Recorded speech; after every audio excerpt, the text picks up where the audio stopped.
CBS Radio Mystery Theater presents...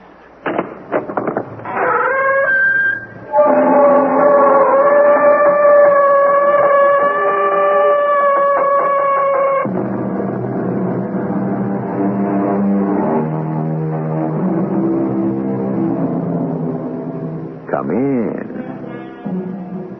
Welcome. I'm E.G. Marshall. The soul is imperishable, and so is its every fragment. Every delight makes its mark upon it. Every show of love colors it. Each pleasure leaves an impression. Likewise, all wounds, all shocks, even small cuts, scratches, and abrasions, all are preserved in the cracks and crannies of the human spirit. The story we're about to bring you is the story of one woman's spirit and its hidden places. Just for a second there, I thought I saw him. Who? He was swimming toward me. Who was it you saw? Larry? Or was it John? Which? Or was it somebody else entirely? Who was it?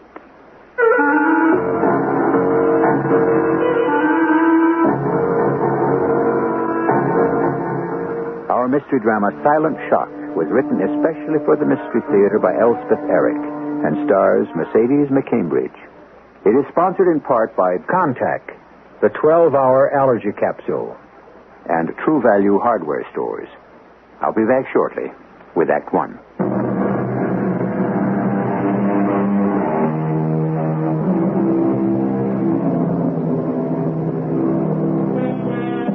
No tiniest fraction of a life is lost completely. No slightest sensation, no vagrant thought, no dart of feeling, no flutter of desire dies until the life is finished forever. And for all we know, not even then. Listen now to the story called Silent Shock. Oh, yes.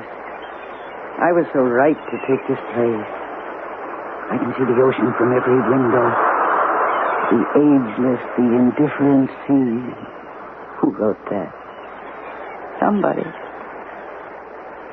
The crashing of the waves on the shore, like tumbrils ricketing down old cobblestones. Hey there, that's not a bad line. Where's my notebook? Here it is. And pencil. Now, waves like ancient tumbrils. Oh, no. It's no good. I can't unpack my heart with words. That's Shakespeare, I think. Yes, from Hamlet. Oh, why can't I write things like that? Unpack my heart with words. I'll never write a line that I can stomach. Ooh, Lord, I'm stifling. I'm choking. I need air. Sea air. There.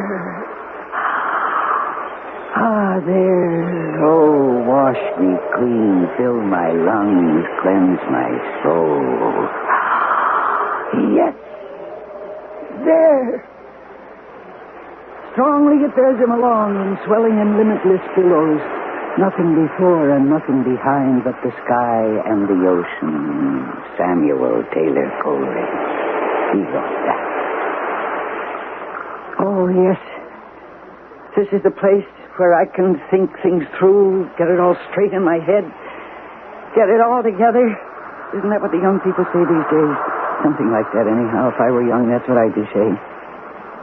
Do they know, the very young, that 30 years later they'll still be trying to get it all together? Better they don't know, or they'd give it up, because the struggle will grow tougher and harder, and they will grow weaker and wearier. Entree. Avanti. Come in. Oh, Mrs. Denham. Just thought I'd see if there's anything you need, Mrs. Gunther. Nothing, not a thing. Don't need a thing. Will you want to dress for dinner? Why should I? I've ordered fresh asparagus. Vinaigrette. Oh, then I really should dress, shouldn't I? Please yourself. Pale green, do you think, for the asparagus? Or a print for the vinaigrette? Whatever you say. No. Mrs. Denham, no. I think I'll have dinner up here. You're sure? If you have another of those charming little pink capsules. I brought you one. Oh, aren't you thoughtful? I'll get you a glass of water. Oh, Mrs. Denham. Yes, Mrs. Gunther. Just how much am I paying you? What's that? How much am I paying you? Here's your water, and here's your little pink pill. Oh, thank you. Now, you're sure you don't want to dress and come down for dinner? No, I think I'll take a tiny nap. And then when I wake up, I'll make a few phone calls. Whatever you say. You're very good to me, Miss Denham. I'm so glad you came to work for me. And I'm so glad I took this place. I'm really very happy about the whole thing. That's good. I'm glad. For once, I did something right. So often I haven't. I'll be up after a while with your dinner. Thank you, Mrs. Denham. Thank you very much. Have a nice nap. Oh, Mrs. Denham. Yes, Mrs. Gunther? Do you mind my asking, what's your first name? It's Harriet, Mrs. Gunther. Harriet. That's a nice, dependable name. Would you mind very much if I called you Harriet? No, I don't mind. And what's the name of the yard man? Who? The yard man, the man who works around the garden, the man who cleans the beach and drives the station wagon and all that. Oh, I believe his name is Casper. Casper Royce. Casper. Not such a dependable name. Do you think? Well, I don't know. After all, it's just a name. My name's Catherine. I know. Would you call me Catherine? If you like. Sometimes I'm called Kathy. Sometimes lately, not too often, I'm called Kate. Which do you like best? To begin with, would you call me Catherine? I know it isn't strictly proper for an employer and an employee to be on first-name basis, but, would you? Of course, if that's what you'd like. Thank you, Harriet. You're welcome. Catherine? Rest well, Catherine. Thank you, Harriet. The gaudy, blabbing, and resourceful day is crept into the bosom of the sea.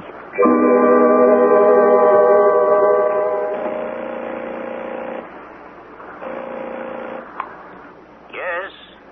Hello? Larry, it's me. It's Kate. Oh. Oh, yes. Guess where I am. Where? The most beautiful place you ever saw.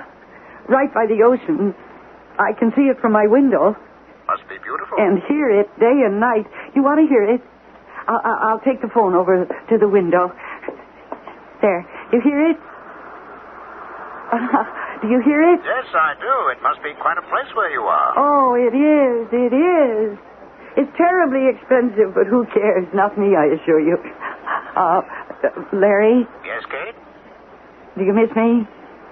Oh, say you do, even if you don't say that you do. I need to hear you say it in the worst way. Larry, are you there? I'm here, yes. You're not still brooding over that little quarrel we had, are you?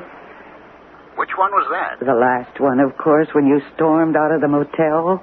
Oh, that one. And you called me all those things. What thing? You know what things. No, I don't. What things? Oh, you couldn't have forgotten already? What things, Kate? Oh, possessive, demanding, you know. Oh, those things. And worse things, too. Insatiable, stifling. You said I drew a circle around you and I wouldn't let you step across the line. Is that what I said? And when I begged you to come back and told you I'd try to do better, you said, too late. The boat has sailed. Kate? Are you there? Kate? I'm here. Yes, I'm here. Are you all right? I'm fine. I'm perfectly fine. Never better. Larry, you know what I think would be nice? The nicest thing I can think of? What's that? For you to come here. It's such a beautiful place. With the sea and the sun, and it's a lovely house. And I have aquamarine sheets on my bed. And a chaise longue draped in Chantilly lace. Aren't you tempted? Kate? We could fall in love all over again. I know that we will. And we'll take long walks by the sea and breathe the good air and skip stones. Remember how good you always were at that, and I could never learn how. Well, I'll practice. And when you get here... I have to hang up now, Kate. Oh, do you? I really do. Well, I'll call you again soon. And you think about coming up here for a visit. Will you do that? I'll think about it. And I'll start collecting stone for us to skip. Nice, flat ones. All right. Goodbye for now, Kate. Does that mean you'll come? Oh, he hung up. Well, I guess I said everything I had to say. After all, what is there to say to someone who was once your lover and isn't anymore? And when she took unto herself a mate, she must espouse the everlasting sea.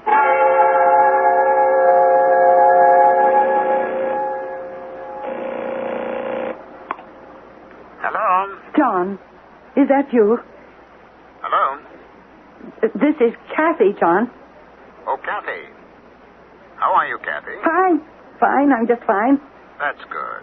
How are you? Fine. John, have you forgiven me For what, Kathy? for running off with Larry? Oh, I was such a fool. John, I'd like to come back. Would you take me back? I know it's a lot to ask after what I did, but John, I'll be ever so good this time if you just take me back. It'll all be like it was before. Remember when we first got married? Remember how sweet it was? Well, it could all be like that again if you just give me another chance. Kathy. John, listen. I'll tell you what. Why don't you come up here and we'll talk about it? I've rented the loveliest place right on the ocean. Say you'll come. I'll try, Kathy. You'll do it if you love me. Do you, John? Do you love me at all? Oh.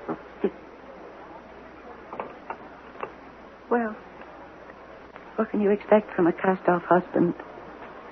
Not much, I guess.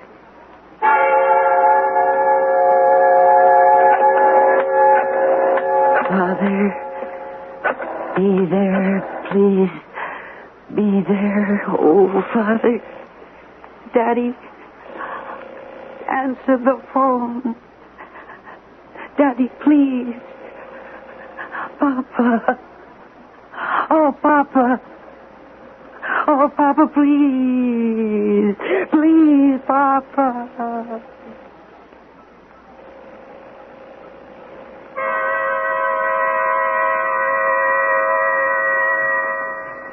There's more asparagus. I'll have some. She asked me to call her by her first name. Well, that's all right. She wanted to call me Harriet. I said, fine, sure. Go ahead. No harm in it. That's what I figured. One thing bothers me. What's that? The telephone. I'd like to take it out. She doesn't use it much. Yeah, but when she does... It bothers you? Well, it's not that it bothers me. It's just that I can't be absolutely sure of answering it myself. No, I suppose you can't. And I can't trust anybody else to answer it. You know what I mean. Ships that pass in the night and speak each other in passing. Only a signal shown and a distant voice in the darkness. So on the ocean of life we pass and speak one another. Only a look and a voice. Then darkness again. And silence. I'll be back shortly with Act 2.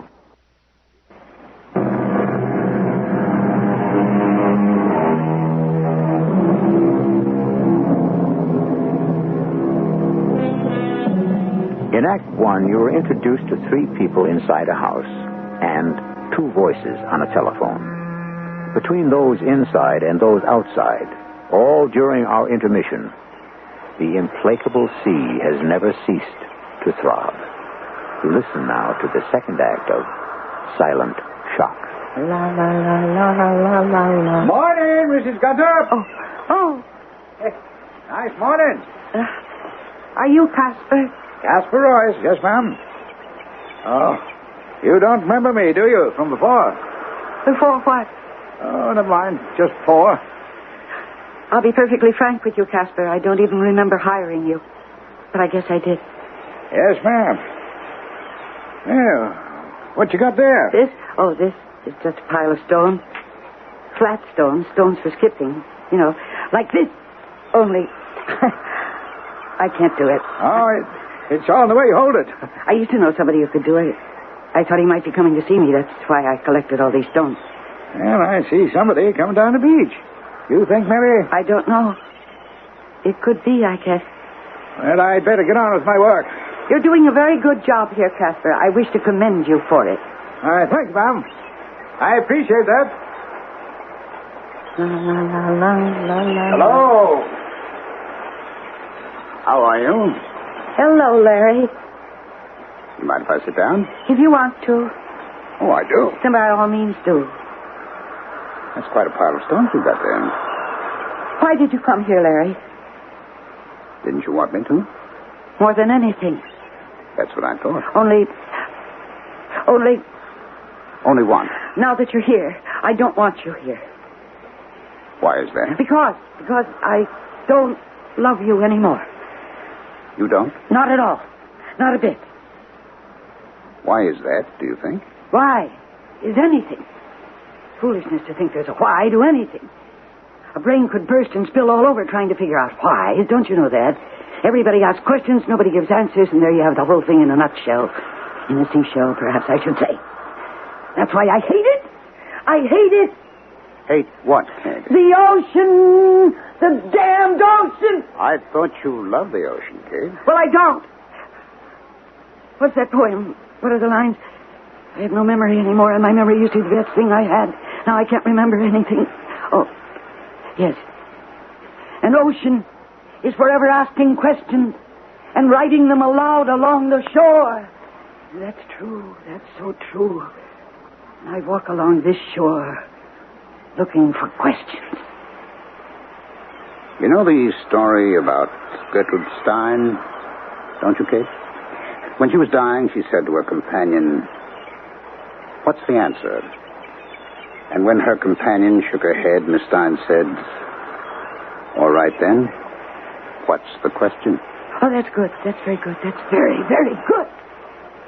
I didn't know you knew things like that, Larry. You amaze me. Do I? You can go away now. You've given me something to think about. All right. And I'm going inside. Away from this damned, hateful sea!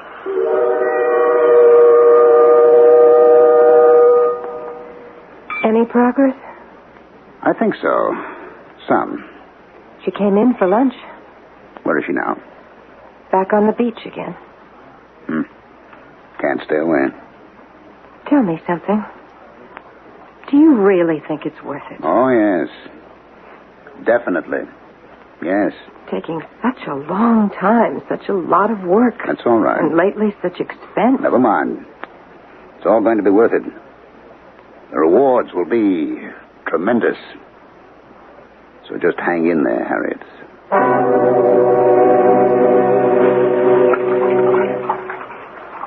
Afternoon, Mrs. Gunther. Oh, Casper. Hello. Yeah, she's still calm. Good for skipping stones. Oh, I don't care about those anymore. You want me to clear them away? No, leave them. The sea will take them eventually. The sea takes everything eventually, so just leave them there. You enjoy wading in the ocean? I like it. Anyway, it's something to do. You ever go swimming? Oh, no. No, I can't swim. Nobody ever taught me. Not hard to learn. Not if you're young, maybe. I didn't learn till I was 50. And I'm pretty good at it. Really? You mean that? Oh, I could probably teach you if you'd care to try. I don't know. I'm afraid of the ocean. Nice calm day like this one. Nothing to be afraid of. It's funny, just this morning, I thought I hated the ocean. But I can't stay away from it. Don't you think that's peculiar? Oh, I don't know if it is. Do you know Lord Byron's poem?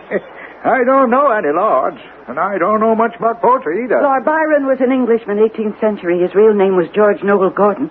What's the poem? And I have loved thee, ocean, and my joy of youthful sports was on thy breast, to be borne like the bubbles onward. From a boy I wantoned with thy breakers, and trusted to thy billows far and near.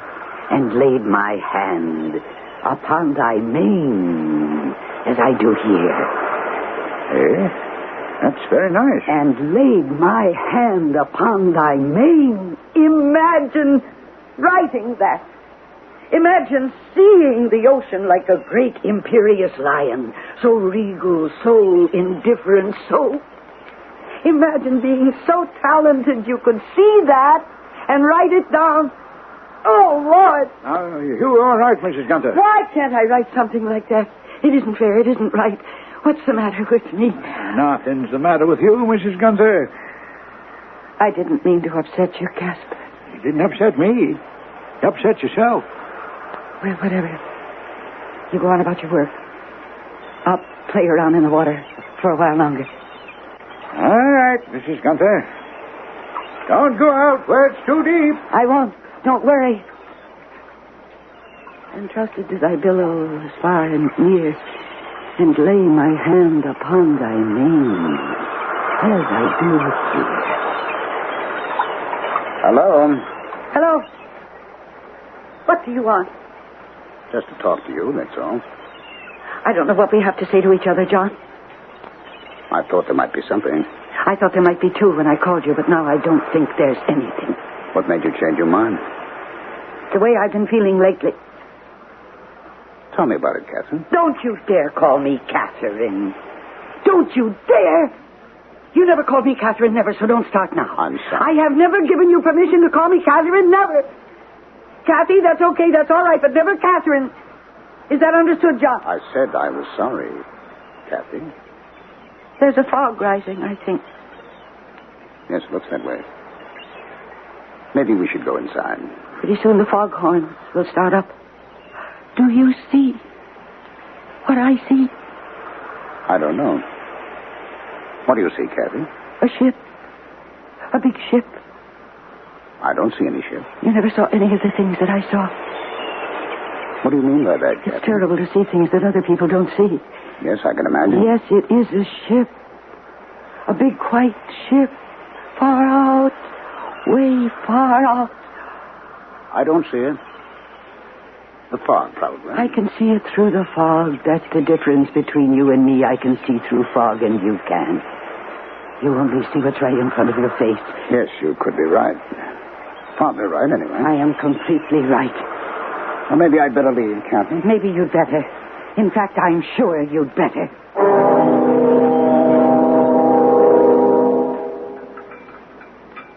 She's still out there. I know she is, Harriet. I thought she'd come in for dinner. Couldn't I go get her? Leave her alone. It'll be dark in a few minutes. It's getting chilly. There's a fog coming up. Don't you think No, so? I do not think. Just leave her alone. I hope you know what you're doing. I hope so, too. Because she certainly doesn't know what she's doing. Don't be too sure of that. You mean she does? In a way. In a way. Just leave her alone.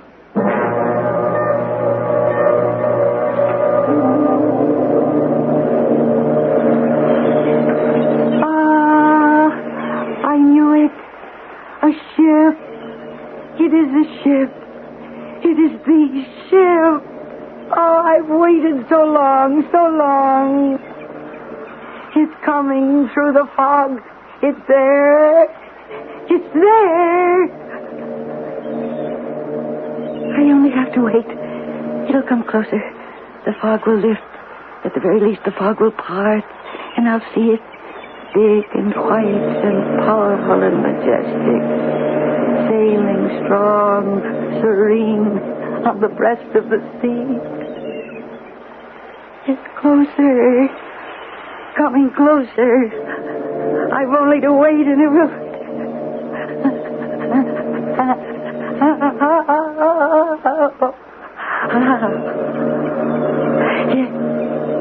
Yes, it's coming in. It's coming into me. It's coming straight to me. To my arms. Straight to my arms. Oh, beautiful. Father, I'm here. I'm here. Father, I'm right here.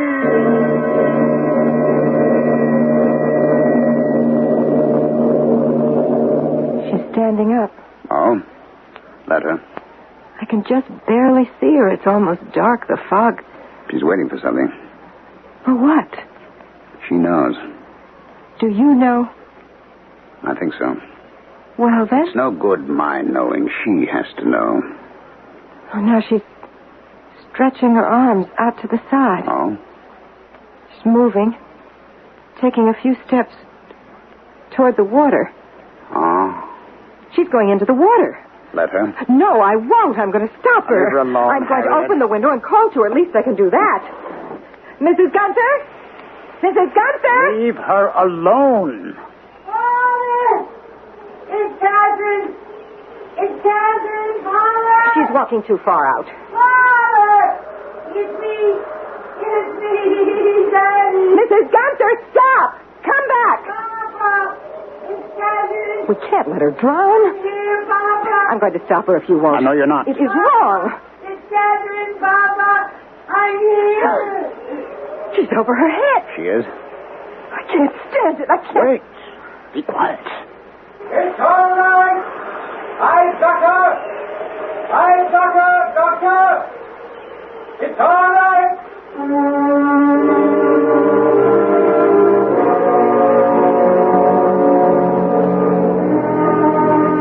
Probably no writer in English knew the sea better than Joseph Conrad. Yet, these are his words. The sea never changes, and its works, for all the talk of men, are wrapped in mystery. We shall return presently with the final act of Silent Shock.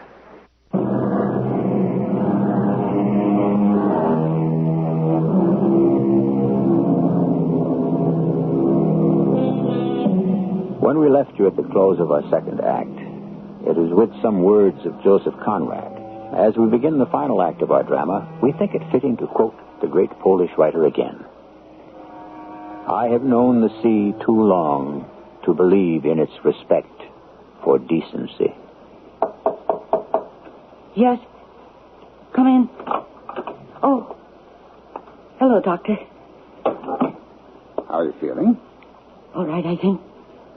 Strange. But I'm all right. No cold or sniffles or anything like that? Should I have? Well, you weren't in the water very long. Casper pulled you out. Oh, yes, Casper. Imagine I didn't used to think I could trust him. Awful of me. Tell me about feeling strange. Well, I feel as though I've been through a lot. Well, that's very true. You have been through a lot. Did Larry come here? Did I see Larry? In a way, you did. And John, did he come here? And did I see him? In a way, yes. What happened to them? You sent them away. But I asked them to come. Why would I send them away? Once they got here, you found you had nothing to say to them. They weren't really here, were they? Not really. Well, that all depends on what you mean by really. You mean it's all in my mind? That's silly, Doctor. That's not so silly as you might think. Mrs. Gunther, I have something to tell you. It may come as a surprise, even a shock, but I have to tell you. Your father is here. My father? He didn't let us know he was coming. He simply showed up at the house this morning quite unexpectedly. He came on the boat last night. No. Yes, he did. He did. I was right. He was on the big white ship I saw out in the ocean. And that's why I walked into the water. He was on that big white ship. No, Mrs. Gunther. He came on an airplane. Are you lying to me? Have I ever lied to you? Well, there's always a first time for a lie. Not between you and me. There can be no lies between us. Do you want to see your father? Why, of course I do. Of course I do. Now, don't answer too quickly. Think about it. I don't have to think about it. I've waited so long, all my life. I walked into the ocean. Why wouldn't I want to see my father? All right. If you're sure. But I am sure. You'll have a little time to think about it. I don't need any time. I want to see him now. No. I have to talk to him first. After I've talked to him, then you can see him. All right? I guess so. He's downstairs now, waiting for me. When I talk to him, I'll send him up here. No, don't do that. No? Change your mind? I don't want to see him up here. Tell him I'll be down by the ocean. Tell him to come down there. If that's the way you want it. That's the way I want it. By the edge of the sea. Tell him I'll be waiting. I'll tell him. Oh, Mrs. Gunther, you like poetry, don't you? Poetry is my passion. Then let me quote you something from Catullus. The Roman poet. Yes. Catullus wrote in one of his most beautiful odes, I hate and I love. Why do I do so? Perhaps you ask. I do not know. But I feel it, and I am in torment.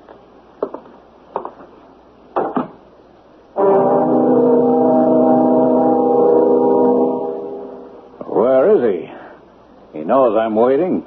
I think he's with your daughter. He'll be here shortly. I haven't got all day. Oh, you're the doctor? Yes, I am.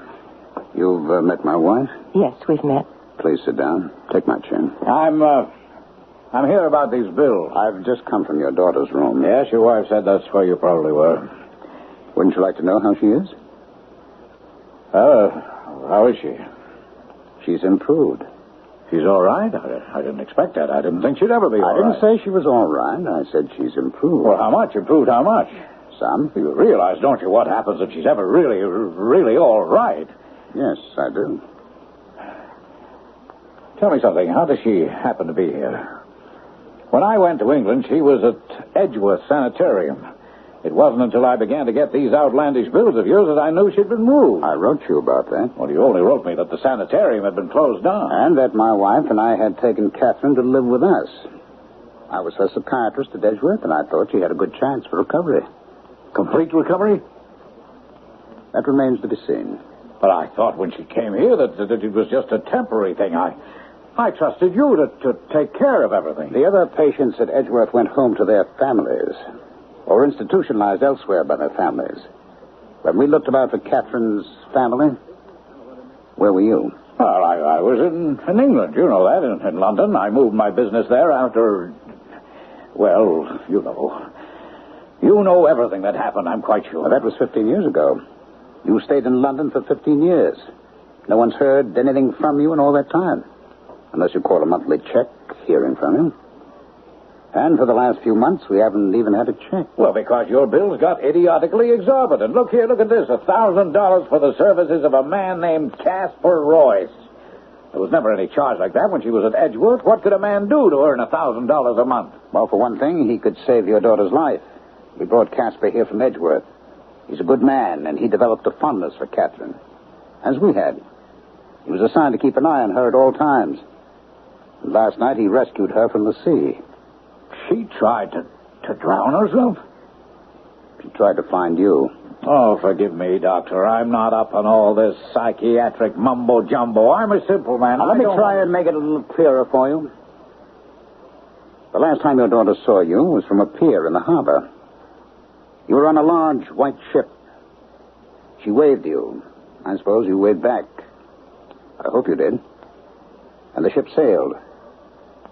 She never saw you again. Well, I couldn't stay here. You know that. The scandal, the publicity. I'd have gone out of my mind. The way your daughter went out of hers? Well, she was already unhinged. Unstable. Yes. Highly neurotic, yes. But not quite mad. At Edgeworth, she was obsessively interested in poetry of all kinds. Even tried some herself, but most especially, she was interested in poems about the sea. She copied them down, memorized them. She still does. And recites them, too. It became clearer and clearer that she was waiting for you to come back in a big white ship from across the sea. And last night she thought she saw such a ship, and she went out to meet it. Isn't it strange that the morning after she did that, you made your appearance? Oh, I came by plane. Yes, well, that's a petty detail, don't you think? The heart of the matter is that she knew you had come back. The man she'd waited for so long had come back. The man she'd loved all her life had come back. Now, Doctor, you're not trying to tell me she sensed something, had an intuition, some kind of telepathic communication. I wouldn't try to tell you anything. As you say, you're a simple man. But I wouldn't want you to think that she didn't see other men before you came. Actually, just yesterday, she saw her husband. Talk to him. Saw John? Talk to John? That's impossible. I happen to know John's in Bangkok. He got married about 10 or 12 I didn't years say ago. he was here. I said she saw him. Talk to him. Well, if he wasn't here, how could she talk to me? She thought you were John? In psychoanalysis, the doctor's always a surrogate, a substitute, a stand-in for someone else. We never quite know how the patient sees us. If the patient ever sees us at all as we really are, as anything but some familiar figure from the troubled past. That's the way your daughter sees me from time to time. Well, yesterday she saw me not only as John, once her husband, but as Larry, once her lover. Larry? Larry's dead? Yes, Larry's dead. He's been dead for 15 years. I know. She shot him. She shot him dead in the middle of a quarrel. I know all that. If she ever gets out of here, and if she's ever declared sane, good Lord, she'll have to stand trial. Do you realize that? She'll be dragged into court to stand trial for murder. I realize that. And you can't let that happen. I can't. Would you? Yes, I would. Peace of mind, emotional equilibrium are worth everything. Everything. I believe that. I believe it's worth every penny, every sacrifice, every effort. It's worth giving one's life for. I believe that, or I would not be doing what I am doing.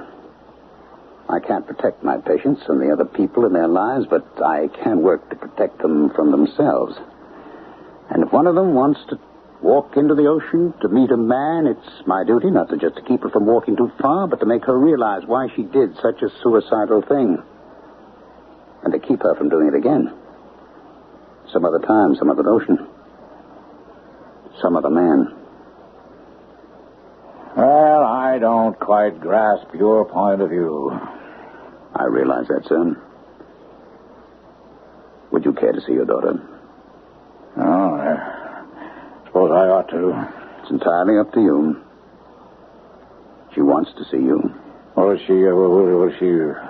she know me? I'm inclined to think that she will.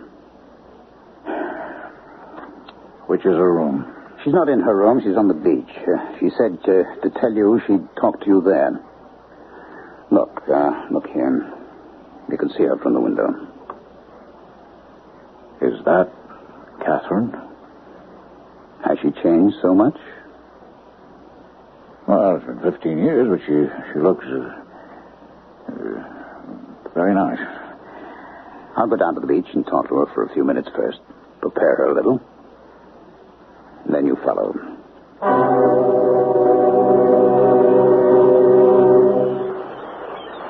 Mrs. Gunther? Yes, Doctor. It's a beautiful day, isn't it? Where is he? He'll be along in a minute or two. That's quite a pile of stones you've collected there. Oh, these, yes. I wanted to learn how to skip them over the water, but I'm no good at it. How does he look? Older, but you'll recognize him. It's been a very long time. Yes. There he is now, coming along the beach. Is that my father? I told you he'd changed. Yes, he has. A little. More than you had. How do I look? Do I look, pretty? Very pretty. That's good. I want him to like me. Catherine? That's my father. That's Daddy.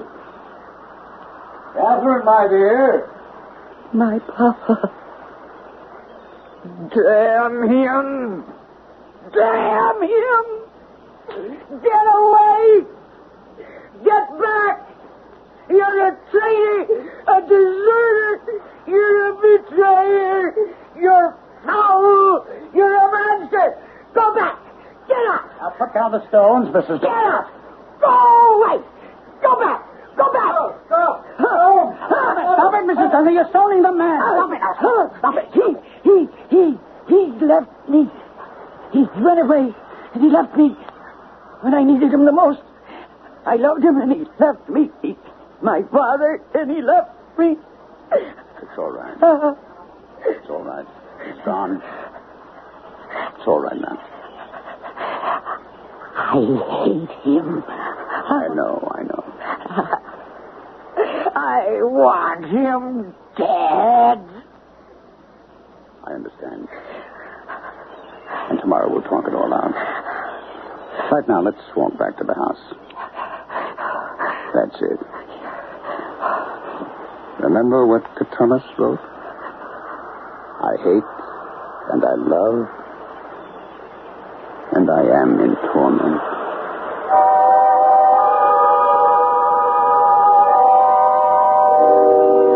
So the final word is by a Roman poet named Catullus, who lived in Sirmione, a peninsula stretching out into the beautiful Italian lake called Garda. These days we speak of ambivalence and sound very learned when we do so. But the torment is the same now as it was then, in the 1st century, before the birth of Christ. And who knows how long before that. We suspect to the start of civilization. I'll be back shortly.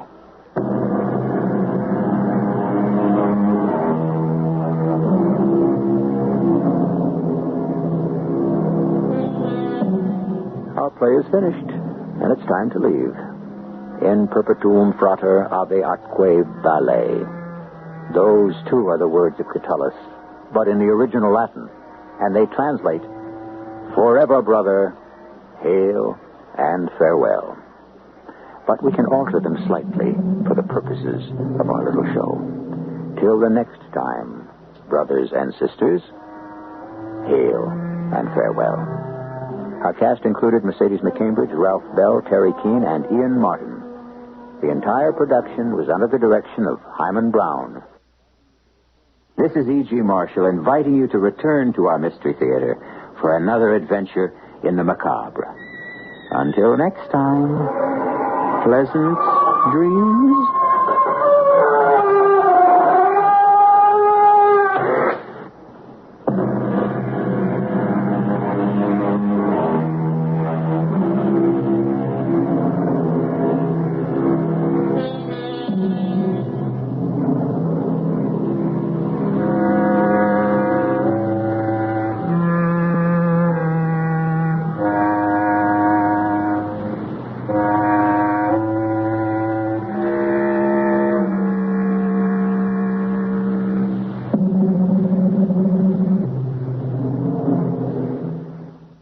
CBS Radio Mystery Theater presents...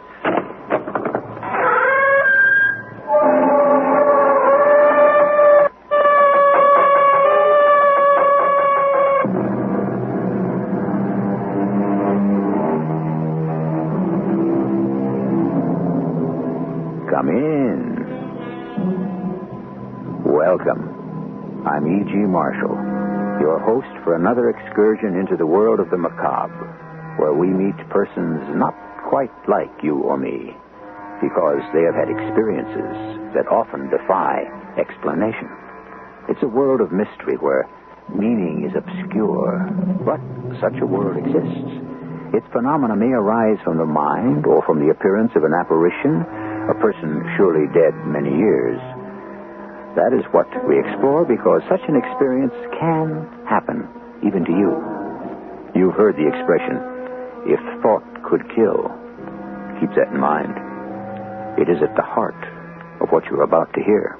It's incomprehensible, Paul. But I saw it happen. I saw the portrait lose its colors and begin to crack, like a mummy exposed to the air. It's ruined. And a good thing, too. She was such a beautiful young woman. Now she's free. After 70 years. And so is old Andrew Scott.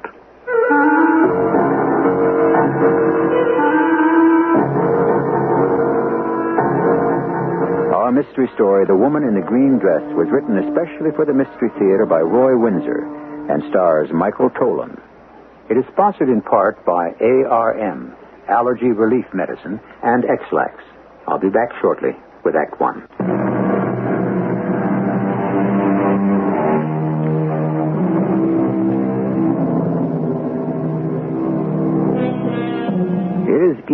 understand the meaning of necessity being the mother of invention. That is how we got the wheel, and how we learned to convert steam into energy. But many an inquisitive mind, without being prodded by necessity, has stumbled onto discoveries that substantially have advanced civilization. Electricity, for example. Well, Paul Maiden is a designer of jewelry, and designs interest him. It is both his business and one of his hobbies, the other being photography. He's spending the weekend with Kirby Small in his fine suburban house. Can you really take a picture in this subdued light, Paul? No problem. Fast film. Well, I could turn on... No, Kirby. I like the natural light. The way the morning light surrounds the portrait. The sunbeam acts like a spotlight. Now, don't jump around. Time exposures are tricky. That portrait fascinates you, doesn't it? Now, hold it. There we are. I'll take another to be safe. Open up to another f-stop. And Dora doesn't like the portrait. There. That should do it. She doesn't? Something about the painting makes her uneasy. You feel the same way, I guess. No, I just wonder who she was. That's one reason. Another is the unusual color, the green silk dress. Most painters back then wouldn't choose such a color for a portrait. Did you ask Dora about the woman? Well, she thinks it's some ancient relative, but she doesn't know. I found it in the attic when I brought down her suitcase. How's the new grandchild? Oh, just fine. Dora is staying with Susie for a week. I'm glad you could spend the weekend with me. We'll take some walks. Got an old church nearby. It's in ruins. Fine picture possibilities. Good. What do you make of this, Kirby? Take a look at the lower right-hand corner of the portrait. What do you see? Well, I did notice that. Some sort of coat of arms, I suppose. But why, and what does it mean? I've no idea. It's really quite beautiful. The shape of a diamond, and it encloses 3 small birds. One with a branch in its beak. I've never seen anything quite like it. Well, before the lady in the portrait jumps out of the picture and bites us, let's go for a stroll. What a beautiful young woman. Chestnut-colored hair, fine features, and a proud expression on her face.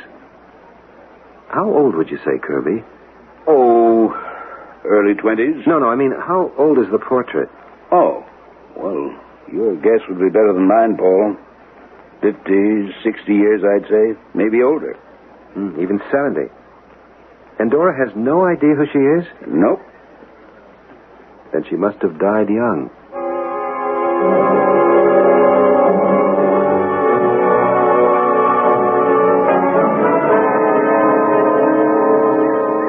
What do you think? Oh, it's wonderful. And a shame. The church is a ruin, all right. Well, the neighborhood changed, grew. So a new church was built. This one's in disuse. Only a very few parishioners cling to it and keep it going. Old folks. After Higby dies, he's the minister, I don't know if he'll be replaced. Oh, speaking of Reverend Higby, he's walking toward us. Good morning. Oh, it's Mr. Small. Good morning, Reverend. This is Paul Maiden. Well, how do you do? How do you do, sir? Paul's a very accomplished amateur photographer. You're welcome to take pictures, young man. Thank you. I imagine that Mr. Small has explained the conditions you can see for yourself. Yes, I'm sorry it couldn't be kept up. Well, so am I. We do the best we can. There are a few volunteers. But there's no money for repairs. It's a pity. It's a small church, but authentic Gothic in design. You know, when I was appointed here 40 years ago, St. Luke's was prosperous. It sparkled inside and out. Today, it's in decay. The old graveyard filled with weeds, tumbling down. How old is St. Luke's? It was built in 1885. It's 92 years old. Is the interior well preserved? Unchanged. Yes, it's called the Vespers. Won't you join me inside? It's a short service. It's quite lovely. Afterwards, Mr. Maiden, I'll be glad to show you our relics. Oh, I'd like to attend. I'll wait for you after the service. Maybe she worshipped here, Kirby. Beg pardon? The beautiful young woman in the green dress.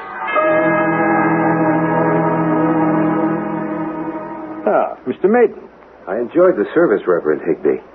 Oh, don't let me interrupt. Sorry, this is Miss Morrison. How do you do? How do you do? Why, isn't that...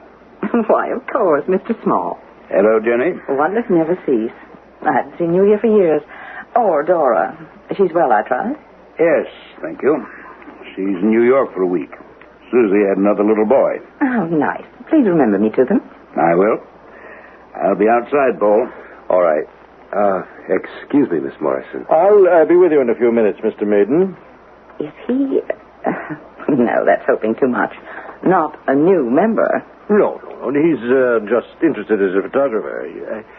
You were saying, Miss Morrison? Well, my great-uncle especially wanted me to apologize for not attending service the last 2 Sundays. Yes, I understand. He is a very old man. He's over 90, isn't he? Perhaps sometime next week you could call on him.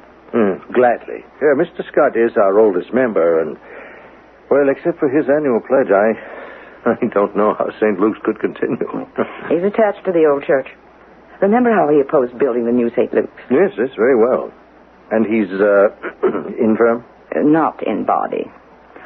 Oh, he tires quickly, but he gets around. That's not his problem, physical health. It's his mind. He wanders more than usual, and, of course, it worries me. Yes, of course. You think he's becoming senile? I don't know. Talk with him about ordinary, everyday things, and he's informed and sharp. But then he drifts off into his memories and lives them. He seems to be possessed by his memory. Possessed? Well, that's a dangerous word, Miss Morrison. Possessed by what? I'd rather have you hear about it from him. Something that goes back years and years, when he was just a young man.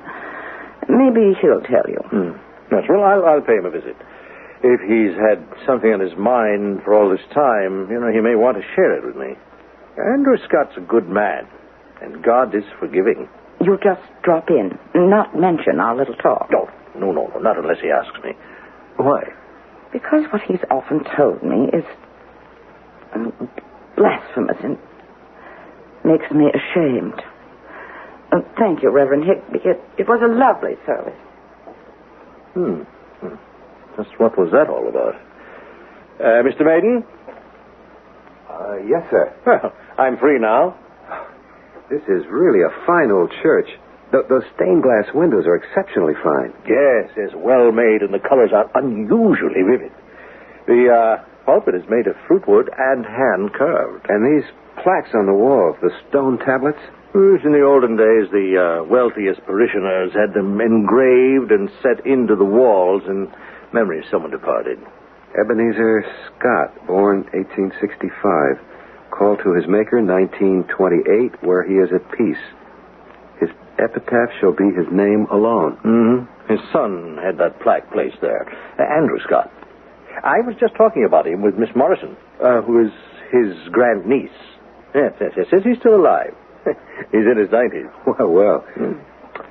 There's an interesting plaque. Here, look, Melanie Brett. That coat of arms, I found her. I beg your pardon? But the diamond-shaped design with the 3 birds enclosed in it. Yes, I was about to point that out. Mr. Small has a portrait of this woman. Does he? I beg your pardon, Reverend Higby. It was rude of me, but... No. What is it that excites you about your discovery? Small found a portrait in his attic of a beautiful young woman. And it's of Melanie Brent? Well, I could swear it because the portrait has this same coat of arms or heraldic symbol painted in the lower right-hand corner. Now I can identify her. Well, is that important to you? Why? Well, because her expression is intriguing. She's wearing a green silk dress, and that diamond design has some meaning. I'm somewhat of an antiquary, and old relics and designs interest me. I just have to know her story. Well, it is simple enough and tragic. She was born in 1886 and died in 1911. She was only 25 years old. 25 years old? How sad. I wonder, Yes? Would it be too much trouble to look through the church register for that period of time and... No, certainly not. Now you've aroused my interest. But you'll have to give me a little time. No, of course. I'd appreciate it very much. Melanie Brent is a distant relative of Mrs. Smalls, by the way. Oh, is that so? And now the old portrait has a name. Once it had a life. Who was she? Why did she die? How did she die? And what's the meaning of the unique design? Come in. Come in, Jenny. Don't lurk there as if you're looking at a corpse. You will be one soon enough if you don't stop wandering, Uncle. No, humbug. It's my thoughts that keep me alive. Except for her nightly visits, I'd be glad to be dead. Nonsense. Well, what's the use of talking? There is none. No, my girl. Now, what about that medal? I'm taking it to a jeweler on Monday. You've had it a week, my dear. But you insisted that I take it to a designer, not just any jeweler. That's right. Have you found one? What about old Williams? He's still in business? Dead 10 years. I found a man highly recommended, named Maiden. I don't remember his first...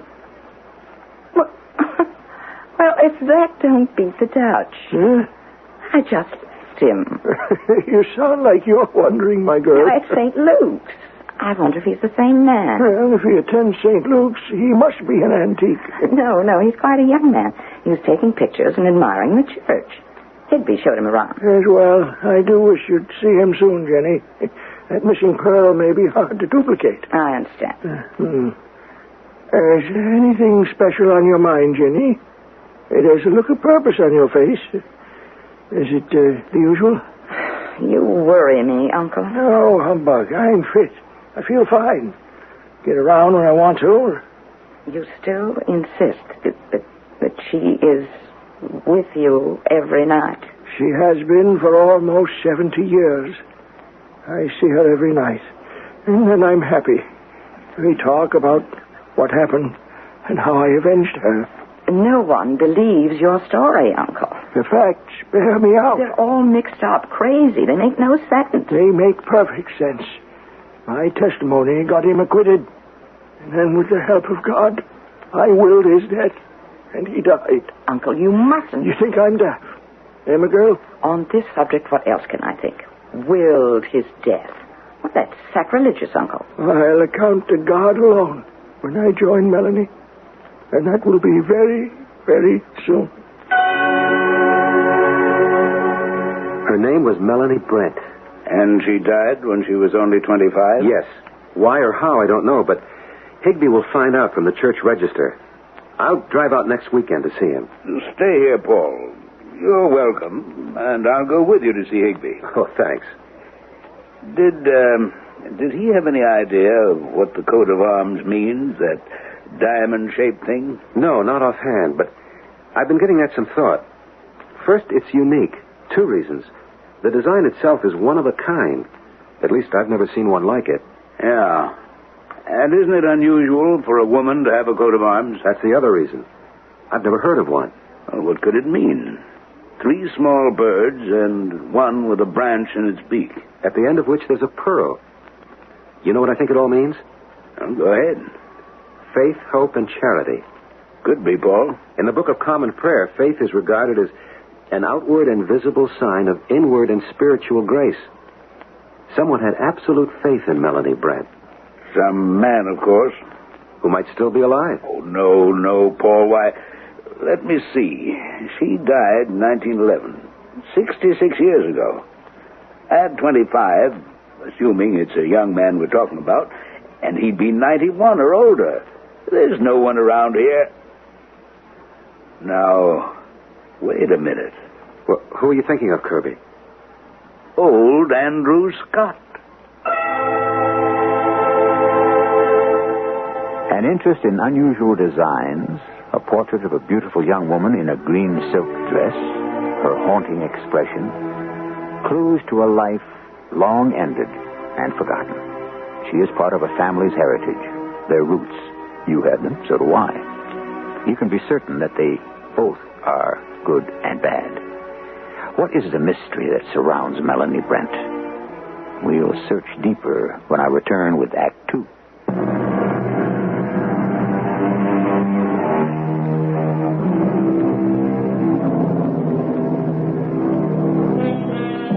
Maiden's curiosity about Melanie Brent's portrait is leading him to the story of the young woman who died 60 years ago when she was only 25. Well, it's a weekday now. Paul is in his jewelry store. An elderly woman approaches him. May I help you, madam? Miss, I'm Miss Jennifer Morris. Well, my goodness, of course. Miss Morrison, I was introduced to you. At St. Luke's by Reverend Higby. Well, I'm glad to see you again. You know, when we met, I thought I knew that name, Maiden, and now I know why. I've been trying to decide on a jewelry designer, and I settled on you. Oh, thank you. My great-uncle has an old gold medal. A small pearl is missing from it, and he wants to have it replaced. Let me show it to you. Here it is. Well, for heaven's sake. You seem startled. Well, I am, Miss Morrison. I know the design. You've seen it before? Twice. The diamond shape with the 3 birds enclosed in it. Ah, so that's where the missing pearl belongs. On the end of the branch being held by the topmost of the 3 birds. And it's on the portrait and on the wall tablet in your church. It is? It's the coat of arms or an emblazonment of a woman named Melanie Brent. There's a portrait? Yes. Mr. Small found it in his attic, and now it hangs in his living room. I've been trying to trace her genealogy. May I ask why? Well, curiosity more than anything else. Because it's a haunting portrait. The young woman is very beautiful, and she died when she was only 25. Well, perhaps you know the story. It's better forgotten, Mr. Maiden. Oh? Well, I don't mean to pry. She is long dead, and so is the scandal. I see. He said there was a portrait, but we didn't believe him. He? Your great-uncle? It's his design, that diamond-shaped thing. Would you object if I visited him, Miss Morrison? Not if you'll be discreet. He's old and infirm. A shock could very well... I understand. You could repair his medal and return it to him. Who was Melanie Brent, Miss Morrison? I'd rather not say. She must have meant something to your great-uncle. He's still obsessed with her.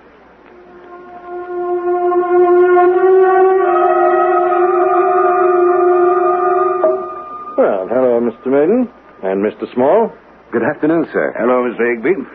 Thank you for seeing me again. No, not at all, not at all. But I can't help you very much. There's no entry in the church register about Melanie Brent? I have it here. You may see for yourself. Oh. Melanie Brent, born April 27th, 1886, baptized July 15th, died September 9th, 1911. Parents, the godparents, and half the page torn out. Now, who did that? I have no idea. It is most unusual. What would have been written there? What she did for the church, her confirmation, probably her marriage, if she married, and a few lines about her death and her burial. And half the page is torn out. The scandal. Scandal? Miss Morrison said there was a scandal and that it had best be forgotten. Let me show you something. The diamond escutcheon. What a beautiful medal. It belongs to Andrew Scott. That diamond-shaped design is on the portrait of Melanie Brent. It's carved on that wall tablet, and it's on this medal. Andrew Scott and Melanie Brent. No question about it. Miss Morrison said that he was obsessed with Melanie Brent. Mr. Higby, may I see the register entry under Andrew Scott? Yes, why, yes. It would be in this register. Let me look. How did you get the medal, Paul? She brought it in for repair. The pearl at the end of the branch was missing. Oh, yes, here it is. Andrew Scott, born 1882, and so on, and the usual. Oh. Yes? Read it. Engaged to wed Miss Melanie Brent, but service never performed because of her sudden and tragic death. May God have mercy on her soul. Well, what happened to them? What happened to Melanie Brent and to Andrew Scott? She dies suddenly just before she's to be married, and his memories about her are blasphemous? Did he kill her? I noticed you speaking to Mr. Maiden, Miss Morrison. So nice to see him at service again. Did you find time to see my great-uncle, Reverend? I tried, but he was indisposed. I half expected that. Because of his obsession? Well, perhaps he realized it's better kept to himself. And with you? It's nothing I want to talk about, Reverend. But you're burdened with it, Jenny. I'm a minister of God. Share it with me, and you will be comforted. I just can't. It's too incredible. Melanie Brent received a Christian burial Then Andrew Scott has always been a true church member. Yes, I know that. There's a scandal about him. Yes? Was your great-uncle instrumental in her death? Oh, no. It was the other way around. Well, I don't understand. Andrew Scott is still alive. And prays for death so that he may join her forever.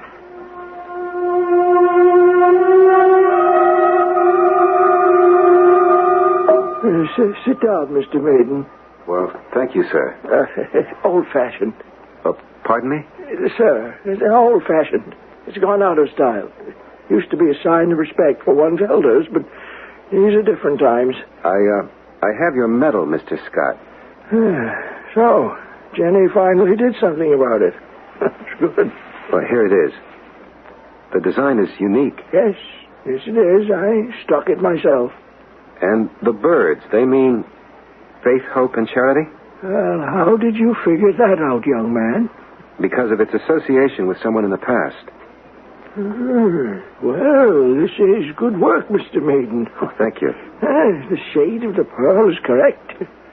Was that luck? No, sir. Oh? I'd seen the pearl before. Oh, well, then you're not a member of St. Luke's Church, are you? No, but I've attended Vespers there a couple of times with Kirby Small. He used to be a member. So you noticed the heraldic symbol carved on the wall tablet, eh? That was the second place I'd seen it. Kirby Small has a portrait of Melanie Brent, which now hangs in his living room. Ah, yes. I knew it existed. Jenny's never believed me. Of course, she considers me a little addled, and, well, she may. She doesn't believe that I'm with her every night. What? Melanie Brent? Yes, my boy. Does that seem fantastic to you? That depends on what you mean. She appears to you? Oh, yes, in a green silk dress. That's what she wears in the portrait, Mr. Scott. I know. You say it's in Small's house? It was in his attic. Jenny tries to persuade me to live in the present, but there is no present for me. My life ended in 1911. But you had a very successful career. Well, work was all that I had left. Are you aware that half the page in the church register about Miss Brent has been cut out? No, but I'll take your word for it. Was it because of what Miss Morrison said was a scandal? It was worse than that, Mr. Maiden. May I ask? Oh, no, it's none of my business. I'm curious about Melanie Brent, but I won't intrude on your memories. Why are you curious, Mr. Maiden? Because, and you'll forgive me, well, if I'd ever married, I wish it had been to someone so lovely. That's sentimental, but it's true. I'm sorry you lost her. I didn't lose her, Mr. Maiden. She was murdered. Hello, Uncle Andrew. My dear girl. Well, I am pleased to see you. Was that Mr. Maiden I saw leaving the house? Yes, I like him. He's gone to Small's house to bring me the portraits. You, tell him the story? Only that she was murdered. Leave it at that. Yes, he'll want to know why. You don't know why or how, Uncle. The why is simple enough. Rob Claridge wanted her as much as I did, and she chose me. So he kidnapped her and later killed her. The how is also simple. Claridge was a young doctor.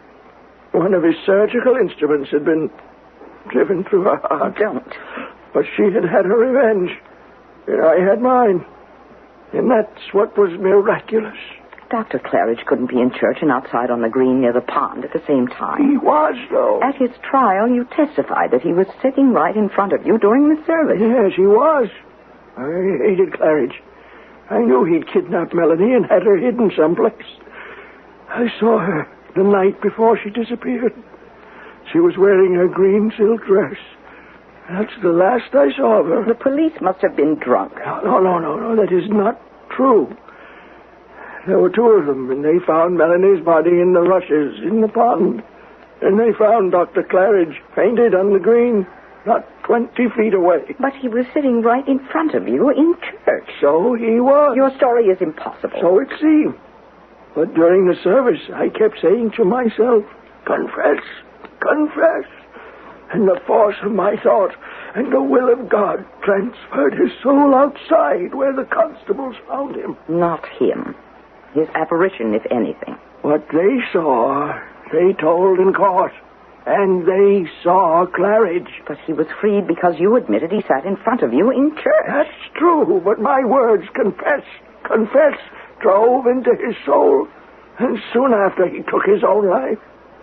I willed it, Jenny. And you don't see how incredible this is? Well, it may seem that way to you. It seems that way to anyone with common sense. I prayed for Claridge's death. That's sinful. I prayed for revenge, and it was granted. God saw to it. Oh, there is truth in the old proverb. Revenge is a morsel reserved for God. I can't bear hearing you talk like that. Oh, I am sorry, Jenny. But I have lived for over 90 years, and Claridge's death is all that has sustained me.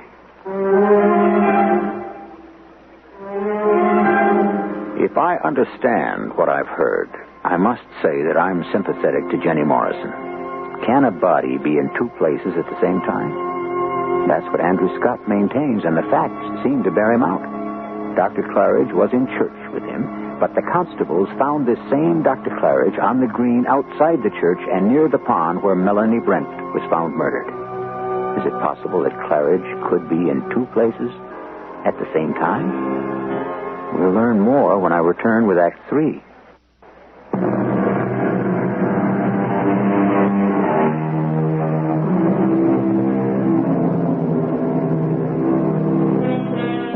A miracle is an event which deviates from the known laws of nature.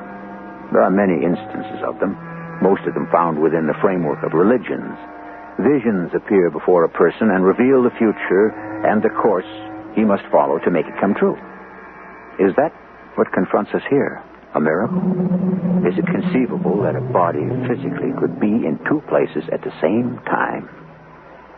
Paul Maiden has returned to Kirby Small's house for the telltale portrait. He'd like to see the portrait, Kirby. Well, of course. What's the story about Melanie Brent? She was murdered in 1911.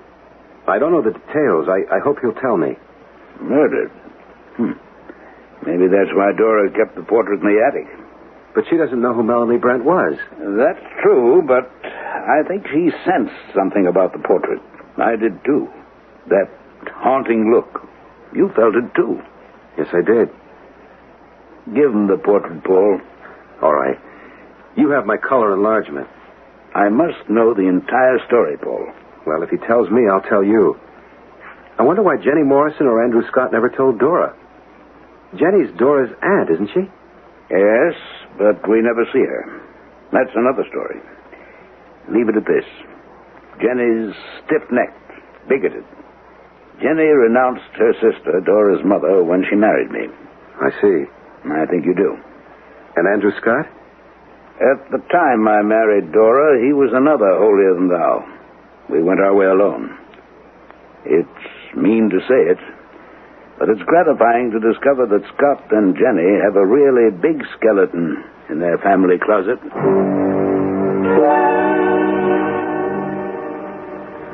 That truly is an incredible story, Mr. Scott. Yes, well, you don't have to believe it, Mr. Maiden.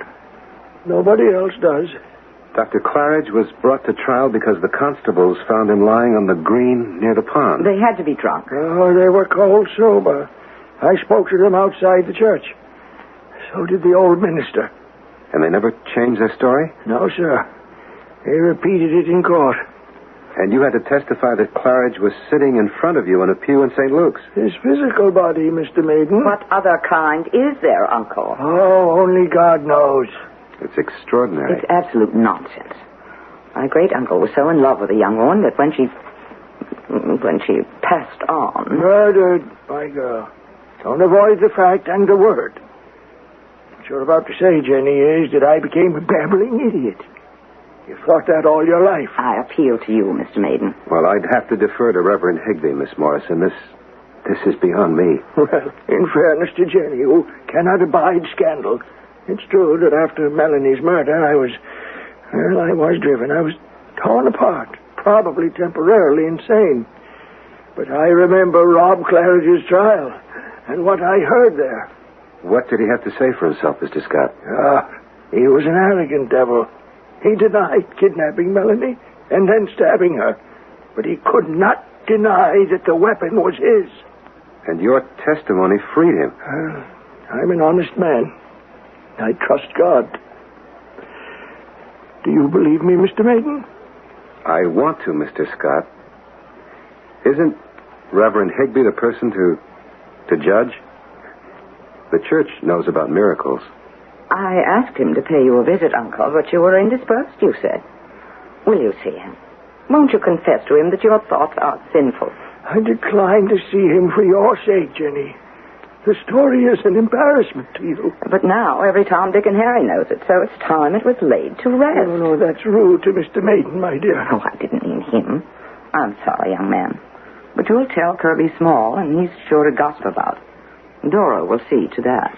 Well, I don't think they deliberately try to offend you or Mr. Scott.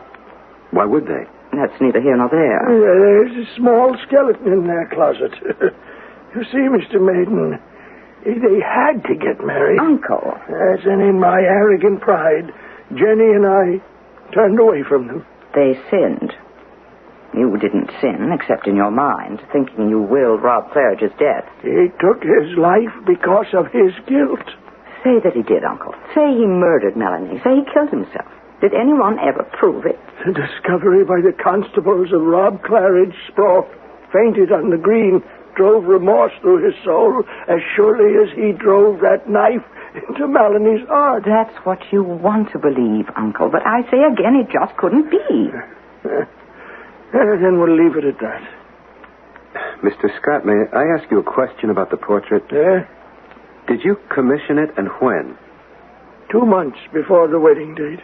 And it was completed? I intended to give it to Melanie for a wedding present. You saw it completed before the murder? Yes. I have the portrait in the hall.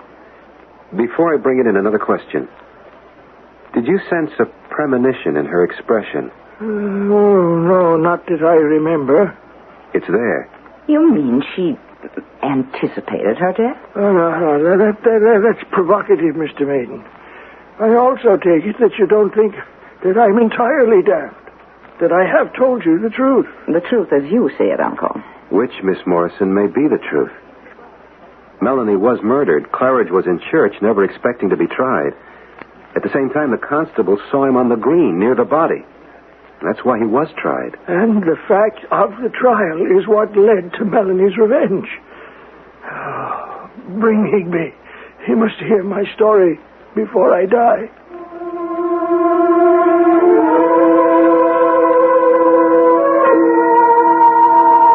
I must apologize for involving you in all this foolishness. Well, I involved myself, don't forget. Ah, yes. The portrait and the diamond-shaped coat of arms. Well, there's all our dirty linen, Mr. Maiden. I can accept the murder, but I simply cannot believe Uncle's story. Can you? Well, either his story is true and we doubt it, or he's dwelt so long on the young woman he loved and lost so cruelly that his hatred of Rob Claridge created the story in his imagination. Self-hypnosis? Yes. It sustained him for a long time. When did he become, obsessed with his memories? After he retired. He was 70 then and wealthy.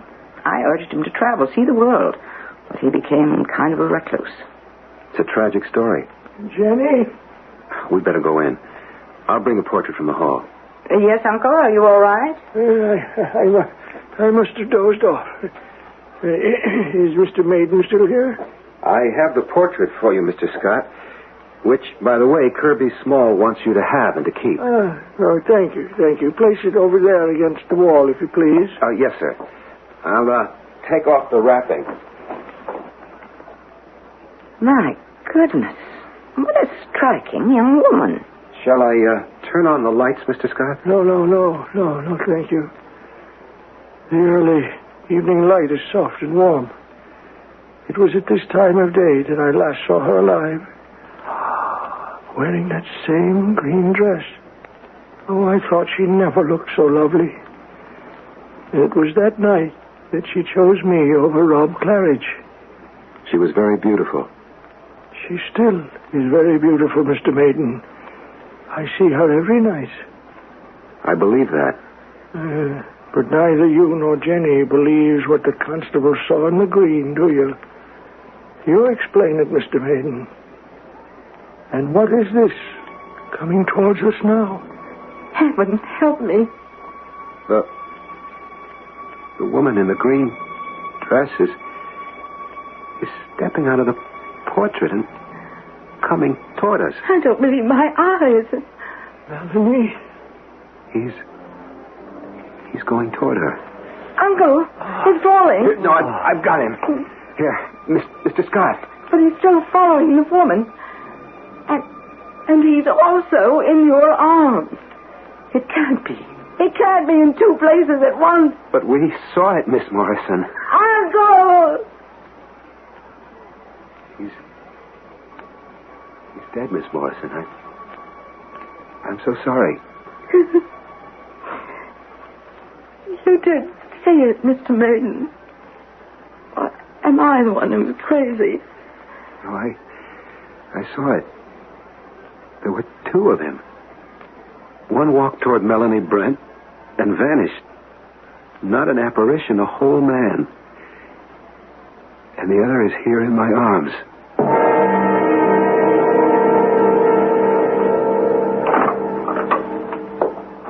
Ah, Mr. Maiden. Bad news, Reverend. He just died. Oh, may God bless his soul. Amen. It was sudden. It happened not 5 minutes ago. And, Miss Morrison? Well, under control now. The circumstances were so strange, you'd better hear them from both of us. Oh, please come in. It's the Reverend Higby, Miss Morrison. I am so very sorry, Jenny.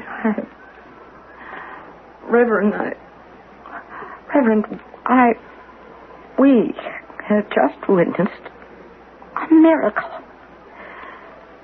We saw my great uncle called to God, and he walked out of his body and into eternity.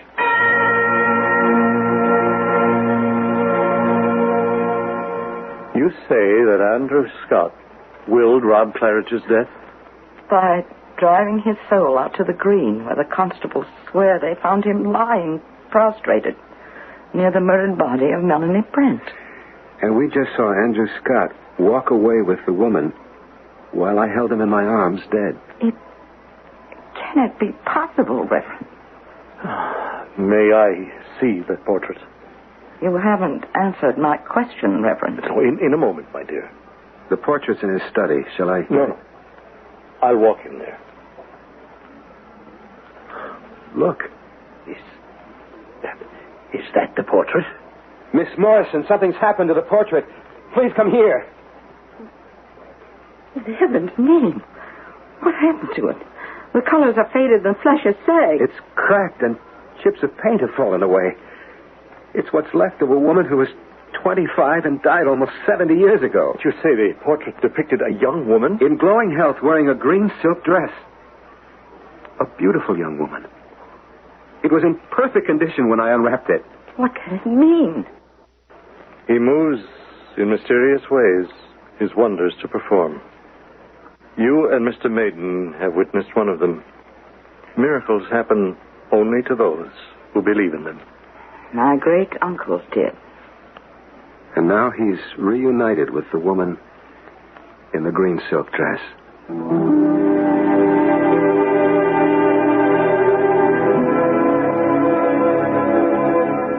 I don't think our story requires much comment from me. You believe or you don't believe what happened to old Andrew Scott. But before you make up your mind, I suggest that you reflect on the broad subject. Miracles do come to pass.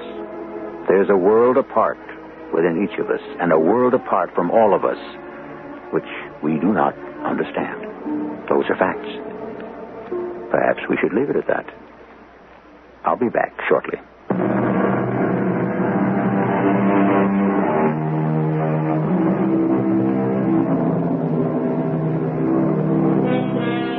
Men's lives can be controlled, but not their wills or their thoughts.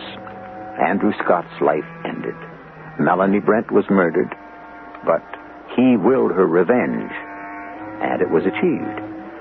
Because of what the constable saw on the green near the pond outside St. Luke's, and there was no gainsaying their testimony, even though it was incredible. But was it? Our cast included Michael Toland, Lois Kibbe, Guy Sorrell, and Earl Hammond. The entire production was under the direction of Himan Brown. And now, a preview of our next tale. That's another one of those words. Sure. Yes, but suppose I devote a lifetime of hard work and I fail. The devotion is your success. Madame, you breathe rarefied air. My name is Regina Summerfield. How do you do? I am Walter Owen.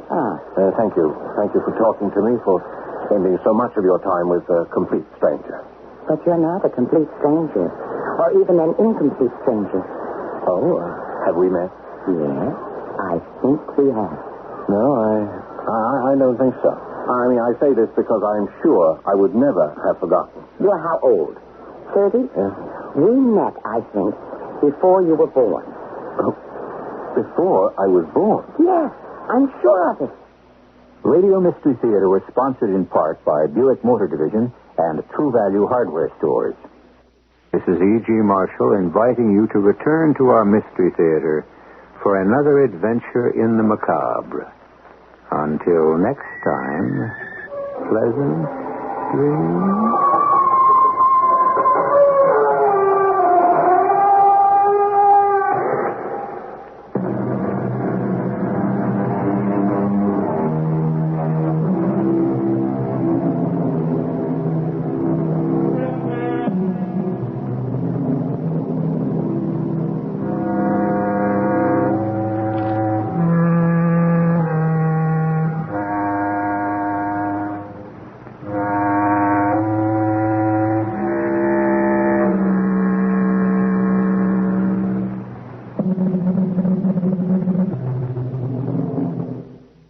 CBS Radio Mystery Theater presents...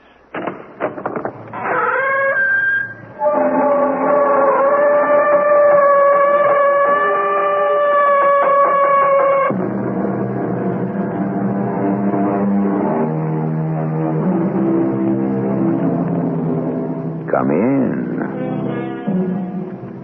Welcome. I'm E.G. Marshall. He who sleeps in eternal noise is awakened by silence. Silence. As we all know, silence can sometimes be the loudest sound there is.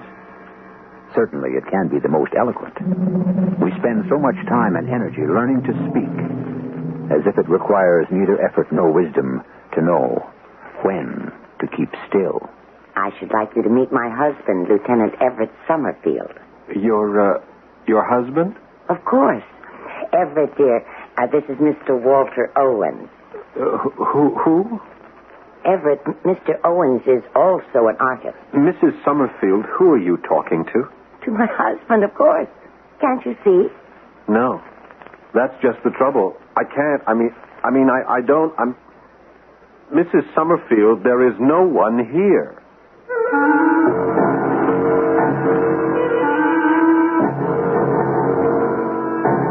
Our mystery drama, First Childhood, was written especially for the Mystery Theater by Sam Dan and stars Eileen Heckert. It is sponsored in part by ARM, Allergy Relief Medicine, and Buick Motor Division. I'll be back shortly with Act One.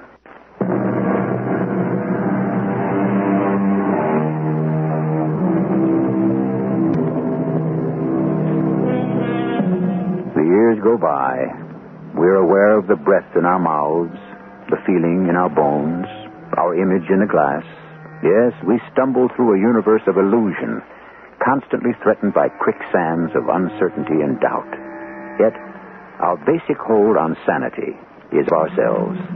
We may know nothing else, but each of us knows who he or she is. Or do we? Really? That's too nice a day for all. Join us at a beach on the northeastern coast. A private, secluded place on a day when the brilliant sunlight dances on the sparkling waves and the air crackles. And as the poet might have said, just to be alive is paradise enow. Oh, good. What? Oh. Oh, I'm sorry. Did I startle you? I was busy concentrating on this canvas. I didn't hear anyone coming. That is rather a good painting. Do you really think so? I wouldn't have said so if I didn't. That doesn't mean I like it. Oh, I see. It shows promise. Shows promise. Sort of as the kiss of death for an artist. But you're not an artist. Oh, why do you say that? You don't have enough paint on your clothes. I know. You see, the idea is to get the paint. Canvas either. There's not enough meaningful paint there. Oh, you've smeared pigment in profusion. But so few of those strokes signify anything. You have... Spoiled. Are you a fortune teller? Do you deny it? You're very handsome. You're charming. I'm sure women think you attractive. Men find you likable. You can have anything you want, except... Except what? Except art. You can't get that for nothing. You have to work for it. Now, what makes... It's obvious. What have you really got against this painting? You don't have to be an artist to paint it. Madame, I intend no disrespect. Your sense of color. My hair is white. I was trying to be tactful. Was Rembrandt tactful? I am not Rembrandt. My point exact. That an opinion should be based on more than prejudice, bias, or emotion. An opinion, hopefully, should have its foundation in fact, in evidence, in the authenticated truth. You sound like a lawyer. Well, it so happens that I am a lawyer.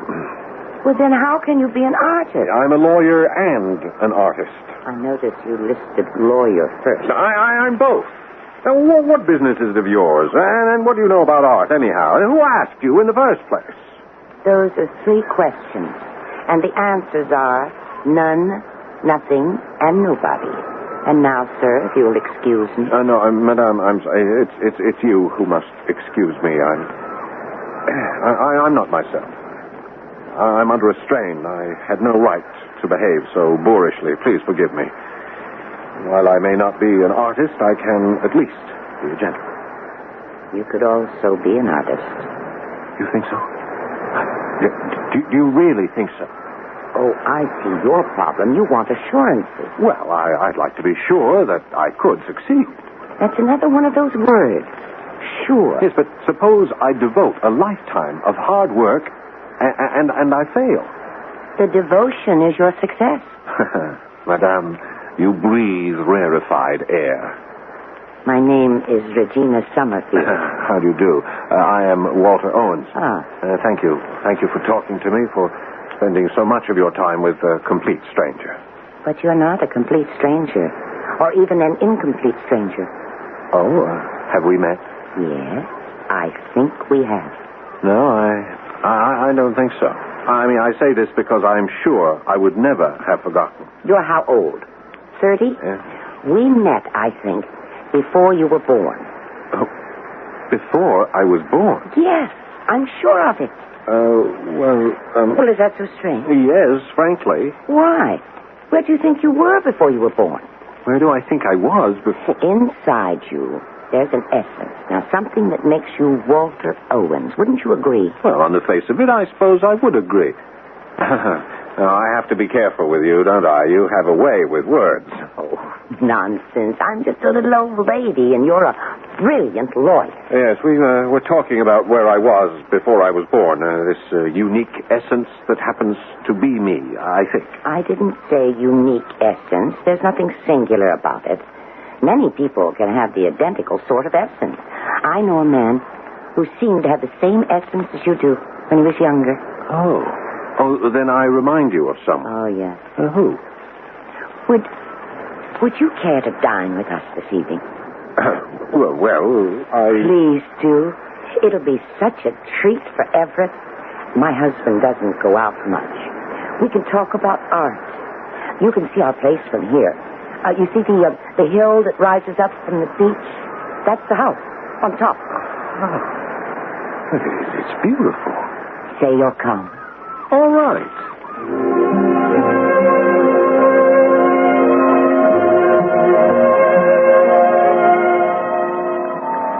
Mrs. Marchand. Oh, wait, don't tell me. You're in room 212. 211.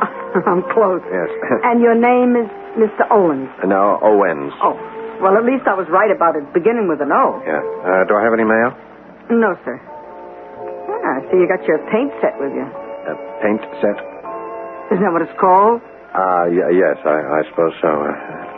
No mail, eh? Could I say something, Mr. Owens?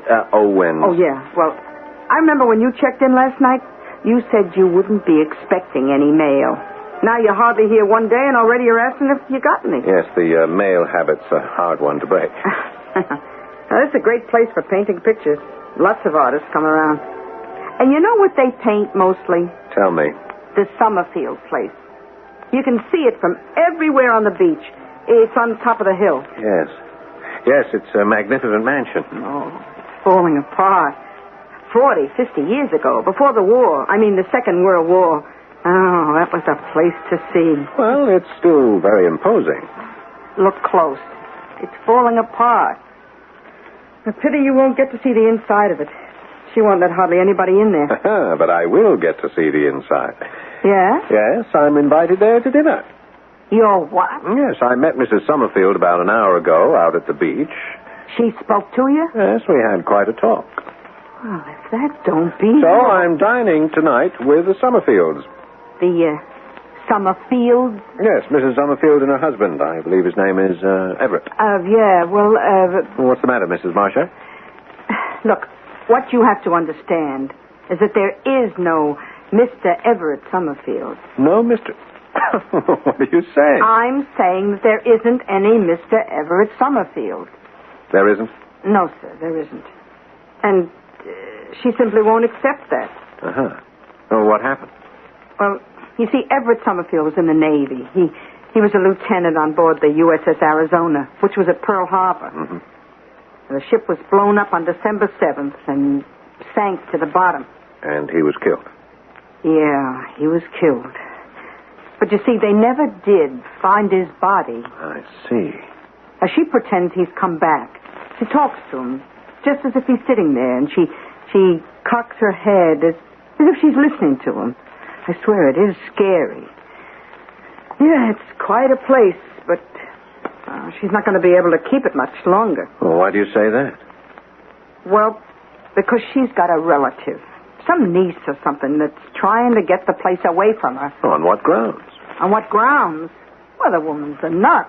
I mean, I like her personally, but she is a prime candidate for the nut house. Look, you're going there tonight. You'll see for yourself. I mean, the curtains on the windows are rags. The upholstery's all worn out on the furniture. The place needs paint all over. But she thinks... You know what she thinks? What? She thinks the place is in shape for the President of the United States to be entertained in. What you're intimating is she's crazy. Intimating? It's a fact. Mr. Owens, it's a hard, cold, cruel fact.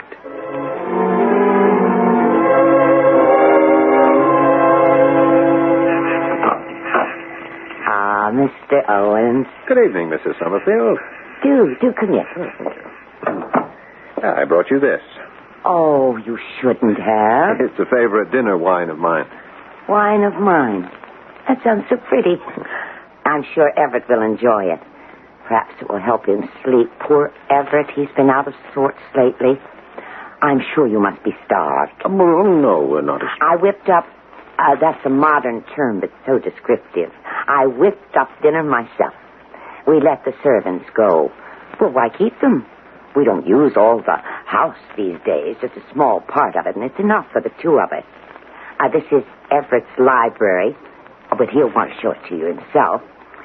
And this is a small room that we use as a combined sitting and dining salon. Lovely, isn't it? Yeah. Yeah. Now, these are genuine Hepplewhites. The drape on the window, if you look a bit more closely, is a genuine Gobelin. That is, it's purported to be.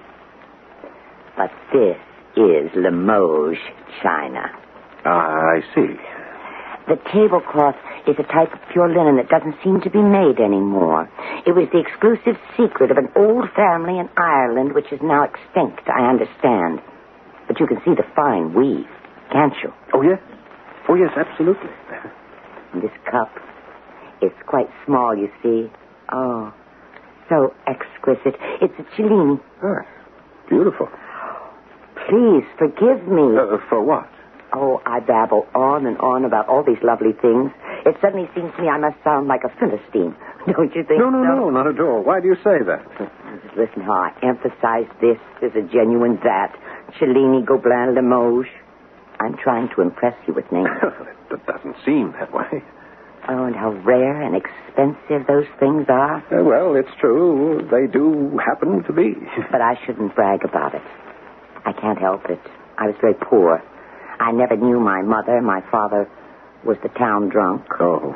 Lovable man, but he had the sickness. He couldn't support himself, let alone me. And so I ate the bread of charity all during my childhood. It's a bitter, hard loaf. I never had a new dress or doll or toy. I was determined I would have money. When I was old enough to work, I was a maid to some wealthy summer people. They were big bankers and brokers from Wall Street. When I entered a room, they didn't stop talking. I mean, they never even noticed me. Well, why should they? Do you know how I became rich? Can you guess? Well, no. By listening to their conversation. What do you want to do about Consolidated Engines, Jim? Why don't we buy Northmont Steel? She'll surely go up 10 points. And so on. And I bought too. I put my pennies together. I bought what they did, sold when they did, and soon I had money. A great deal of money. Oh, excuse me. We'll talk about it later. Here's Everett now. Everett? Good evening, Everett, darling. We have a guest for dinner, Mr. Walter Owen. I don't know. I didn't ask him. Are you Mr. Owen? Am I what? Are you from New York? Oh, no. Philadelphia. Everett. Why do you think everybody's from New York? Well, shall we all be seated? No, I'll carve the roast, Everett. You're always complaining about the knife. Yes, dear. Mr. Owens, in order to maintain domestic tranquility, will you do the honors and carve? Yes. Yes, I suppose so.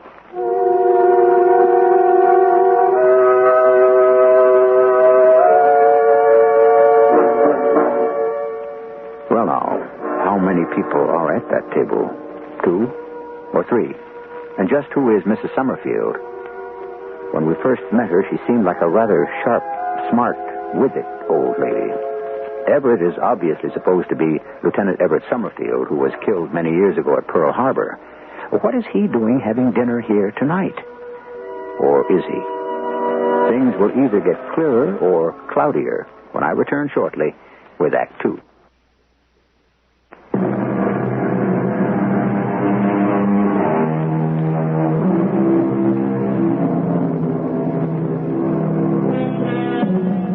Home is the sailor, home from the sea, said the poet. But some sailors can never come home again.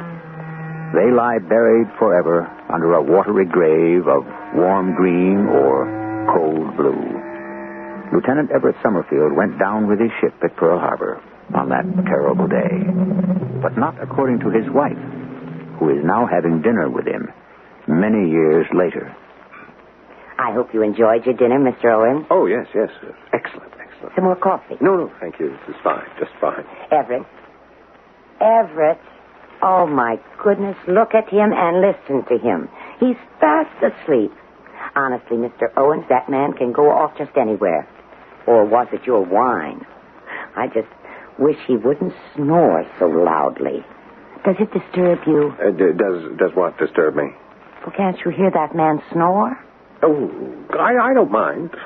You're very kind. I was telling you how I became so rich by just listening to wealthy men talk. I was 19 years old, and I had almost $500,000. Can you believe it? Yes, I could believe it.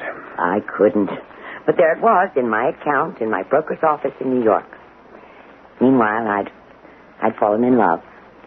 Can you guess with whom? Everett? Yes, Everett. Everett Summerfield. It was a miracle. Well, what do you mean? A miracle that he would fall in love with me. Why? Well, why shouldn't I fall in love with him? He was tall and handsome and rich.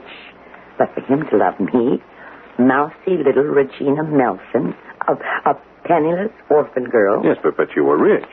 But who knew that? No one, not yet. I was Miss Nobody who had nothing. Yet he fell in love with me. His parents were furious. And then they died. An automobile accident. And do you know what came out? Mr. Summerfield Sr. was broke. It was a disaster.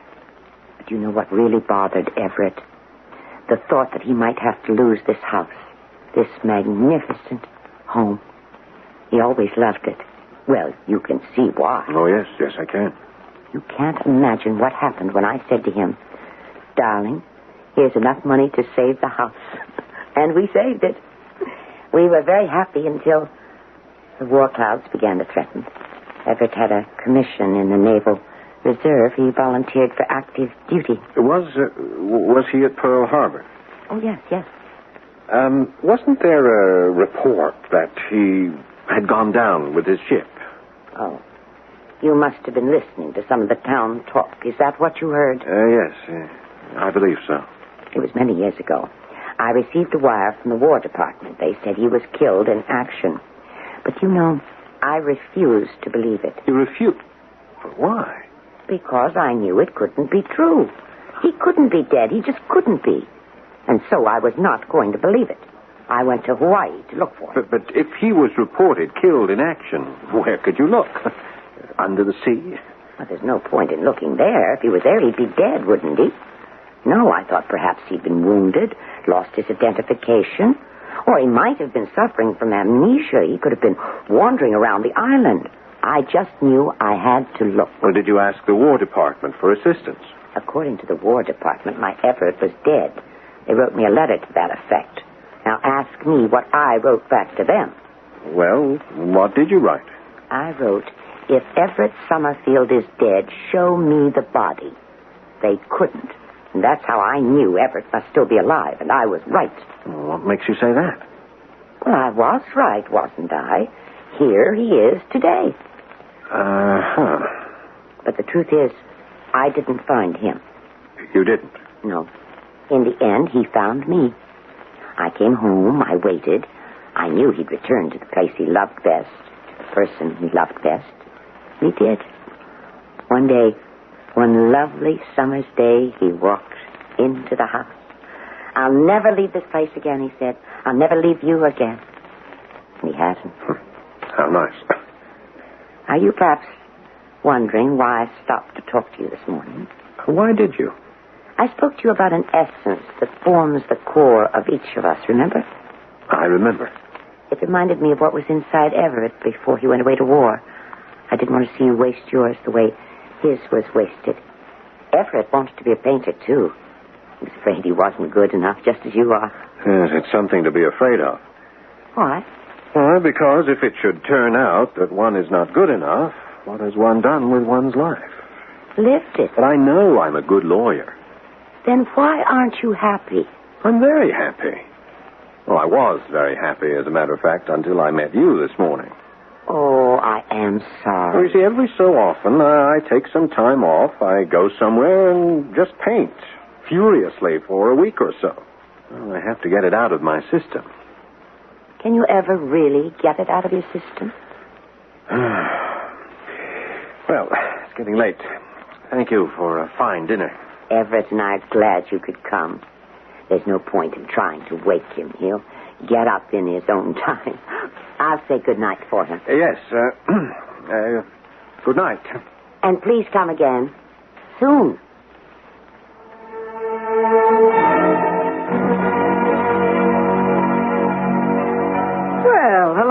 Mr. Owen. Good evening, Mrs. Marshak. I'd rather you called me Dell. I can't get used to this Mrs. Marshak. I only been married to him a week. Yes, were there any calls for me? Now, look, you said you weren't expecting any mail or calls or anything. Yes, well, actually, I'm not. How was dinner at the castle? Oh, quite an experience. Does she still have any furniture left? You know, it's very sad. She thinks she's surrounded by priceless antiques and works of art. It's pitiful. And yet she's such a bright lady. It's love. She just could never get over him. It must be terrible to be in love like that. I could never be. Never. Well, that'll come to an end maybe by next week. Oh, why next week? Well, I was telling you about this niece. There's going to be a hearing in court. A hearing? When? I guess the day after tomorrow. Judge Sterling is in town. He's staying here at the motel. Judge Donald F. Sterling? Yeah, that's the one. He comes from around here. Do you know him? Well, where is he? Well, I saw him go into dinner. He should still be in the dining room.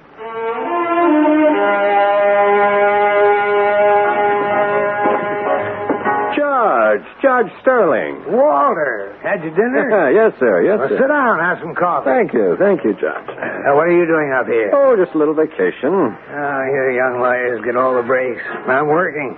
This place is part of my circuit. And I've got what I call a COL. Oh, what's that? Oh, it's my own private code for a crazy old lady. Oh. Well, I shouldn't say that. It's just that I hate these things. You get some greedy, shifty-eyed relative who wants the old gal put away for her own good, naturally. Naturally. And the truth is, the old gal would be better off being taken care of, but it's a messy situation. Well, anyhow, since I'll have to adjudicate this case, I'd better not discuss it. Yes, sir. The vultures have circled and landed. What's that, sir? That table near the window. Yes. That young lady, should I say woman, that's the cousin, somewhat distant cousin, but the only surviving legal relative of the late Everett Summerfield. The late? Yes. That's what this thing's all about. And her estimable attorney, Mr. Leroy Pillow. Unappetizing duo. But they may have the evidence on their side. Oh, what evidence? Enough to show that Regina should be committed. You call her Regina. It sounds as if you know her. Yeah, I've known her all my life. Well, first part of my life, anyhow. A little orphan girl. Work-worn little drudge before she was fairly into her teens. Her face and hands were always dirty. Heaven forgive us, we all made fun of her. All of us, little rich kids. Judge, you say there's to be a hearing. Yes, the day after tomorrow. Does Mrs. Summerfield have a lawyer? Well, there's no one of record as yet. I suppose the court will have to appoint one. Do you suppose the courts could appoint me? I would like to represent Mrs. Summerfield. You know what that means? Yes. Yes, it means that I've taken on a very difficult case.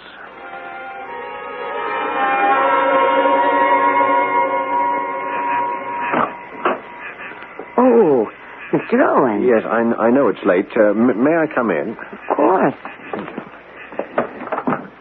Is something wrong, Mr. Owen? Mrs. Summerfield, did you know that the day after tomorrow you are being taken to court?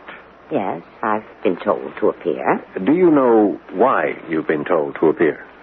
I suppose it's that Marston woman. Yes, well, that Marston woman, as you call her, is out to have you committed to a mental institution. On what grounds? On the grounds that your faculties are impaired. In other words, I'm crazy. Well, I was only trying to say it nicely. Mrs. Summerfield, please, let me explain. A pity you just missed Everett. He was quite taken with you. He went upstairs to bed. Mrs. Summerfield, we must talk about Everett. Oh, I'm delighted. I love to talk about Everett. Well, first, let me tell you, as your attorney... Oh, are you my attorney? Yeah, I was just appointed by the court. Marvelous. Now I need have no further worries. Not that I ever had any. Judge Sterling, I've known him since we were both children. Judge Sterling is not so sure that he will be able to prevent that Marston woman from winning the case. Judge Sterling is an honorable man. He would never permit justice to be mocked in his courtroom. He may have no choice on the basis of the evidence. What evidence? Well, Yes, Mr. Owen. this insistence of yours that Everett is in the house. I mean, you see, That will be quite enough, Mr. Owens. I see I have misjudged you. Mrs. Summerfield. Are you telling me that Everett is not in the house? As your lawyer, I can If only... that is your attitude, you can no longer be my lawyer. Please, Mrs. I Summerfield. must ask you to leave.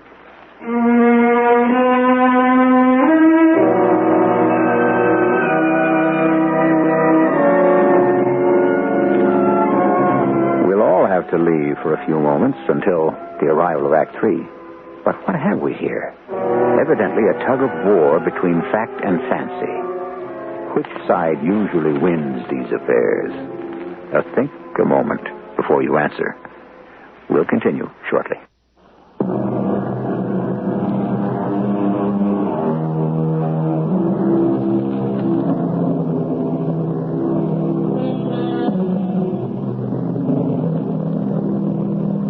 Cogito ergo sum, or I think, therefore I am, said the philosopher. Now, if you examine that, you see it's absolutely right. If you can think, it's proof you have to be. But that's only you. If you think for someone else, does that mean that they are also there? Once again, we discover that we should never get bogged down with philosophy when we're trying to tell a story. Onward. Mrs. Summerfield, I want to help you. How? I want you to be able to stay here, to live here.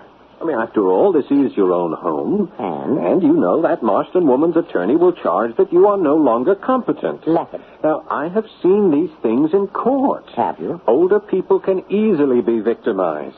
Will my lawyer stand idly by and permit it? Your lawyer can only deal with facts. Oh, we're back to that. One fact your lawyer will find difficult, if not impossible to overcome, is that you talk to people who aren't here. Everett is here. Let me put it this way. You talk to people who cannot be seen. Is it my fault if others cannot see clearly, truly? That's neither here nor there. Don't say that. Realistically, everything has to be in one place or the other. Yes, well, that is your best defense. Now, I will place you on the stand. Oh, that must be an exciting experience. I've seen it on the stage and in the motion pictures. It's never happened to me. Yes, well, I will ask you the following question. I'll be under oath, won't I? Yes. Now, I will say, Mrs. Summerfield, do you actually believe your husband is still alive? And I will answer yes. You will answer no. How can I answer no? You just told me I was under oath. Because the answer is no, and the case will be dismissed. The answer must be yes, because Everett is alive. Our second best defense. I will ask the same question. Mrs. Summerfield, do you actually believe your husband is still alive? And I will answer yes. You will answer, I want him to be alive, and I try very hard to believe it. But I don't try hard to believe it. It happens to be true. The attorney for that Marston woman will ask you that question. What will you answer? Yes. That answer opens the asylum doors. It's the truth, Walter. I wish you believe it. Well, it's very hard to believe it. Of course. Now, you've just caught the exact sense of it. If it were easy to believe, well, there'd be no problem, would there? And that's the same with everything else. If it were easy to be an artist, anyone could do it. Mrs. Summerfield, please let us stay on the subject. This is the subject. Do you do what's in your heart, or do you do what's easy? It's easy for you to be a lawyer, but it's right for you to be a painter. Mrs. Summerfield, when I talk to you, sometimes I no longer know what I mean. Then there's hope for you. Probably. But is there hope for you?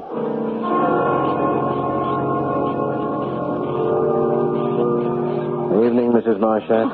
I'd rather you called me Belle. Good night, Belle. See you in the morning. Aren't you going to ask me your usual question? Oh, what usual question? Any mail? Any messages? Well, I never have any. Well, you do tonight. A message from a Mr. Pillow. He's the lawyer you're going to be up against in court. Well, how do you know I'm going to be in court? I know everything. He'd like to see you in the lounge.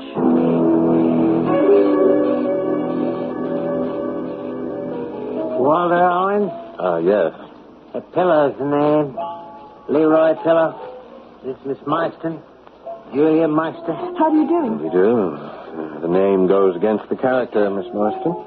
In what way? It seems to me that Julia is usually the heroic role of a melodrama, not the villainess. Now, wait a minute. See here, Mr. Owen. Oh, climb off it, Leroy.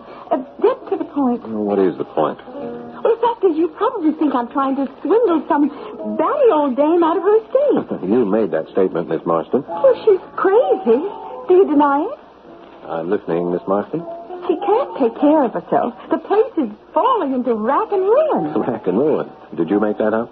It can be saved. It can make a fantastic resort hotel. Yes, think of what a boon it would be to the economy of this town. So, tell me your proposition, Leroy. Mr. Owens, why can't we settle this out of court? Settle what? The problem. Well, I'm not aware of a problem.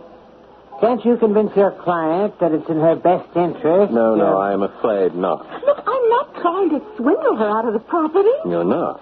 But it'll still be hers. In name, at least. And she'll be away in a nice place with nice little old ladies just like herself. And she can dig in a nice little garden. What a lovely prospect. Owens, I'm trying to help you out. Are you? Why lose a case when you don't have to? Who says I have to?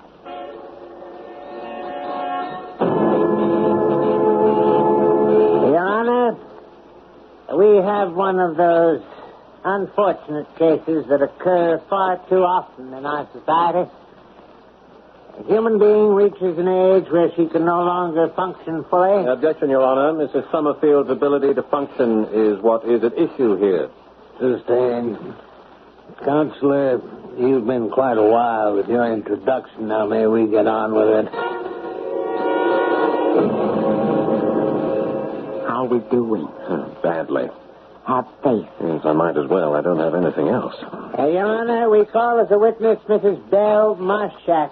Mrs. Marshak, will you come up, please? Yes, sir. I will. Raise your right hand. Do you solemnly swear to tell the truth, the whole truth, and nothing but the truth? Yes, sir. Miss Marshak, how long have you known Mrs. Summerfield? All my life. You know her well, then? Yes. Would you say that there is something peculiar about her? Meaning what, sir? Well, does she do anything that might be considered strange? Objection, Your Honor.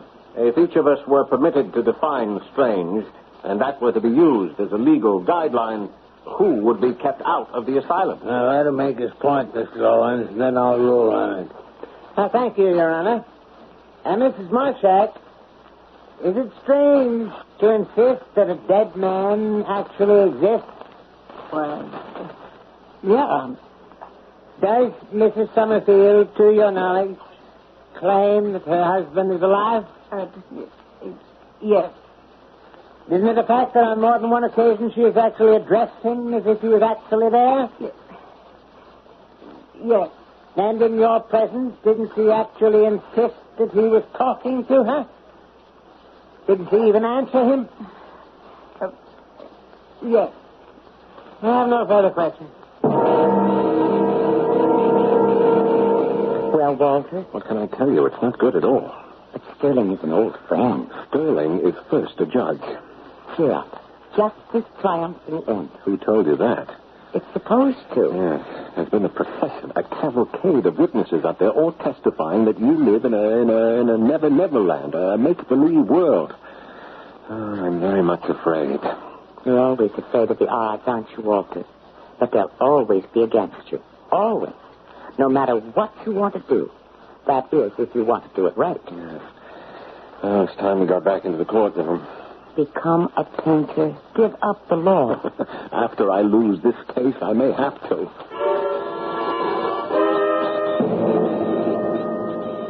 In essence, Miss Marston, why have you brought this action? Because I'm trying to salvage something. Mr. Summerfield is no longer able to maintain the house. As everyone has testified, it's going to rack and ruin. I would like to set the place to rights. And have you discussed it with Mrs. Summerfield? Well, how can you talk to her? She lives in another world. Everybody knows that. She even thinks her husband is alive. Objection, Your Honor. To what, Mr. Owen? The issue of her husband's death is still before the court. Yes, but the court has as Exhibit A this document from the United States Navy that informs us Lieutenant Everett Summerfield died in action. Lieutenant Summerfield's body was never recovered, Your Honor. We can therefore never be sure that the Navy is correct. I see. Is this to be your line of argument? Well, it's one line of argument. Yes, well, I'll weigh it with the rest. I'll continue with your testimony, Miss Marsden. But you go into that house and you're spooked. What other word can I use? Spooked. And the joint is just falling apart. And you talk to her, you know what? It's like talking to someone in their second childhood. That's the whole story. Virginia Summerfield is in her second childhood. Your Honor, I object. Regina, you can't object. Why not? Except to your attorney. Oh, him. He knows more about painting than he does about the law. Besides, anyone has a right to object when they hear a lie. What lie? This young lady has just told a lie. She said I was in my second childhood. That's not true. I'm in my first. Well, now... Who knows that better than you, Jeremy Sterling? Did I ever have a childhood? You can answer that question because you had one. We're both the same age, you and I. We were both raised in this town. And while you were having your childhood, what was I having? What, Jeremy? I was having floors to scrub, dishes to wash, clothes to launder. I had a little cot behind the stove in some rich lady's kitchen. I ate what was left over. I wore what was handed down. I lived alone without friends. Sometimes I was so desperate to hear the voices of children that I sought you out, where you were all playing in your pretty clothes with your beautiful toys. I knew you'd only make fun of me, but that was all right. At least someone was paying attention to me. Maybe you threw mud pies at me.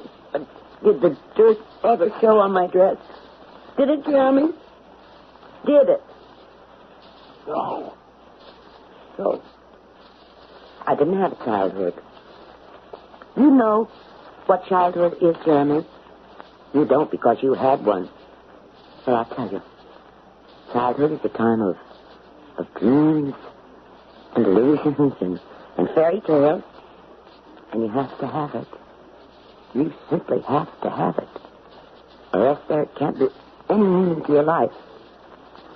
And since I didn't have mine when I was young, I have to have it now, before it's too late. Childhood means living in your own beautiful world.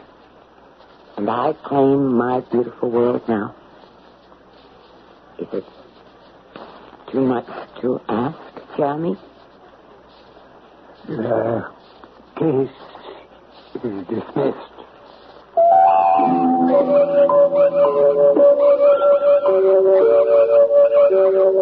The beautiful world of childhood, the world of innocence, the world of infinite possibility and unlimited promise. So the things we dreamed would one day happen. The adventures we would know, the people we would become. It's too bad most of those dreams never come true. Or do they? I shall return shortly.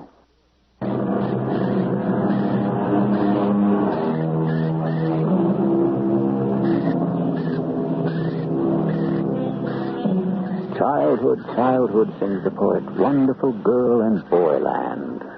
Once you leave its portals, you can never return again. Maybe that's not true either. Certainly so many of us strive to go back to the simplicity, the wonder of it. But the trouble is, childhood is so rare and so precious that usually they can only spare one to a customer. Our cast included Eileen Heckert, Paul Hecht, Bryna Rabin, and Robert Dryden. The entire production was under the direction of Himan Brown. And now, a preview of our next tale. Don't take another step. Either one of you. You can put down your rifle, Captain. We mean no harm. What do you two want? think you know. We want our brother's body. Get us papers. You say nothing. Well? We're here to get Paul's body. To take him off your land and give him a decent burial. And where would that be? Where he belongs. 6 feet under Carpenter soil, is that it? Yes, Captain. That's it. You are out of your mind, girl. What is that supposed to mean? Now just turn around, the two of you, and take yourselves straight back to where you come from. But please, Captain Crane. We are not about to do that. We want our brother's body, and we are here to get it. Radio Mystery Theater was sponsored in part by Buick Motor Division and ARM, Allergy Relief Medicine. This is E.G. Marshall inviting you to return to our Mystery Theater for another adventure in the macabre. Until next time, pleasant dreams.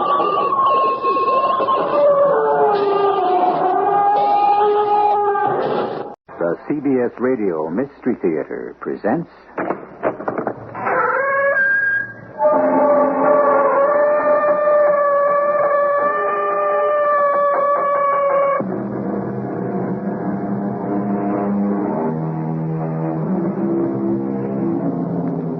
Come in. Welcome. I'm E.G. Marshall.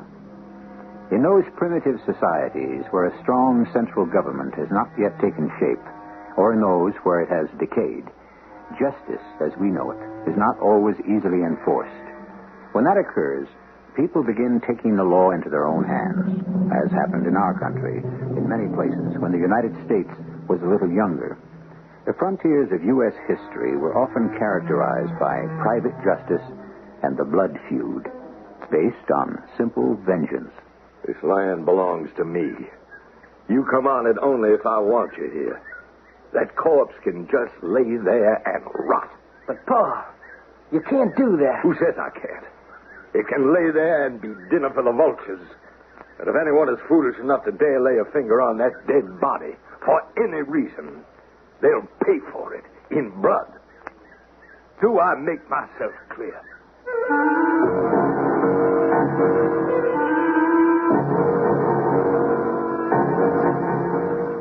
Our mystery drama, The Way to Dusty Death, was adapted from Sophocles' great Greek tragedy, Antigone.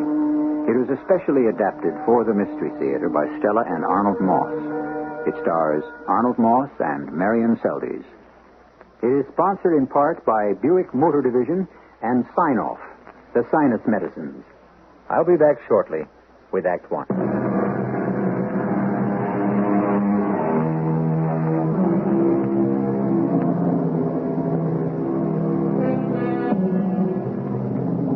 The Civil War, the war between the states, has been over for more than 10 years. But in the mountainous terrain of Thebes County along the rugged Kentucky-West Virginia border, there is still no peace. For years, two families, the Carpenters and the Webbs, have been taking the law into their own hands in a deadly feud that has robbed each side of its share of sons. It is a warm summer night. Paul Carpenter and his younger sister Isabel are stealthily making their way across the fast-running mountain brook that separates their land from that of the Webbs. I tell you, Paul, that coat is on the other side. I know it. And Amanda knows it. You two girls have got a feeling in your bones, is that it? You don't believe us? Of course I do, Isabel.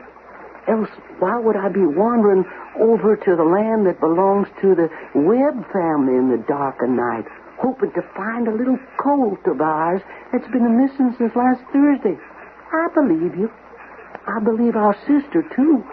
Ain't often that Amanda's wrong. And what's more, I'm sure I know just how it got there. You mean the little colt somehow crossed the mountain brook all by itself? And after it crossed, somebody kept it. I don't put it past them. What's thieving to a pack of murderers? If Captain Webb could put a rifle bullet through our father's head with no good cause... Shifting hate for all us carpenters. Quiet. We're almost on the other side. Almost on their land. Keep your voice down, real low. Here we are, on enemy territory. Oh, Amanda will be pleased by what we've done. Just watch your step. The stable, where the coat would be, is over toward that way. Stay close behind me. I'm following you, Paul. Oh, this is what Papa would have done if he was still alive. I reckon so. Over there. There's the barn. Lucky we got a moon. Oh, we'll get that coat in no time at all. And then we'll make a run for it. Over the brook and home. I can just see Captain Crane Webb's red old face when he looks into the stable in the morning and finds... Isabel! Hey, I've been here. Oh, we gotta get out of here. But fast, Paul. Fast. I can't get up. Oh, Paul. I can't see. The blood is pouring in my eyes. Oh, Paul. You go, Isabel. You go quick. Run. No, I can't leave you. You got to, or they'll get you, too. Over this way, Harmon. Follow me. Right with you, Paul. They're coming. Please go, Isabel. Don't you worry, Paul. Amanda and I, we'll be back real soon to get you. Just take your time, sister. I think there'll be lots of time. This way, boy. Over here, Harmon. Who is it, Paul? Who is it? Yeah, I got one of them anyway. I haven't completely lost the skill I was known for in the war. Right through the head. The other one? Got away. Wait a minute, Paul. Look who it is. Yeah, I know who it is, Harmon. It's a carpenter boy. Paul Carpenter. Yeah, I know. I knowed it all along, son. He's dead. You killed him, Paul. He was trespassing on my land. And I was hoping that one of these days... You was hoping what? Oh, it ain't important, Paul. What do you think you're up to, Harmon? Well, you ain't gonna let his body lay here on the ground, are you? The carpenter fell here on my property. He's dead. And he's going to stay where he fell. Now, you put that body down. But, Paul... I don't want to say it twice, boy. That's better. You started to say that you was hoping something. I thought maybe all this bad blood between our two families might someday soon be coming to an end. Why is that? Well, I've got reasons. Now I'm afraid that things are going to take a turn for the worse. Let's get back into the house before your ma begins to worry. Things are going to start happening all over again. Well, then you just let him start, son. Because whatever the carpenters begin, you can be sure we Webbs will finish.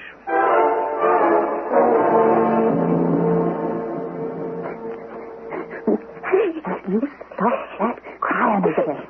I said stop it. Now. We wasn't doing any harm, Amanda. Just trying to get back what rightly was ours.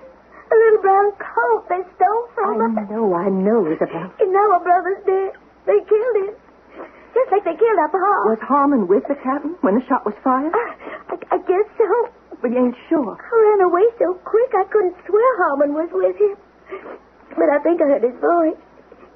Now Paul's dead. Oh, we were foolish to do what we did. You've got to pull yourself together, girl. Oh, what's wrong with you, Amanda? You got no feelings. You're acting just as hard as stone. Listen to me, Isabel. Now listen close. Paul's dead. We cannot bring him back.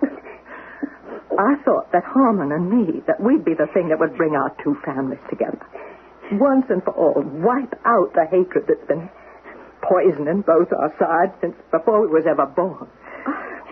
You do love each other, Harmon and you. Well, no one knows that. Except you and me and Harmon. Now, not only is that not to be, but the Carpenters and the Webbs will go on spilling each other's blood till there ain't no more to spill. Ain't we already got there, Amanda? With Paul's death? No, not quite. In this house of ours, there's still two of us. Two girls. Two almost helpless girls. Helpless, Isabel? I can shoot a rifle as well as any man in this county. You know that. And I'm now head of this family. The honor of this family rests in my hands. We got lots of men who are kinfolk. Men who'd stop at nothing to get back at the Webbs for our brother Paul's death. Well, this is one matter I want to handle by myself. With your help. You think you can? I'm sure I can. Now, right now, our job is plain. At sunup, as soon as it gets light, we got to carry back our dead brother's body so as we can give him a respectful burial. Now we better get some rest. Oh, Amanda, couldn't possibly carry Paul's body? Just the two of us? Well, I think I know where. Maybe we get some help. Where? Never you mind. Well, suppose we don't. Then we'll do it by ourselves, Isabel. The best we can.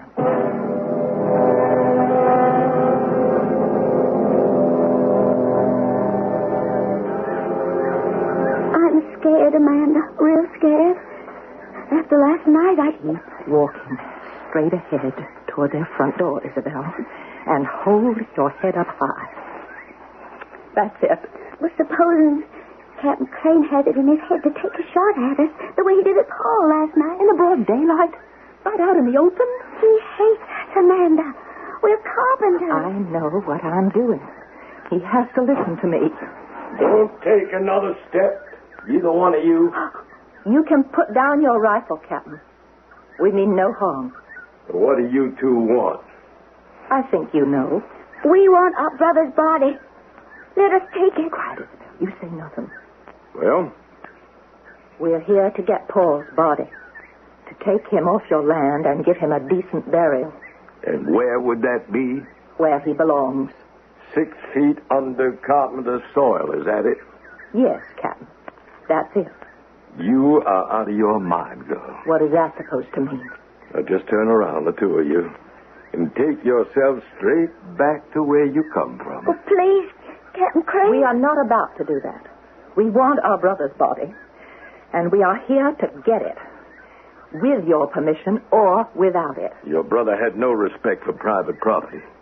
He come onto my land, Webb land, uninvited. And so he can stay there. But he's got to be buried. You can't just let him lay there. Why must he be buried? And who's going to make that happen? You two girls?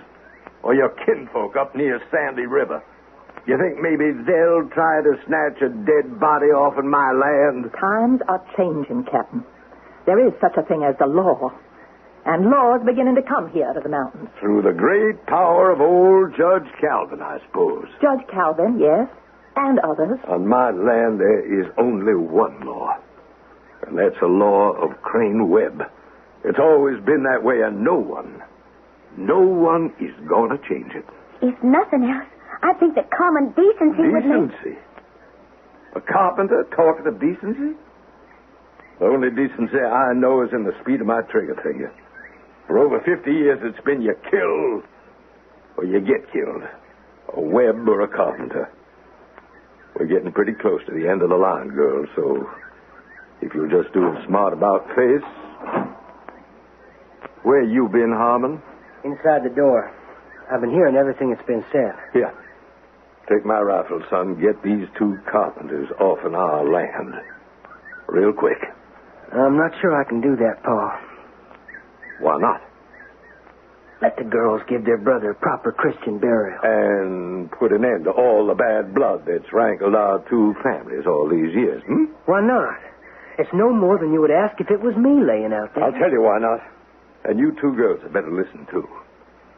I mean for that body out there to be a warning to everyone that this land belongs to me. You come on it only if I want you there. That corpse can just lay there and rot. Pa, you can't... It can lay there and be dinner for the vultures. And if anyone, you hear that, anyone is foolish enough to dare lay a finger on that body for any reason, they'll pay for it in blood. Do I make myself clear?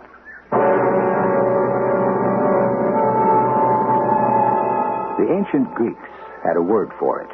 They called it hubris, meaning excessive pride, insolent, overbearing arrogance. The one sin of man the ancient gods would not tolerate. And Captain Crane Webb is such a man weighted down with pride, false pride, with hubris. How will the fates deal with his stiff-necked unwillingness to bend? Join me shortly in Act 2.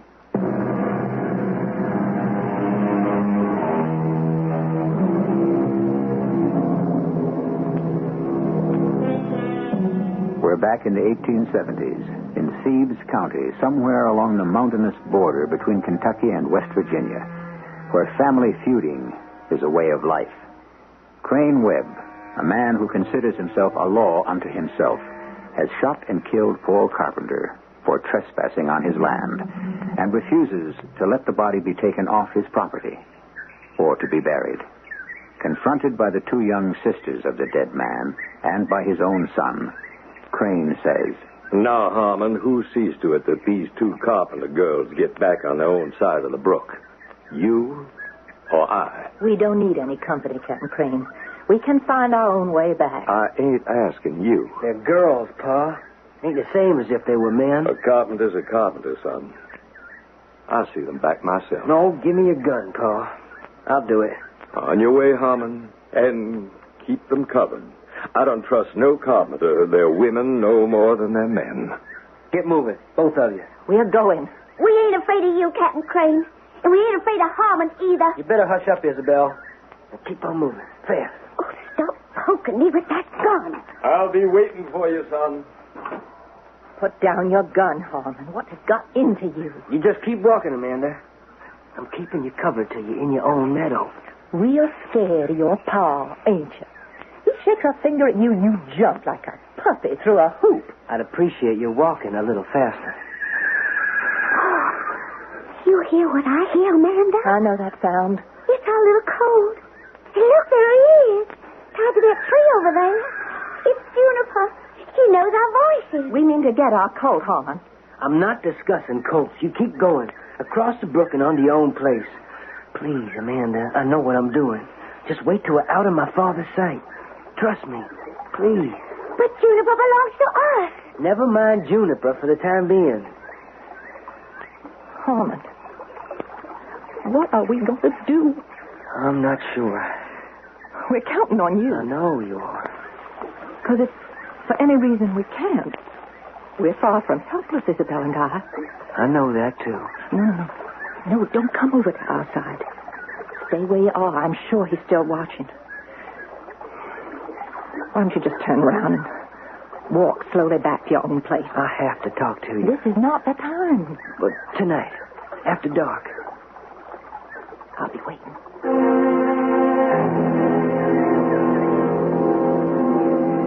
You're sure he doesn't know where you are? I just said I was going out for a breath of air. Now, Harmon, just listen to me. Your father has lived all these years making his own laws. Fitting your life, your mother's, everybody's, to however it pleased him. Yeah, we all know he's not an easy man. But whether he goes along with it or not, that's all about to end. There is such a thing as the law. There is such a thing as right and wrong. What are you getting at, Amanda? The law goes for everybody, including your father. And he has to know that no one, not even he, is above it. And that means the law of Thebes County. You're not thinking of bringing old Judge Calvin into this, are you? Why not? Well, the captain wouldn't pay him no mind, you know that. He'd just laugh at the old judge. Well, that remains to be seen. Now, you just go on back home. Fast. Whatever you do, don't forget, my father is a very dangerous man.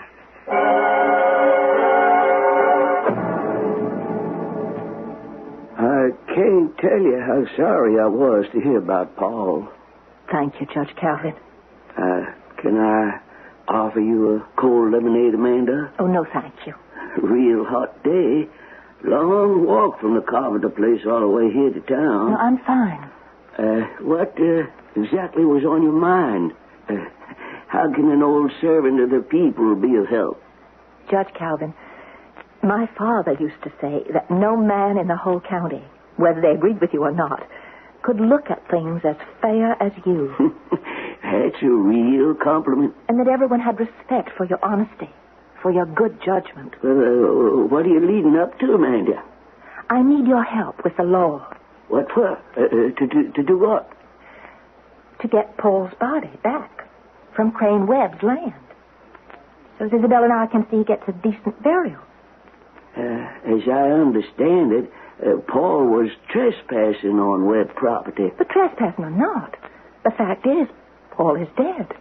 How he was killed and what led up to his death is not the question. What is important is he can't be left lying out there in the hot sun, unburied, with the birds waiting to pick out his eyes. Well, what is it you'd like me to do? I want my brother's body. I want you to give me the legal right to go in there and take it. Right away. A paper of some kind with your signature on it that says that I can do it. I've known Crane Webb since he was a boy, 50 years or more. He never learned respect for anything that he considered weak. And to him, I'm weak because I'm a girl. Is that it? He'll never change. Well, then where does the law come in? Well, that's hard to say, especially here in the mountains. I could serve a piece of legal paper on Captain. He'd just tear it up. And then what would I do? Force him some way to let us take possession of our brother's body. Force Crane Webb to do anything? I know him much too well for that, Amanda. Besides, the bitter truth is that any judge, any keeper of the peace who dares to raise a gavel against a man like Crane may do it at the risk of his own life. I see. I may not have too many years ahead of me, my girl, but those I have, I cherish. You're afraid of him. Is that it? Well, I know the history of this county. Your father, and now your brother, are sad proof of it. And you won't lift a finger to change that, will you? A man who's supposed to deal out justice, who claims to have been my father's friend. Judge Calvin, you make me want to be sick. You're a tired, scared old man. No, just a minute, I just don't want to waste any more time with you. Now, don't make trouble, girl. There's been enough. My sister and I will find a way to do what we think is right. Those were the words I heard your father speak. It cost him his life. It won't cost me mine. I'll do what has to be done, with or without the help of what you call the law. Oh, don't bother. I know where the door is.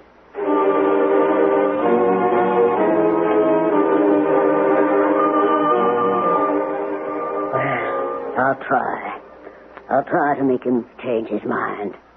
But, Harmon, you know your pa. His will is iron. It don't make sense, though, Ma. Well, it does to him, Harmon. To him, that's all that counts. Now, I beg you to stay away from Paul's dead body. Don't you so much as touch it. There's something this time I told you, Ma. What's that? Paul Carpenter was my good friend. I'm glad the captain never knew. And that's not all. Amanda and I, we love each other. We've been hoping to get married. Married? To a carpenter? You're out of your mind. Your pa'd kill you first. If I don't help her move Paul's body onto their own land, she'll never speak to me again. Never. How could you dare disobey your father? How could I dare think of not helping the girl I love? Your father says there is no greater wrong than betraying your own flesh and blood. Harmon, my son, don't let your feeling for this girl turn you against your own kin. I beg you. What would you have me do? Try to do what you're told. Even if it means choking this carpenter girl out of your heart. You gotta try to do just that. I don't want to hurt no one. Not you, not Pa, and not Amanda. It's your choice, Harmon. But whatever you decide, remember, I couldn't bear to lose another son.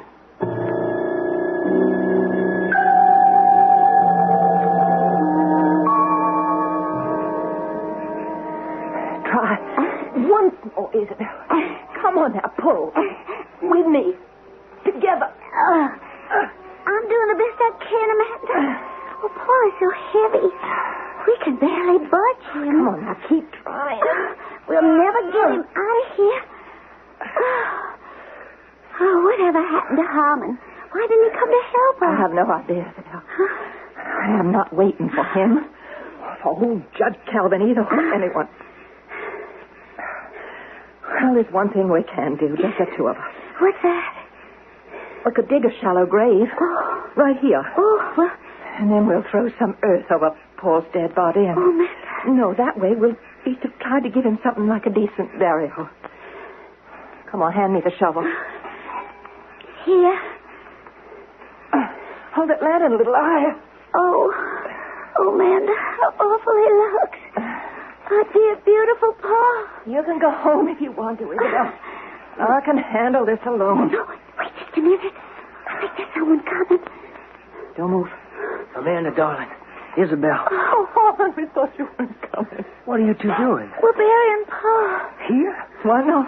Well, if my pa catches you... We have the right to take care of our brother. Once we've given him a show of burial, a token, we'll have done part of our duty to him.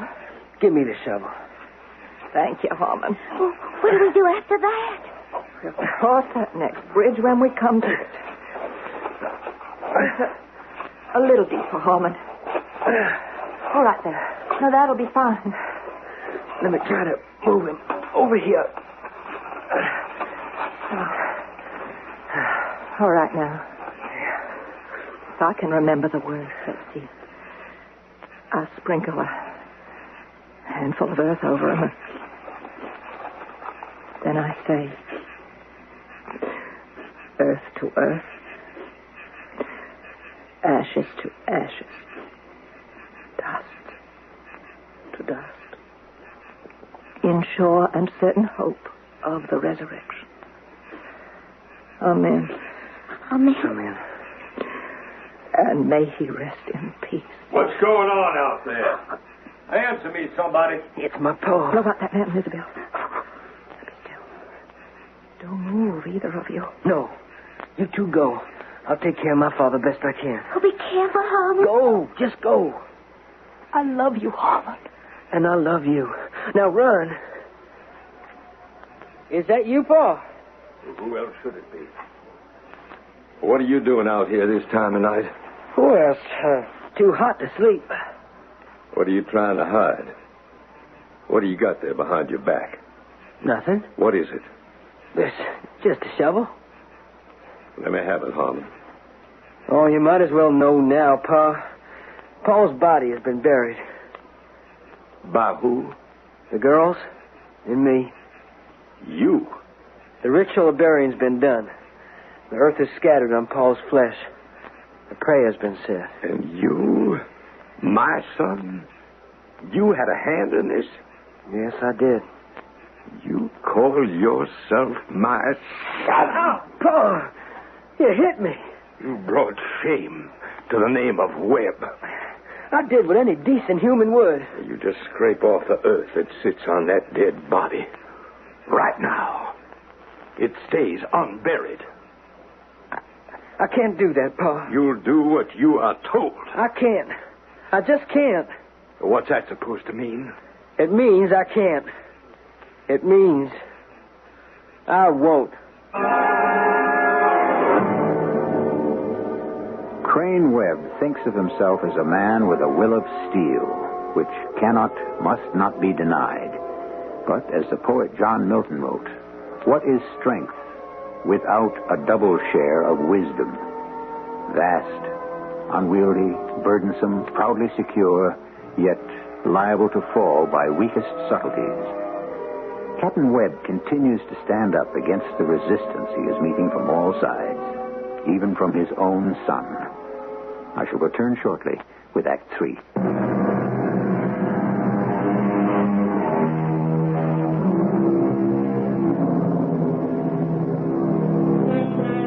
A vendetta, we are told, is the right or obligation a person assumes to be his, in retaliation for a wrong, often a murder, he thinks has been done to a member of his family or group. Vendettas go back to the most primitive times, and even find their place in great literature. In Hamlet, for example, where the young prince seeks vengeance for his father's murder. In our story, it's the feud between the Webbs and the Carpenters. Captain Crane Webb speaks to his son, Harman, who he thinks has betrayed him. Harman, you brought shame to the name of Webb. I only did what any decent human would. Scrape off the earth that sits on that dead body. I can't do that, Pa. You'll do what you are told. I can't, Pa. And I won't. You won't? No, Pa. I won't. I reckon you thought you were too big, maybe too old to be whipped. Don't try it again, Pa. I'll warn you. Let me tell you something, boy. A man prays he may beget a household full of dutiful sons who share with him the punishing of enemies, the honoring of his father's friends. I won't listen to this. Oh, yes, you will, boy. A man who breeds a young one that won't stand by him has done nothing but sow trouble for himself. His enemies laugh at him. Why, when I was your age... Oh, not again, Pa, please. I had respect for my pa. The greatest respect. Maybe he earned it. But maybe you just better go into the house and help your mother. Roseanne's doing some mending. Maybe you can help her thread the needles. But first, give me that shovel. Hand it to me, I said. Give me that shovel. Pick up that shovel. Pick it up yourself, Pa. I'm going to bed. Very well. I'll uncover the corpse myself.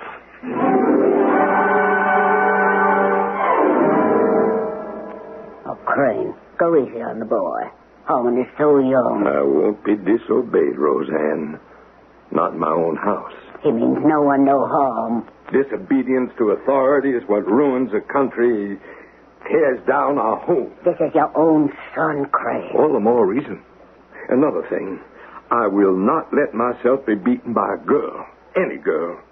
If the way I live is to be threatened, let it be by a man, not by some girl. You're sick. You're sick with hate. I will not listen to this. You don't really know why you hate.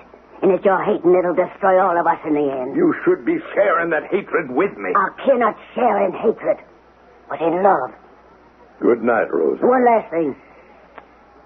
Harmon's my only son. Your only son. And there are more carpenters than just them two girls. If anything happens to those girls, it'll be the end of Harmon, too. Nothing will happen to Harmon. I'll see to it. How can you be so sure?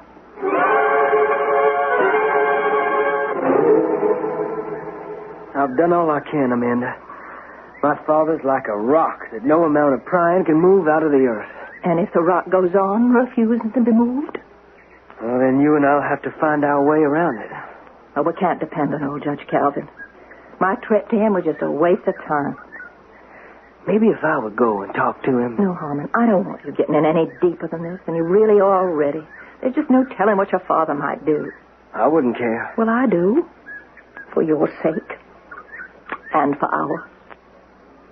Let me kiss you, Amanda. No, Harmon. Don't. Right at this moment, I don't feel at home either with you, the living, or with Paul, the dead. Forgive me, Harmon.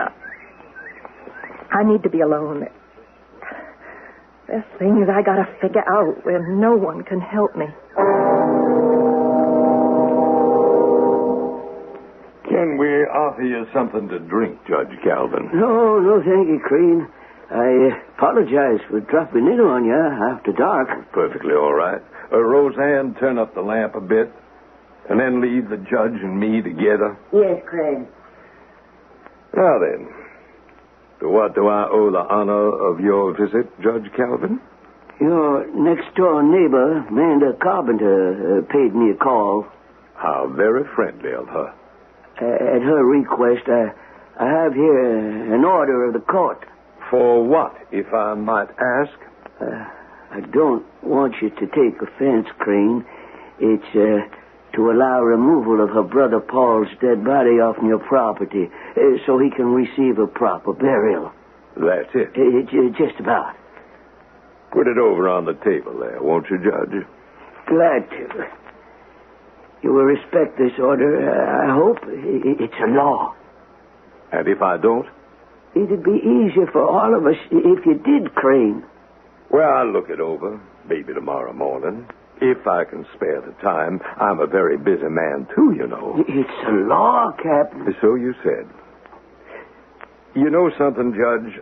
On second thought, I will take that piece of paper. You're a reasonable man, Crane. I knew I could count on you. What are you doing? There's your court order, Your Honor. And now I would appreciate your getting out of my house just as fast as your old legs will carry you. You can't defy the law forever, Crane. I can't? Who says I can't? Good night, Crane. Oh, wait just 1 minute, Judge. There's someone sneaking around down there near the stable. What are you doing with that rifle? Please let me get by, Your Honor. Are you out of your mind? Don't you worry. I'll take care of everything. Crane, put down that rifle. I'll take care of them good. Once and for all. Got to be very quiet, Amanda. I know. Judge Calvin's up there talking with him and with my ma. We got to be quiet and quick. Oh, you're wonderful, Harmon, to be doing this. Don't let's talk. I'll just try to heist Paul's body over my shoulder and carry him to the stream. In no time at all, he'll be back where you want him. Oh, he is heavy. Can I do anything? When I grab him here, you get your hands under his head. That'll help. Oh, Harmon, I love you so. And I love you. What happened? What was that? I've been shot. Here, in the neck. Oh, my poor darling. Harmon, be careful. Your father, he's shooting from the house. That's the last shot he'll ever fire on this earth. What are you doing? Paying back my father. This time, he's more than asked for it. Put down your gun, Harmon. It'll do no good. We'll see. I want you to die, Paul. I want you dead.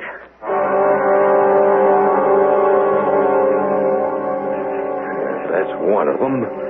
Can't say they didn't get fair warning. Crane, you'll hang for this. Maybe, maybe not. Well, what do you know? They're shooting back at you. Not bad aim either. That one nearly got me. Oh, we're just gonna have to stop this foolishness. Like this. Do you realize what you're doing? I think I do. Those are them carpenter girls, both of them. And I reckon I got them both.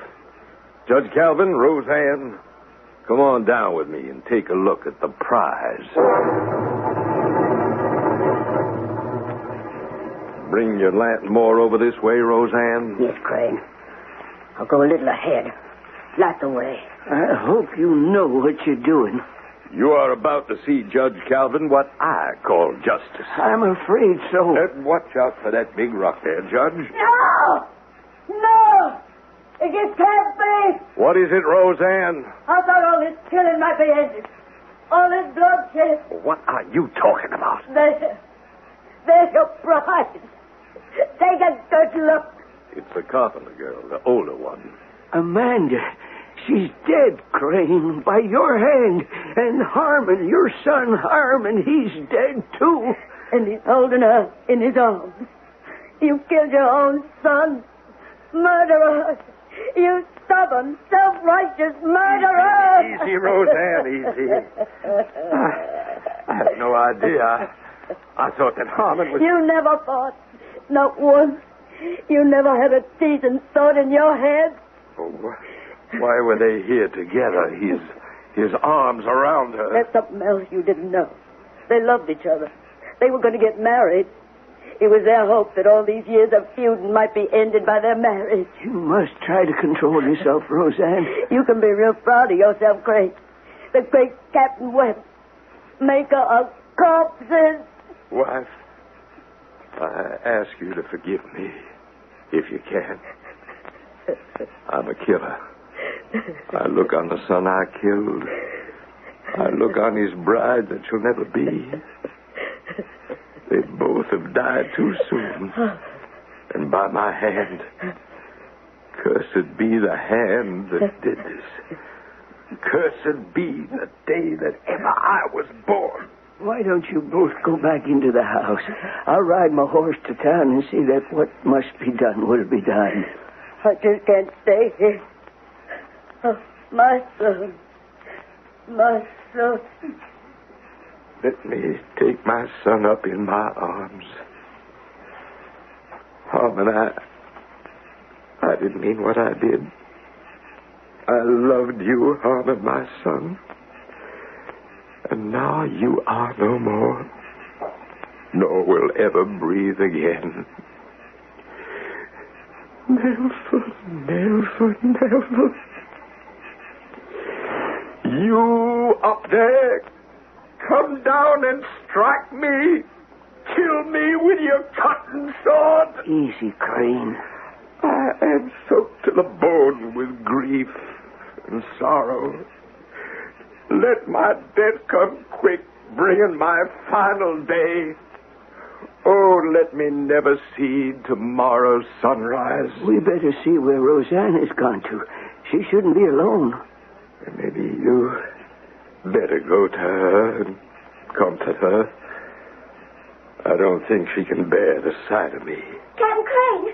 Captain Crane, where are you? Here. Right here. Who is that? It's me, Isabel.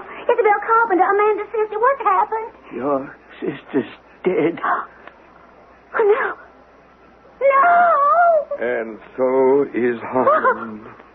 Both killed by the same hand. I came to look for them. They were gone so long. And on my way past your bar, Captain Crane, Yes? What is it, Isabel? I saw Mrs. Crane in the barn. The door was open. I saw her. Yes? She was dead. Swinging from one of the rafters. A thick rope around her neck. Too wet. Two carpenters. Both sides lost, Isabel. And nobody won. Nobody.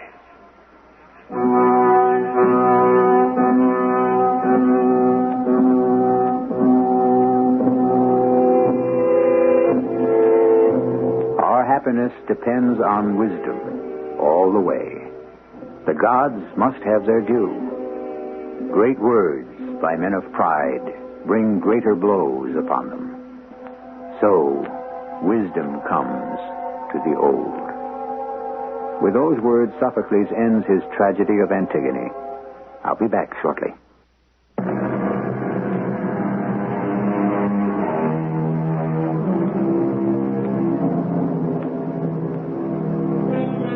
The Antigone of Sophocles has been updated many times, in many places, since its premiere nearly 2,400 years ago in ancient Athens. A contemporary French playwright, for example, presents Antigone as a doomed young woman without hope, and Creon, her antagonist, as a wily political figure, both of them very French. We trust you've accepted Amanda Carpenter, Antigone, and Captain Crane Webb, Creon, as suitable American counterparts. Our cast included Arnold Moss, Marion Seldes, Evie Juster, Don Scardino, and Gilbert Mack. The entire production was under the direction of Himan Brown. And now, a preview of our next tale. That's simple. You grow a beard, we dye it dark for you, alter your hair. Add colored contact lenses to make your eyes brown. You and Carol book a 30-day in advance 1-week excursion cruise.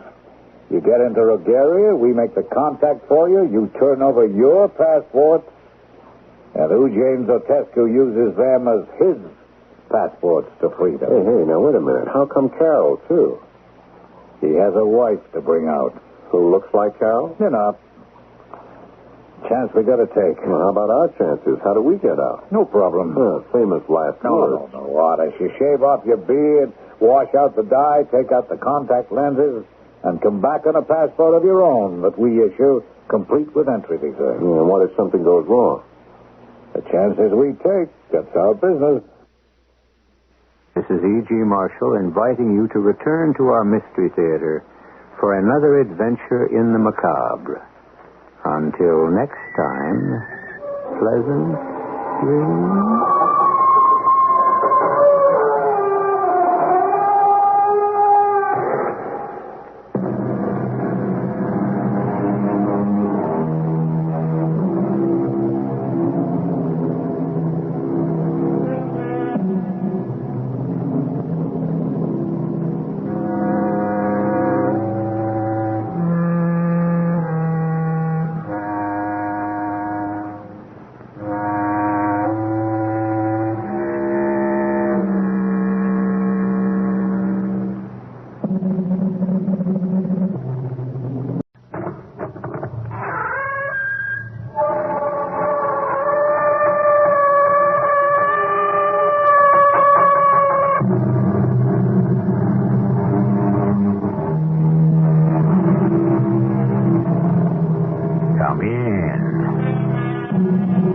Welcome. I'm E.G. Marshall. The more one travels, the better America looks. That isn't to say that other countries do not have lessons to teach us in living. They do. And all of us should see how the other half lives, not only to improve our own lives, but to recognize how lucky we are, particularly if you penetrate the Iron Curtain, as Carol and Andrew Lake do in the story we're about to bring you. What's the line for? Immigration or customs? Neither. Security. On our way in? They wouldn't trust their own brothers. In the socialist states, all men are brothers. Well, I'll see you beyond the gray curtain. Hope you keep the faith.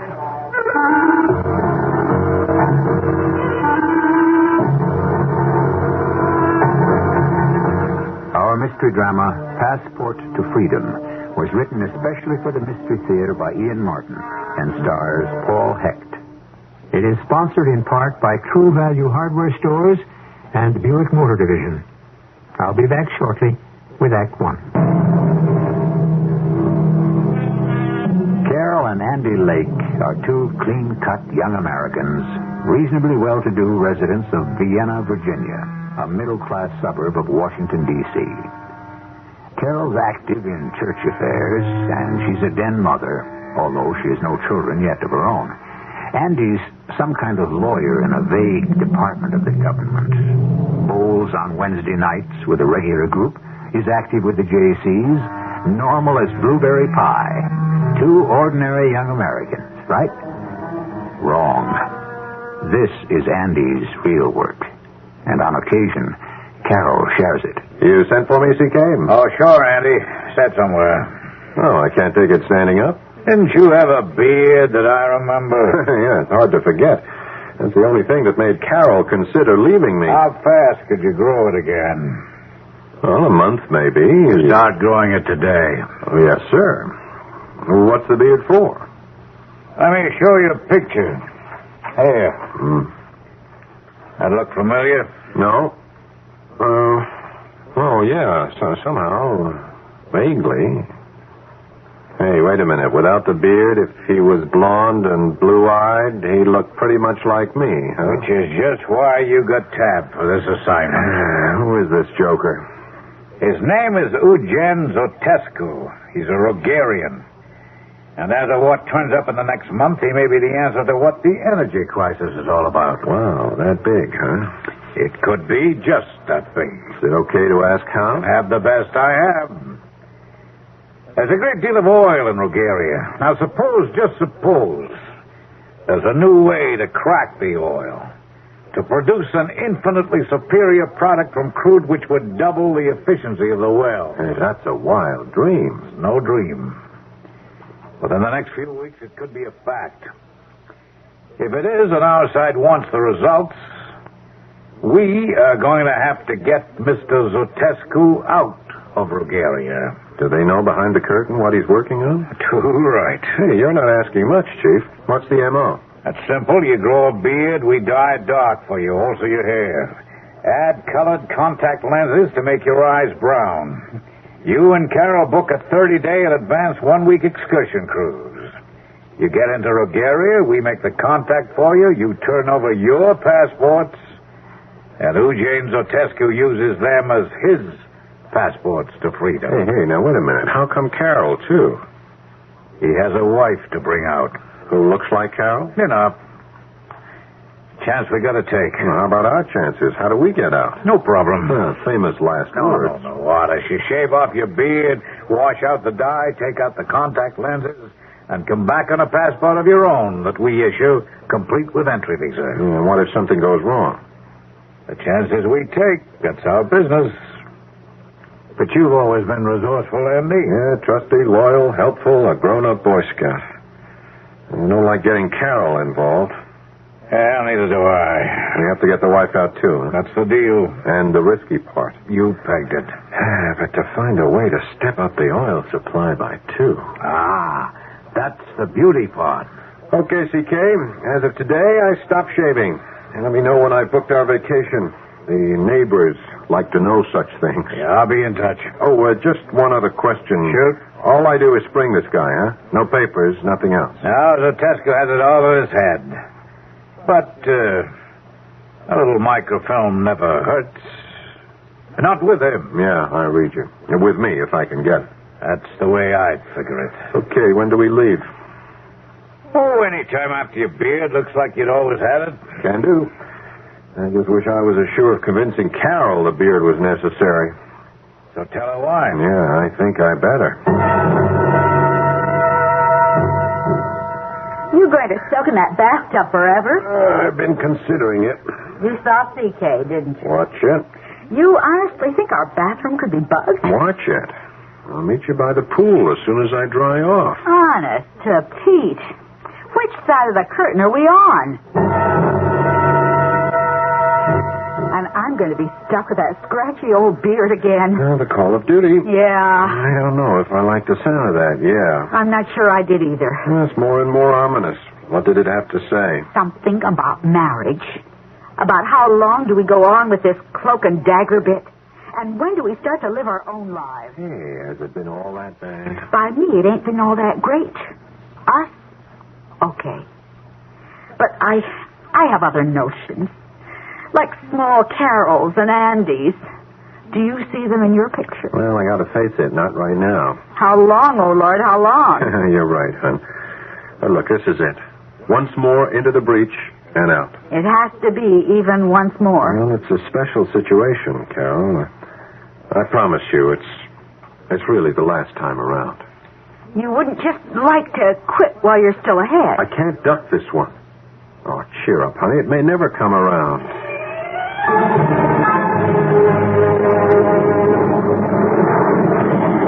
Bulgaria, here we come. I guess it was just fated. Stop playing, Cassandra. It's the way I feel. Don't do it, Carol. You're infecting me, too. Now, look. This is a breeze. We just check in, turn over the passports, and we're home free. That's great. Only how do we check out again? No problem. We use our own passports. Well, it looks good on the face of it. What's such a big deal about this Zatescu? I thought I told you. I'm a bird brain, don't you remember? All right, here's the general picture. Now, you dig oil out of the ground, right? It's still raw. It has to be refined to be of any use. The oil that makes the gasoline that runs the world is the last step in this refinement. Yeah? To crack it down, it takes huge installations, holding tanks 12 feet in diameter, 150 feet high, heat shielded by walls maybe 2-3 feet thick. Oh, and I thought I just asked a simple question. You want a simple answer? You got one? Yeah. Now, by using high-voltage diathermy for heat, it is possible, under lab conditions, to experiment in small epoxy fiberglass containers. That is how Zatescu is near his breakthrough. Which is good for our side. Darling, if he made this breakthrough, it is so good for either side that a lot of heads could roll just to control it. Including ours. Well, I didn't mean to put it exactly that way. But you did. Andy. Oh, well, I guess we're in. But let's get out just as fast as we can. No argument from me. All right, let's get some sleep, huh? We got 14 hours against the clock to live up or down to.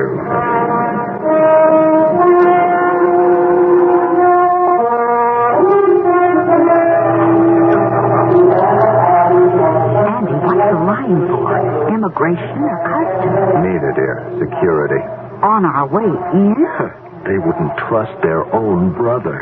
And in the socialist state, all men are brothers. See you beyond the gray curtain.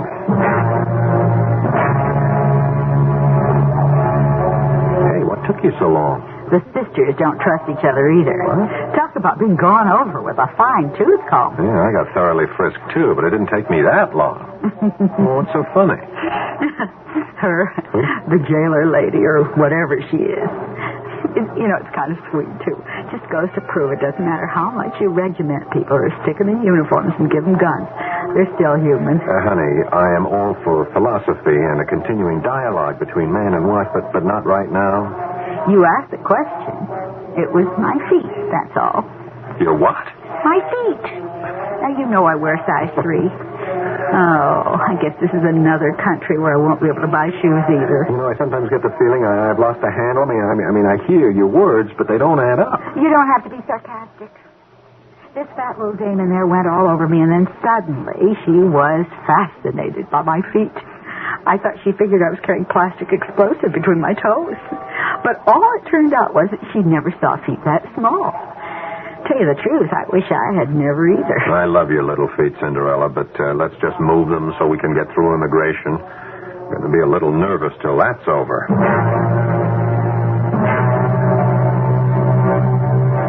Security, immigration, customs. Now what? We just follow the tour director's orders. We get our 1-week visa stamped. Then tour bus to the hotel. Alone at last, except for Big Brother's watchful ear. All conversations conducted in the shower or with the radio on. If we've got one. If we don't, we do a lot of walking in the open air so we can speak freely. But how do we contact, you know who? We don't. It's like they say in showbiz, don't call us, we'll call you.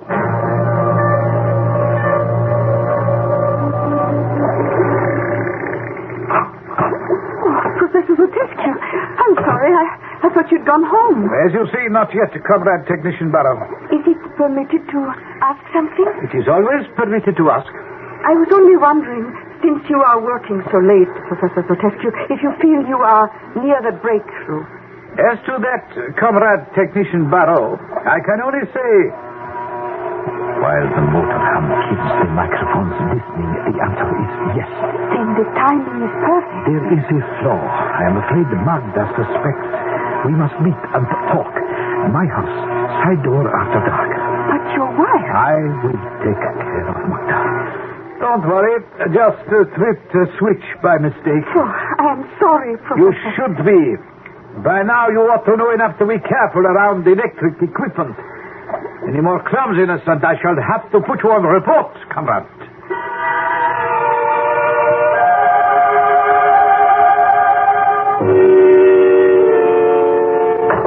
Andy, what did the guy have? I think maybe I'll take a bath, Carol, or will you join me in a shower? I was curious what Mr. Izzo wanted. I want to get some of the kinks out after that long plane ride. The guide. She just wanted to remind us about dinner tonight and the free cocktail. I thought I saw her. Keep your voice down, darling. Everything is bugged. All the comforts at home. You don't think they suspect her? No, it's routine. But one Bulgarian is on to us. The tour guide? She's our contact. He slept me this. What does it say? You might like a stroll in the park in front of the museum just across the street. I will bring you if you stay too long. Your tour guide, Die Stürzer. Can you trust her? In this business, hon, you don't trust anyone. You do what has to be done. Like getting rid of this.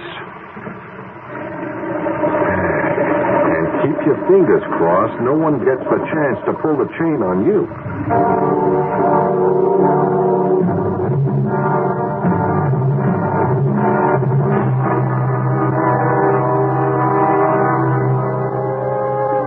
Behind the Iron Curtain, secrecy, suspicion, and the total lack of privacy is a way of life.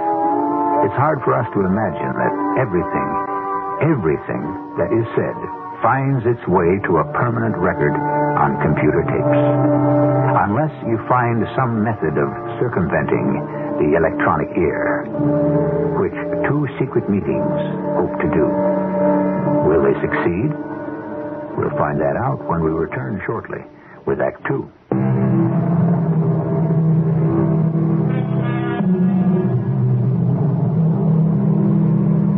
Bulgaria, once one of Europe's loveliest and gayest countries, is drab and gray today.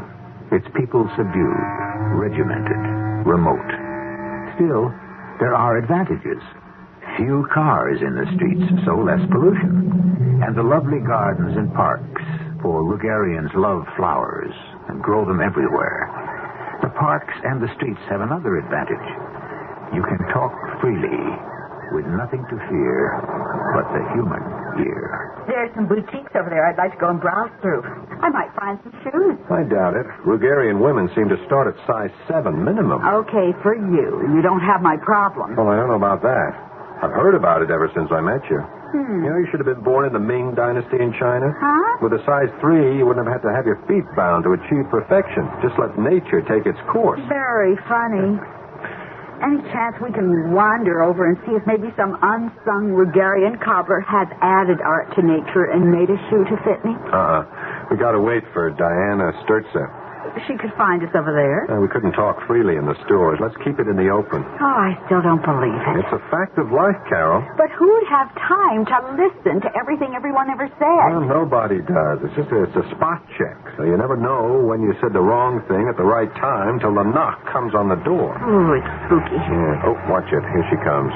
Ah, Mr. and Mrs. Lake. I am looking for you, do you see? Yeah, I guess we do. We did something wrong? Oh, no.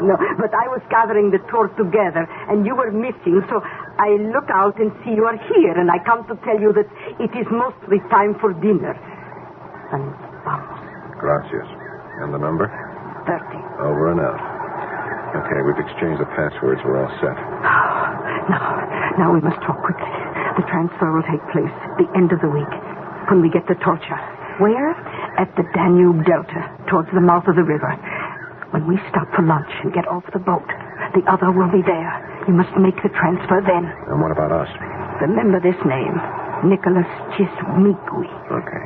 It's like an old popular song, only so different. Well, what do you mean? It's easy to forget, but so hard to remember. Nicholas will do. He will take you to a cargo boat after dark, and they will smuggle you into Turkey. And Professor Zatescu, he will use your passports to get out as planned. Oh, by the way, you'd better keep as covered up as possible, Mrs. Lake. Am I so different from his wife? No, just playing it safe. Now, with the beard, your husband looks enough like Zatescu to be his twin. Okay, we're checked out. Just one thing. Yes. I'm puzzled. What's in this for you, Diana? You like my tour guide accent? Welcome to Bulgaria. I do so hope you will find to love it. But you don't have an accent when you speak to us. My mother and father came to America during World War II. I was born on Barrack Street, Lower 7th Avenue, New York. Then what are you doing? What's a nice girl like me doing here? My parents are dead, but my brothers, older sisters, and all their families are here. I made a mistake and came back to see them, so I'm here too. But you're an American citizen. You could get out. I was, and I could. Now I'm not, and I can't. Diana, what can I say? Nothing. And I've said too much already.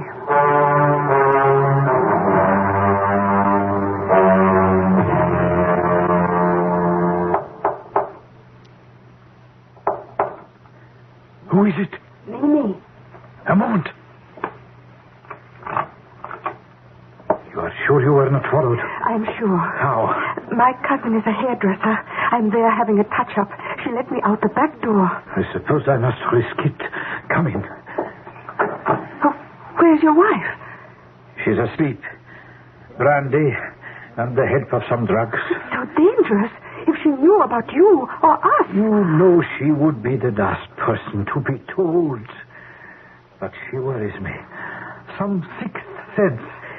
If she is any danger to us, Eugene, we cannot let her stand in the way. Good Lord, think what I am giving up and risking for you. It works both ways. What does that mean? The government knows more than any of us, doesn't it?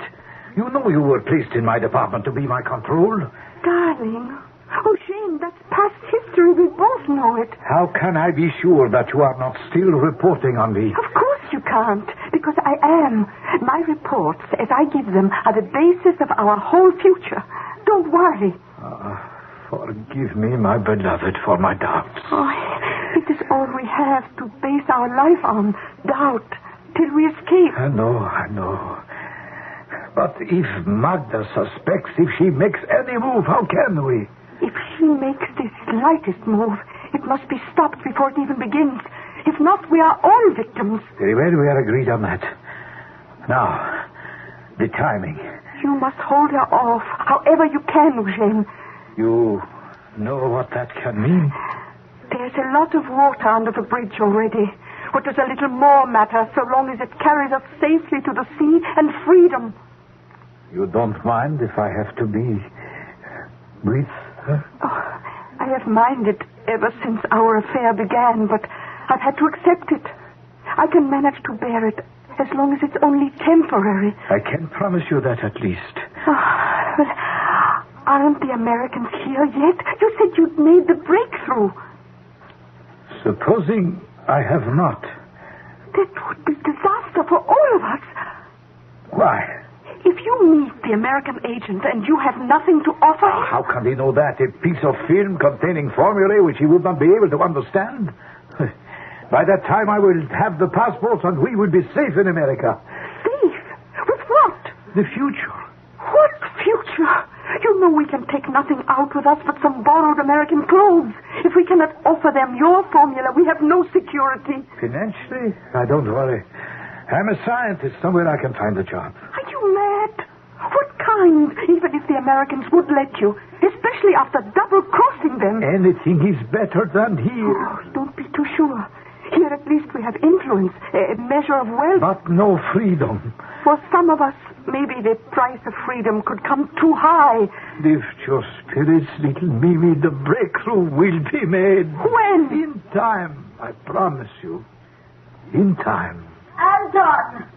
I thought she was asleep. So did I. Hurry, you must leave. But I will see you tomorrow. Now, leave everything to me. You know the promises you have to live up to. Of course. Trust me. For the moment, I have no choice.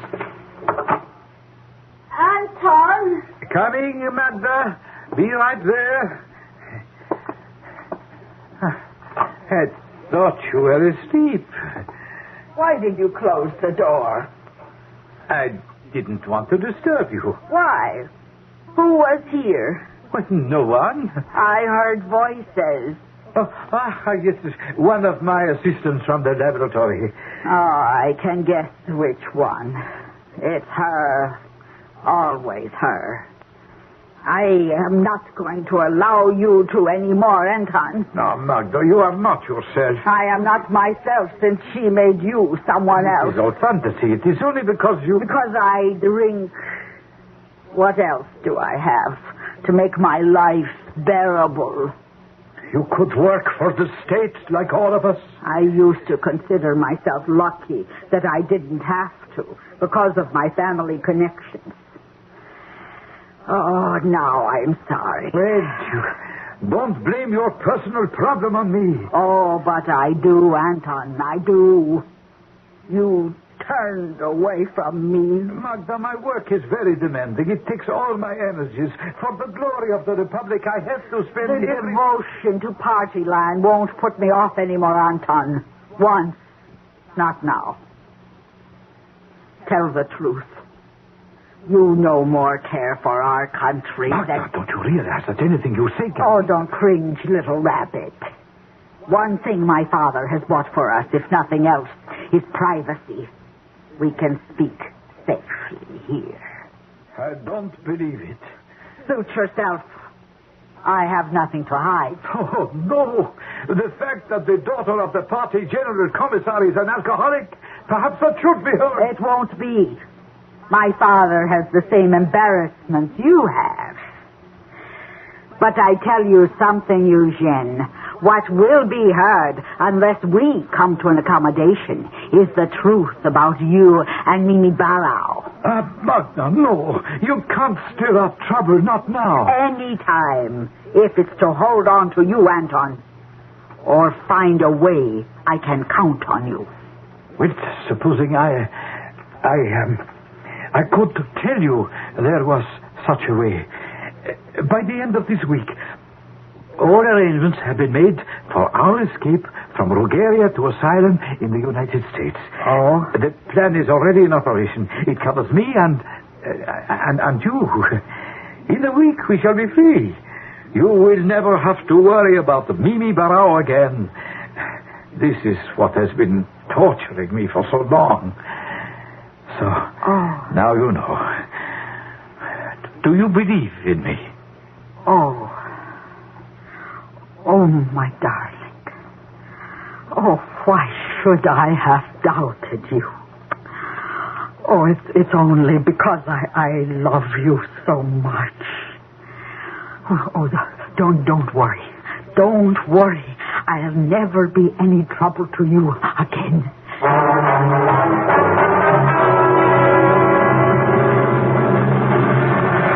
Is this the final test, Professor Zapisky? You don't have to be so formal, Mimi. The short-wave high voltages we are using to crack the oil would drown out any possibility of anyone hearing us. You have been avoiding me for days, Eugene. You just have to face it. Oh? What do I have to face? That was a mistake on my part. Everyone else has to face it except you. It? All the things it means. Have you made the great discovery? If you have, who do you give it to? Your country? Or do you defect? And most of all for me, if you are running out, is it with me or your wife? I can't answer any of your questions, Mimi. You have to decide between the two women in your life. Not until I have made the breakthrough. If that proves out, then it is time to talk about all the rest. And if it doesn't? I still run. I must. If I am to be a failure, I had rather be a failure on the Western standards. Would you still want to go with me, then? I think all I will say, Eugene, is you'd better not be. Is that a threat? Or a friendly warning? I let you decide.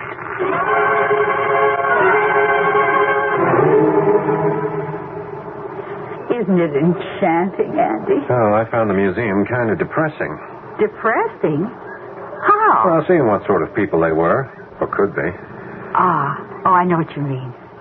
All those costumes we saw from the various provinces and these colorful, delightful little village houses. Yeah. Are you enjoying our village museum? Oh, yes, Diana. You get a taste of what we could be here.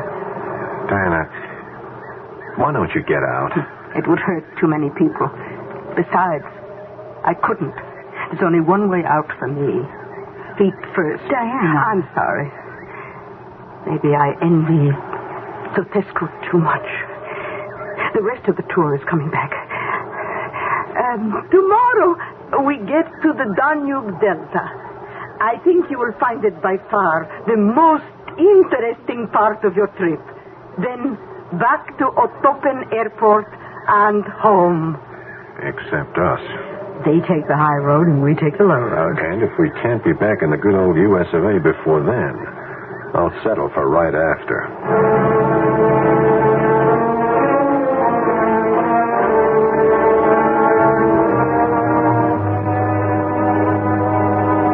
While we're on the subject of quoting Scottish verse, let's also remember another one written by Robert Burns.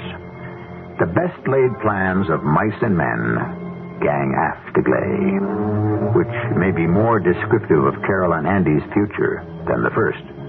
Let's find out right after I return shortly with Act 3.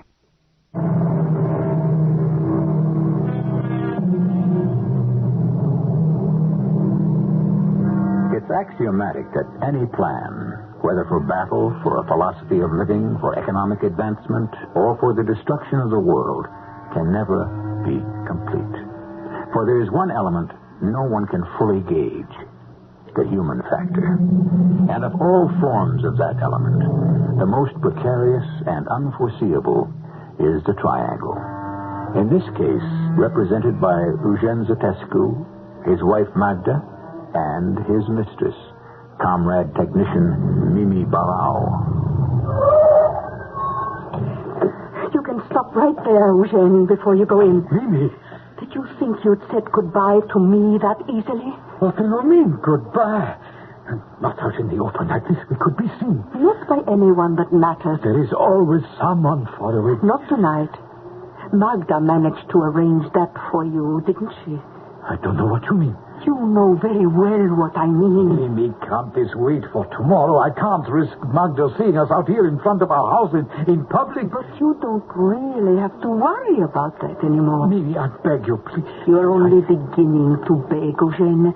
But you are right about one thing. Let's do it in private. Let's go in the house. In the house? You must be mad in front of Magda. I don't think she'll mind. I can't take you in there. I won't. I think you will. Move. No, That's a gun. Yes, it is. Do you want me to take it out of my handbag and prove it? No. Then move. All right. I'm moving. What are you trying to do? Protect my interests. I want to make sure when you go tomorrow, I go with you. Open the gate. Yes. What do you mean, go tomorrow? Oh, don't be childish. I know tomorrow is the day you plan to defect. Do you think I seriously believed you were just taking a little excursion to the Danube Delta to lull your wife's suspicions? Oh, but that is all it is, Mimi. I told you that Magda was... Oh, good Lord, we can't go in and face her now. Oh, you're quite right, Eugene. Open the door. We can't face her. Oh, please be sensible. Oh, it's my best talent. Well, then, look, go quickly and meet me at the Torture waterfront tonight. Ask for Nicholas Chismigui's boat. I shall be waiting there for you. And how do you get rid of your wife? Drink and a sleeping pill. Trust me. That's just the point. No, Mimi, you can't come in. I am in. I've burned my boats even more thoroughly than you, Eugene, so I didn't want to leave any decisions up to you. What decisions? Oh, for example, which woman should you take into exile? Wife or mistress? You know I made that choice. I was afraid that you had, so to be doubly sure, I eliminated any doubt. This is the gun, Eugene, equipped with a silencer. It's already been used. What? Magda is dead. There is only one woman in your life, me. You and I are the ones who will meet and exchange identities with the Americans. Isn't that the way you really wanted it? Why, yeah. Of course, my darling. Of course, because that's the way it's going to be.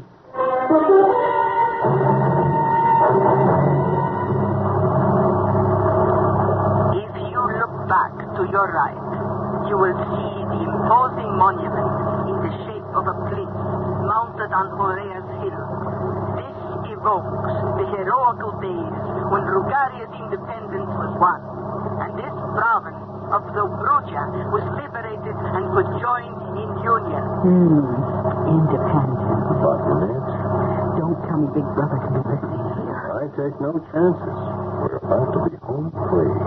Everything all right, Mr. and Mrs. Lake? And so far, so good. Enjoying your tour? If you would come to the stern, please, I show you something special. You lead, we follow. If you look backwards to the right, there is the wildlife. To the left, on the other bank, are our fishing villages. I'm sorry, we're behind you. It's hard to hear you. Because my voice is carried away on the wind. Why, I brought you here. Now, listen carefully. What about these other people? Dutch. No English. I have checked them out. We will stop for lunch soon. Check.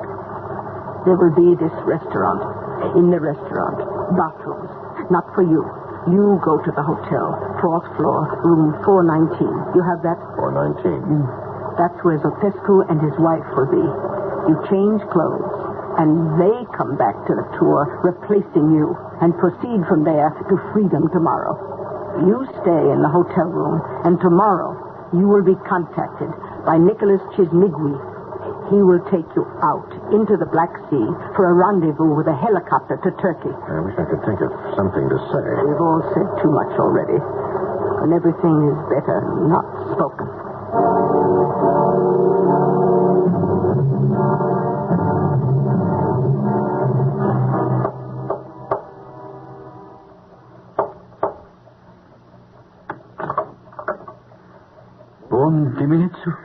I'm Andy Lake.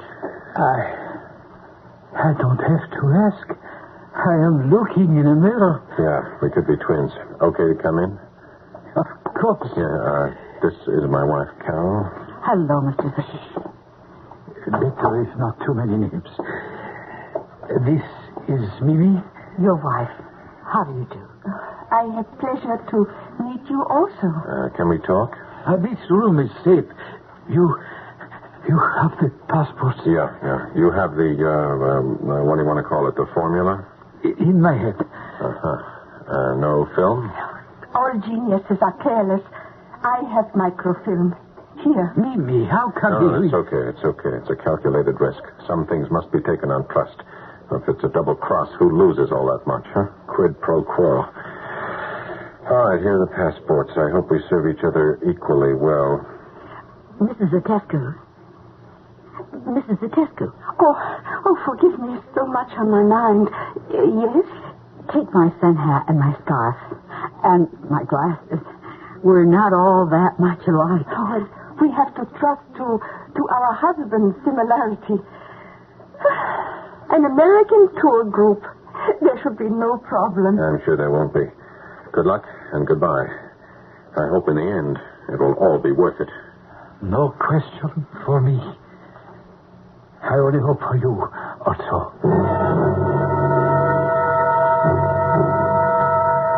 Well, darling, how do I look? I'd hate to tell you. You know the ads for diapers with the baby's tender bottom? Yeah, you think I don't feel that tender after scraping off that beard? Or for that matter, feel that naked?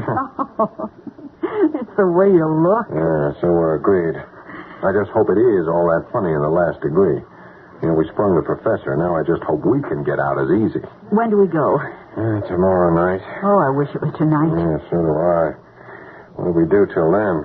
I could go to sleep. I'm exhausted. Yeah, so am I. But how do we get there? I can't turn off my head. Oh, which reminds me, give me a shoe. Huh? Good packages come in small things. The right one, dream girl? Why not to reason why? That motto of the Corps. Observe. And far be it from me to suggest the shape of your heels, but one of them is loose. You see, it unscrews, and inside is a handy-dandy little place for secret documents. Oh, you sneaky son of a gun. Don't I have enough trouble with my shoes as it is? If the shoe fits, just wear it.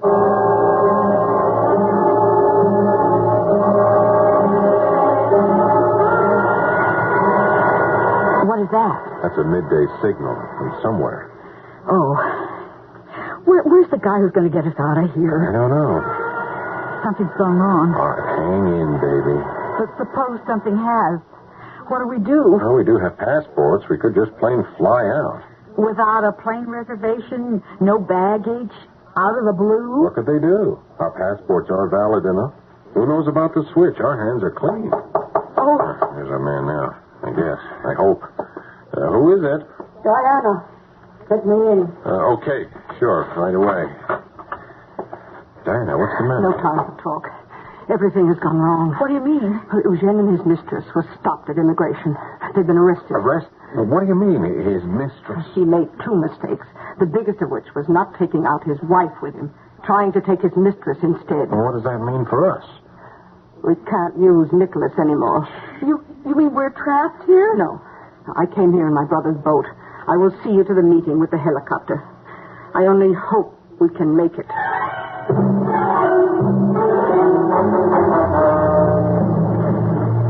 Where are we heading? To escape for you, I hope. And you?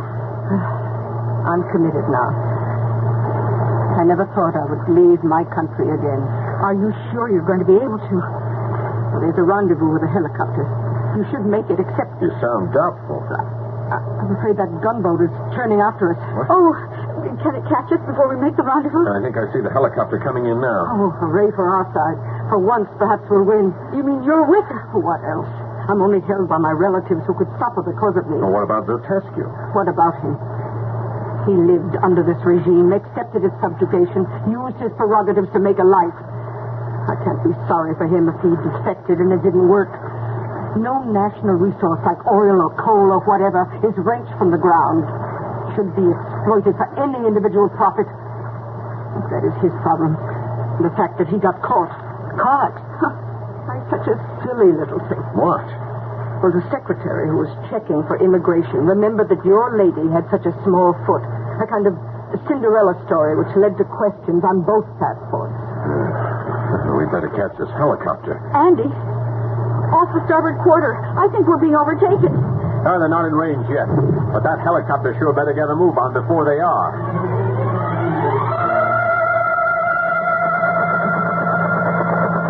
They're almost within machine gun range. Come on, Carol. Get into the sling. I want you to go, Andy. Do what I tell you. All right. Anyway, you got the microfilm. Andy, keep down. Don't lose your shoes, Cinderella. That's okay. They're letting down more slings. Come on, Diana. I'm not going. Don't be silly. You'll never have a better chance to leave. I can't. They'd only take it out on my family. Hurry. You better get going before something... Diana!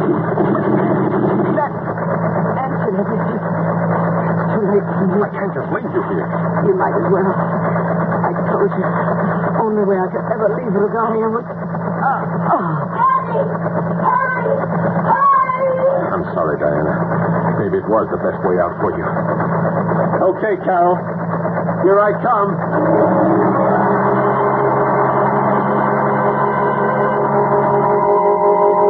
Beyond the Iron Curtain we have lifted briefly lives a people in torment. To those of us from the West who penetrated, their unhappiness seems obvious.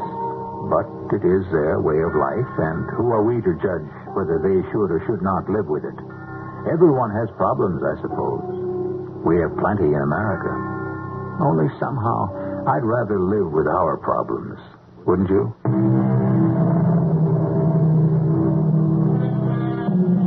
They opened the gates themselves, so we entered in. Those countries beyond the Iron Curtain, in this case, Bulgaria, a country of color and joy and wonder. Once. Scarcely that now. It would be hard to conceive of a vampire in this country, which first created that creature. There would be so little blood for him to drain from his own countrymen. Our cast included Paul Hecht, Martha Greenhouse, Ian Martin, and Bryna Rayburn. The entire production was under the direction of Himan Brown. This is E.G. Marshall inviting you to return to our Mystery Theater for another adventure in the macabre. Until next time, pleasant dreams.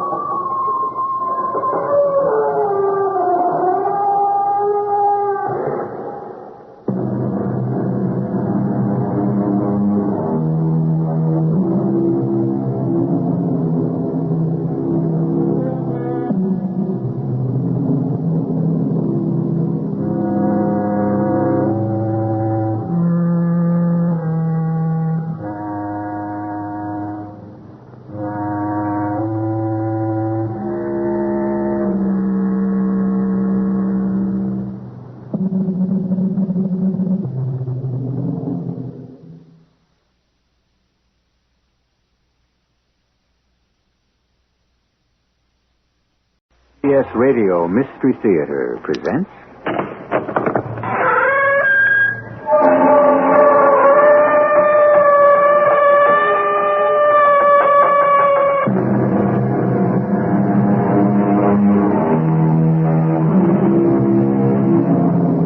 Come in. Welcome. I'm E.G. Marshall. We are all doomed, said one philosopher. It is inevitable. It is fate. It is destiny.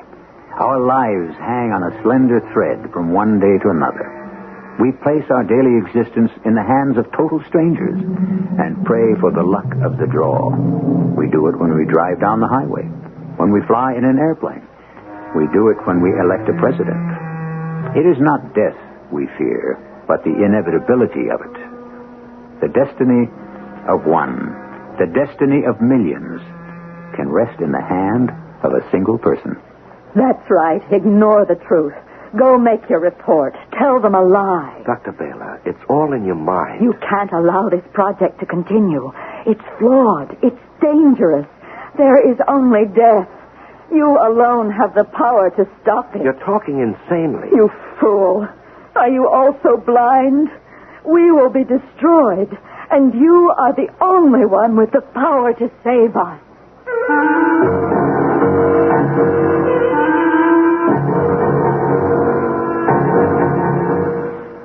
Our mystery drama, Death on Project X, was written especially for the Mystery Theater by Victoria Dan and stars Larry Haynes.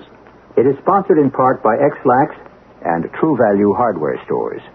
I'll be back shortly with Act One.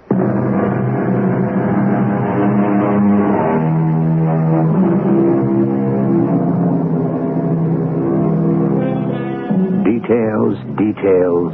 In the infinity of government bureaucracy, have you ever wondered about those workers whose job it is to look after the tiny pluses and minuses? The supposedly insignificant paperwork that maintains the order of our society. For them, the sum total of any of our lives is written on a slip of adding machine tape. This is in no way to demean those who pursue these rather thankless back-office careers. But even the dullest of jobs is never totally predictable.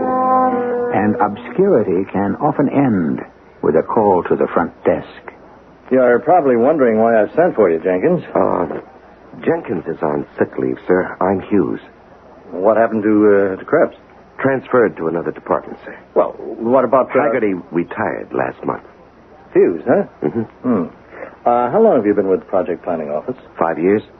And, of course, you've served on the review board before? No, General. No? You worked for the planning office all this time and you've never gone on a field inspection? No, sir. Well, then how can you possibly be acting assistant director? Seniority, sir. What was your previous position? Until last week, I was supervisor of accounts and records.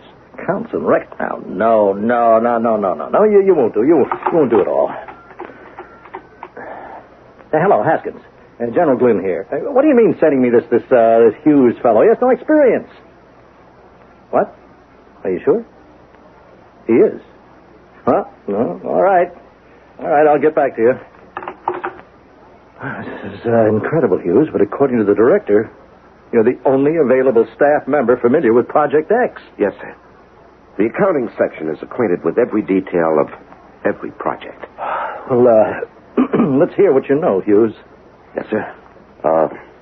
Project X, filed under Category 723, Miscellaneous Research, Secret Type D, Defense. Total expenditure to date, $1.87 billion. Location, 1/2 mile underground. Craig installation. Personnel, 89 men, 43 women. That's enough, Hughes. You certainly know the raw facts, but knowledge is no substitute for experience. No, sir. This department is overextended. Just find us an excuse and we'll drop Project X. Drop Project X, sir? Or Project W or V or whatever we find sufficient grounds for termination. General Glynn, what would you call sufficient grounds? Bad morale for one, and misuse of funds for another. Yes, I'm sure you could spot that particular one, Hughes. And of course, there's also the high risk quotient. Now, in other words, you have reasonable doubt that adequate safeguards exist to ensure a margin for error. Well, I'm supposed to be able to determine that, sir. I'm no scientist, sir. I'm an accountant. Hughes, I've got my hands full as it is. General, the responsibility. I've never... I know that, Hughes. And you know that. But so help me, don't you let them know it's your first assignment.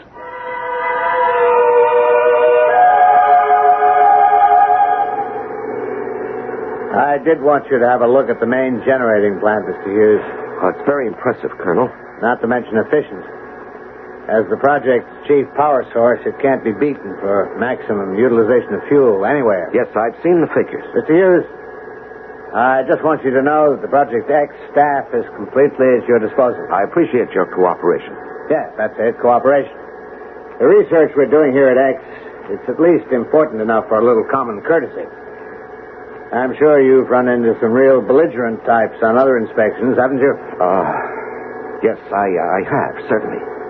If we're finished here, I'd like to take you on to the primary testing facility. This, of course, is the main lab. You won't find another as well equipped in the entire country. At a cost of nearly $67.2 million, I should think not. You certainly know your figures. Well, details have always intrigued me, Colonel. Facts, figures, these things are the black and white. They are the ultimate indicator of success or failure. You sound just like an accountant. Well, you might say I'm interested in seeing the financial outlay for this project is justified by its progress, Colonel. In other words, the boys at the planning office still want to know if they're getting their money's worth. Well, I assure you, Mr. Hughes, at Project X, you certainly are. By the way, I'd like you to join me for dinner if you have no other plans. Thank you, Colonel. I'd be happy to. Memo to General E.F. Glynn. My first day at Project X. Record most favorable first impression. Project director extremely cooperative. Facilities well planned and in good order. Staff efficient and congenial. No evidence of any morale problems. Come in. I said come in. Oh, that's strange. Nobody's there. Wait a minute, what's this? That's a note. Who'd write me a note? Let's see. Beware, the end is near. Beware, the end is near. And what kind of a message is that? You say someone slipped the note under the door to your quarters? Yes, that's right, Colonel. Strange. Colonel, do you have any staff members here who might be a little unstable? Mr. Hughes, our people are carefully screened to avoid just that. Over 130 men and women engaged in top-secret defense research, constantly under stress, and there are never any difficulties? Well, of course, we're human. Occasionally, some of our people experience depression, fatigue, but it's normal. And you say there's no morale problem? Here? No, not at all. I'm sure even you noticed how well our people seem to work together. Do you have any conception of how crucial our research is? Do you think I'd risk it all on demoralized personnel? Well, Colonel, sir, I merely inquired. I wasn't insinuating. I told you we have nothing to hide. We're an open book. Then you won't mind if I paid a visit to your infirmary? Of course not. I'd like to meet your staff psychiatrist. Staff psychiatrist? Yes, I just think a brief talk would clarify things for me, Colonel. I'm sure there are no real problems, but I pride myself on being thorough.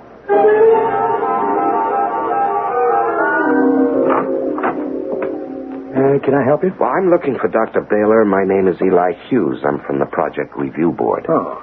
You must be Dr. Hillary, the project medical director? Yeah, that's correct. You have an unusually high efficiency rating, Doctor. Yes, I do what I can. Well, I wanted to speak with Dr. Baylor concerning cases of fatigue. Fatigue? Well, according to the colonel, the only personnel problems here stem from sheer physical exhaustion. Well, I'm sorry, Mr. Hughes. You'll have to come back when Dr. Baylor's available. Well, maybe you could tell me, Dr. Hillary. Well, I'm afraid not. I am rather pressed for time. In other words, you don't wish to cooperate with an official government inspector. Mr. Hughes, don't try to pull rank on me. This is your first time out. That's not true, Doctor. It is written all over you. You don't even understand what we're all about here, now do you? Well, I most certainly do. You don't know anything. Adrian. Hello, Dr. Hillary. Who is the man? Adrian, I'd like you to meet Mr. Hughes. Hello. Can you swim? I beg your pardon? Swim. Can you swim in the water?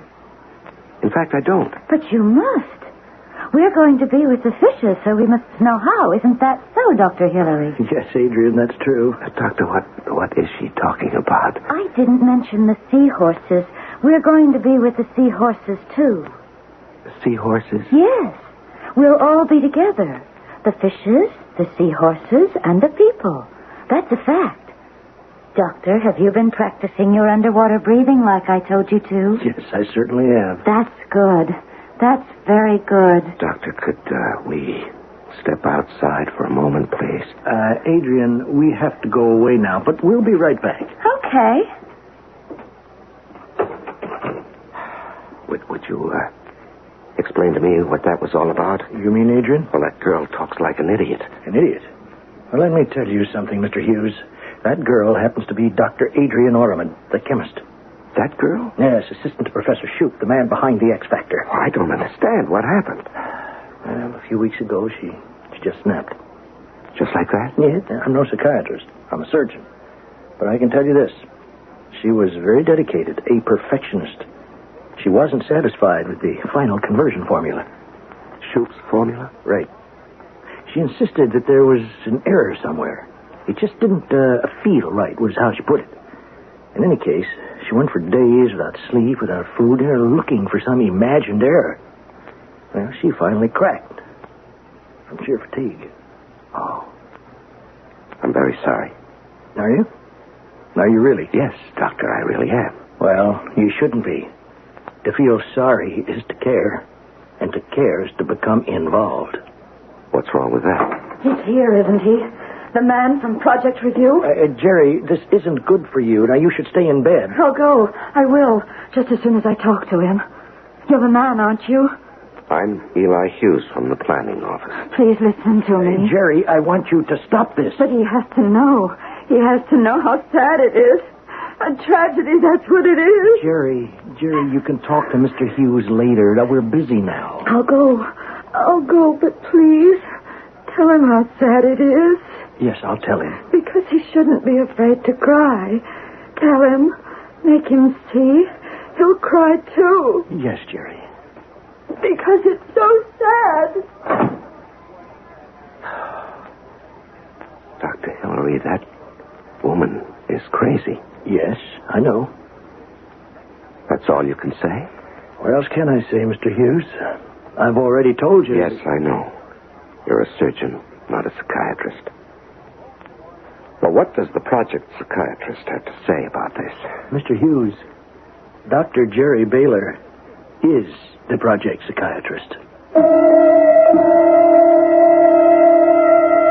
The Bible says, "Physician, heal thyself." Obviously, we have just met the perfect example in Dr. Baylor.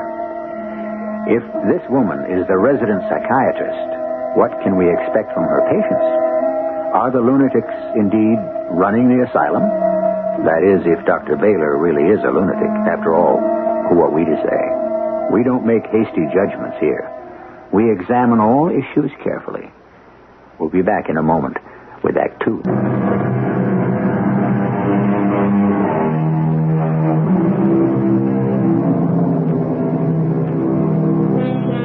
For the past 5 years, Eli Hughes lived a carefully ordered life in an adding machine world where 2 plus 2 always came out 4.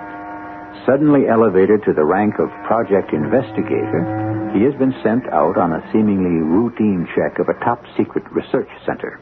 And he must make a judgment based on only 2 things: experience and instinct. Lacking the first, we can only hope he has a little of the second. Instinct, that subliminal sense that tells us something is wrong. Colonel, what I want from you is an answer.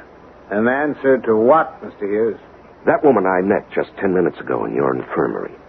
According to my records, she's still on salary as a full-time staff psychiatrist. I'm aware of that. Well, then perhaps, Colonel, you can explain to me your reasons for not reporting this situation. Mr. Hughes, what do you really know about Project X? I'm acquainted with all the facts. Oh, I'm sure you are. You know the statistics, what we spent. What do you know about us?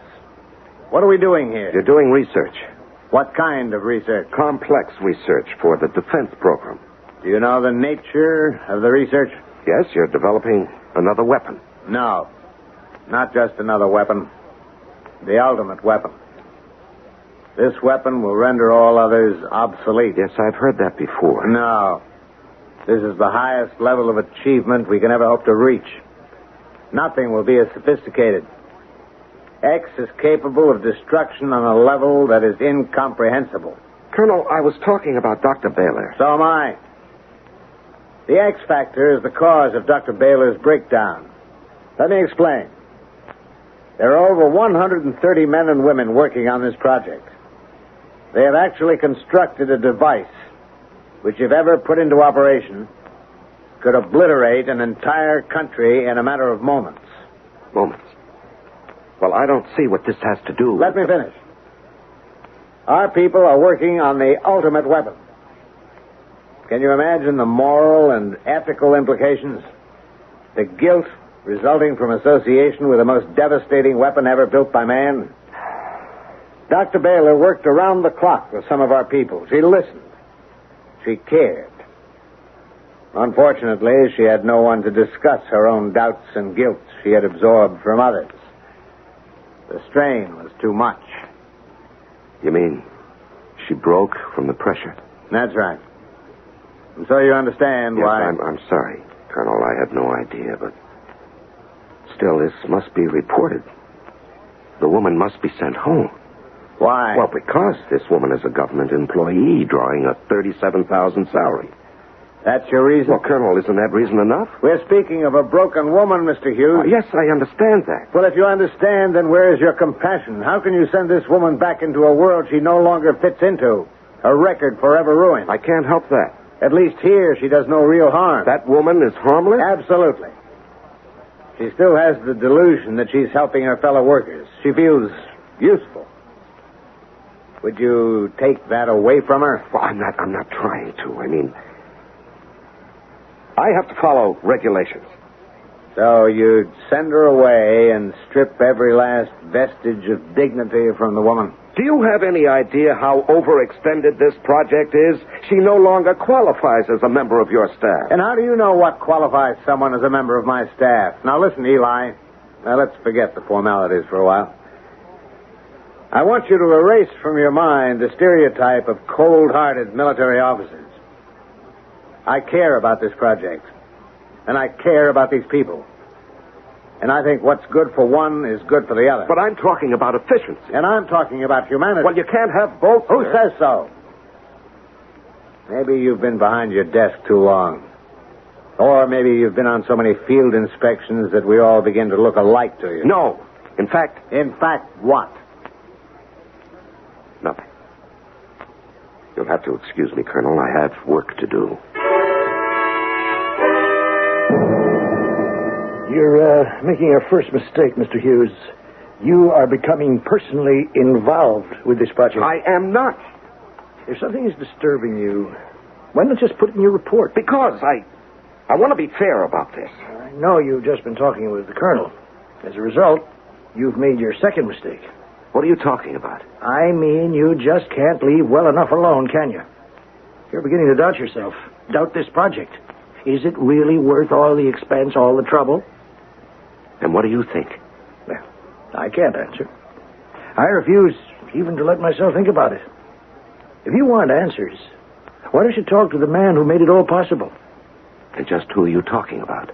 The man behind the X Factor, Professor Shoup. But I want your opinion. I already told you I have no opinion.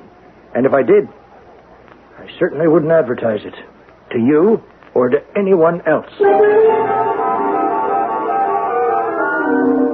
Project X is the only sure way to a permanent and lasting peace. The ultimate weapon, Professor? But of course. Well, I don't understand how a weapon will bring peace. Isn't it obvious? Well, frankly, no. If we have the means of destroying our enemies before they are capable of responding, who would ever dare attack us? Well, what if you did use it? Wouldn't it destroy everything? No. Let me explain to you what the X Factor really is. It is the power to harness the elements contained beneath the Earth's crust and channel them for our own use. A virtually unlimited source of natural energy combined with the power to control it, actually direct it. In other words, pinpoint destruction. Yeah, that's right. Oh, I had no idea. That is why it will bring us peace, because to contemplate war in the face of Project X is to be faced with obliteration without hope of escape. The choice will have to be that of trust and peace. Yes, I never thought of that. You must admit it all puts the matter quite in perspective, does it not? It certainly does, Professor.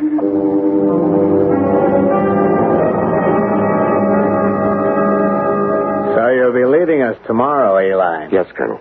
I thought about what you said about Dr. Jerry Bailey. I'm not going to make any mention of it in my report. It's not necessary to the case. Thank you. As far as I'm concerned, if you consider Dr. Baylor to be a member of the Project X staff, I won't dispute it. What brought about this sudden change of heart? Colonel, I am not a man affected by sentimentality. Oh? My primary interest is saving the government unnecessary expense. As a full-time staff member, Dr. Baylor receives a yearly salary of $37,500. If, however, she were discharged from her position here and put into the care of the Army Medical Center, annual cost for maintenance and therapy would approximate $52,000, not to mention the monthly stipend to her dependents, bringing the total expenditure per annum to well over $63,000. Keeping the doctor on at Project X will be a savings to the government of $26,500. You're very efficient, Mr. Hughes. I try to be.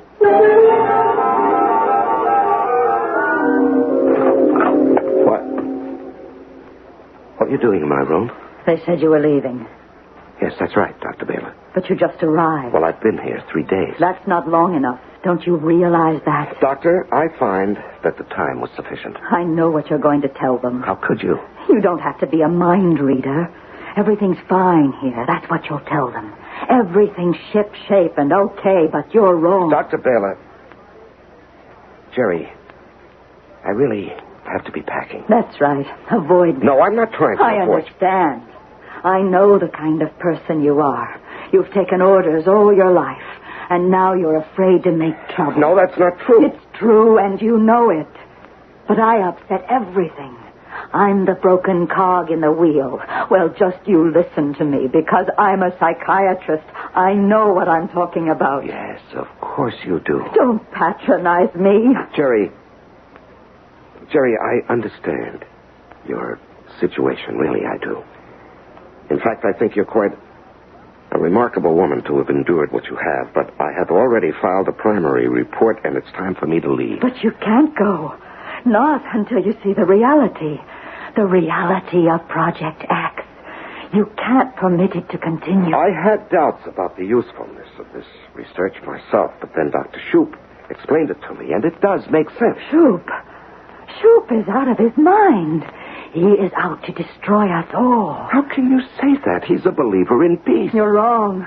He wants to destroy us, and he will, unless you stop him. Jerry, believe me, what you're going through now is due to fatigue. You've been stretched to the limits of exhaustion. You fool. Are you blind? Destruction is near. Why won't you believe me? Jerry, don't you see? It all has to do with the fact that you absorb other people's guilt, the ethical and moral. No. I have beheld the future and have paid the price. The horror was too great for anyone to remain sane. But you, Eli, you can save us. But you won't. No, you're right. You're right, Eli. Don't permit yourself to care. Leave now before you begin to doubt. Don't let yourself care, or you'll be destroyed. Leave now, this minute, before it starts to eat away inside you. Jerry, what is it? Before it's too late.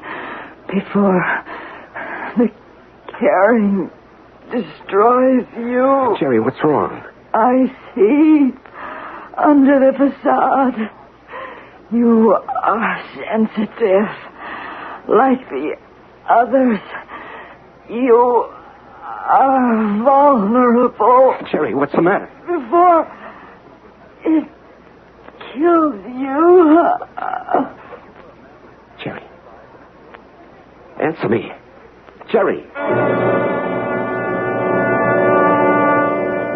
Well, how is she? Mr. Hughes. What happened, Doctor? Why did she faint? She didn't faint. She's dead. Dead? That's impossible. She's dead, Mr. Hughes. No, I don't believe that. Why, only a few minutes ago, she was standing right here talking to me. I know. Well, how could she die just like that? The truth, Mr. Hughes, is that Jerry Baylor is dead because she had no desire to go on living. That's a reason? It has to be. Because other than that, There is no reason under the sun why this woman should be dead.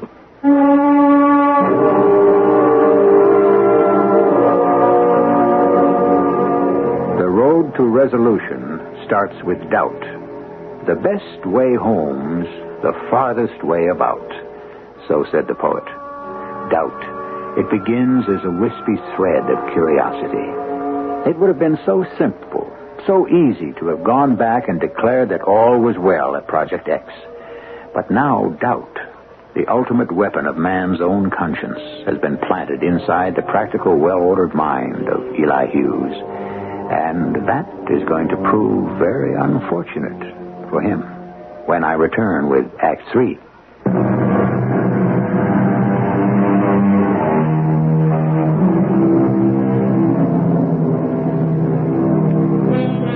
The will to live. There is no power on earth quite like it.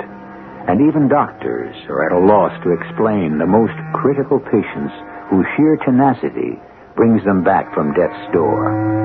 Conversely, many people believe that there exists also the will to die. But what about Dr. Jerry Baylor? Could we say then that she actually died of despair? Of some terrifying vision? This woman should not be dead. The fact still remains, Doctor, that she is. Now, there has to be some sound medical explanation. There always is. All right. Her heart stopped beating, so she died. In fact, though, she wanted to die, so her heart simply stopped beating. Now, do you understand the difference? No. Life was an utter torment for Jerry. Each day became more and more difficult to face. Visions of total annihilation. She was firmly convinced that it was actually going to happen. The thought was unbearable. How are you going to list her death? Natural causes? What else can I say? That's how I recorded the other two. Other two? What other two? Yes. This is the third death we've had here in the past 6 months. Well, I wasn't informed of any deaths. Yeah, that's correct. Now that you bring it up. They occurred away from the installation on 2 staff members who had recently resigned from the project. Officially, they were no longer connected with Project X, although I consider the deaths to be work-related. How did they die? One in an accident, the other cardiac arrest. Both had previously been under the care of Dr. Baylor. I see. Doctor, would it be possible for me to look through Jerry Baylor's office? I thought you were leaving, Mr. Hughes. Not just yet.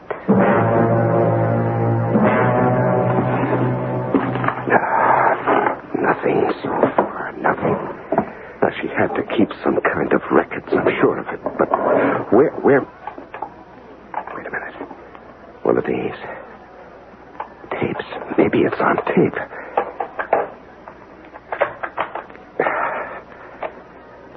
Tape 3. Received news today of Dr. Vanetti's death. The second death in under a month. There must be a correlation. She did put it on tape. Well, maybe now I can get some answers. In conclusion, both of the deceased scientists had the following in common. They worked in the same lab.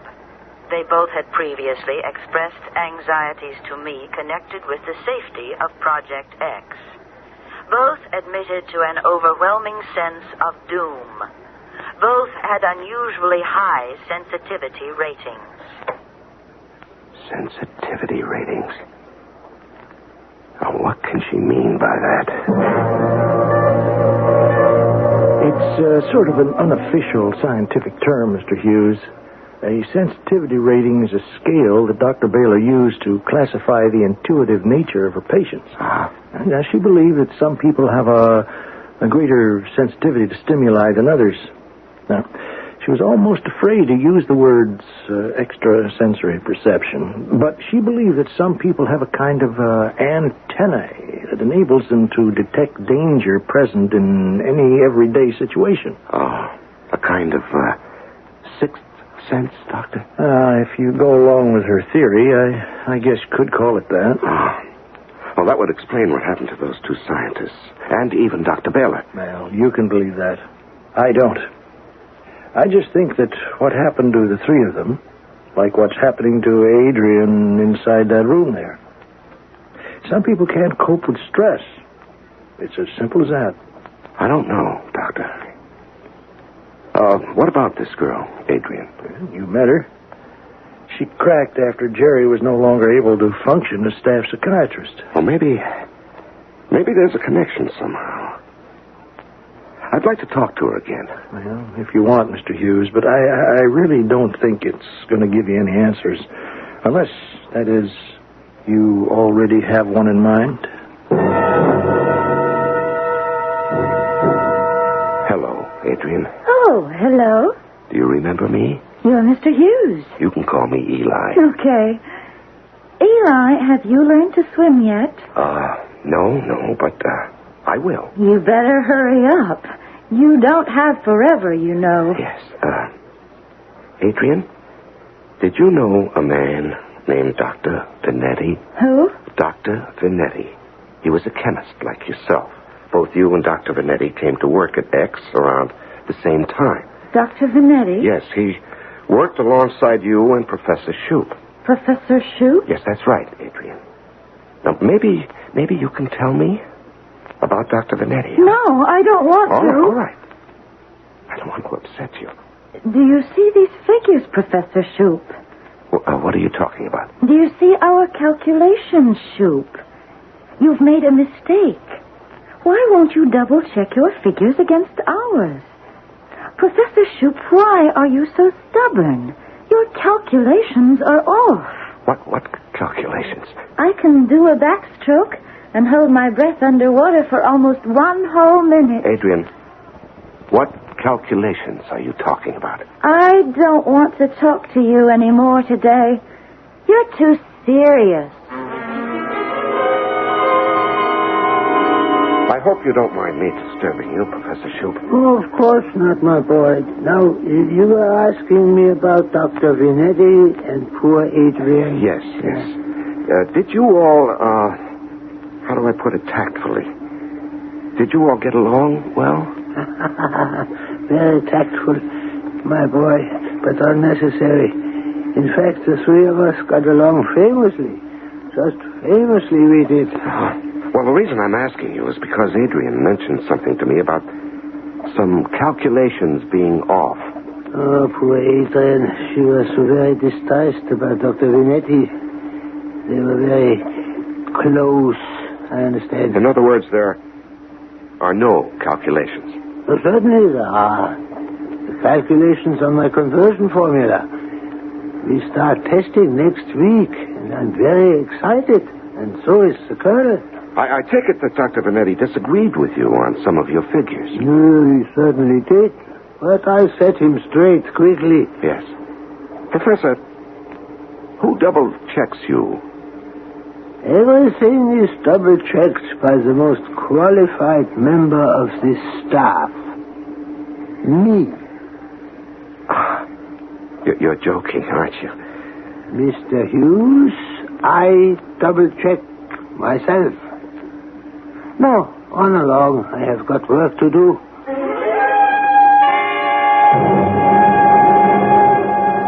I think you're taking this all too seriously, Eli. Colonel, I heard him with my own ears. He said he double-checks himself. Well? I don't know about you, but I call that an extremely unscientific attitude.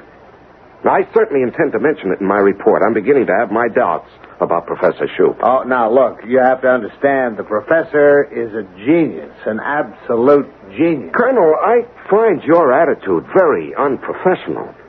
I'm raising serious doubts to you about the emotional stability of your chief scientist. Now, how can you just dismiss it with a shrug of your shoulders? Because, well, it's this way, Eli. We're testing X on a very small scale next week. And as a favor to me, I'm asking you to let this all ride until after the test takes place. Now, you're not serious. Now, what if Dr. Raymond Venetti and Dr. Adrian Ahmad were right and the professor was wrong? That, Eli, is extremely unlikely. Well, I'll go along with that, Colonel. The question is, can you afford to take that chance? So you're going away? Adrian, I wanted to thank you. Thank me? Yes, you helped me make a very important decision. I'm going to make my report today. Terminating Project X. Terminate? It means that Professor Shoup won't be able to carry out the testing next week. I thought it would make you happy to hear that. Eli, you can't stop it. It's too late. No, it isn't. You can see it, can't you, Eli? You're one of us. I can see that. One of us? You have it. The sensitivity. You know what's going to happen. The miscalculation in the conversion formula will set off a disastrous chain reaction. Adrian, I already told you I'm going to stop the test. No, they'll stop you. They won't let you. Goodbye, Colonel. I'm glad there are no hard feelings. Not really, Eli. We do have a full week before the test. Something might always come up. The last word does belong to the General. Well, I'm sure the General will support my findings. Perhaps, Eli. But when he hears the results of our testing, I don't believe he will. Well, you'll be shut down long before the testing, Colonel. Eli, we can't be closed until you make your report. In case you forgot, Colonel, I'm leaving today. Not really. What are you talking about? You're a civilian. This is a classified operation. We have to debrief you, and that's going to take time. Well, I've got a level 3 security clearance. I'm just being technical, Eli. I have the option to detain any non-military personnel for a routine security check. How long will this check take? Exactly 1 week. 1 week?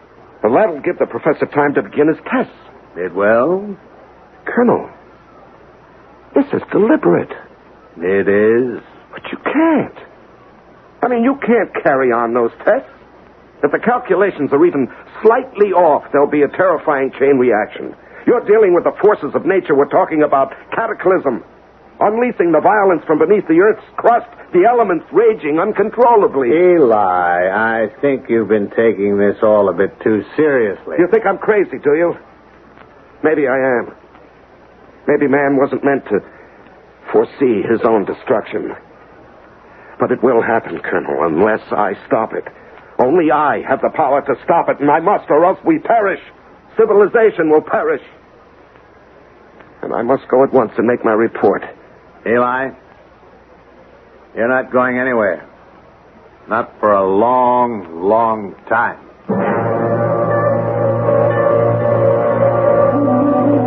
No, lie down, Mr. Hughes. How long have I been here, Dr. Hillary? Almost a week. Doctor, it still isn't too late. There's still time. I told you, Mr. Hughes, not to become emotionally involved. Now, look what it's done to you. No, it doesn't matter. Not really. I can't stop destiny. Please, don't tire yourself. She was right. Jerry was right. It's a mistake to care. It'll destroy you if you care. Please, Mr. Hughes. Eli. It won't be long now, Doctor. We'll all fall in. Down to the bottom of the ocean. Back to the fishes. Well, rest now. The fishes and the seahorses. General Glynn? Yes, come in, Corporal. I want you to take a letter to the director of Project X. Ready, sir. To the attention of Colonel Lilly, Project Director. Sir, in lieu of a progress report from Investigator Eli Hughes, our Secondary Review Committee has voted to send a replacement sometime in the following few weeks. In the interim, as Project X poses no immediate threat to the safety of this country, permission is hereby granted for you to continue with your research. Signed, Major General E.F. Glynn, Commander-in-Chief of Military Forces, Atlantis.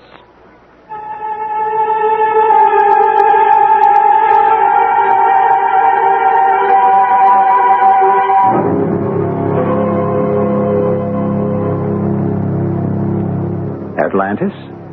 You mean we didn't tell you that this story was about Atlantis? Well, after all, we never exactly told you it wasn't. One thing is for sure, though. We don't have to tell you how this story ends. Undoubtedly, you have already heard the ending. Atlantis was destroyed. I'll be back in a moment.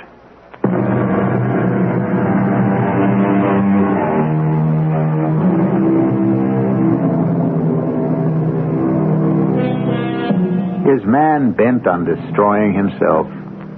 This story was offered merely as a fable to make you think and wonder. That's what this program is all about. To expand the imagination, heighten the senses, tantalize the curiosity. Was there really an Atlantis? What could have happened to cause such an advanced civilization to vanish from the face of the earth without a trace? Our cast included Larry Haynes, Robert Dryden, Catherine Byers, and Court Benson. The entire production was under the direction of Himan Brown. This is E.G. Marshall inviting you to return to our Mystery Theater for another adventure in the macabre. Until next time, pleasant dreams.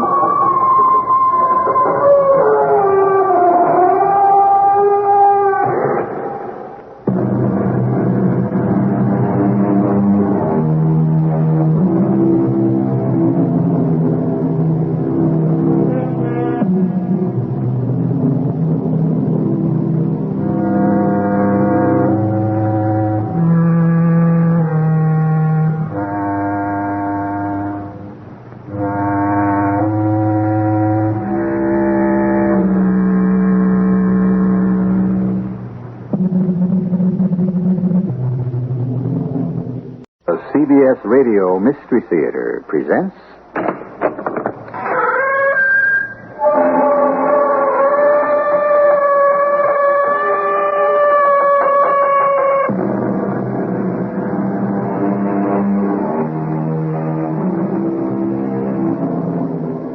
Come in. Welcome. I'm E.G. Marshall. If your candle is burning, a gust of wind will blow it out. If your house is burning, a gust of wind will make the flame hotter and brighter. The wind and the flame.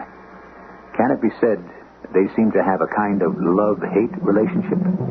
Or should it be said that we simply cannot predict the actions of the elemental forces of nature? In which case, what can we say about ourselves? Isn't each living creature a collection of those very same mysterious and baffling forces? Telephone for you, sir. I don't want to talk to anyone now. Gentleman says it's urgent. Tell him to call back later. I'll do that, sir. Who is it, by the way? Mr. Wesley Carradine. Who? Mr. Wesley Carradine. Well, that's impossible. Wesley's been dead 6 months. But here he is on the phone, sir. Do you want to talk to him?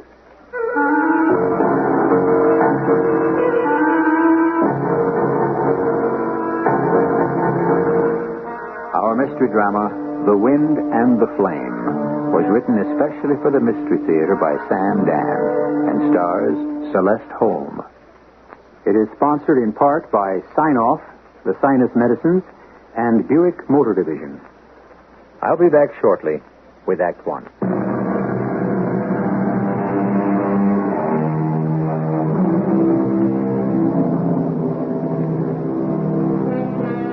Conscience, said Sigmund Freud, is the perception of the rejection of a particular wish operating within us.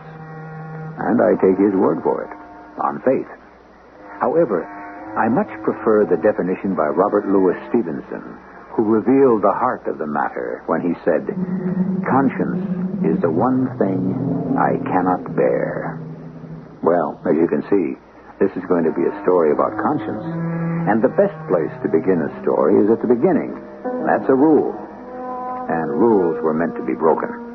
We shall begin ours neither at the beginning nor the end, but somewhere in between. Yes? Is this the residence of Mr. Arthur Randolph Hale? It is.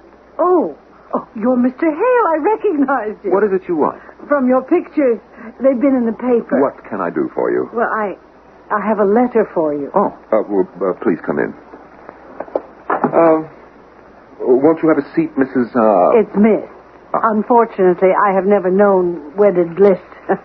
Although, to tell the truth, when one looks around, one is hard put to believe that marriage is really blissful.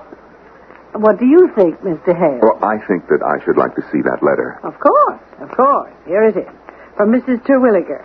Penelope Terwilliger? Yes. Mr. Gerald Terwilliger's wife. I should say his widow. Thank you. Excuse me.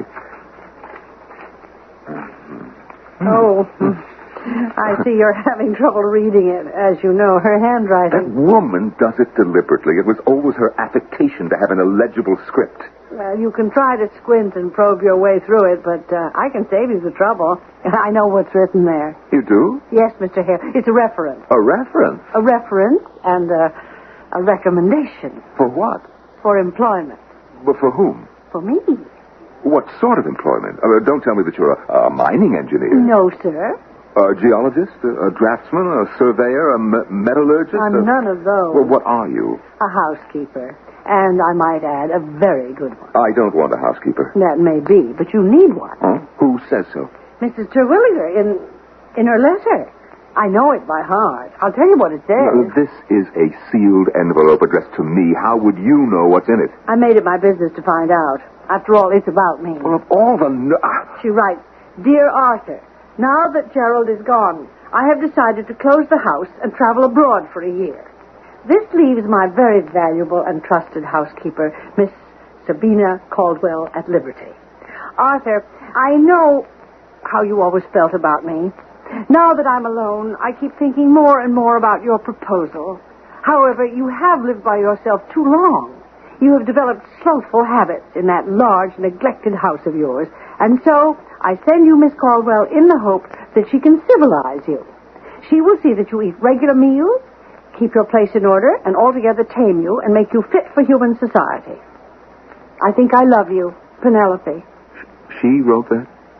I'm prepared to start immediately, Mr. Hale. My trunk is just outside the door. Now, wait a minute. I haven't said that you can. As soon as the trunk can be brought into my room, I should like to inspect the kitchen. But you just can't walk in here and... If only you knew how she would sit and talk to me.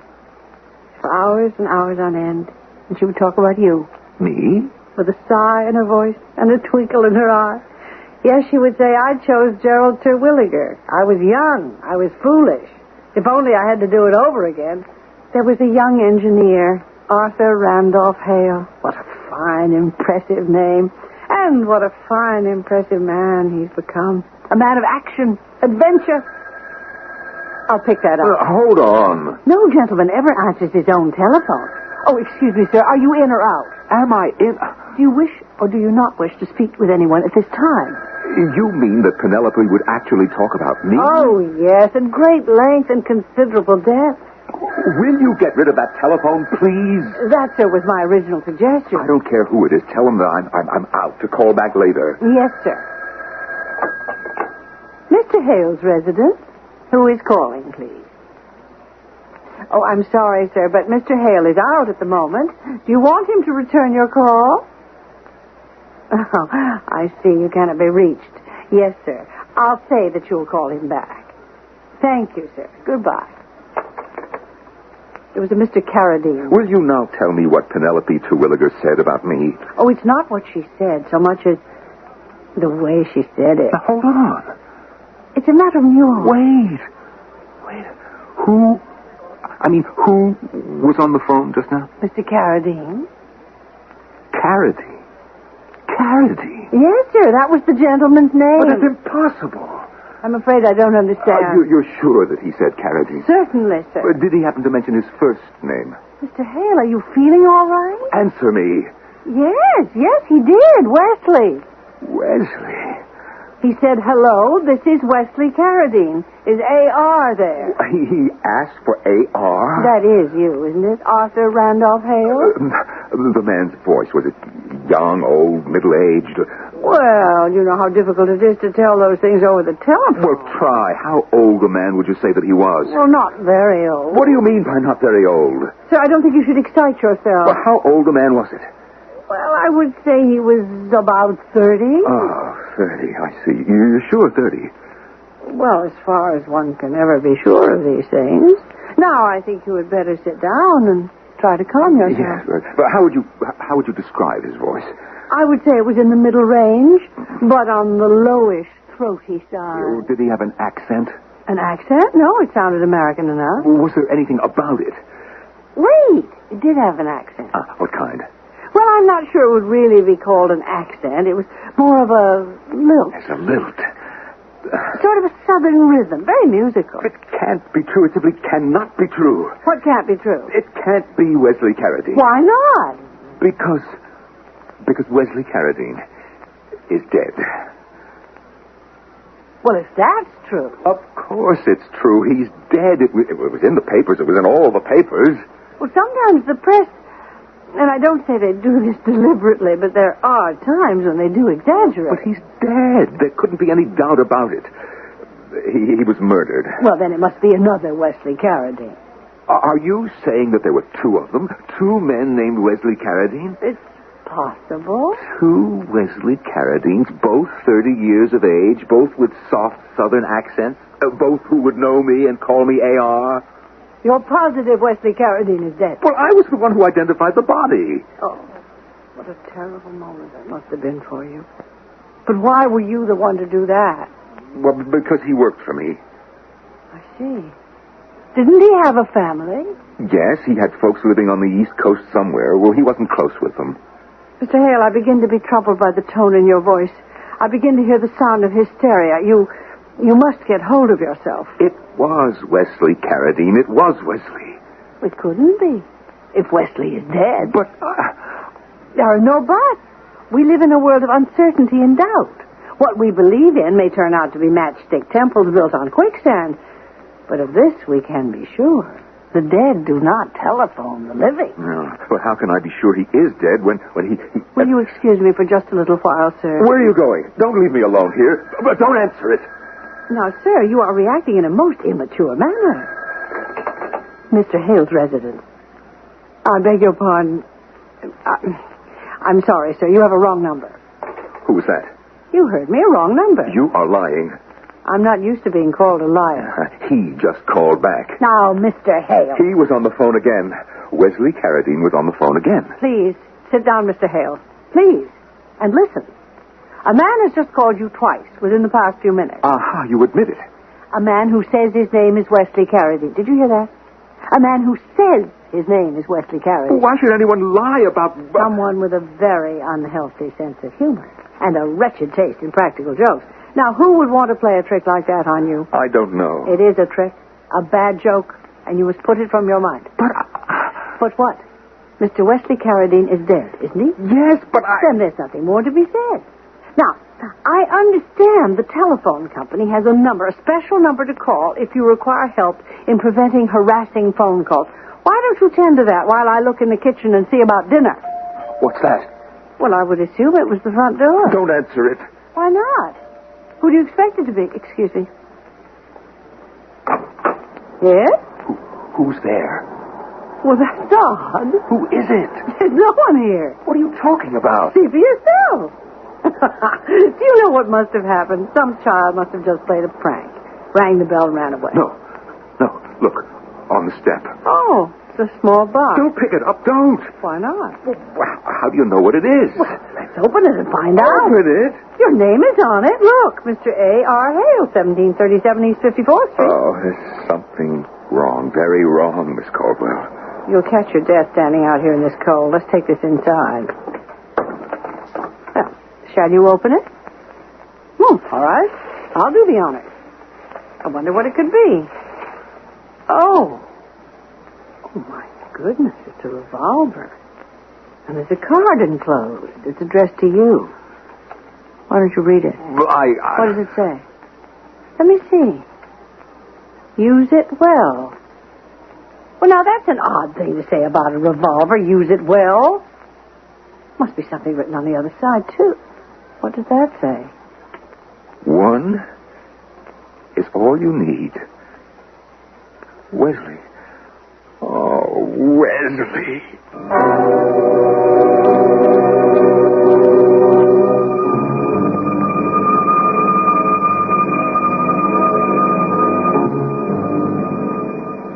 You have to say one thing for Brother Wesley. He gets around. What makes Wesley all the more remarkable is the fact that his home base is the grave. There will be a widening of Wesley's theater of operation when I return shortly with Act Two.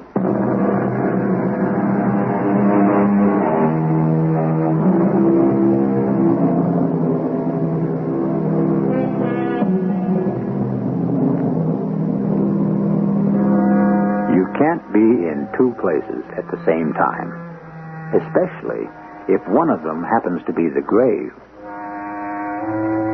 However, someone named Wesley Carradine seems to be extremely active, even though he is no longer alive.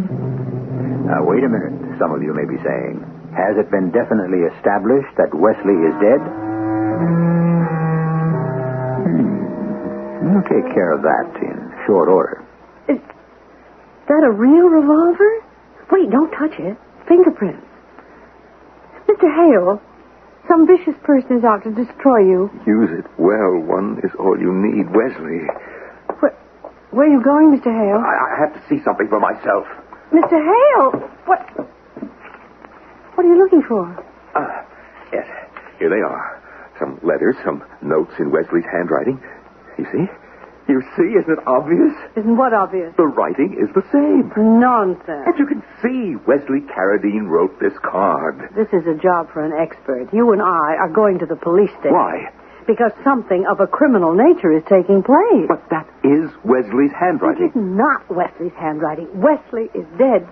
Now, sir, you happen to be very important to the future happiness of a woman to whom I owe a great deal, Mrs. Penelope Terwilliger. She has sent me here to take care of you until she can come back to America. I seem to have walked into the midst of some, very troublesome situation. I'm here to stand by you in every way I can. And the first thing we have to do is to go to the police.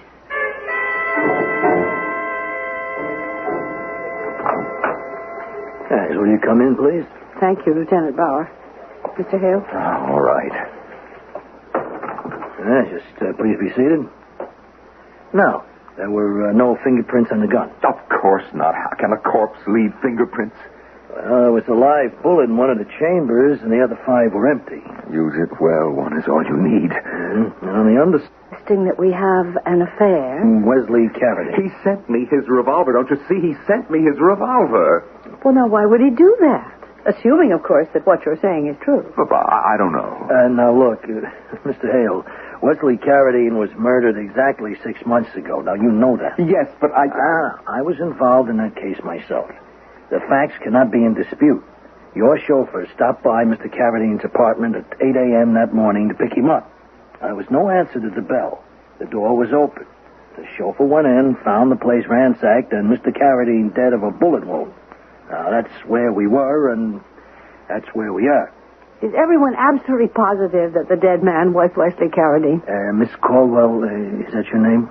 Yes. Well, your police department appreciates, even solicits, assistance from the citizens of this metropolis, but please don't be an amateur detective. We have enough problems as it is. Well, you are satisfied that the dead man was Wesley Carradine, Lieutenant? Yes, I am. Why? Did you know Mr. Carradine personally? Well, what does this have to do with... Did you know him personally? Oh, no. Then how could you be positive the dead man was Wesley Carradine? No, look, he was identified by the chauffeur and by Mr. Hale. What other identification did you look for? Other identification? Yes, a murder is committed. A corpse is found. 2 men say this is the body of a Mr. Wesley Carradine. On the basis of that testimony, you are satisfied that he is actually Wesley Carradine. Mr. Carradine was, as we were given to understand, more or less a stranger in town. As you were given to understand by whom? By Mr. Hale. Miss Caldwell, what are you trying to do to me? What are you trying to insinuate? I thought that you were on my side. I am, to the finish. I'm only trying to establish that we blithely accept a fact. which may be found to be an illusion. But why would I lie? What motive would I... Mr. Hale, please. I have a mission to preserve your sanity. A mission, Miss Colwell? Well, it's a private matter that does not concern the police. I'm trying, Mr. Hale, desperately to somehow establish the fact that Mr. Carradine is still alive. What made the chauffeur so sure the body was Mr. Carradine? Miss Colwell, what you're trying to do is... Could we talk to the chauffeur again? There was no doubt about that body. Well, why can't we talk to the chauffeur? Because he's dead. He was killed in an accident last week. Mr. Hale, there have just been a number of upsetting events, and you are quite disturbed by them. I can only hope to prove somehow that Mr. Carradine is still alive, that you were mistaken in your identification. Because if he is actually dead... He is dead. I knew him very well. Why was no attempt made to notify next of kin? Because we didn't know any. Where did Mr. Carradine come from? I don't know. Then actually it would seem you knew very little about Mr. Carradine. That is right. I gathered that he had left home in disgrace. Disgrace? He hinted at some sort of misunderstanding. Anyhow, he never wanted to speak about it. He said that he was starting a new life. Why would anyone want to kill him? Miss Colwell, we have been through all this as part of our routine homicide investigation. That may be the trouble. You treat it as routine. A human being has been murdered. Not only are you ignorant as to who may have done it, it appears now you can't even be sure of the identity of the corpse. We are sure. Excuse me. A man was murdered. We know that for a fact, and we found a corpse. The body was identified as that of Wesley Carradine. Okay. Wesley Carradine might not have been his right name, but he was the man who had worked for Mr. Hale here. Now, that man is dead. He was killed by a person or persons presently unknown, who then stole everything of value from his person and his apartment. Mr. Carradine is dead. But then how do you account for the telephone call, for this revolver with his name on it? Oh, come now, Mr. Hale. What was to prevent someone from buying a revolver and having Mr. Wesley Carradine's name engraved on it? According to the number on this revolver, it was registered in the name of Wesley Carradine. Lieutenant, anybody could buy a revolver and register it under Wesley Carradine's name. No. In the first place, the registration dates back 3 years. And in the second place, only the actual applicant can register the weapon because he has to be fingerprinted. We have verified Mr. Carradine's fingerprints. Oh, and there is another thing. Yes? Our handwriting expert says she is certain beyond the shadow of a doubt that the card was written by Wesley Carradine. Lieutenant Bauer, I am certain there must be an explanation. Well, there may be harassment here, and not. We'll look into it. Well, how do you propose to look into it? That is a good question. I wish I had an answer. Why would Wesley Carradine threaten from the grave, assuming that this is what's taking place? I don't know. Oh, come, Mr. Hale, there must be a reason. Well, he didn't like me. Well, now, why? Quite frankly, he thought that I drove him too hard. I paid him too little, and I expected too much. And did you? Well, I suppose so. But I'm just as strict on myself. You know, I tell you what I believe, and you can make anything out of this that you please. He probably resents the fact that he is dead, and I'm still alive. Mr. Hale, if he's dead, he can't resent anything. Look, I don't know how the police department fits into all this. Now, I can only assume that we have malicious mischief. And I've got to take down some particulars. Now, how many servants in your employ, besides Miss Colwell here? I'm the only one. And how long have you worked for Mr. Hale? How long? Mm-hmm. Oh, I'd say about an hour. An hour? How did you get the job? I was sent to Mr. Hale by a friend of his, Mrs. Penelope Terwilliger. Mrs. Penelope Terwilliger. Mm-hmm. Well, I'll see what we can do.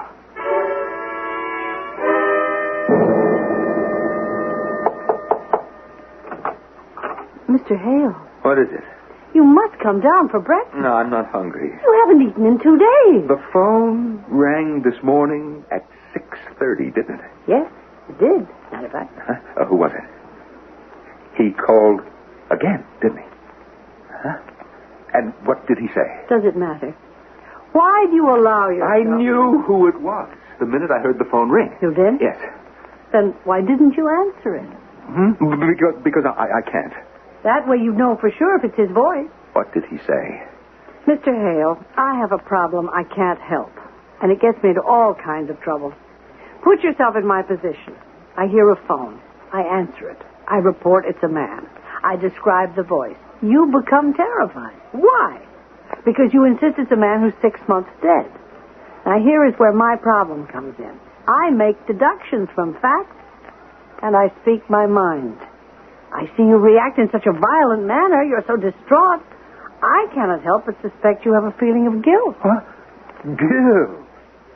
Why should I have a feeling of guilt? Sir, were you not responsible for that man's death? He was killed by the robbers. We don't know that for a fact. What are you trying to imply? I don't even think I'm implying it. I state it as a fact. You killed Mr. Wesley Carradine. How do you dare to... We could settle this with a yes or no. Well, the answer is a definite no.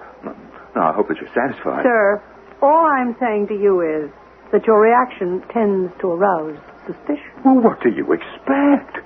I was very close with Wesley toward the end, and I was caught so completely off guard. Well, has it ever happened to you? You're hit from the blind side without warning? If your conscience is clear, then you must not behave as if it were guilty. Well, no one's conscience is ever entirely clear. But you cannot behave as if you were the man who murdered him. First thing you need is a good breakfast. Wesley Carradine is dead. You are probably upset because you might have been kinder to him. Isn't that so? Yes. Be kinder to someone in the future, and you will have learned from his death. And now, for breakfast. Oh, yes, I'm starved. Oh, Miss Caldwell, what would I ever do without you? Oh, God, that's the telephone. Naturally. You answer it. Lay the matter to rest, Mr. Hale. You answer it. Miss Caldwell, I give you back your very own words. No gentleman ever answers his own telephone. Very well, sir. Mr. Hale's residence? Oh, it's you again. Never mind that. Before you even get started, you're playing a nasty little illegal game. We have the police and the phone company alerted. Sooner or later, you're going to be caught. Then, my friend, it's the jail or the asylum for the likes of you. Goodbye. I guess I told him. It was that voice? Yes, that ignorant and vicious person. Now, you know the best way to handle these people. What did he say? Don't even talk to them. As soon as you know who it is, hang up. But what did he say? What does it matter? Sooner or later, they get tired of the game. Their minds are too fragile to have any staying power. He must have said something. He identified himself as Wesley Carradine? Oh, yes. But I know his voice by now. But did he say anything else? I wasn't listening. Now, some hot coffee, cereal, eggs, bacon, toast. Get back into the real world, Mr. Hale, and stay there. Oh, you're a remarkable woman. Eat your breakfast. I wonder... I just wonder who that voice is. Good. We make progress. Till now, you had deluded yourself into thinking it was actually the voice of Wesley Carradine, whoever he was. Now you acknowledge a rational explanation. Well, it's obviously a prank. I used to work for a doctor. He said, Miss Caldwell, the body, the mind, whichever, is attacked by a germ or a neurosis. It retreats at first. And then it summons all of its strength to repel the invader. Now, that's what has just happened to you. The practical instincts of a lifetime have just come to your assistance and rescued you from being overcome by superstition. Yes, of course. I'm interested in knowing what he did say, however. Not very much. He said his name, his alleged name, asked for you, and said he wanted to discuss a project. What sort of project? Said you'd know about it. He gave it a name. A name? Yes, he said it was the Langley-Jewett proposal. The what? Well, I think that's what he said. Jewett-Langley, or was it Langley-Jewett? I don't... Mr. Hale. Oh. Mr. Hale, what's wrong? Mr. Hale!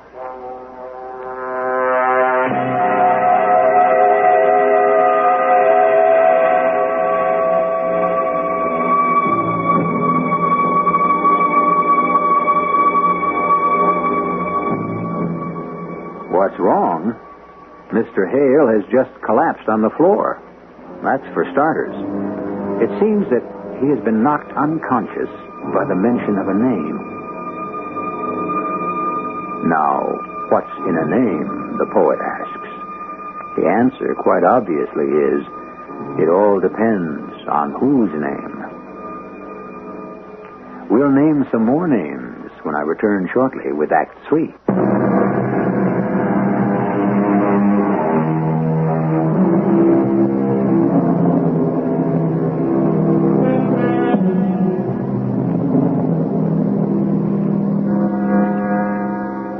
The pen is mightier than the sword. And the word, it seems, is weightier than the fist. If you want to strike a knockout blow, perhaps a good look can be more destructive than a right hook. The greatest wounds may be those that leave absolutely no outside scarring. On with our story. Mr. Hale. Mr. Hale. What? Don't say anything. Just drink this. You said that Wesley called and... No, sir. Wesley did not call. But you just said... I said a voice that claimed to be Wesley. Now drink this. He wanted to talk about Langley Jewett. You're going to be all right. Langley Jewett. He did say Langley Jewett. Mr. Hale, you must relax. Well, how can I relax? Because you had a bad experience. It was the voice of Wesley Carradine. We know that's impossible. But don't you see? Only Wesley Carradine and I knew about Langley Jewett. Are you positive? Of course. What is Langley Jewett? What? Oh, it's a mine. It's an old abandoned silver mine. Yes? You see, it's supposed to be all played out, and we could pick it up for peanuts. What does that mean? Wesley discovered that there's a whole untapped lode. Oh. Millions and millions of dollars worth of silver. And this was your secret? Yes, Wesley's and mine. How do you know someone else didn't find out? Nobody could have found out. How can you be sure? Because I just closed the deal for the mine myself. And what does that prove? You don't understand. If anyone else had been wise, I could never have... Well, I could never have stolen that mine. Stolen? That's a figure of speech. Well, then why did you make it sound like a shady transaction? Is it shady to pick up a property as cheaply as you can? What you're saying is that you were able to buy Langley Jewett because only you and Wesley Carradine knew its true value. Yes. Obviously, this person who just called knows something about it also. That is why that person has to be Wesley Carradine. If Wesley Carradine called you, then he can't be dead. But... he is. I know that he is. How can you be so certain?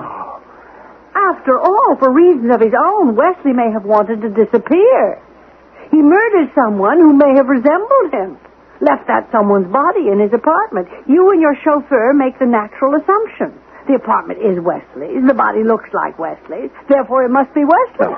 No. That's not what happened. It was Wesley. My dear Mr. Hale, most of our assumptions are based not on absolute truth, but what seems to be apparently true. Oh, will you shut up? Mr. Hale, I know you're upset, but I cannot permit... Just stop talking for a minute, will you? Just stop acting as if you know everything. You're always gadding away. No wonder you never got married. I don't believe that my personal affairs... I bet you never had an affair either. You couldn't stop talking long enough. Will you listen to me a minute? Wesley Carradine is dead. You know how I know? I'll tell you. He is dead because I killed him. Mr. Hale... You don't have to say anything. You really have nothing to add to this conversation. I killed Wesley Carradine. You realize what you're saying? Yes, I know what I'm saying. You realize I could go to the police? Oh, no. No, you won't go. You intend to stop me by force? Yes. You see, there's a gun on my dresser. Wesley's gun. It's got a bullet in it. I could kill you, but I don't have to, because you will not go to the police. How can you be so sure? What? Because you wouldn't betray me. I have a higher obligation as a citizen. Well, it wouldn't do you any good. All you have is your unsupported word. I can deny it. Miss Caldwell, the police investigated that murder very thoroughly. I was a routine suspect. Well, I had an unshakable alibi. I had spent that evening with a young lady. She can be found. That alibi can be broken. Well, she has since disappeared into the vast anonymity of her kind and class. Isn't it possible she may return one day for blackmail? Well, I have information concerning her which could be as damaging as anything she could say about me. Mr. Hale, I'll be leaving. Leaving? I don't want to stay in a house with a murderer. But you can't leave me here alone. You've always lived here alone? I cannot be alone now. You're a murderer. But you can't prove it. Of course not. And that means the state can't punish you. But there is another punishment. There is another retribution. You'll never know a moment's peace for the rest of your life. You will always hear Wesley Carradine's voice, You'll always see his face. Oh, Miss Caldwell, please listen. You don't know how it is. You broke a man-made law. You violated a God-given commandment. I did. I know that I did. Then take your punishment. Take your punishment. You can say that. That's what strong people say. That's what Wesley said. Take your punishment. What punishment, Mr. Hale? I needed that mine, that Langley Jewett mine. Everything else had gone down the drain. You had been losing other people's money. You faced a day of reckoning. How did you know? Oh, it's all too familiar a situation. A trustee, an executor, an administrator. You act as all three in many cases. You were false to your trust. Don't say it. It's enough that Wesley said it. I didn't know that I was going to kill Wesley. I didn't dream of it. I stopped by at his apartment that night just to check out some routine affairs, and he... He what? He said... I'll never forget the way he said it. We're not going to steal that mine, Arthur. What? We'll offer $10 million. What are you talking about? Well, now, 15 would even be more fair. Should I get a doctor? That's what we'll offer. We have an option to buy that mine for $30,000. No, but that would be stealing. Oh, you're crazy. Well, to knowingly buy something for the tiniest fraction of its worth is to cheat. But it's legal and legitimate business. It's cheating. Oh, and you never cheated in your life, huh? Yes, much too often and far too often. Now, Mrs. Jewett is a widow. She has children to support and educate. Now, we are stealing from her. What happened to you all of a sudden? I feel that I want to go home. I have to go home. I wrote my folks.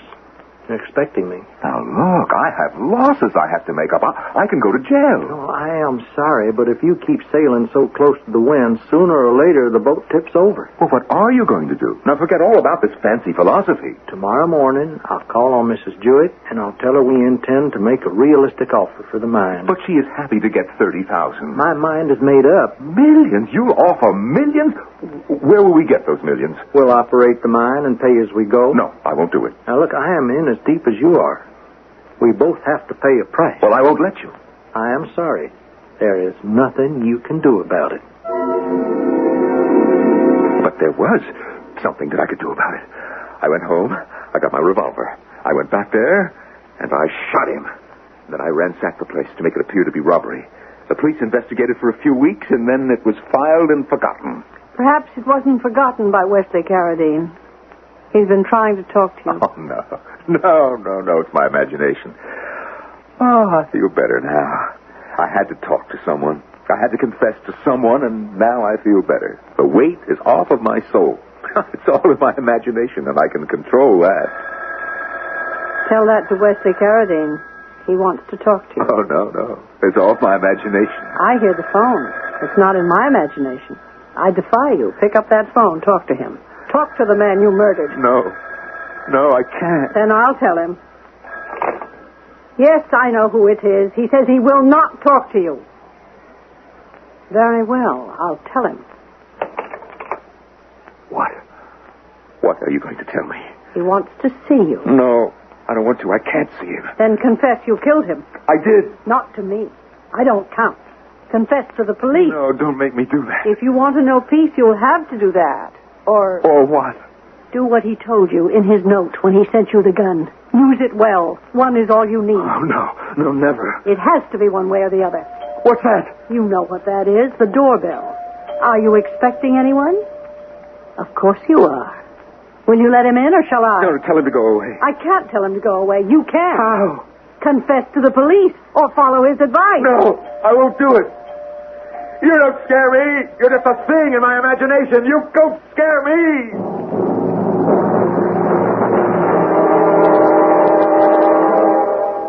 I was downstairs in the kitchen, Lieutenant. He was upstairs in his room. He was terribly upset. I heard a shot. I was frightened. I ran upstairs, and there he was, lying in bed with the revolver beside him. You say he was depressed. He wasn't himself. Well, you saw that, Lieutenant, when he was in your office. Yeah. I am convinced that he killed Wesley Carradine. You are? Yeah. You get a hunch about people in my work. You know, unfortunately, you don't always get the evidence to back it. So I said to myself, here is a clear case of conscience bringing the man down. It does look that way. He confessed the murder to me. Yeah, I guess that's about the size of it. Except, why should his conscience have started to bother him? Who knows? Maybe you know. Me? Well, I have a theory. I don't want to bother running it down because I have too much else to do. And this case wraps up very neatly. You want to hear my theory? I'd love to. Well, you say you were recommended to Mr. Hale by Mrs. Penelope Terwilliger. Mm-hmm. Now, what if I were to get in touch with Mrs. Terwilliger and ask her to verify that? What would she say? You won't know unless and until you ask her. Well, I don't want to do that. Because if she says I don't know Miss Caldwell, then I have all no involvement. I see. Now, about the phone calls. You are the only one who ever answered the phone, and you are the only one who ever heard that voice. You are the one who said it called itself Wesley Carradine. That's what it said to me, Lieutenant. Yeah, well, let me go a little further. The revolver. Oh, you could have sent it to Mr. Hale. But it was obviously Wesley Carradine's. Where would I have gotten it? Well, I'll answer that question in just a moment. And the card. Where could I have gotten a card with his handwriting? Where? From a Mother's Day present or a birthday present? You might have saved it. What are you saying? If your name is Mrs. Carradine, everything falls into place. Now, you would have the old gun. You would have cards from old gifts. Oh, incidentally, what did he once buy you that he inscribed with, "Use it well. One is all you need"?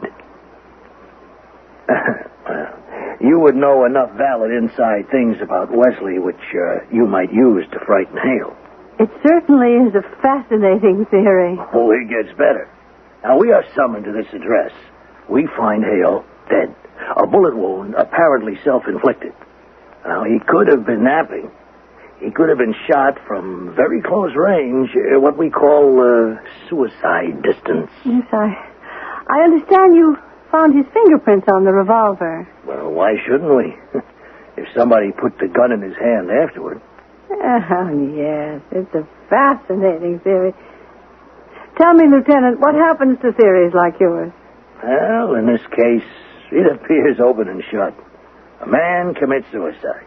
Now, I know for a fact he's been depressed. His conscience has been bothering him. But why do I have to go running around looking for complications, huh? What do you think?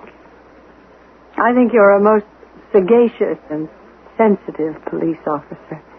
And I want to thank you very much.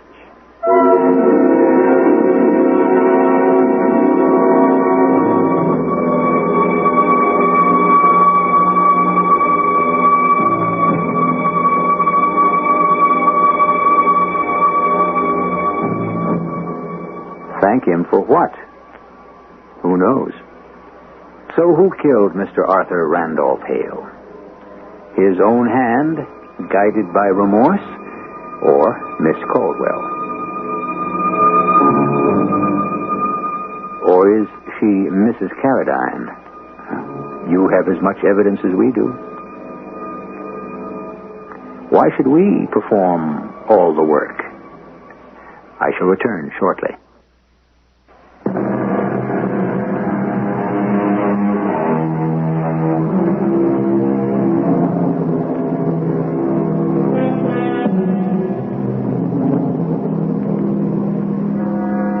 A little while ago, when this particular story began, we spoke about the wind and the flame.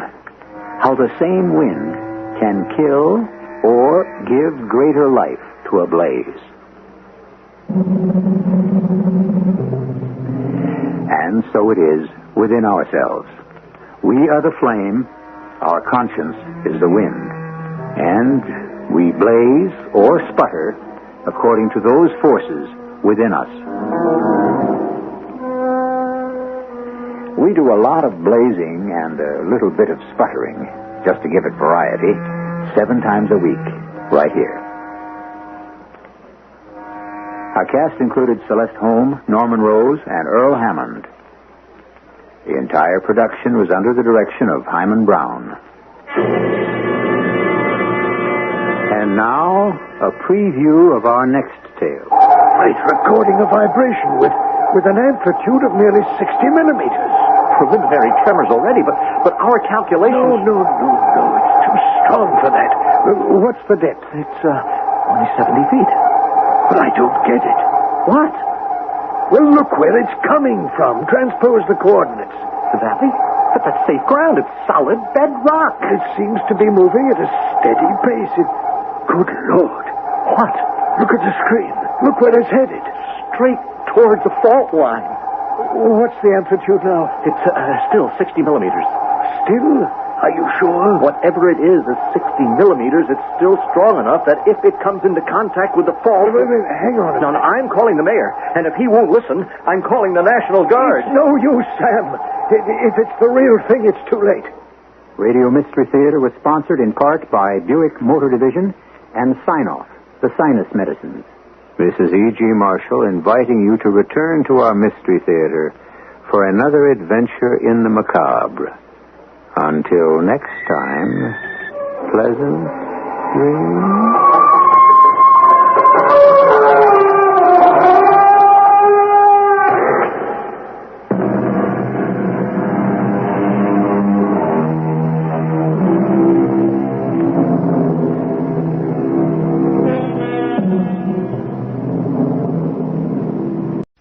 CBS Radio Mystery Theater presents...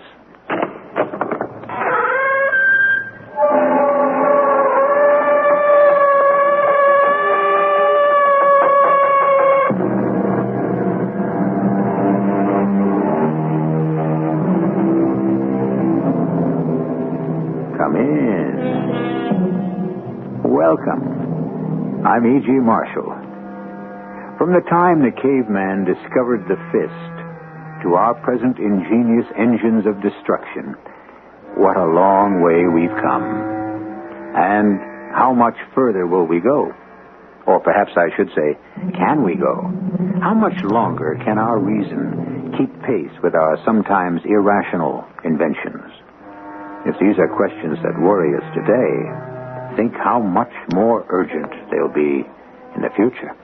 I'm breaking out of here tonight. How can you do that? You're confined to a wheelchair. This is maximum security. I'm offering you the chance to come with me. Huh? What's the catch? That you serve me without question for the rest of your life. You're crazy. And you're a fool. Because now you too will die.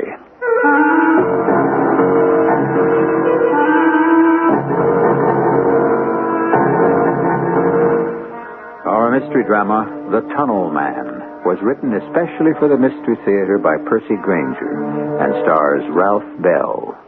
It is sponsored in part by Buick Motor Division and ARM, Allergy Relief Medicine. I'll be back shortly with Act One.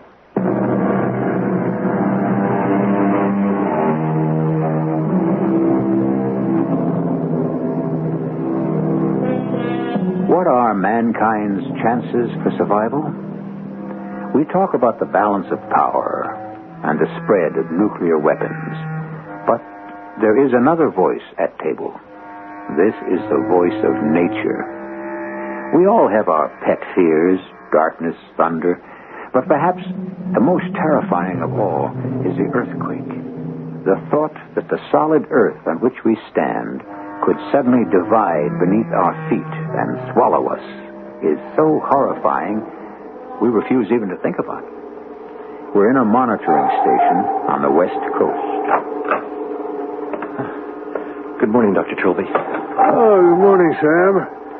How did your talk go with the mayor? Well, the National Guard and local army units are standing by, but he still doesn't want to order an official evacuation of the city. But that's insane. What right does he have not to warn the people of the full danger? As long as there's any hope that the earthquake won't happen, he wants to remain optimistic. Politicians. They never change, do they? Any new developments over the night? No. I spent half the night at the telescope watching the skies. The planets come closer and closer together. And at 4 o'clock tomorrow afternoon, they'll be in perfect alignment for the first time in 400 years. Their combined gravitational pulls are going to activate every fault line on Earth, including the one we're sitting on. And all we can do is wait. Well, I think you're being a little too pessimistic after all. We can't know for certain what the effects will be until the Earth begins to enter the gravitational arc. by which time it will be too late. Well, it's still only a theory, Sam. After all, this same phenomenon of planetary alignment did occur 4 centuries ago without leaving any cataclysmic upheavals in its wake. I'd say there's still room for hope. What's that? The seismograph. Well, it's going crazy.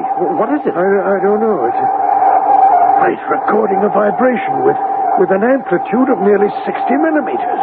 Preliminary tremors already, but our calculations... No. It's too strong for that. What's the depth? It's only 70 feet. But I don't get it. What? Well, look where it's coming from. Transpose the coordinates. The valley? But that's safe ground. It's solid bedrock. It seems to be moving at a steady pace. Good Lord. What? Look at the screen. Look where it's headed. Straight towards the fault line. I'm calling the mayor, and if he won't listen, I'm calling the National Guard. It's no use, Sam. If it's the real thing, it's too late. Wait, what happened? It stopped. We've lost it. The vibration stopped? Well, see for yourself. The needle's gone back to normal. Well, what was it? What were we seeing? I don't know. A vibration from out of nowhere, heading straight for the fault, and then just as suddenly it stops, disappears without a trace. Dr. Trilby, there's something else. What? Its direction of travel. It was moving from east to west, but the stress lines in the valley run north and south. Yes, of course. Now, logically, its natural movement should have been with the stress lines, not across the grain. Sam, I think as soon as Dr. Peterson arrives, you and I'd better go out to the valley and try to find out just what it was we were seeing.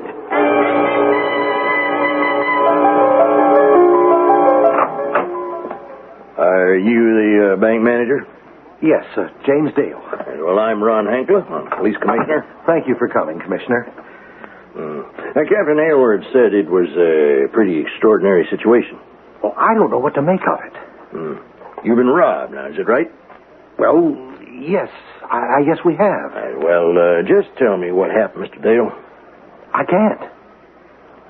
What do you mean? I mean, I can't explain it. I think perhaps I'd better take you down to the vault and let you see for yourself.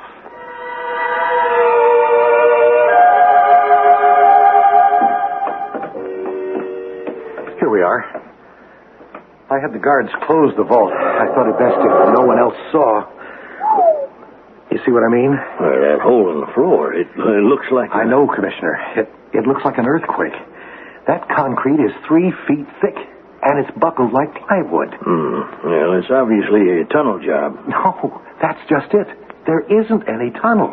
Your men dug down 10 feet and found nothing but dust. Dust? Solid dust. This bank sits on hard rock landfill, and it's been churned into powder. But you say it was a robbery. There is money missing? Yes. Well, is there any other way a person could have entered the vault? Absolutely none. This is our top security vault. It has a time lock. We only open it once each day, and today we... You found the vault in this condition? Yes. How much did they get away with? That's the other thing. This vault contains over $1 million of our reserves, but all it's missing is $10,000. And not only that, but what was taken was in new $100 bills. How new? Straight from the mint, still banded. Which means the serial numbers are still recorded. And consecutive. A person would have to be crazy to try to spend it. Yet, right next to that money was $1 million in older currency. Who else knows about this? The guard, myself, Captain Aylward, and 3 or 4 of your men. I thought it best not to tell the press. People are jumpy enough as it is because of the earthquake scare. What earthquake? Oh, Commissioner, everyone knows the situation. The conjunction of the planets or whatever it is that's supposed to take place tomorrow. Well, those reports are a bit exaggerated. But Mr. Dale, did you or anyone else in the bank feel anything? Well, no. Well, then I think we have to assume this robbery was man-made from start to finish. Oh, then how was it done? Well, that's up to us to try to find out. In the meantime, I want your assurance you'll keep this quiet. If people are jumpy, there's no point in giving them ideas.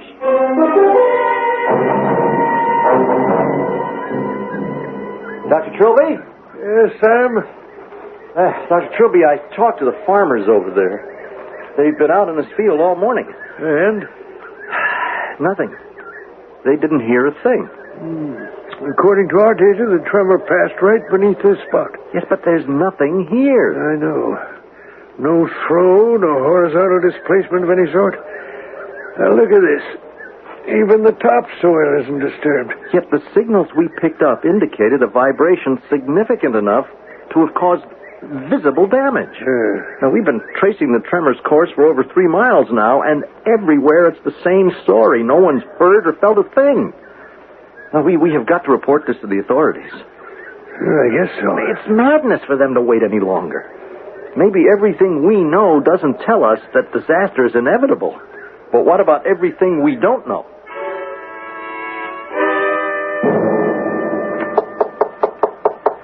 Yes, come in. Oh, excuse me, I didn't realize you were incapacitated. I can manage by myself. You're the manager of this bank? Yes, my name's James Dale. You're... Mole. Mr. Mole. Are you sure I can't help you? I've been in this wheelchair for many years. Oh, I'm sorry to hear that. Don't be. It's a waste of time. I was tired of walking anyway.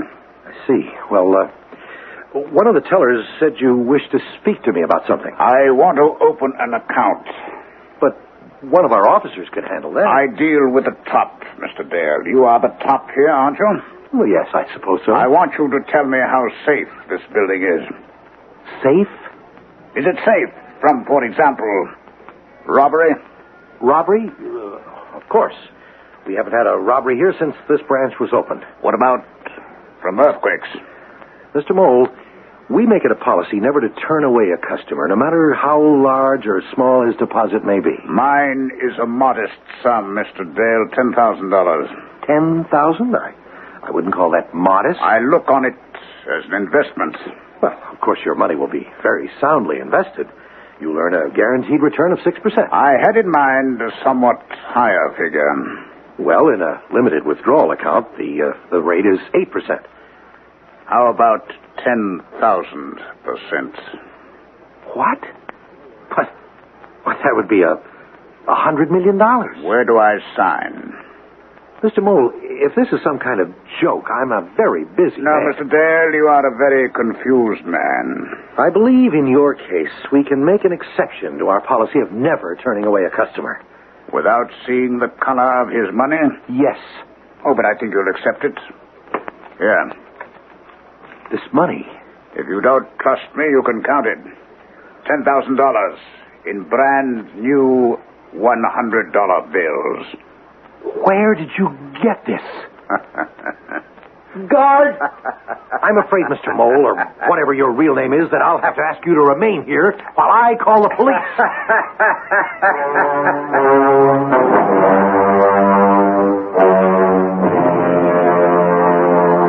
A large metropolitan area hovers on the brink of disaster. Its scientists probe for signs.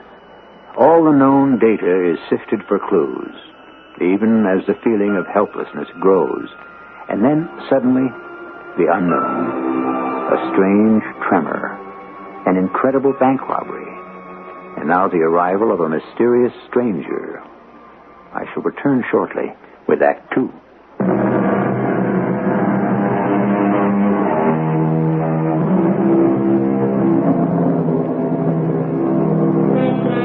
The mysterious Mr. Mole has been taken into police custody without resistance.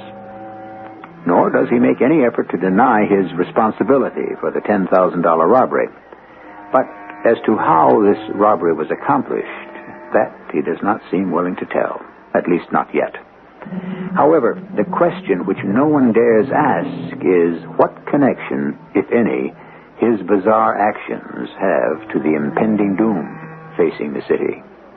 The commissioner of police has sent for the mayor. Come in, Your Honor. Come in. I came as soon as I could get the city council off my back. You made it sound pretty urgent. I'm not sure. Those damn fools on the council want to sound the alarm and throw everybody into a panic over this earthquake business.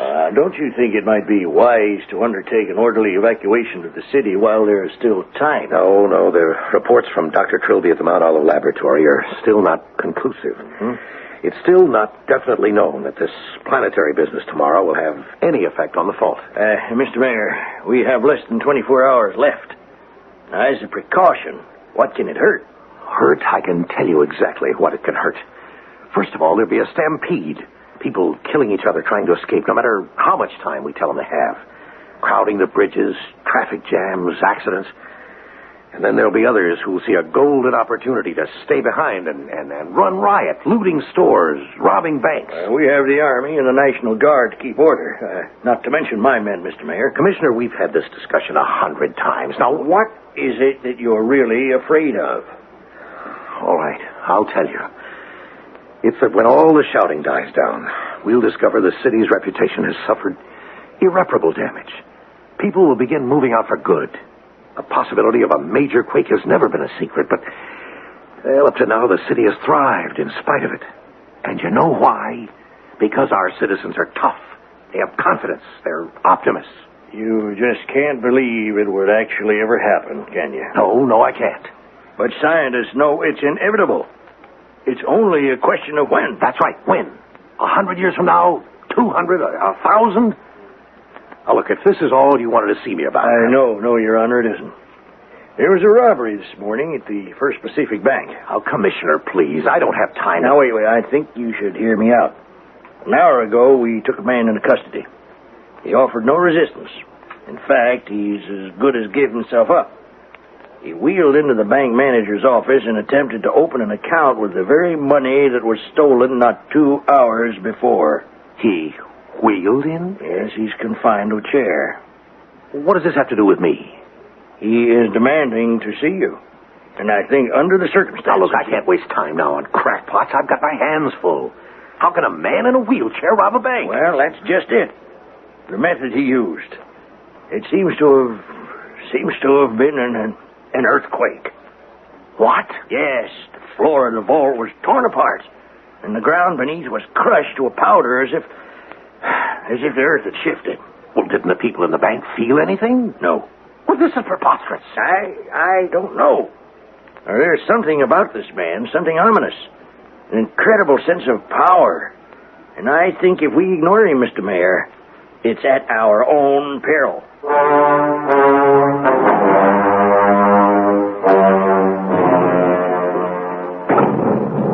I've ordered him kept in complete isolation. As far as I'm concerned, the less contact he has with anyone, the better. Here's his cell.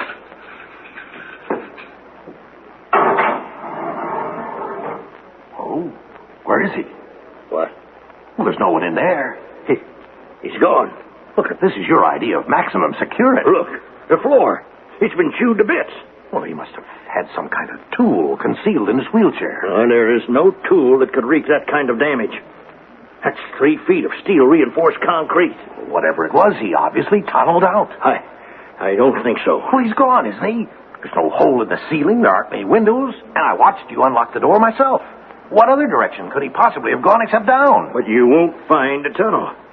Well, how do you know? Because this is exactly what happened at the First Pacific Bank. Look.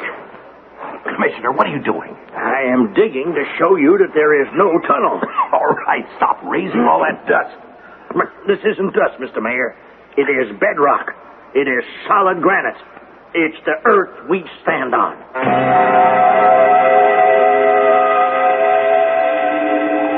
Sam? Yes, Dr. Trilby? What time is it? 5:57. Right on schedule. Pluto is almost in place. Neptune is closing. One by one, the planets are entering a common gravitational arc. One by one, the fields of pull are beginning to overlap. We'll be reaching the edge of the arc ourselves in less than 4 hours. Yes. That's when the real test begins, Sam. Well, if our theory is correct, the fault should begin to respond with tremors of 1 to 5 millimeters, which will increase steadily at shorter and shorter intervals. Until 4 o'clock tomorrow afternoon, when the alignment will be absolute. And we'll all know once and for all the true nature of the fault we've lived on all these years.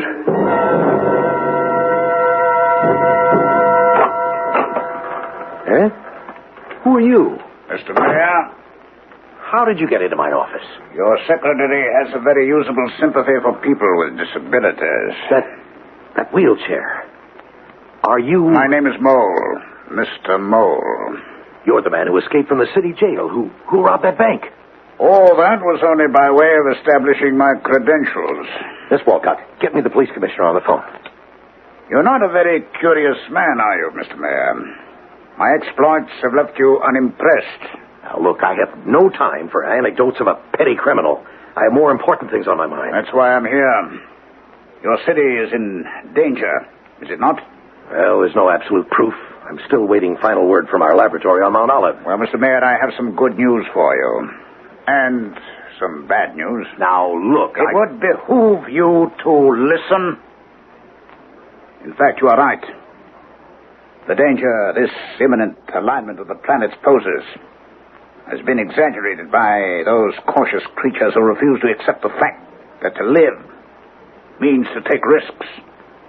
According to my calculations, the chance of a major disaster is well under 50%.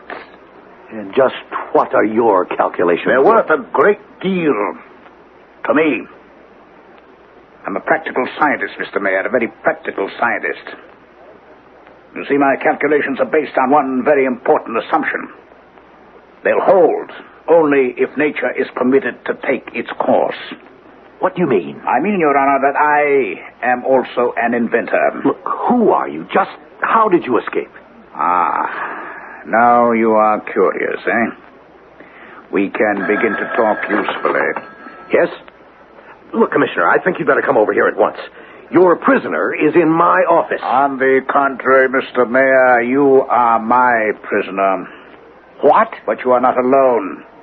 The commissioner is also my prisoner. In fact, your entire city is in my hands.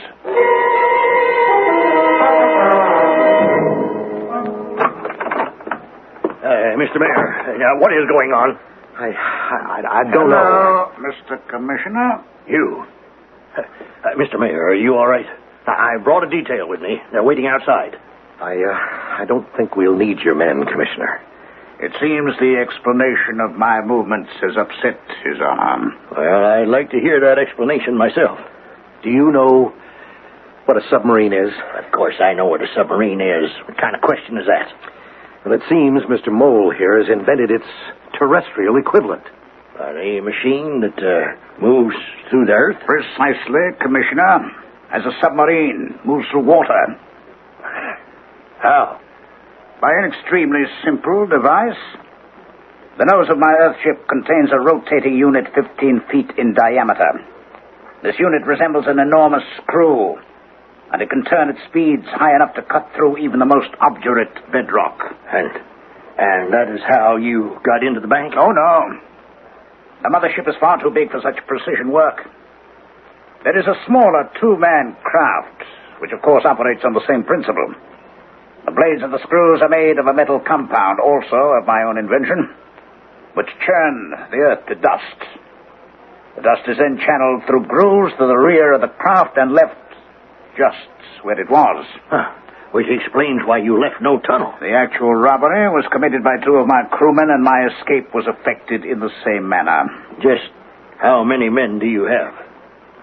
Enough. It's unbelievable. Yeah, sure. It's very clever.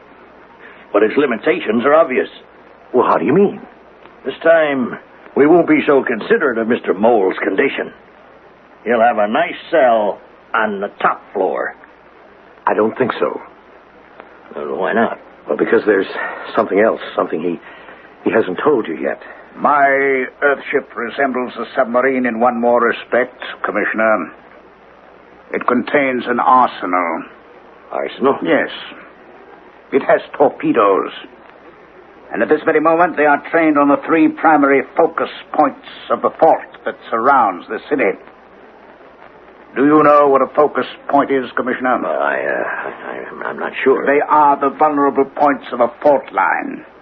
If those torpedoes are released tomorrow afternoon, the combination of their impacts and the stresses created by the gravitational pull of the planets will detonate an earthquake unparalleled in the history of the world. I don't believe this. The man is mad. Commissioner, please. He won't do it. He's got a proposition. He wants $100 million. Well, that is ridiculous. I have also given your mayor a list of supplies which I will want delivered to an inland location. He's building a whole underground kingdom. Mr. Mayor, come to your senses.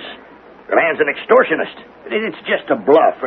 How do we know that he can do what he claims? You saw what he did to that bank vault and to your maximum security prison. Yes, but underground torpedoes that can move with enough speed and force to set off an earthquake. Your commissioner has a point.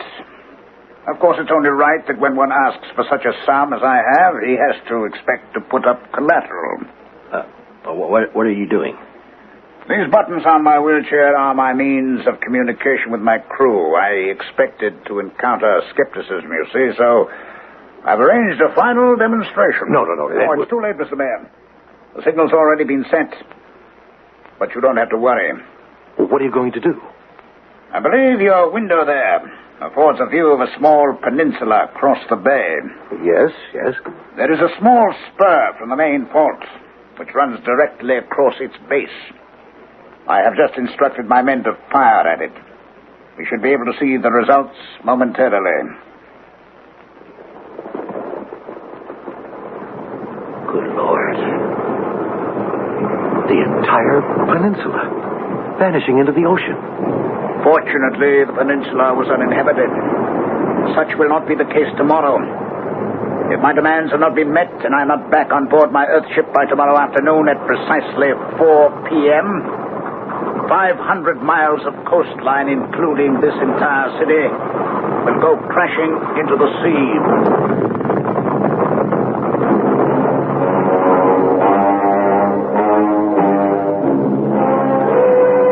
With a faith worthy of our primitive ancestors, we extend our civilization to the very brink of disaster and cross our fingers.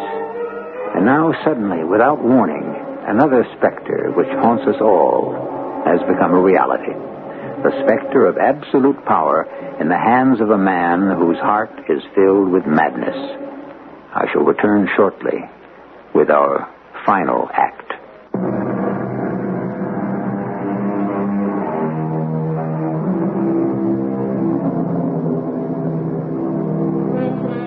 Someone once said that malice can always find a target to shoot at and a pretense to fire.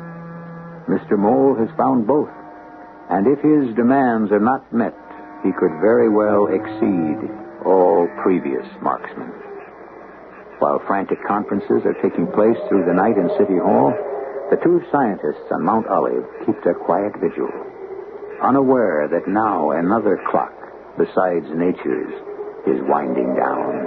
It's a peaceful night, isn't it, Sam? Almost midnight. In a few minutes, the Earth will enter the gravitational arc, and our precise calculations can begin. I've devoted my career to studying this fault.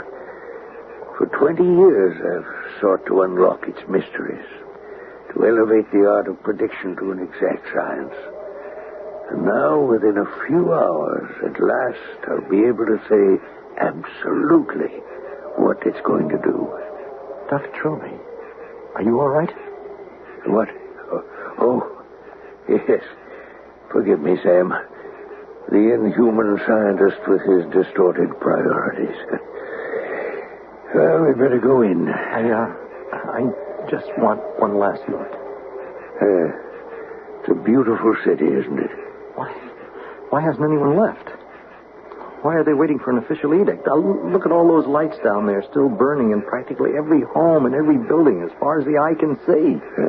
That's your answer, Sam. Lights for as far as the eye can see. Centuries of evolution and progress. And people just can't believe that it could all just disappear. General Scarborough? Yes? Thank goodness you've arrived. I'm Mayor Gibbs, and this is Ron Hankler, Commissioner of Police. Hello, General. Did you bring the money? Yes, the President authorized its withdrawal. Good. I'll get Mr. Mole. Now, just a minute, ma'am. I brought this money with me only as a last resort. Last resort? General, what other alternatives do we have? I think you gentlemen can appreciate the precedent we'll be establishing if we simply pay this madman off. We'd be putting the entire country at his mercy. The entire country? That's right, Commissioner. Nearly 1/3 of our population lives in areas vulnerable to earthquakes. Well, there are millions of people in danger right now. Yes, Mr. Mayor, no thanks to you. What do you mean? If you had ordered an evacuation of the city before now, we might have had a little more room to maneuver with this maniac. As of this evening, the President has declared martial law here and appointed me his deputy. From now on, you are under my command. And our first matter of business is to begin an evacuation at once. Tonight, we clear the hospitals and other institutions. The general evacuation, that'll have to wait until daybreak to minimize the risk of panic. And the second matter of business is to consider the options we have for trying to stop this Mr. Mole. What options? We've been able to pinpoint the exact location of this Earthship. Army scientists are drawing up strategies for its destruction. Well, that's suicide. It's... Hello, Mayor Gibbs speaking. You might as well wave a red flag in front of a bull. General Scarborough, it's for you. Oh, thanks. Hello. Yeah? Do you think it'll work? All right, good. Go ahead and keep me posted. Now, gentlemen, we may have our answer. Our scientists have been developing a new kind of light beam that may be able to penetrate the Earth. If it's successful, we can then transmit a specific nuclear charge right along its length and explode the ship. But what if the men on board that machine get wind of this? Impossible. The beam's frequency is undetectable by any device we know of. But if they do, there's no telling what will happen. They may fire those torpedoes. With their leader here in our custody? General, you haven't met this man. He's crazy. I think that's something I'd like to determine for myself.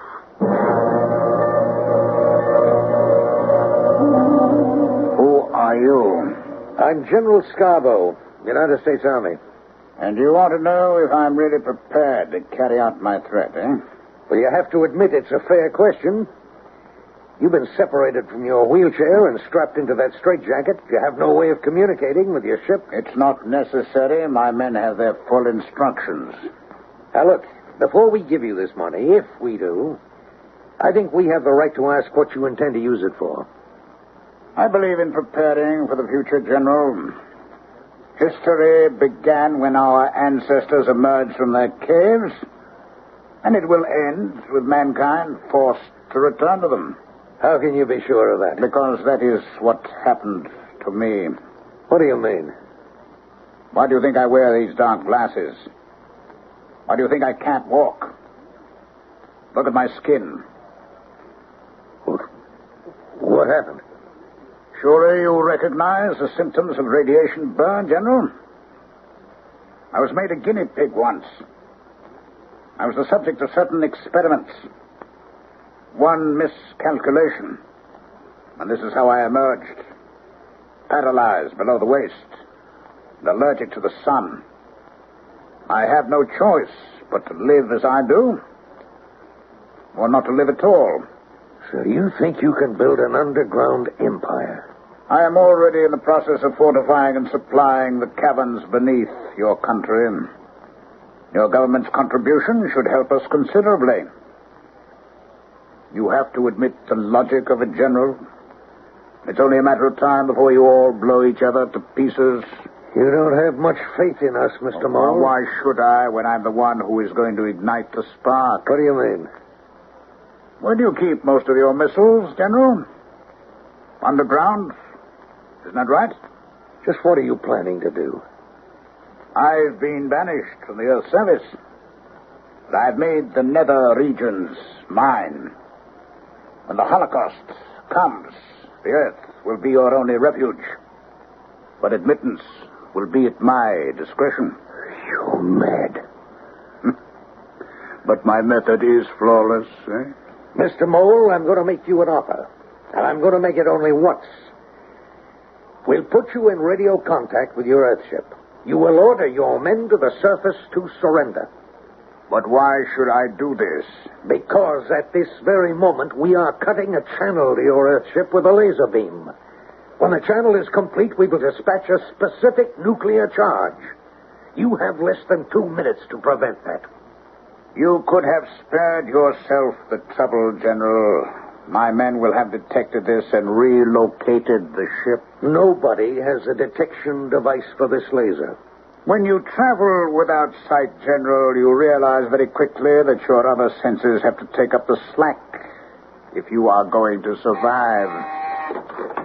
Scarborough here. What? I see. No further instructions at the moment. Well? You are right. The ship has relocated. Light travels in a straight line, and now you'll have to start all over. But you can see it's pointless, of course. Mr. Mole, I appeal to you as one human being to another. Human? In my condition? You flatter me, General. Time is getting short. Let us consider our options, eh? Either you'll meet my demands or you won't. If you do, I leave your city in the hands of nature. If you don't, we all die. Very well. Obviously, we can't meet your demands and allow you to go.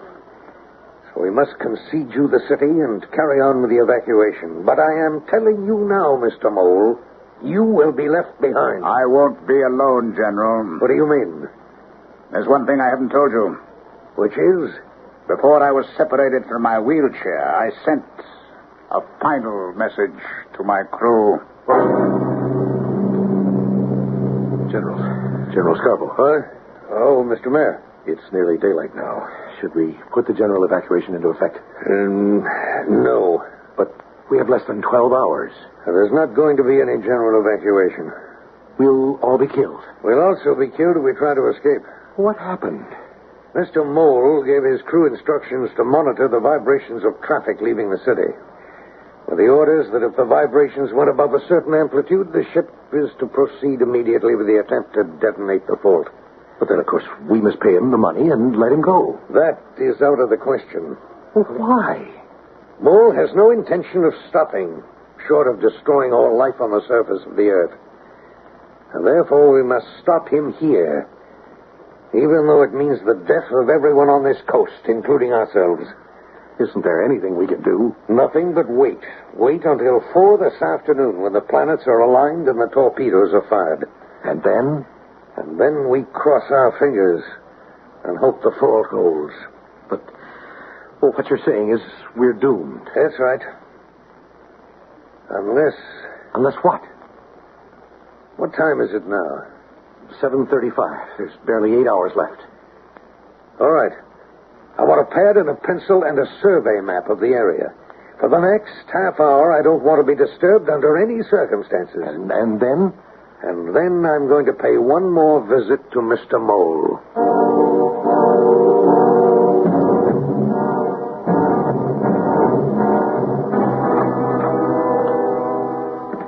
You're back, General, eh? You've reconsidered? Not at all. However, since we're both waiting for the end, I thought you might like to pass the time. What did you have in mind?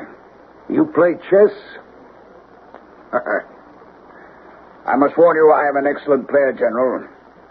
But if that is your wish, where's the board? Here. What's this? A geological survey map of the area. You have a bizarre sense of humor, General. Very well, I trust you would explain the rules to me as we go along. Who makes the first move? Oh, you already have. And it was the wrong one. What do you mean? The original position of your Earthship was here. When our laser began its penetration, the ship moved here. Away from the beam's angle, it's true, but closer to the fault. Still quite far enough away to be safe. But you see how the fault curves slightly around your position. It creates a kind of pocket, and that limits your options. Just what is it you're driving at? The laser takes 10 minutes to penetrate the ground the first time, but the second time, in the same spot, the transmission is instantaneous, thus effectively eliminating that space as one which your ship can pass through. So I am in retreat. Is that it? Straight toward the fault. The pawns against the king. My calculations tell me I can force your ship into the fault zone in 28 moves. At 10 minutes a move, that's 4.5 hours, which will leave us 3 hours to evacuate the city.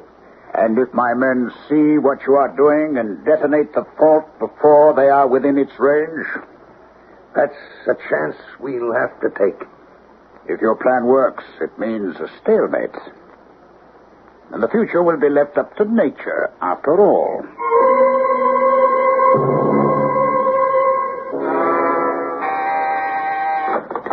General Scarborough here. Yes? And the new position? Thank you.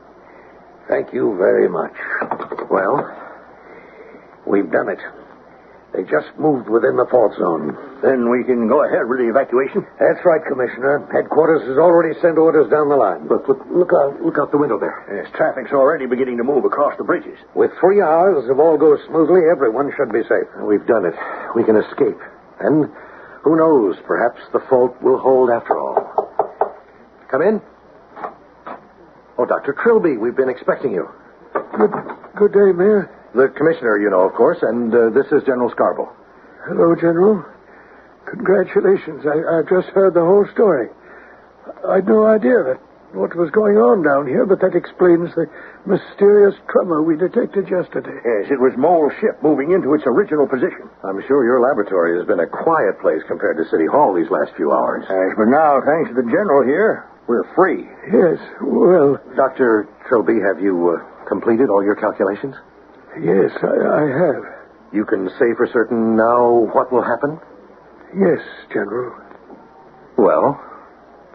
We can only hope that everyone will get out of the city in time.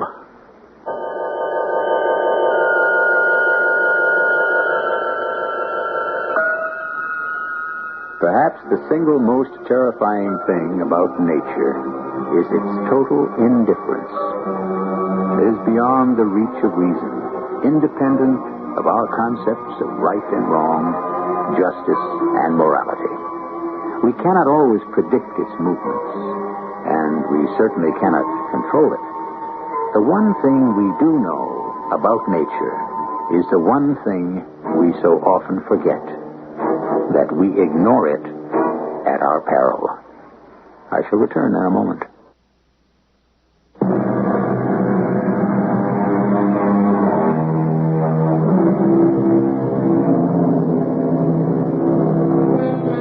The brain is like a muscle, and just as some loads are too heavy for the arms to lift, so there are thoughts too awesome for the mind to bear. Our story took place in the future and falls properly into the realm of science fiction, but we thought it best to tell it to you now, while we still could. Our cast included Ralph Bell, Court Benson, Earl Hammond, and Robert Maxwell.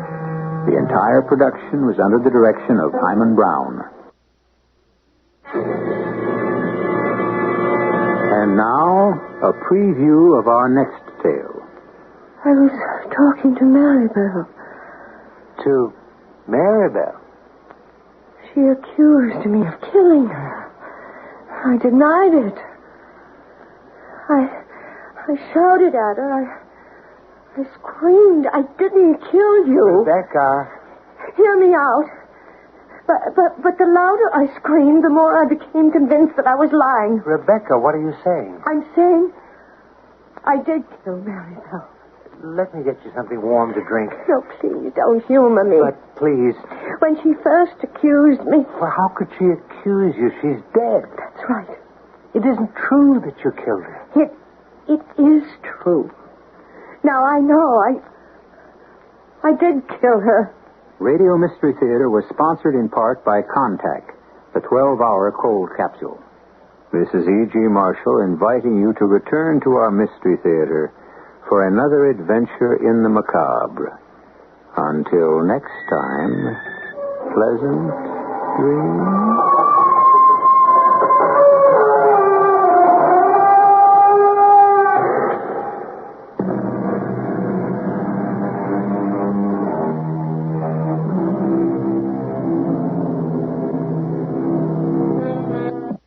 The CBS Radio Mystery Theater presents...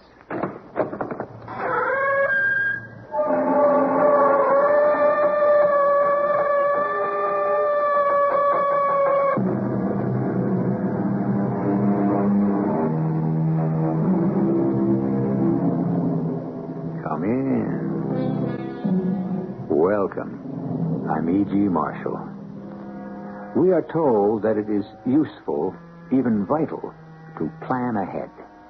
And it sounds and seems reasonable enough. However, there are philosophers who tell us that man proposes while God disposes, and that the best laid plans of mice and men gang after gley. So, what's to be done? How shall we live? I suppose I might answer, as best we can. But that's begging the question, isn't it? Maribel, what are you doing here? I came here to ask you a question, Miss Russell. But you're dead. Yes, ma'am. That's why it's so important. Miss Russell, tell me why you killed me. Me? I didn't kill you. You died in an accident. Why did you kill me? An automobile accident. I wasn't even there. Why did you kill me?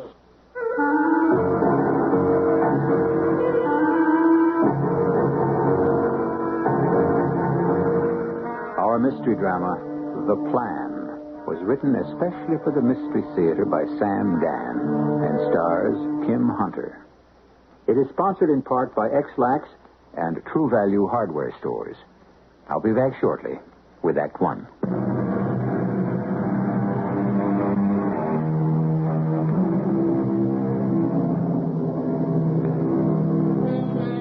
Nothing will sustain you more potently than the power to recognize in your humdrum routine the true poetry of life.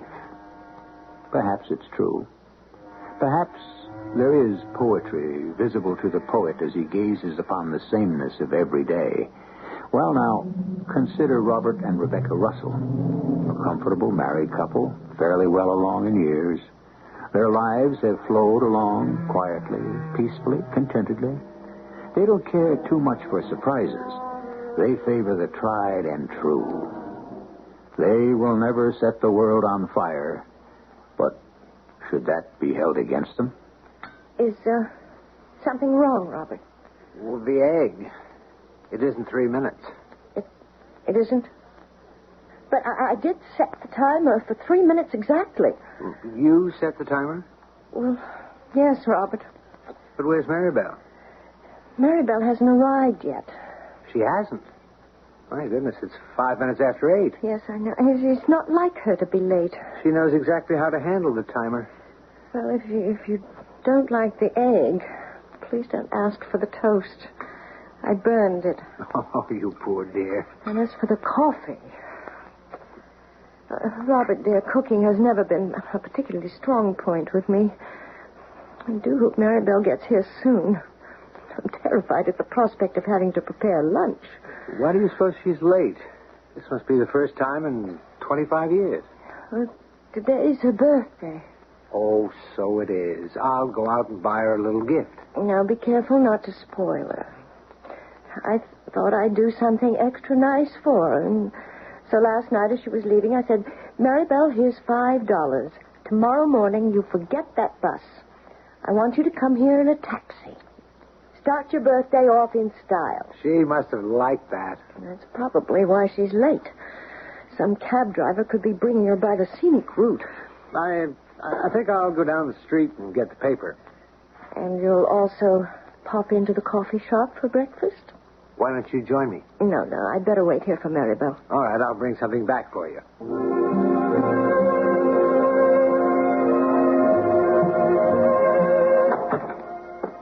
Rebecca, I'm in the kitchen. I have a container of coffee for you. I can use that. Mary Bell isn't here? No, not yet, and it's 9:30. Something must have happened. She would have called. Well, have you tried her place? Yes, there wasn't any answer. Well, then I don't know what to make of it. I'll try again. Could she have overslept? No. She has a built-in alarm clock, that one. Look, I'm sure there's a perfectly reasonable explanation. Well, I would think so. No answer? I didn't expect there would be. I'm worried.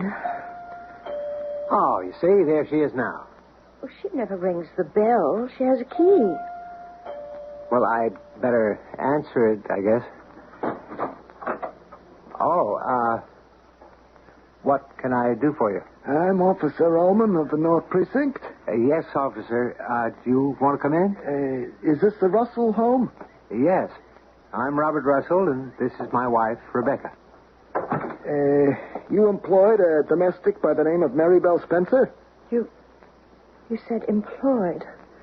Is something wrong? Yes. You're trying to break something gently, officer. Is it what I think it is? Yes. Oh. You'd better sit down, my dear. Oh. There was a card in a purse. It said, in case of emergency, notify Mrs. Robert Russell, 310 Wallace. How did it happen? It's one of those freak accidents. Yes? She was in a cab. It was coming up Garfield Avenue. That's just a couple of blocks from here. I know where it is. Thing like that doesn't happen once in 100 years. You got this crew. They're going to hoist a safe up into one of those new buildings on Garfield. It's just a couple of blocks from here. Yes, officer. I know where it is. Yeah, well, they got the thing in the sling, and the block and tackle is all rigged up, they're lifting it in the air up alongside the building. Well, it's maybe 7, 8 stories high, you see. Are you trying to tell us that... Yeah, the cable snapped. Just broke, and this great big steel safe must have weighed more than 1,000 pounds. Maybe comes plunging down into the street. Oh, no. Yeah, just as this cab is coming by. Oh, my. And the safe, well, it hits the cab, and, that's about it. She's dead. Well, yes, ma'am, I thought we understood that going in. She's dead. The driver's dead. The cab was demolished. Robert, I don't think I feel very, very well. Now, go inside and lie down for a bit. Officer, thank you for letting us know. Yeah. Oh, there's just one more thing. Yes? Yeah, she has to be identified. It has to be made official, and since you're the one that's supposed to be told, then you're the one that has to, Go down to the morgue. Yeah. Well, I thought you understood that. Do I have to go now? Well, ma'am, the sooner the better, if you don't mind. Now, ma'am, the attendant's gonna roll out this, it's kind of a table, and you just look. Go ahead, Julius. Oh. Ms. Russell? Yes. Mary Bell? You're positive? Yes.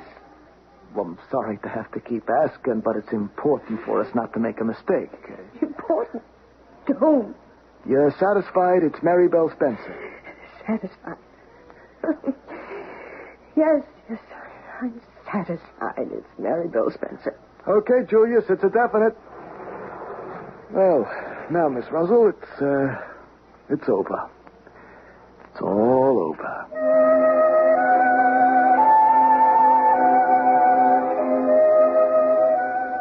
Rebecca? Yes, Robert. Is it dinner time? No, dear, not quite. But you had a very long nap. Oh, I was tired. If you sleep too much during the day, you're certain to have a restless night. That's true. Oh, my goodness. What's the matter? Look at this room. Everything seems to be so dusty. You know what I think? Tell me, dear. Maribel may be getting just a wee bit too old to handle the whole house by herself. Rebecca? Well, darling, the cleaning, the cooking, the laundry, it wasn't all that bad while she was younger. Rebecca, what are you saying? Maribel is dead. Did you hear me? Yes. Yes, Robert, I heard you. It's just sometimes I wake up from sleep, a deep sleep. Weren't you the one that said when we sleep, we're in another world? Yes, dear, but that was just sort of a literary... But I believe it. I believe we are in another world while we sleep. And sometimes when you wake up suddenly and you haven't quite left that one and you haven't quite returned to this one. Do you understand? I think so. So you're betwixt and between both worlds. You've left the fantasy of the one, but you're not quite inside the reality of the other. And at a time like that, I just keep forgetting that Maribel is gone. You see, Robert? Rebecca, you'll have to accept the fact that Maribel is dead. I've accepted it. But you haven't. I've just admitted it. Every morning at 7:30, you keep looking at the door. Why? I'm not aware that I... You keep listening for Maribel's key to turn in the lock. You keep waiting for Maribel to walk into the house. That isn't so. It is so, my darling. That's why I keep saying you haven't accepted the fact that Maribel is dead. Oh, Robert, I know she's dead. Well, then why don't we hire another maid? Another maid like Maribel? Never. They just don't exist. I know we'll never get another Maribel. I mean, just another maid. You can't run this house by yourself. Now, there are various employment agencies. I know, Robert, I know. First thing tomorrow morning. You've been saying that every day for the past 3 weeks. It's all part of what I've been saying. You refuse to accept the fact that Maribel is dead. Now, why? Can't you tell me why? No. But does that mean you refuse to tell me? Or does it mean you don't know yourself? Oh, Robert, I'm tired. I'm so tired. I just want to have a little nap. But that won't do you any good, darling. You can't escape into sleep. You'll have to face up to it. Please, Robert, I will. I just want to close my eyes for a little.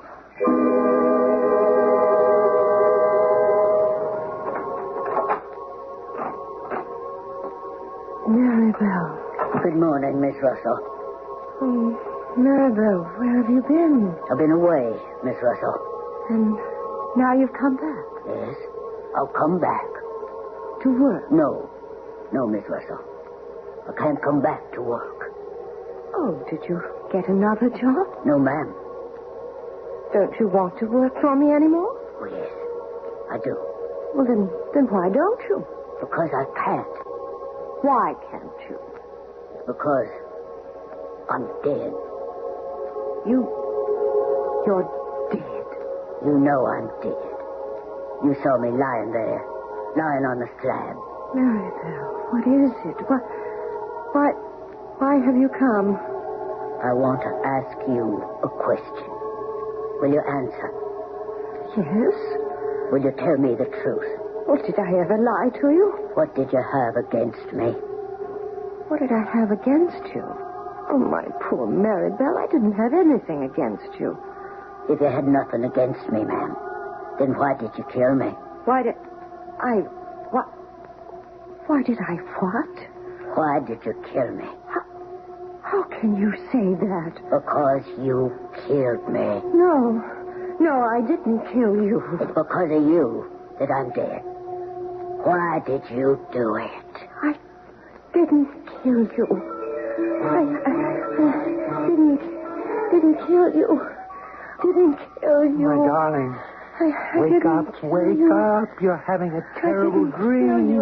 I didn't kill you. Oh. Of course you didn't. I was talking to Maribel. To Maribel? She accused me of killing her. I denied it. I shouted at her. I I screamed. I didn't kill you. Rebecca. Hear me out. But the louder I screamed, the more I became convinced that I was lying. Rebecca, what are you saying? I'm saying I did kill Maribel. Let me get you something warm to drink. No, please, don't humor me. But please. When she first accused me... Well, how could she accuse you? She's dead. That's right. It isn't true that you killed her. It is true. Now, I know. I did kill her.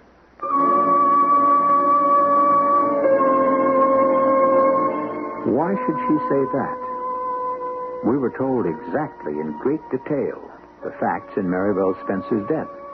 And yet Rebecca is convinced that she is to blame. To show you how exquisitely fair we play, the reason for Rebecca's belief has already been presented.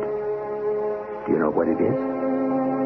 Well, I'm not going to say another word until I return with Act 2.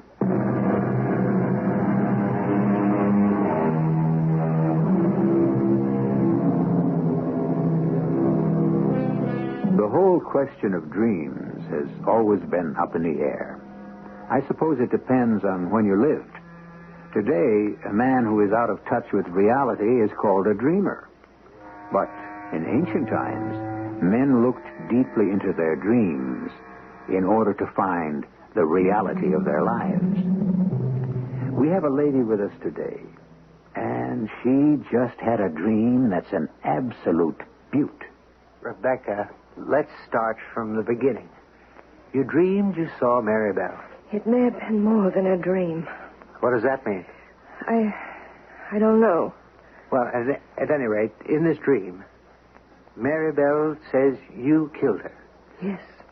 But Maribel was killed in an unfortunate accident while riding in a taxi cab some 6 or 7 blocks from here. That's been established. Yes, Robert.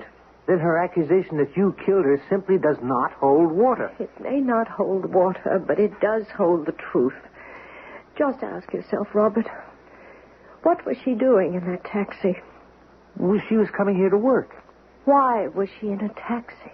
Because you'd given her the money to ride in one. And don't you see it? See what? Every working day for 25 years, she had come here by bus. The number 16 bus, door to door.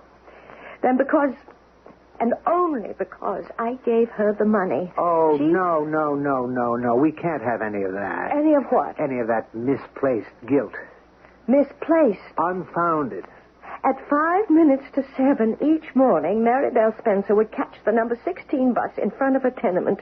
It would leave her here at the corner at exactly 25 after. Is that a fact? None of this has anything to do Had she made her bus as usual, she would have arrived here safe and on time as usual. Rebecca, we cannot control fate. That isn't true. I controlled her fate. No, not intentionally. Not consciously. Yes, consciously. You caused that cable in the hoist to snap?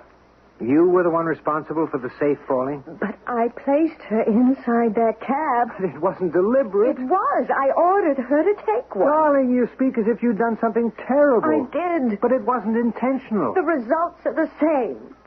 She's dead. It was an act of kindness. Was it? I don't know. How can you not know? The day before she'd finished about the house, she was ready to leave, and she said to me, I remember she said to me... Miss Russell. What is it, Maribel? Might I have the day off tomorrow? Oh. Is there any special reason? Oh, yes, ma'am. It's my birthday. Oh. Well, I wish you'd notified me sooner. Or if it isn't convenient... Well, it's just that I had... Ma'am, forget I asked. But it's your birthday. I had lots of birthdays. No, Maribel, you just take off. I can see it wouldn't be convenient. It's not that important. Are you sure it's all right, Maribel? I'm sure. Yes, ma'am. I'm sure. Oh, you're a gem, a perfect gem. I guess I'll be leaving now, ma'am. Maribel, I'll tell you what. Seeing as tomorrow's your birthday, why don't you come to work in style? You forget all about that old number 16 bus. Take this $5 and ride to work in a taxi cab. No, Miss Russell, I couldn't do that. Nonsense. Here. Tomorrow morning, you just ride in that taxi like a queen. Well, I don't see how you can blame yourself. You were willing to give her the day off. No, I wasn't. And she sensed it. And she was too timid to insist. Rebecca. No. Oh, Robert, what sort of hard, cruel, terrible woman am I? Now, Rebecca, I won't permit you to say that about yourself. But it's true. A woman worked for me 25 years, and she felt so frightened, so insecure that she didn't even feel entitled to take the day off on her birthday. Why did you refuse her? Why? I'm sure you must have had a good reason. No, I didn't. I didn't have any reason at all. Well, then why? Why, I don't know. It was just a kind of irrational reaction to... To what? Oh, I'll never know. It just came out, that's all. Something made me say no. But surely you must know what that something is. Oh, stop it, Robert. You're badgering me. I only want to know why you didn't give the poor woman the day off. Isn't it obvious? No, dear. I said no to her because it really did not suit my convenience for her to stay home that day. I did not wish to do for myself. Oh, Rebecca. And her needs were of no more consequence to me than those of a bird that perches on my windowsill. This isn't you, Rebecca. And the final insult, the supreme gesture of contempt. The $5 I casually tossed at her. Take a cab, my poor peasant. Taste on this rare occasion what is my regular diet. Rebecca, I'm going to take you to a doctor. Why? Am I crazy? Am I? Oh, Robert, I'm losing my mind. Please, relax now. I'm not mean. Of course not. Or vicious. Never. And I was a good mistress to her. The best. I treated her very well. Exceptionally. Then why didn't I let her take the day off? What made her come to work that day? Rebecca, you must believe that there's a special providence in the fall of a sparrow. There is nothing that has not been ordained. Do you believe that? I believe there's a plan. A plan? Someone said the good Lord does not play dice with the universe. Yes. And so all events form part of a grand design. All moves have a meaning. You do believe it. You're not just saying it to make me feel better. Perhaps we shall never understand it. Perhaps we may even refuse to accept it. But we're powerless to change it. It's the plan. And the plan called for Maribel to die that morning. It wasn't your fault.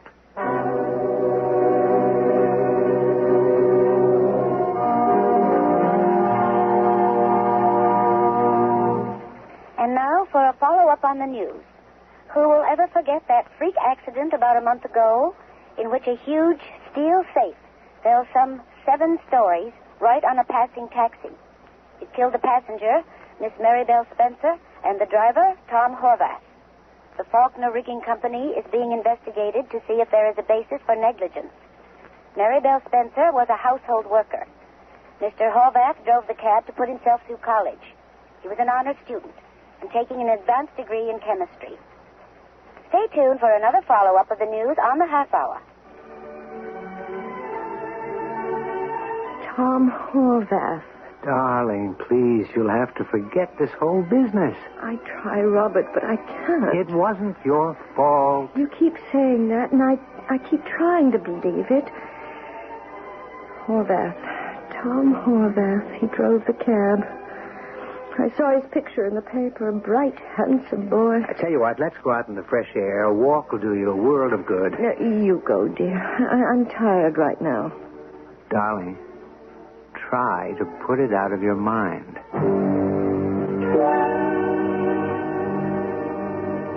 Mrs. Russell.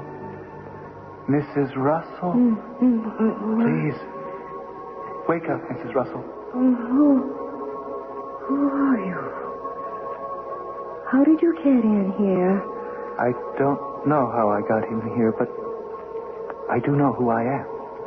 Who are you? What do you want? I'll scream for the police. There's nothing the police can do to me. Why? Because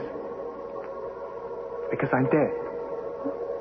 Who are you? You know who I am. Tom Horvath. Thomas Jefferson Horvath. I'm dreaming. Does that make any difference? What do you want? I want to know something. Yes? I want the truth. I have the right to know the truth. Why did you kill me? You have no right to say that I killed you. It's because of you that I'm dead. No. A lady got into my cab that morning. An elderly lady. A tired, elderly lady. How tired, how elderly, I didn't realize until I said, "Good morning, ma'am." And do you know what she said? You know how she answered me? Do you know what she said? I don't really believe I ever had a good morning in 25 years. Now, you don't want to talk that way, lady? I'm not a lady. A lady sits all day in an easy chair, eats little chocolate cakes, drinks from tiny glasses as thin and clear as a bubble of soap. Well, how much is this ride about to cost me? $5 plus the tip. $5 plus the tip. Oh, yes, there'll be a tip. But I'll have to pay that myself. It's the same with every gift she ever gave me. At the end, there's always something I must pay. Well, lady, these days a taxi ride's not a treat. If only I could use this $5 to buy something I really need. Okay, why don't you? Oh, no. The lady. She'll be watching from the window to see me get out of the cab. And she'll spend the day talking about what a nice, easy trip I had. Proving to me how kind, how generous she is. I'm afraid not to ride in a taxi. You see what I mean? Lady? Why did you force her to do it? I was only being nice. I thought she'd enjoy it. Couldn't you just let her have the $5? Without strings, you forced that tired, exhausted old woman to come to work, to get into my cab. And therefore, at 16 minutes after 7 that morning, I was driving down Garfield Street when... Please, it didn't have to be your cab. But it was. Do you know how hard I worked to save money to go to school? Everybody said I'd be a brilliant chemist. I'm sorry. And now it's all gone. All because of your vanity. I said I was sorry. What could I have done? You could have been a truly kind, generous woman. You could have given your maid what she needed, not what you wanted. It was a cruel act. A stupid act. No. And when you do something cruel and stupid, you create a chain of other cruel and stupid things. Go away from me. I'm as far away from you as I can get. You're alive. I'm dead. Can there be a greater distance between two people?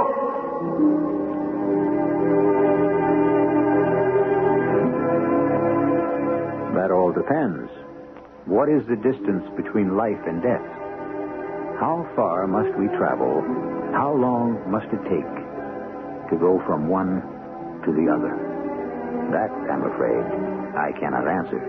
However, I can say in all certainty that you won't have to travel anywhere at all or wait more than a very few minutes for me to return with Act 3.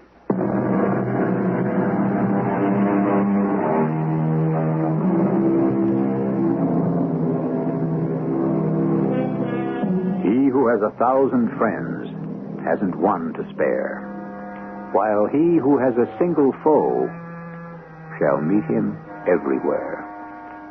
Death, the foe of each one of us. Where can we go to escape him? Where can we hide from him? Death has a schedule to maintain. Every stop is clearly defined. Every pickup is unmistakably marked. Everyone's life is carefully planned so that we may each find ourselves in precisely the right spot at exactly the right time. Get away from me, please. Why? Why did you kill me? I didn't kill you. Then why do they happen? These accidents. These crazy accidents. It's the way it is. No. There's a reason. Isn't it cruel? Isn't it stupid? Isn't it senseless to die for nothing? The way I did? The way your maid did? I don't deny that. When an accident like that happens, it's because the forces of senselessness, stupidity, cruelty are being strengthened. They're being nourished and supported. And then they come together. They meet in a train wreck. A plane crash. Please, no more, no more. You helped feed these forces of evil. How? What did I do? You put your maid in my taxi. I thought I was being good to her. Did you? Did you really? Rebecca. Oh, good. You're awake. Yes, I'm awake. You were lying there so quietly, I didn't know if you... I know why I killed them. Killed them? Well, first, Tom Horvath. Well, who's Tom Horvath? The cab driver. Oh. And, of course, Maribel. For 25 years, I've been your pretty little doll. I've been handled like a beautiful, fragile work of art. Well, darling, was that wrong of me? Yes. To shield you from the coarse and terrible realities of the world, was that wrong? Yes. I was to be admired, appreciated, and enjoyed. Kept in a safe and protected place on the shelf. But you're a lady. And I've been coddled and spoiled. I've been spared the agony of life. I love you. I want your life to be easy. And meaningless? My maid was killed. And so was an innocent young cab driver. I ask you why. And what do you tell me? Some nonsense, some science fiction mumbo-jumbo about some master plan that determines the fate of the world. It isn't mumbo-jumbo. There is a plan. And it called for both Maribel and Tom Horvath to die that morning? The plan calls for thousands of people to die every morning. We're only aware of the ones who have affected our own lives. No. Tom Horvath told me something else. Who? Tom Horvath. But how... He had no reason to spare my feelings. And so he told me the truth. Which is?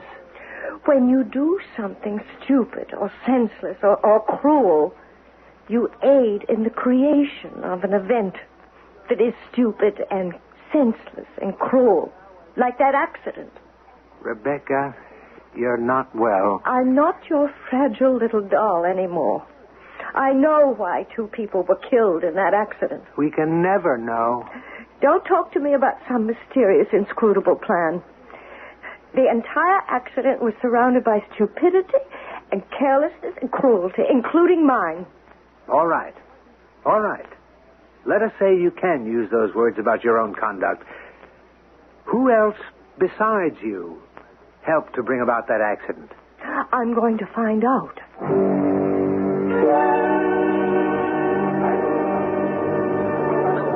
Officer Allman? Yeah? Do you remember me? Oh, yeah, you're the lady that, was it the murder? No, it was the 2 people who were killed. The accident on Garfield Avenue. Oh, yeah, you're, Mrs. Morris. Mrs. Russ. Oh, yeah, now I remember. At the precinct, they said you would be here at lunchtime. I'm sorry to disturb you. Oh, it's okay. Have a cup of coffee. No, thank you. May I ask you something about that accident? Oh, sure. Why do you think it happened? Well, the cable was no good. It snapped. According to the news, it wasn't thick enough. But how did that happen? Well, I can tell you. But the reason I do is because you got an interest in the case. See, we're close to an arrest. Those guys are going to be picked up today. Which guys? A whole clique of guys who worked in the warehouse. They've been stealing cable and selling it on their own, you see. Well, a legit order comes in for so many feet of such and such gauge. You follow this? Yes? Well, maybe that's the kind they've been stealing. They're out of it, so they send some other gauge that looks to be just about the same, but it isn't. And that's why it snapped? Yes, ma'am. Shouldn't someone have noticed? I don't know. You're talking about fractions of inches. Well, the boss of the crew that was raising the safe. What do you want from him? He was only doing his job. Was he? Well, thank you. Thank you for taking time away from your lunch to talk with me. Goodbye, Officer Ullman. Goodbye, Mrs. Morris. Mrs. Russell. Oh, I don't suppose it matters.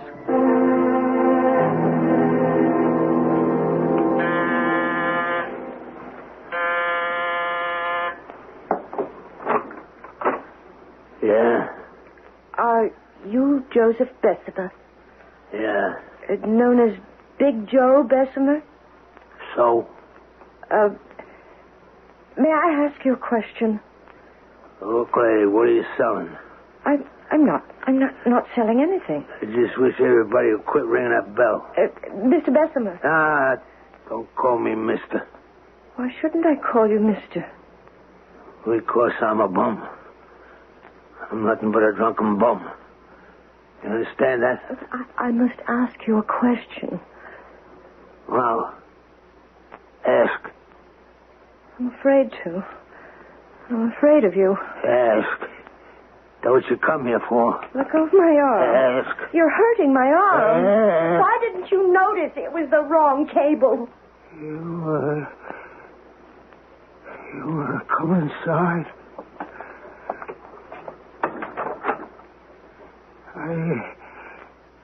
I've been waiting for you. For me? Yeah. For somebody to ask that question. But I guess it just didn't occur to nobody. I was drunk. You were drunk on the job? I've been drunk for the last 6 weeks. I'm drunk all the time. I'm drunk now. But I don't know what I'm doing. My job is all feel and being able to sense something wrong. You know what I mean? Yes. I could run that cable through my fingers with my eyes closed and say, hey, wait a minute, hold on. This ain't the right gauge.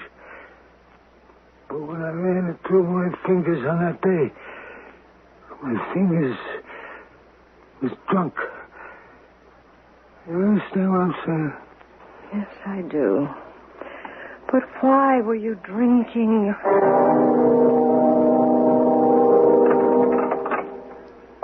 Rebecca? Yes, Robert. I don't understand. Why are you wearing black? Why does anyone wear black?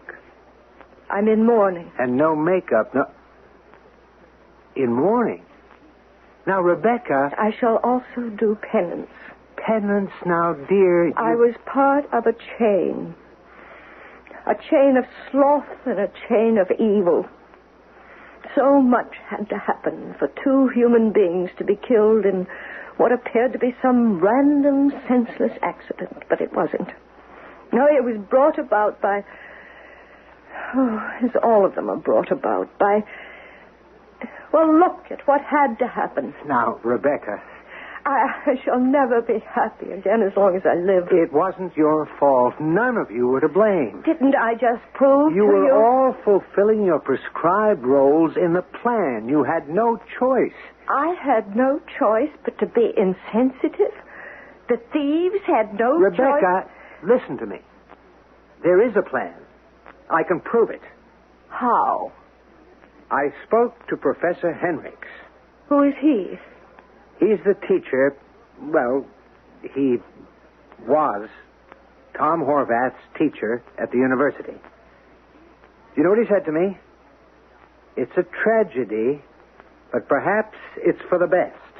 How could a thing like this be for the best? Thomas Jefferson Horvath is a genius, he told me. And he said, I don't know, but he frightened me. I would look in his eyes. I saw something wild in his eyes. I was terrified because I could sense that soon Tom Horvath would know enough to destroy the whole world. And if the world should happen to displease him, he would do it. He had that wild look in his eyes. Now, that's exactly what Professor Henrik said to me. I don't... Believe it? Well, you saw Tom Horvath in a dream. Did his eyes have that wild, feverish look? Well, The look of the fanatic? Well, he was. Well, he was... That is why he had to die. That's why the cable was stolen and the wrong wire sent. Why you made Maribel take a cab. It had to come together. And all of you were only doing your assigned missions in a plan. Oh, Robert. Do you think so? Would you rather construct some far-fetched, melodramatic interpretation about how you were a selfish, insensitive, cruel mistress and be miserable for the rest of your life? Oh, Rebecca, what's happened to your common sense? I was good to her. I may have been strict, but I was fair. Of course. I couldn't let her get away with anything. It would have weakened her character. Now, come on, darling. Change into something more cheerful and put on some makeup and jewelry, and we'll go out to dinner. And bright and early tomorrow morning, I shall call the agency. It took me 25 years to train Maribel. Hopefully, I shall not require as much time for someone new.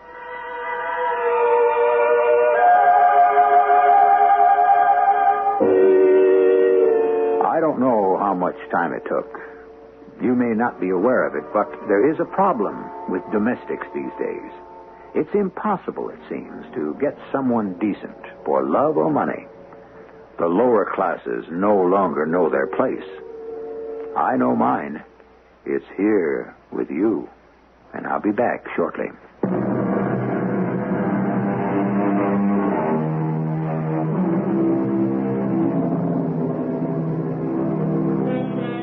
The bad things that happen, why do they happen? Is there a scale with good on one side and evil on the other? Is each evil act placed on the side of evil and each good on the side of good?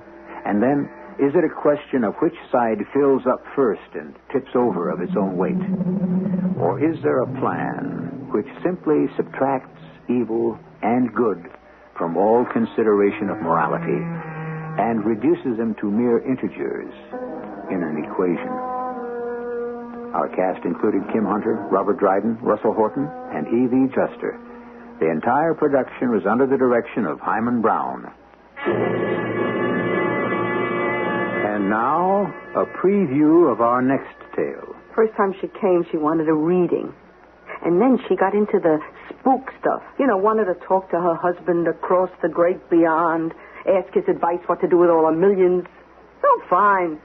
What's the harm to make some poor lady happy? I let her talk to him. And tell her what to do? Oh, sure. Like I say, it's all pipe dreams anyway. I mean, to hear her talk, they don't print anything under a C note. Till she hands out my fee. Then she has to scrabble through her purse for change. I don't think I'd mind being crazy if I felt as rich as she does. Candy. I got a big fat surprise for you. She may be nuts, but she is as rich as she thinks she is. Susie? Mrs. Hartley Loring. Hey, Candy, baby, like I said. Huh? I got this hunch if we play our cards right, you and me are going to end up richer than you ever dreamed. Radio Mystery Theater was sponsored in part by Buick Motor Division and ARM, Allergy Relief Medicine. This is E.G. Marshall inviting you to return to our Mystery Theater for another adventure in the macabre. Until next time, pleasant dreams.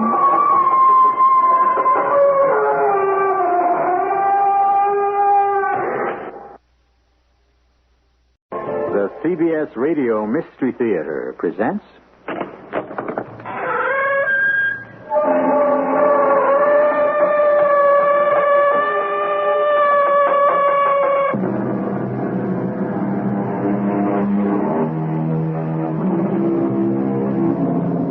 Come in. Welcome. I'm E.G. Marshall. Pick up the newspaper every day and laugh, or perhaps more likely weep, at the gullibility of people. Whatever their motives, greed, faith in human nature, the urge to gamble, pride of ownership, Mr. Phineas T. Barnum was perfectly correct when he said, "There's one born every minute." And for every sucker, there is at least one con man who is ready to rid him or her of as much money as the traffic will bear.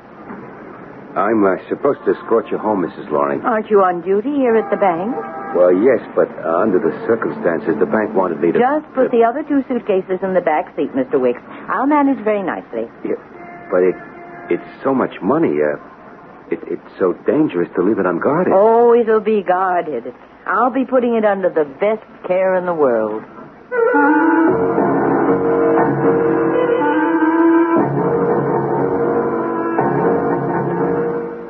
Our mystery drama, The Burning Whirlwind, was written especially for the Mystery Theater by Ian Martin and stars Michael Tolan.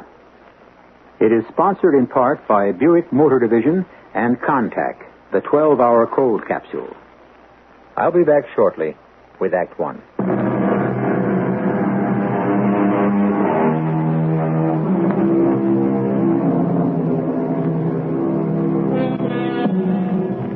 It was probably the biggest day that the eastern branch of Channing Bank and Trust Company would ever have.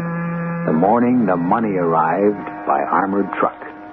$8 million in small bills, enough to fill 4 large suitcases.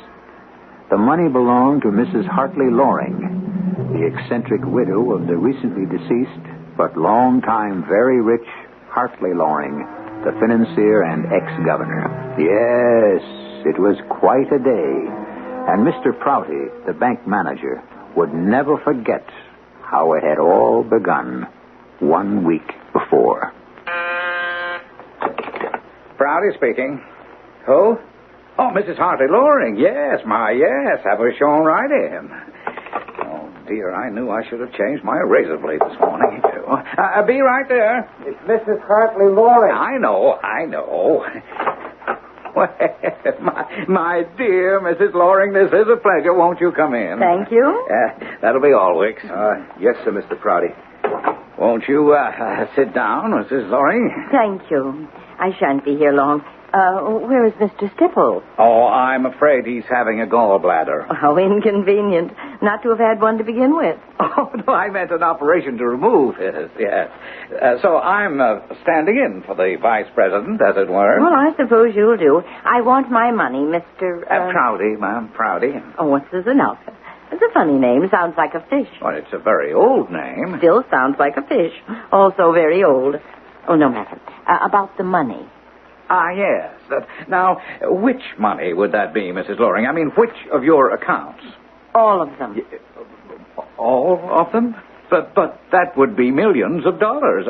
I mean, I haven't checked lately, but I'm sure it still must amount about $8 million. I hope it still amounts to that at least. In small bills. Yes, but just what do you intend to do with all that money? That is my business. Oh, of course. If about $8 million, where will you keep it? Also my business. When may I have it? Oh, dear me, you see that these things take arranging. Such a sum of money is, no matter how liquid a bank is, there are things to arrange. Then arrange them, please. Now, today is Wednesday. Shall we say next Wednesday morning at 10 sharp? Please, have it then. Well, yes. Well, how small would you want the bills to be? Oh, nothing larger than 100. I want to make sure it's all quite negotiable.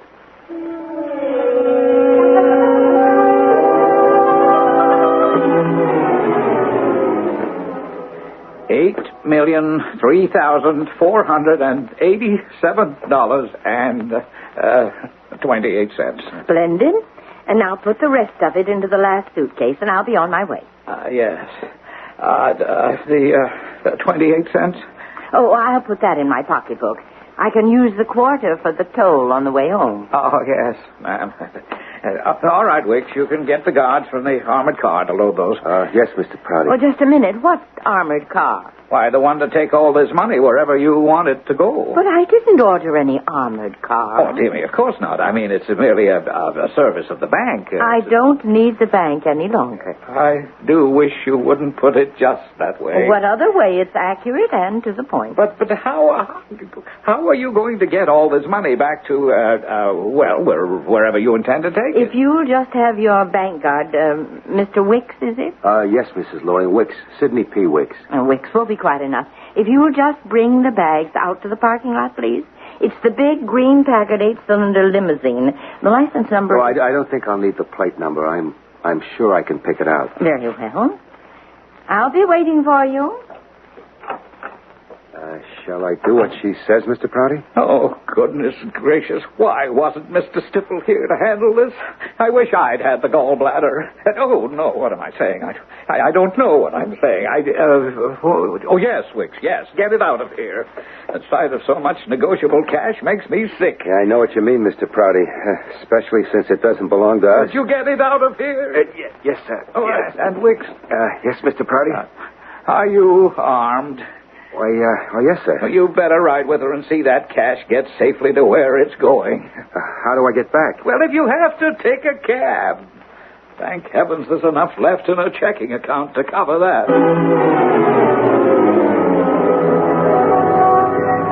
I'm supposed to escort you home, Mrs. Loring. Aren't you on duty here at the bank? Yes, but under the circumstances, Mr. Prouty wanted me to make sure that... Just put the other 2 suitcases in the back seat, Mr. Wicks. I'll manage very nicely. But it's so dangerous to leave all that money unguarded. Oh, it'll be guarded, all right. Don't worry. I'll be putting it under the best care in the world. Well, please let me see you home just the same. It's Mr. Prouty's orders, and I wouldn't want to disobey them. Very well, Mr. Wicks. If you insist. Climb in. Well, wouldn't you like me to drive? Not at all. I never feel safe with a man driving. Come on, get in. Men are much too excitable and so easily distracted. Hang on, here we go.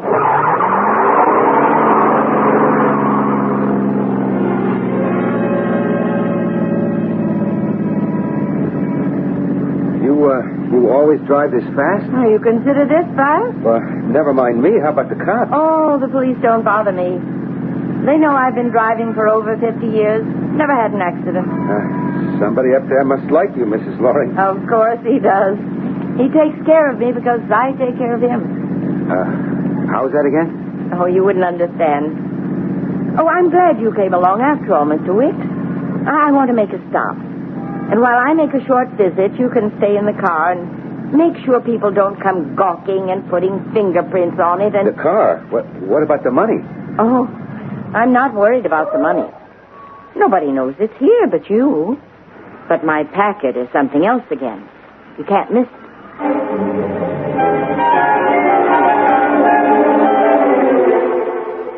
Well, Wicks, you certainly took your own sweet time about getting back. I couldn't help it, Mr. Prouty. She stopped somewhere on the way home and told me to wait in the car. She was gone like for an hour. Oh, where? I don't know. I was scared to leave all that dough lying around to go find out. She just went to some old house, climbed up the stoop, and disappeared in the door. And she didn't take any of the money with her? No, sir. You got it home to her house, safe? Yes, sir. That's where it is now. Yeah. Did you carry it in yourself? Yes, sir. And where did you put it? Well, I just left the suitcases in the hall like she told me. Why, she didn't put the money away somewhere? Not that I saw. Oh, dear me, dear me. Is she alone in that house? It looked like it. Well, then you're the only witness that money got back to her house safely. I guess so. That is one screwy old day. Oh, why did this have to happen to me? Why couldn't Stifel have been here to handle it? I tell you, they've had me on the carpet downtown as if it was my fault that the bank had lost all her deposits. I've just been sick with worry. I'm sure they're going to hold it against me, and I was counting on promotion. I tell you, just thinking of it makes my blood race, and I feel faint. Hey, what is it, sir? I can't. Holy Toledo. Hey, somebody get a doctor fast. It's Mr. Prouty. I think he's had a heart attack. Hey, Sid. Hey, Sid. You calling me, man? Yeah, you. You, Sid Wicks. That's right, but I don't think Sure you know me. What are you giving me? Candy kiss. Candy kiss? Is this a rib or... Hey! Hey, not little Candy Kiss, a belly dancer from the Carnies. Oh, in person, not a picture. There's a little more of me now than in them days. What are you going to do? A lot of years gone by. Hey, you're looking pretty good, Sid. So are you, Candy. Don't badmouth yourself. Oh, maybe there's a little life in the old bag yet. Hey, are you with the cops or something? The cops? Nah. Well, I seen you coming out of the precinct house, so Oh, no. That was about one of my bosses at the bank. Dropped dead of a heart attack today. No kidding. A robbery or something? No, just, well, it seems like he had a history of heart trouble, and all of a sudden it just come over him. Death due to natural causes. That's the way they list it. Here today, gone tomorrow. You never know, huh? Oh, that's life. How come you thought I was a cop? Well, you got a uniform on. Oh, yeah, that. I forgot. I'm a security officer at the bank, see? Oh, so that accounts for you wearing the uniform. Yeah, that accounts for it. So, how does it go for you, Candy? What am I going to tell you? Up, down, and more down. That's a long story. But I got a little grift going for me now, so maybe I shouldn't complain. Still in the business, huh? What's your line? You remember Madame Chanda with the Carney? Oh, the fortune teller and the medium? Yeah. Well, she died back here a few years ago. Well, she would have been pretty old. Oh, you ain't kidding. Anyways, the last few years she was, crippled with the arthritis and stuff. And anyway, she knew things were kind of tough with me, so I moved in with her, and she trained me. I took over her store when she died. How about that? Yeah. So you're still in the old game, huh? Oh, more or less. You sound like you miss it. You said it. Best years of my life. Oh, you were some spieler in your days. Yeah, I could ballyhoo pretty good. The best. I never thought you'd drop out. Well, it breaks, kid. Yeah. Hey, my place is just around the corner here. You want to come on back for a cuppa and a heart-to-heart? Why not? Maybe you could read me a free fortune in the grounds. I use instant.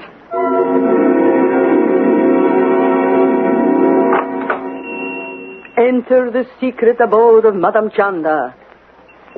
Look deep in the crystal ball, and I will find your fame and fortune. Hey, you don't like my act? What are you looking so funny about? You don't know what a coincidence this is. Hey, I got a hunch. What kind of hunch? Maybe you're going to bring me luck. Maybe both of us. Look, I brought you a client this morning. An elderly-type lady named Loring. Mrs. Hartley Loring? Not me. Now think. Tall, gray-haired, old-fashioned clothes, big hat. Like one of them old-time English queens. Oh, Susie. You mean Susie? I don't know her first name. I only know Mrs. Hartley Loring. Well, I don't know from Mrs. Hartley Loring. I only know from Susie. What time this morning? 10:45. From then until after 11:30. That was Susie. What did she want? Oh, who knows what Susie wants half the time. I think she's just lonely and wants someone to talk to. But she's a harmless nut. You mean she comes here often? Off and on, several times a month. Well, what does she want? Well, first time she came, she wanted a reading. And then she got into the spook stuff. Wanted to talk to her husband across the great beyond, ask his advice what to do with all her millions. Oh, fine. What's the harm to make some poor lady happy? I let her talk to him. And tell her what to do? Well, sure. Like I say, it's all pipe dreams anyway. I mean, to hear her talk, they don't print anything under a C note.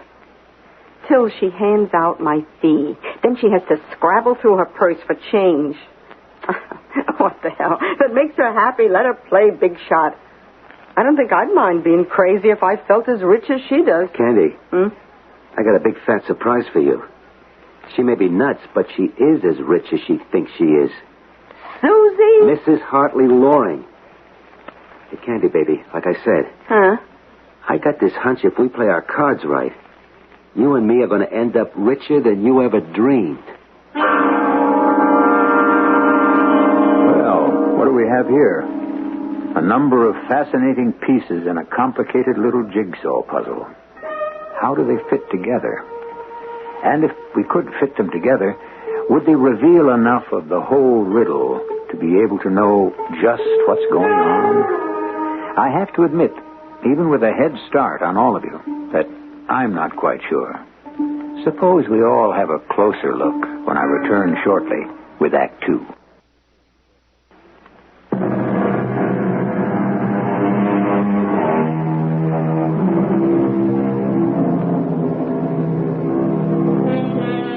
I believe it was Winston Churchill who said something to the effect that Russia was a riddle wrapped in a mystery inside an enigma. Well, we seem to have the same sort of thing here. A rich and eccentric old lady who withdraws $8 million from the bank, a security guard who hasn't forgotten that he started life as a flim-flam artist in the carnivals, and an ex-belly dancer turned spiritualist and fortune-teller. Three wildly diverse people suddenly locked together by coincidence. Or fate. For what purpose? You gotta be stringing me, Sid. It's straight goods, Candy. $8 million in small bills? That's right. There ain't that much money in the world. There is. I saw it. And she has it in her house now? I hope nobody else has got to it yet. Where? Well, that's what maybe you could find out. What for? I don't think I have to tell you. No, I can't take Susie's money like that. We don't have to take it all. Like maybe half, or say $3 million apiece. That would leave her $2. Oh, come on. What are you talking about? What do you think I am? A miserable two-bit grifter who got trapped behind the 8 ball and never had a chance in life for the big score. Just like me. Oh, you had kind of heavy going, that's it. Yeah. But you got a good, steady job now. Bank guard? Peanuts. This keeps me afloat. A lousy rented room and food at some greasy spoon. Good job. What happened to you, Sid? I always thought you were headed for the big time. What big time? There ain't any carnivals left since television. Who needs a broken-down spieler? And as a flim-flam or a con man, I was always small time. Hey, you want another cup of coffee? Yeah, sure. That was good. You know, I got lazy being by myself. Instant coffee all the time, you know. Yeah, I'll heat it up. You know, when there were others around, I always made it right from the bean. Grind fresh and all. I was proud of my coffee. Yeah, you get lazy being alone. Don't I know? I mean, I've been that way all my life. And so's the old lady. Who? Her, Mrs. Loring, you know, Susie. So she's what? Alone. She hasn't got anybody. You're the one that said it. Oh, yeah. You see what I mean is, all that money, she's old enough to kick off any day. Where do you want it to go? The state, federal taxes, some charity? Oh, maybe she's got relatives somewhere. If she has, does she need you to have just someone to talk to, like she said? If she has, where are they? They don't keep her company. Do they deserve any cut? Oh, yeah, I dig you, but... Well, we wouldn't take it all, huh? No, like I said, leave her a cool couple of million. Her age, how's she going to need more? Yeah, of course, there's no guarantee she'll be back to see me. But if she don't come, I'll find a way to get her here. Yeah, and just what is it I'm supposed to do? Look, Candy. Yeah? She says to me, the money will be guarded. I'll be putting it under the best care in the world. Oh, well, what does that mean? That's what I want to find out. But if it's like a vault or something, how could you get at it? If it is, you got to find some way to con her into getting it out of there. And keep her busy while I heist it. We got a deal? Well, maybe I'll think about it. Oh, there I go, letting the coffee boil over. No, here, I'll get it. No, you sit still. Kind of nice. I ain't used to be waited on. Want me to pour? Hey, would you? Sure. This is real cozy. All the comforts of home? Yeah. Cream? Sugar? How do you take it? Regular. Make mine regular, too. Sid. Yeah? Did you mean what you said about me? What was that? Oh, you know, I shouldn't badmouth myself. I looked pretty good. You look a lot better than that to me, kid. Gee, I think I'm dreaming. This can't be happening after all these years. You want to know something, Sid? Yeah, tell me, Candy. I think we are going to be able to work out a deal. After all.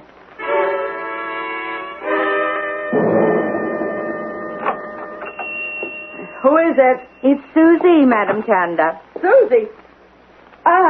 Just one moment, little one, and I will bring you the present. Oh, forgive me. I was in deep meditation. Oh, I'm sorry, Madam. You must forgive me, but this is really urgent. Urgent? What can be so urgent? I have not seen you for almost a week. Yes. Matters of great import, you see. Decisions to be made, and then, of course, my time is not quite my own. It is not? Why? Oh, I am under the command of someone greater than I. Greater than all of us. Can I have a sitting right away? A sitting? For what purpose? I've got to reach Toto. Toto? It's my husband. Hartley, Mr. Loring. In the hereafter, I need some advice from him. Oh, Susie, I am not sure that today... But it's urgent. It's quite urgent. You've never refused me before. You know you put me in touch with him. The medium knows nothing, Susie. She is an instrument only through which you may find communication with the other side. Well, you've served as that before, even though I do wish... What do you wish, my child? I wish I could talk to my husband directly, instead of going through that tedious little twerp Merkin. Merkin? It's the leprechaun voice that is my contact with the supernatural and my beloved Toto. If only I could speak to Hartley directly. Is it that important? Well, it concerns a great deal of money. And Toto was always better about money than I am. Of course, he knew so much more because he made it. A God-given talent. And therefore, render unto Caesar those things which are Caesar's. Huh?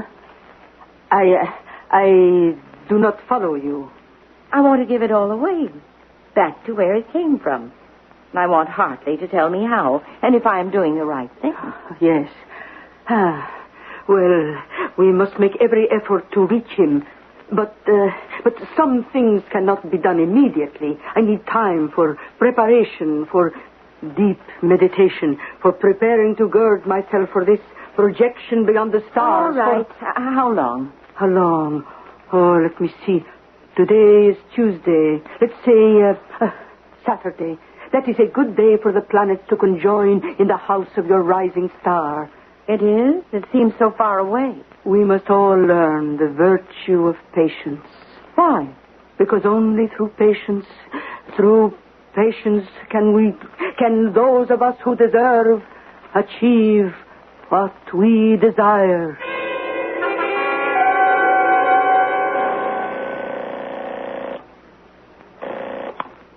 Hello? Sid? Candy? Yeah, she was here. Susie? Susie. And? She's coming back again on Saturday. You mean you didn't find out today? No. Well, why not? Oh, it's too tough to explain on the phone. Couldn't you come by tonight? Yeah, well, sure. If I had my way, it'd be every night. Glad to hear that, Sid. It's just the way I'd like it.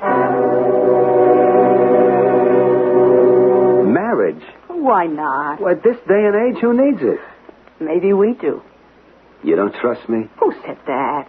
No, I just figure if we're gonna break any laws, look at how good it is we couldn't be forced to testify against each other. Who said we're going to have to testify? Oh, just looking on the safe side, in case. But it ain't only that. Well, what? What? I don't know, it's just to have things nice. Old-fashioned. You know, I mean like a ring and all for me, and maybe a church wedding. After all, it's only fair. With the dowry I'm bringing and all. The what? The hope chest, like. How many girls you gonna find can maybe put your hand on $5 or $6 million? But we could just split down the middle. I don't want to split. Do you? Well, Are I you just... listening good, Sidwick? Once I ate my heart out over you, and you walked away from me. I'm gone again, okay, but this time, I'm not letting you off the hook. Okay. We'll get the license and all by Saturday. Enough of the jackpot question. How do you get her to tell you where the dough is stashed? Oh, she won't tell me. I'm in a trance. I don't know what's going on. I'm a medium. Oh, yeah. We can't ever sicken the cops on you when the money disappears. Oh, don't worry. She won't. The way I'm going to set it up, she'll know where the money went, and it'll be A-OK with her. Now, here's the way the gaff is going to work.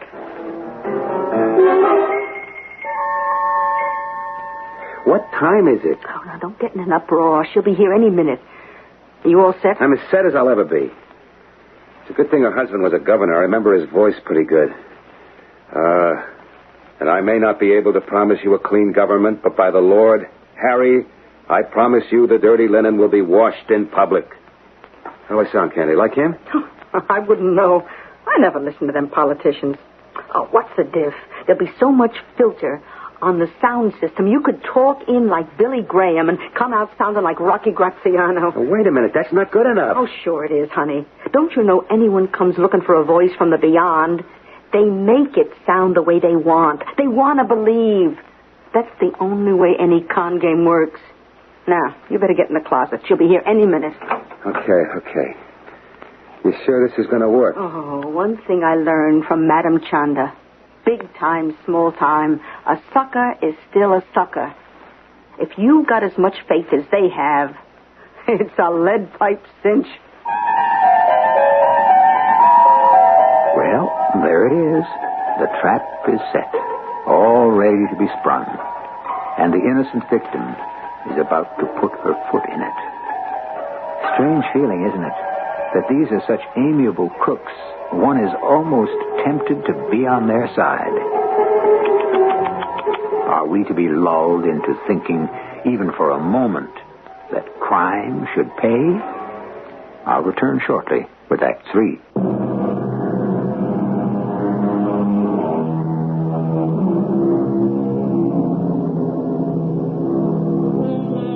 The moment of truth has arrived. The curtains have been drawn, and closing Madame Chanda's small studio, the lights dimmed, the madam herself has gone into a trance. Strange flickerings of light flutter in the gloom.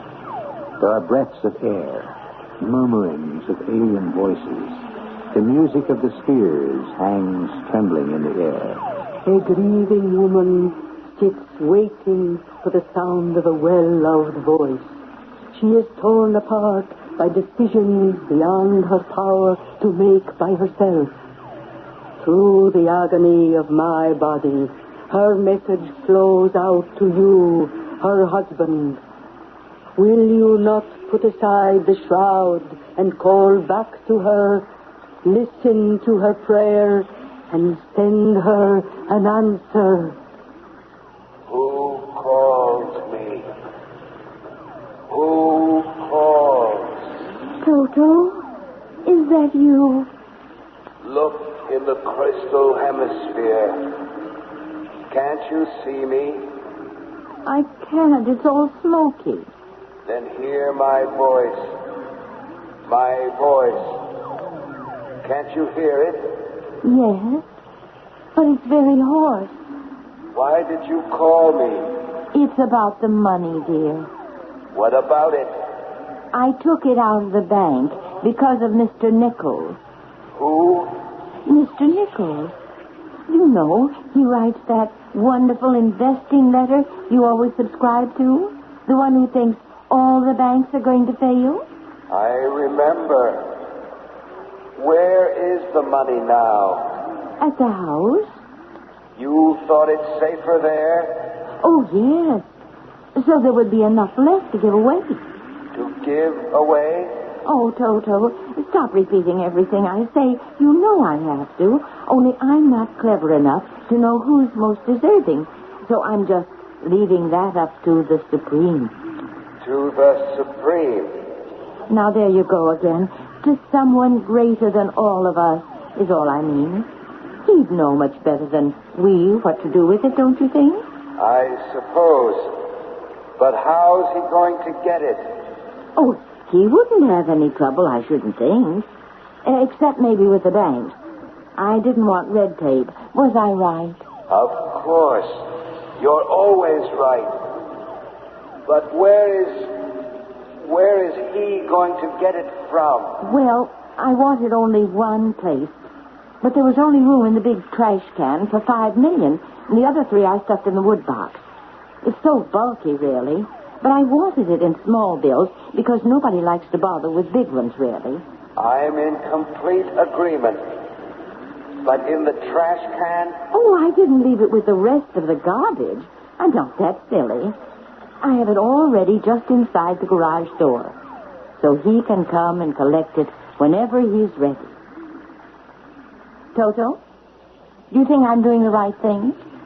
Susie, my dear, I couldn't have arranged it better myself. Oh, I'm so glad you're pleased. Now I shouldn't disturb you anymore.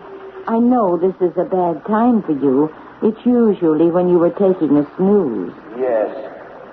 Well, You mustn't be embarrassed. I just wish I could join you. Ah, sweet. But there's no hurry. Oh, I don't know. It hasn't been a bit the same since you've been gone. In good time. Not yet. Not yet. I'll live out whatever's allotted. But I'll tell you the truth, dear. I'll be quite ready whenever it comes.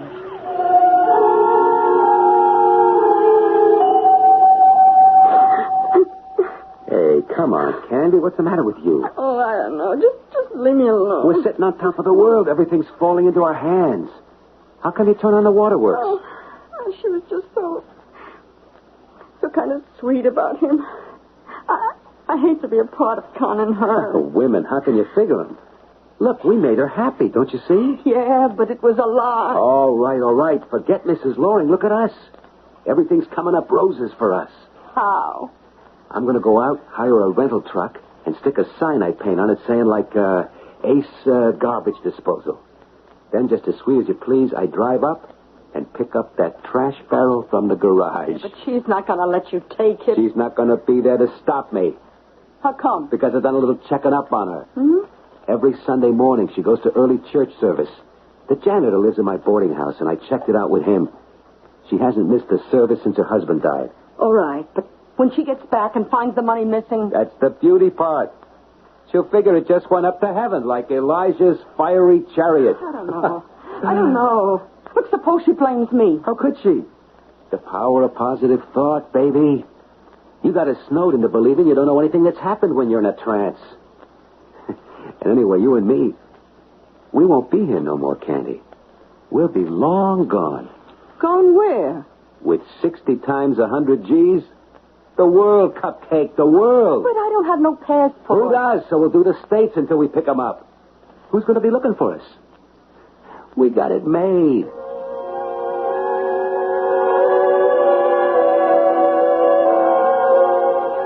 I don't see why you had to drag me along. I got to have a lookout. Besides, I may need help loading the garbage can with all the money. Yeah, is my hair all tucked into the cap? Yeah. I don't see why I had to wear this loose old shirt of yours. Candy, sugar, without it, you couldn't pass for a man. No way. I must look terrible. I wouldn't worry. Nobody's going to see you. I hope. Hold it. Shh. What is it? She's starting the car. She'll be coming out of the driveway any minute right past us. She'll see us. Not with the sun on our windshield. But just in case, we'll duck when she passes. Watch it, duck. Well, there she goes. And here we go. This is it, Candy baby. We're about to strike it rich.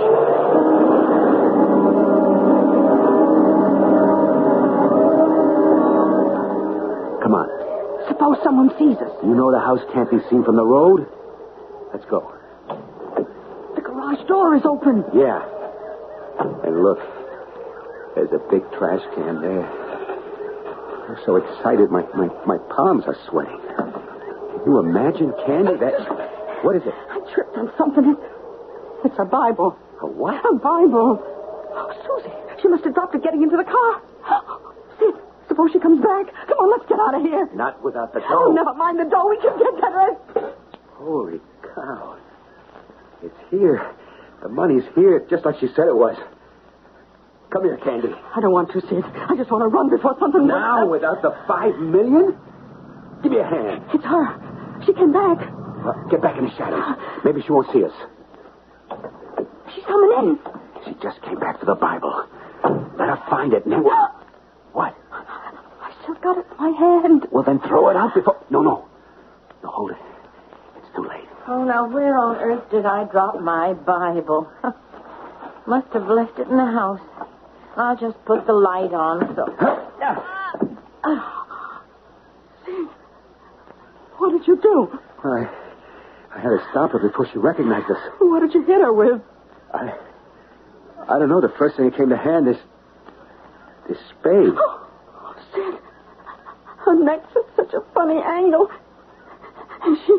I never meant... I only wanted to... Oh, yeah. Yeah, she's dead. Oh, let's get out of here. No, wait, not without what we came for.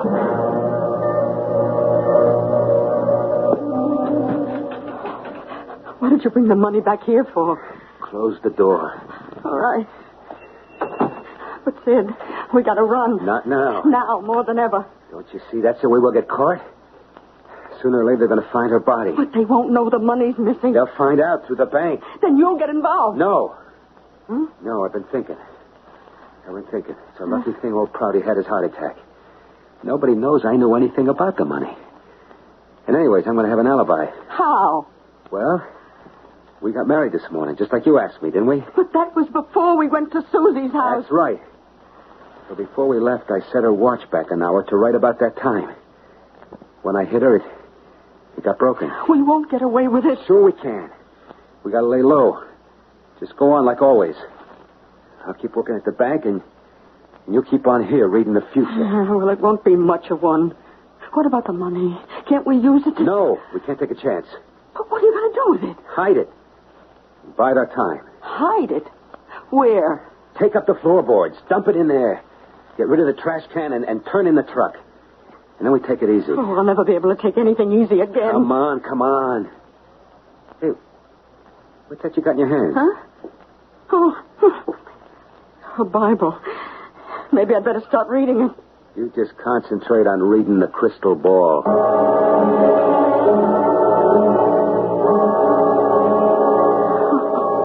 Oh, God, forgive me. God, forgive us. Candy. Who's that? Susie calling you. Come, look in the crystal ball. Oh, no. Oh, forgive us. Forgive us. I'm so sorry. So am I, Candy. That money was meant for the Lord. It is His, not yours. Yeah, but don't you see this? There's no way to return it now without us getting involved. Are you so sure? Look in the Bible. The Bible?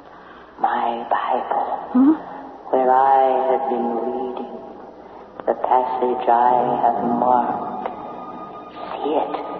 Yeah, I guess, like, right here. 2 Kings chapter 2, verse 11. You see it? Yeah. What does it say? And behold, there appeared a chariot of fire, and Elijah went up by a whirlwind into heaven. I don't get it. Remember what Mr. Wicks said, prophesying in his ignorance. What? That when I got back and found the money missing, I would figure it just went up to heaven like Elijah's chariot. Yeah, he did say that. There's your answer, Candy, and there's the fireplace. If you want to seek forgiveness, set the money afire. Burn it, Candy.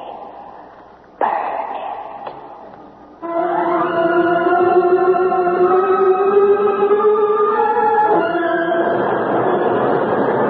Let me through.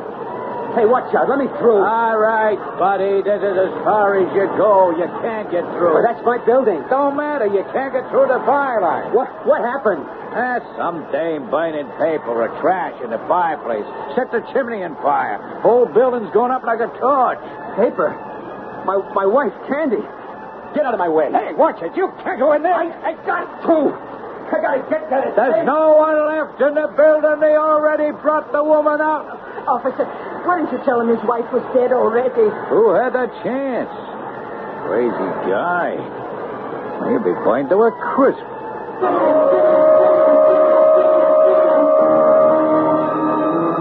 Above the burning building, lifted in the updrafts of air sucked by the heat, the scraps of blackened paper fall upwards like black snowflakes, swirling and eddying as they climb towards heaven. Mrs. Hartley Loring's money is ascending, like Elijah, to its last resting place. And Candy and Sid have paid the ultimate price for their greed. I'll be back shortly.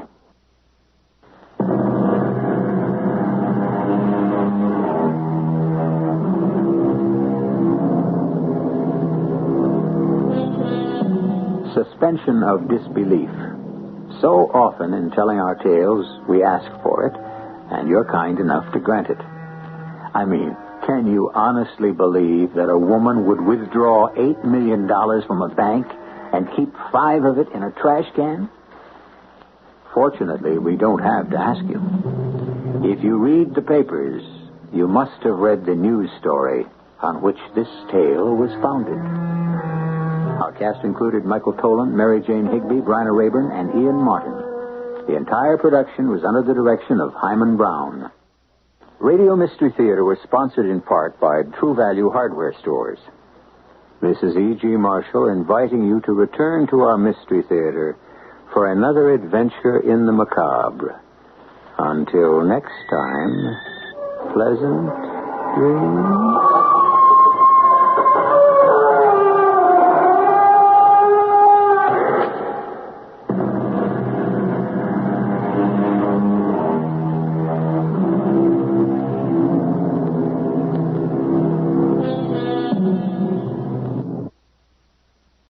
CBS Radio Mystery Theater presents...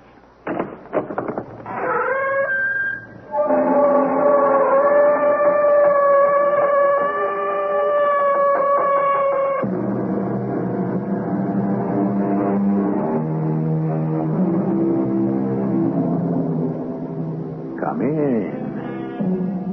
Welcome. I'm E.G. Marshall. We've been promised a lifetime of 80 years and 10. Civilization has created science which can add considerably to that expectation. Civilization has also created an entire witch's brew of sicknesses and psychoses which can dramatically shorten our existence. The whole business has always been a two-edged sword. One side of the blade kills, the other cures. But you cannot condemn that young woman to death. I cannot. Why? Because, well, she's the victim. The weak, defenseless victim. And what of it? But it's against the law. My dear, the supreme law is the law of nature. And the law of nature always condemns the weak and defenseless to death. Doesn't it?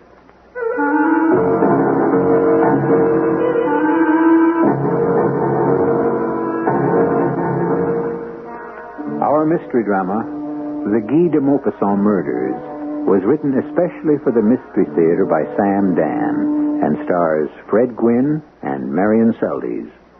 It is sponsored in part by Buick Motor Division and X-Lax. I'll be back shortly with Act One.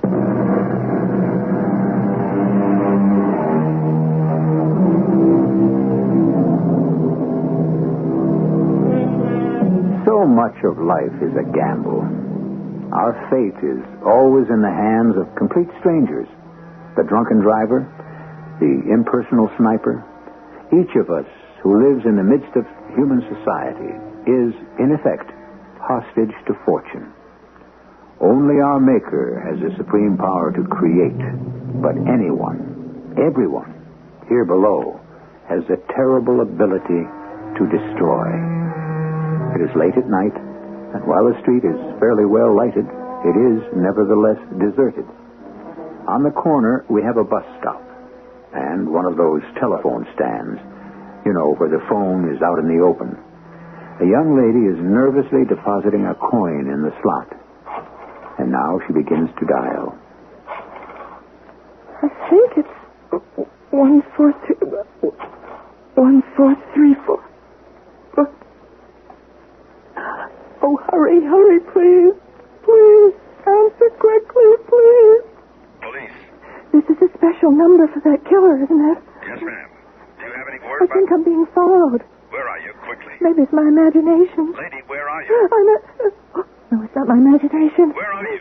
Jerry, get a trace. A man, he's coming toward me. Run. Yell for help. Can't move. Lady, where are you? No, don't shoot me. Run. Scream. I won't tell the police. I won't say where I am. Just don't shoot me.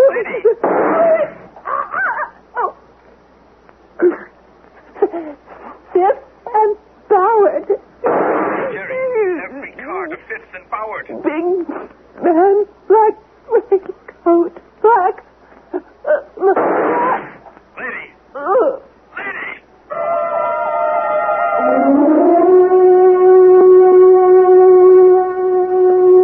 Good morning, Mrs. Mullins. Good morning, Your Honor. That's a somewhat scanty-looking breakfast, Miss Mullins. It's nutritionally balanced, Your Honor. You asked me to follow the diet laid down by the doctor.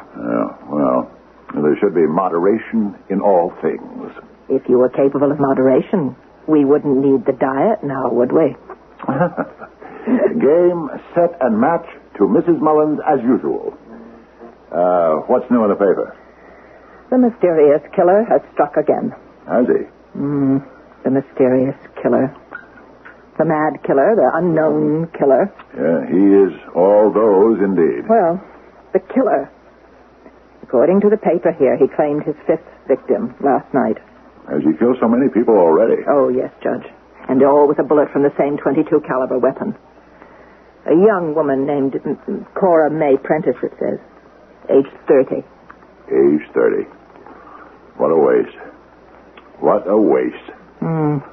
Happened at Fifth and Boward. She was waiting for a bus. She saw a man approach. There was a phone booth at the corner, and she was able to dial the police. Could she tell them anything? Oh, poor woman. She was paralyzed with fear. I can imagine. And she managed to say he was big, black raincoat, black mustache. That's all? Yeah, except for the usual little note placed on the victim's chest with just the words, "Thou shalt kill." Let me look at that newspaper for a moment, if you please. Oh, sir, your coffee's getting cold. Where do they describe the killer? Oh, yes. Yeah. Big, black raincoat, black mustache. Why, bless my soul. The woman could be describing me. Oh, Judge. I'm 6 feet 3 inches tall. Oh, Judge, you have a great sense of humor. I weigh 230 pounds. I'm under a strain. I'm on a starvation diet. Oh, 2,500 calories a day hardly comes under the heading of a... And I have a black mustache. Judge Wilmot, I hardly think I also wear a black trench coat, rain or shine. Well, Judge, what are you going to do? Turn yourself in. Confess. Poor girl. Yeah. All 5 of them. Poor girls. Will they ever catch this killer, Judge? Eventually. But how? Well, you see, if he were to stop now... Yes? I suppose he'd be home free. What do you mean? Well, there are no real leads. No hard evidence. If he got rid of that .22 caliber revolver, the one that fired all those fatal bullets, how could he ever be brought to book? But do you think that will happen? No, Mrs. Mullins. He's under some compulsion. Keeps driving him. What sort of compulsion? Oh, he may not even know himself. Well, do you think he knows what he's doing? That's a complex question. He may know what he's doing while he's doing it, but after he's done it, he may not know that he did it. Then are you saying that this man might be leading two separate, unconnected lives? Yes. And while he's in one life, he's not aware of the other? It's possible. Then how will he ever be caught? That's a problem for the police. Oh, it's a problem for everybody who walks the street at night. And if he chooses victims, seemingly at random, in more or less deserted places, it does become a serious situation. But you'll be caught. How? Oh, he'll give himself away. You mean confess? The killer has a problem of vanity. He's the center of so much attention, the focus of so much activity. He wants to take a bow. All this fame is something he wants to enjoy. He'll find a strange way to make sure he's caught. How will he do it? Oh, he'll drop clues deliberately. He already has. He has? What are they? The little note he leaves with each victim. Thou shalt kill. Yeah, there's a meaning in it somewhere. Well, I believe he has monopolized enough of our morning. I must be off. Oh, you haven't finished breakfast. I am not hungry. Well, will we be going up to the summer house this weekend? Oh, yes. I know I'll have an opinion to write. I find inspiration in the pure air of the country. When Fred gets here, what shall I tell him to bring up? Whatever supplies you may require of the kitchen. My fishing gear, naturally. Oh, and have him stop off at Simmons Hardware and get me a box of .22 caliber cartridges. I may want to do some target shooting. Didn't he buy you a box of those .22 cartridges just a couple of weeks ago? He may have. I just don't know where they all go.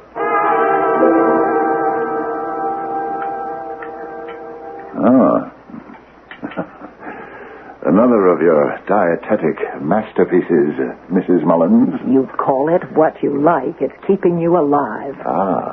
But is life worth living under these circumstances? Well, as some gentleman or other said, think of the alternative. Now, just get up from the table right now and stop thinking about food. Yeah, all I can really do is to think about it. I get so very little of it. Where's Fred? He had to go back to the city. He'll be here in the morning. He'd better be. I want to take the boat out. Now, this would be a good time to sit down and start writing your opinion. Now, you're to quit hectoring me, Mrs. Mullins. Hector? My. I thought that word went out of style 40 years ago. It may have. They haven't replaced it with anything better. Oh. I can tell by the mood you're in that you've decided against the defendant. Poor fellow. No, Mrs. Mullins, you know I never discuss my cases. That's not true, Judge. You do it all the time. How can you say that? In your own way. I think I'll go out for a walk.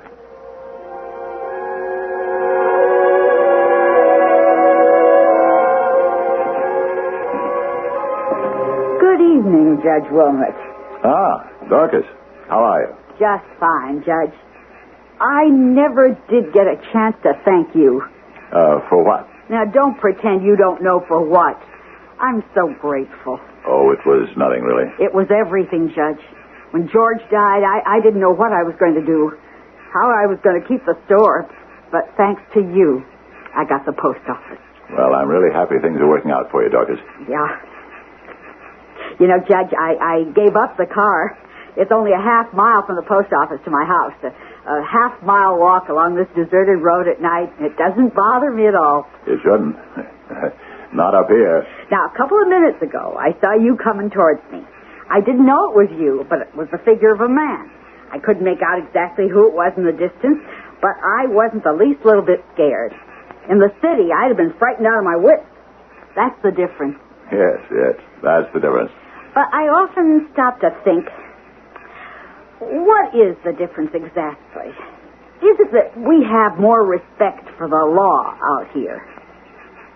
The law? Yes, Judge. The law. You seem to be interested in the law, Dorcas. Yes, sir. If my folks had any money, I believe I'd have gone to law school. I always wanted to be a lawyer. The law fascinates me. The The law.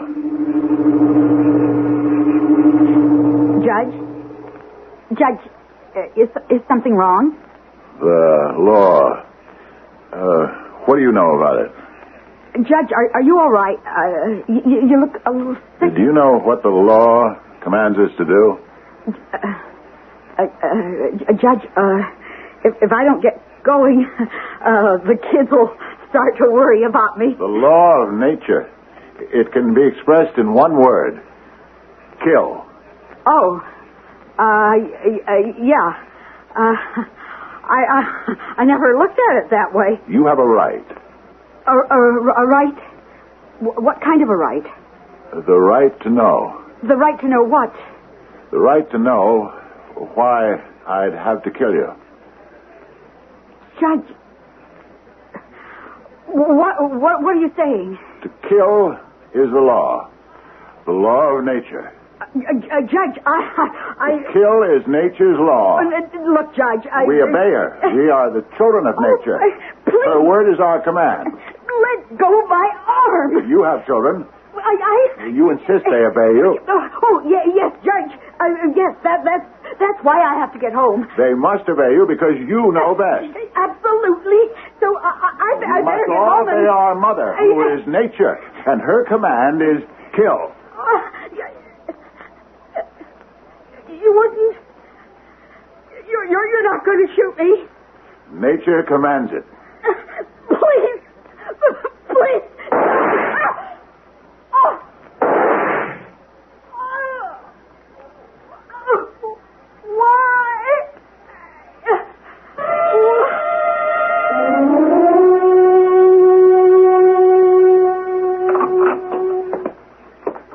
Oh, it's you. Yes, Mrs. Mullins, it is I. You're allowed to have 1 cup of coffee, no cream or sugar. How unspeakably generous of you, madam. Did you have a nice walk? Oh, yes. Anything happen? What could happen? What could happen? If anything, our story proves that we live in a world of infinite possibilities. Are there any more surprises? Can there be surprises in a world that has seen just about every barrier to belief broken and shattered? Well, we've given you the murderer in Act 1, but don't think you aren't in for some surprises when I return with Act 2.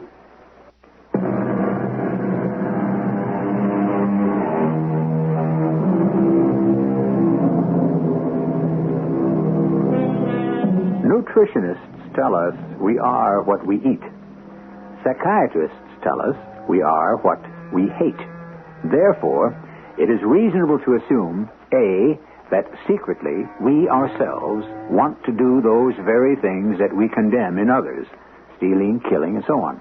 Or, B, that we eat things that we don't like, which means that most people are either frustrated or suffer from indigestion, or both. Judge, may I present my brother, Lieutenant John Altman of the City Police? How do you do, Lieutenant? Judge. Have you had your breakfast? Well, join us. I hope you're not hungry. Oh, Judge. Nasty situation, I understand, Lieutenant. Well, it's the killer. Does that mean he's up here now, too? I'm in charge of the investigation back in town. This thing happened last night. They asked me to come up and see if there's a connection. Is there, Lieutenant? There has to be. He left that same little note. Thou shalt kill. And we've just got the report from ballistics. It's the same gun. What's he doing up here? He's probably on vacation. Poor Dorcas. All those children are orphans. Were there any clues? Some kids driving home from a dance saw her body in the middle of the road. And that's all we have. Well, that's not true. We do have something else. I received a note from him the other day.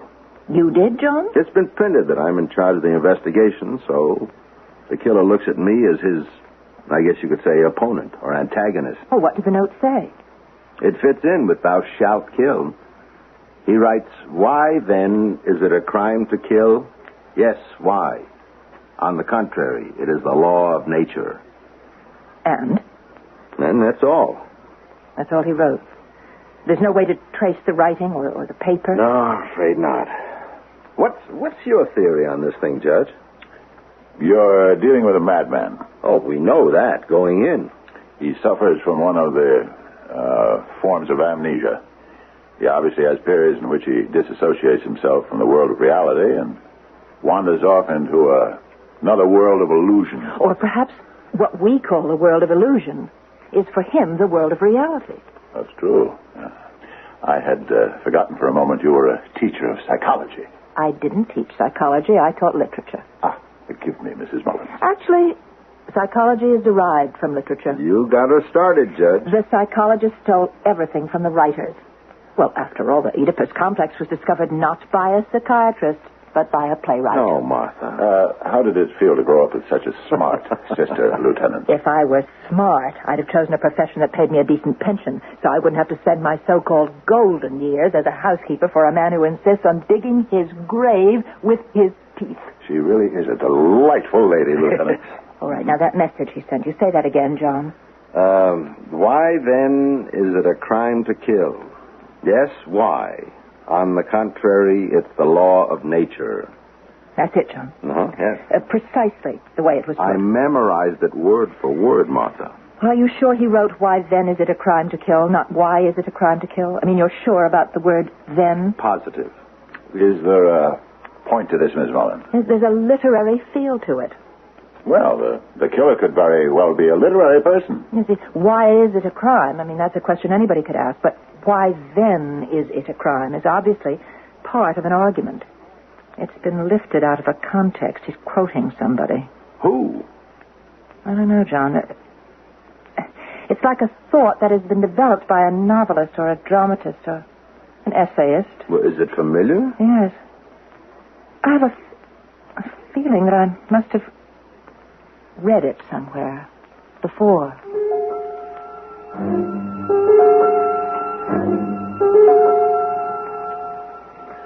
Martha, here's why I asked you down here. Another note came in the mail this morning. Here, read it. Every being has the mission to kill. He kills to live, and he lives to kill. John, he's quoting somebody. I mean, this is familiar. What is it? I've read it. I know I've read it. Where? A long time ago. Why then is it a crime to kill? Yes. Why? On the contrary, it is the law of nature. Now, that's the first note he sent you. Yeah, that's right. And now the second note. Every being has the mission to kill. He kills to live, and he lives to kill. Fits together. It follows. It flows. It's part of the same sentiment. Okay. I buy it. Now, who wrote it? Mission, kill, nature, crime. Those are the 4 key words. Well, maybe the killer wrote it all himself. Oh, no, I don't think so. Why not? Why not? Well, I suppose I was going to say that the writing is too polished, too poetic, too classic to be the work of some mad killer, but that's not the real reason. Tell me the real reason. It's too familiar. I know that I've read it somewhere before. Well, can you try to remember? You know what the trouble is, John? Some people haven't read enough. And I, on the other hand, have read too much. Do you think he'll send us another note? I don't know. The medics have given us a profile on this guy. Shy, repressed, quiet. Maybe lives with his mother. Definitely not married. In fact, they all seem to agree he somehow doesn't make it with women. Well, what's your opinion? I don't know. Anybody can be a killer. Well, of course, that's true theoretically. It's true practically, too. We used to think people had problems because they didn't have money. Look at all these kids we keep arresting. So many of them have all the money they could ever spend. Maybe they didn't have love. Okay. So anybody could be deprived of love. So anybody could be the mad killer. Anybody? Don't search for the obvious nut, for the funny-looking eccentric. As it says, he may be walking among us. Oh, the identity is hidden somewhere in those notes. The ones that say, thou shalt kill, which he leaves on his victims, and the ones he just sent to you. You know what I'm thinking? Even if we could find out where he got those quotations, what would it tell us? What would it tell us? It would just tell us what books he reads. Oh, John, that could tell us everything.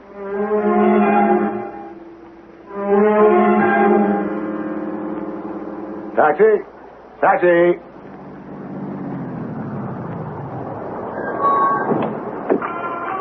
Yes, sir.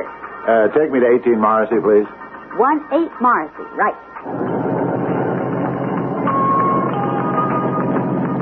Music bother you, sir? No, not at all.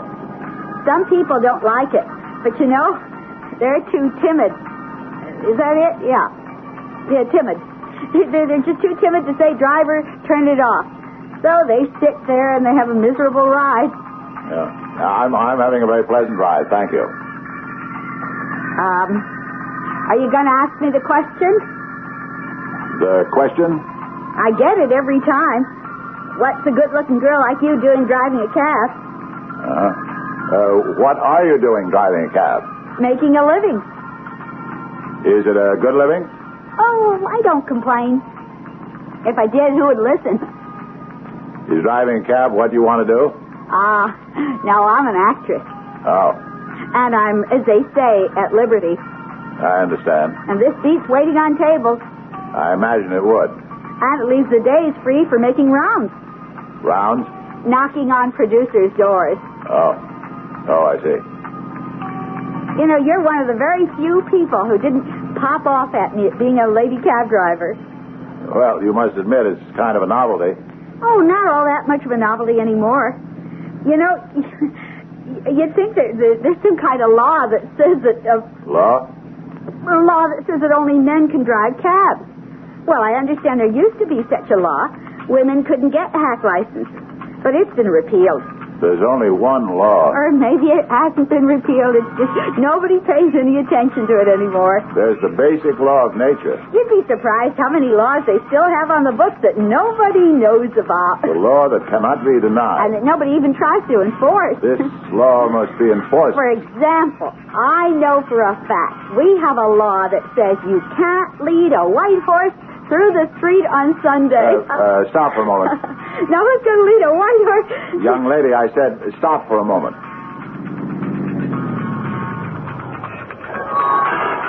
Yes, sir. Is something... No.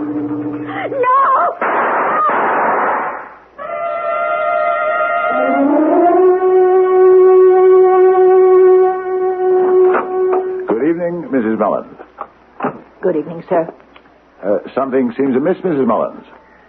You've been out. I suppose you haven't heard the news. News? Oh, obviously you haven't.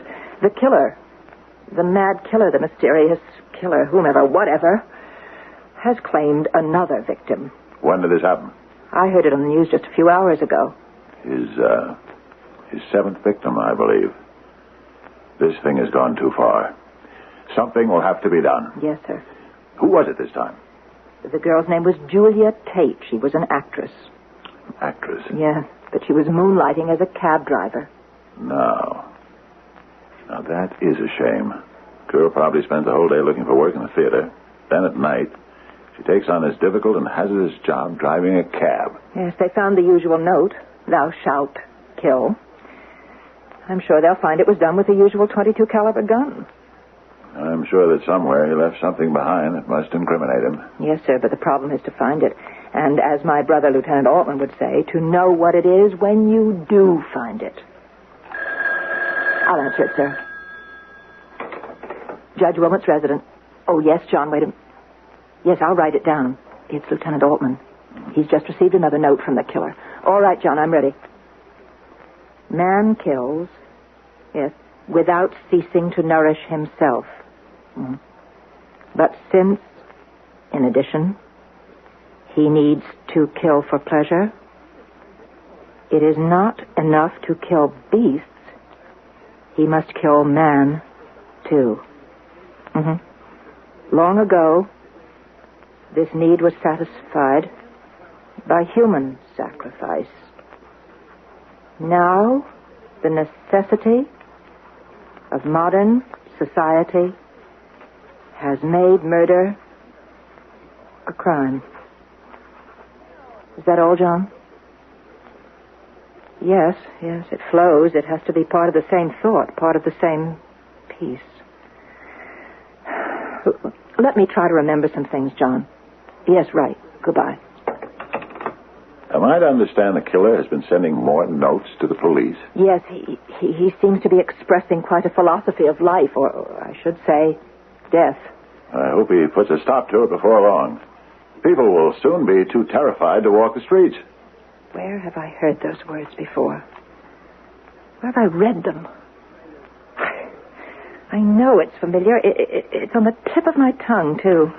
Miss Mullins, I've had a rather strenuous walk this evening. But you're required to. That's doctor's orders. It made me hungry. I was thinking of a little snack. That, sir, is out of the question. Why? Well, you defeat the purpose of exercise if you eat back all the weight you've just walked off.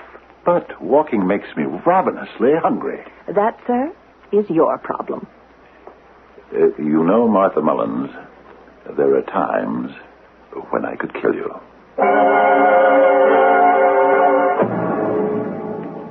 Let's drop the curtain right now.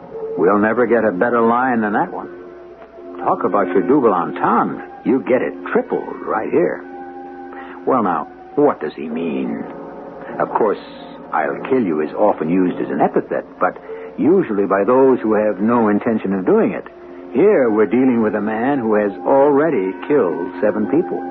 What's another one, more or less? We'll have the grand total ready to add up in Act 3.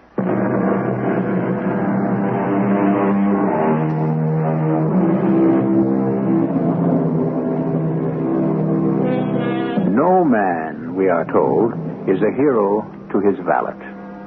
This does not mean, however, that he cannot serve in that capacity to his housekeeper. Judge James Marshall Wilmot is certainly cast in the heroic mold. He is tall, imposing, brilliant, famous. Of course, he has a bit of a problem, but so far, only you and I are aware of it. John, I know I've read those words in the notes somewhere before. But where? Think. Well, I said it was written in a classic style. Who wrote it? Well, it has to be a classic author. Although what? Although it could be modern, too. Oh, somewhere, somehow, sometime, there has to be a break in this thing. Why can't it be now? Police. Yes. Where are you? What's your name? Uh-huh. No, don't be afraid. Just tell us. Where? No, don't do anything. If he goes away, forget it. Don't you try to follow him. Right. What is it, John? Jerry, we could have something. A woman is looking at a guy sitting on a park bench across the street from her window at number 51 Baker. You got that? Throw a circle around it right now. I'll be there in 3 minutes. Guy fits the description. Yeah, fast, but no sirens. Oh, John, let me come with you. Now, Martha. John, you know there won't be any danger. In 30 seconds, there's going to be an entire army of the police. All units, suspect still reported to be on the bench. Do nothing to alarm him. Make no aggressive moves. Just stand by. I will make the approach. Jerry and Art ready for backup. Over. Martha, he can't get away. He's got no place to go. He's surrounded, cut off. Oh, if he's the killer, do we have this guy? Can we be this lucky? John, I think something has just clicked into place about those notes. They don't matter anymore if we have the killer. I think I'm getting close. Got a hunch we've nailed him. Finally. I better calm down. I'm getting too excited. But I want this guy so badly. John, do you have something just at the top of your subconscious that's trying to surface? Here's where the park begins. Baker Place. And here are the benches. And look. 100 yards ahead. Big guy just sitting there. John. Yeah, he's wearing that black raincoat. John, and that black mustache. All units, stand by. Jerry, Art, start walking across the street. Get on either side of him. Slowly. But John, that's... Perkins, Rossi, pull up, park. But, John, it isn't the killer. Now, we'll take him. John, that's Judge Wilmot. Look, can't you see? It's the judge. All units. False alarm. He's not our man. Let's go home. You can't be serious, Miss Mullins. Yes, 20 police officers. We're about to pounce on you, Judge Wilmot. But whatever for? Oh, Judge, I keep telling you, you fit the description of the killer. Nonsense. But it's the only description that exists. You're a big man. You have a black mustache. You wear a black raincoat. I can't do anything about my size, although, goodness knows on your diet, I'm sure to shrink down to nothing. You could shave off that mustache. This mustache, Mrs. Mullins, is 35 years old. And get rid of that raincoat. I happen to fancy black. It's a fitting color for a judge. All right, don't say I didn't warn you. About what? There are nervous people in this town. Somebody might take a shot at you by mistake.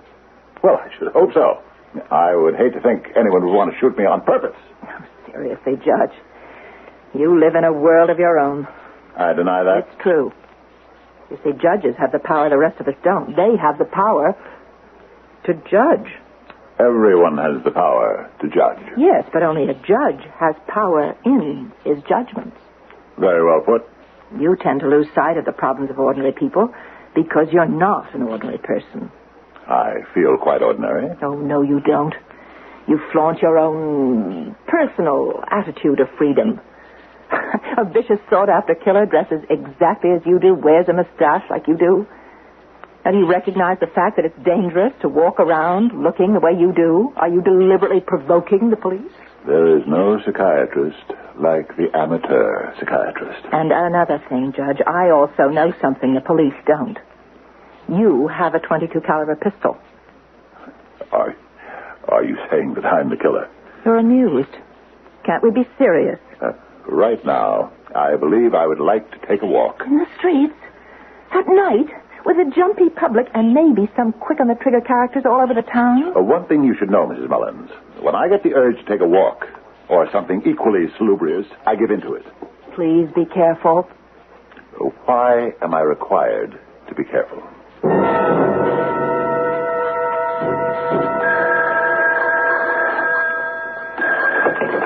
Lieutenant Altman. Yes, Inspector.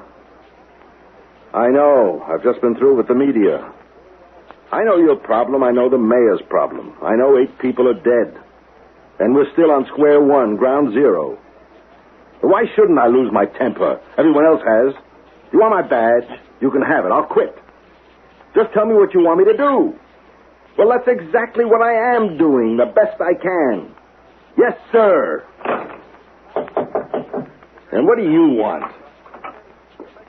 You asked me to come down and see you, John. Oh, Martha, come on in.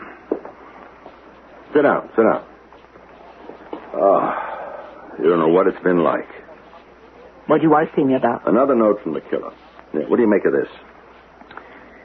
We condemn and punish the assassin, but as we cannot live without yielding to this natural and imperious instinct of death, we relieve ourselves from time to time by wars. What do you make of it? I know this. I know this passage. I even remember the rest of it. It goes, then a whole nation slaughters another nation. And do we despise those selected to commit this wholesale murder? No. They are loaded with honors. They are given rewards and titles. They are proud, respected, loved by women, cheered by the crowd. Oh, I remember it. I remember. It's a story. Well, no, it's not exactly a story. Well, what is it? Well, maybe it is a story of some kind. Oh, of course. Guy De Maupassant. All right. Well, what about it?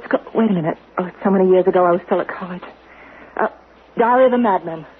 Okay. We know that our killer has read a story. It's more of a fragment. Whatever it is, by De Maupassant. Yes. We know now that he uses parts of the story in his notes to the police. I remember them. These are word-for-word quotes. Okay. Now what? I've been in a sweat to find out where he got that language from. Now that I've got it, I really don't know what to do with it. Oh, good Lord. What is it, Martha? I know who the killer is. You do? How? Well, tell me. I know who the killer is because I just happen to remember who the central character in Diary of a Madman was. Now, Mrs. Mullins, what is this? It's dinner, Your Honor. Oh, no. It's a mirage. It's a highly edible mirage, then. You have food on the table this evening. Not merely some tasteless, desiccated form of grass. It may have been a form of grass, but it was neither tasteless nor desiccated. Meat, potatoes, gravy, pie. What is this? A hearty meal. You're entitled to one. I should say so. No. Well, this is a treat. Pardon me while I fall to.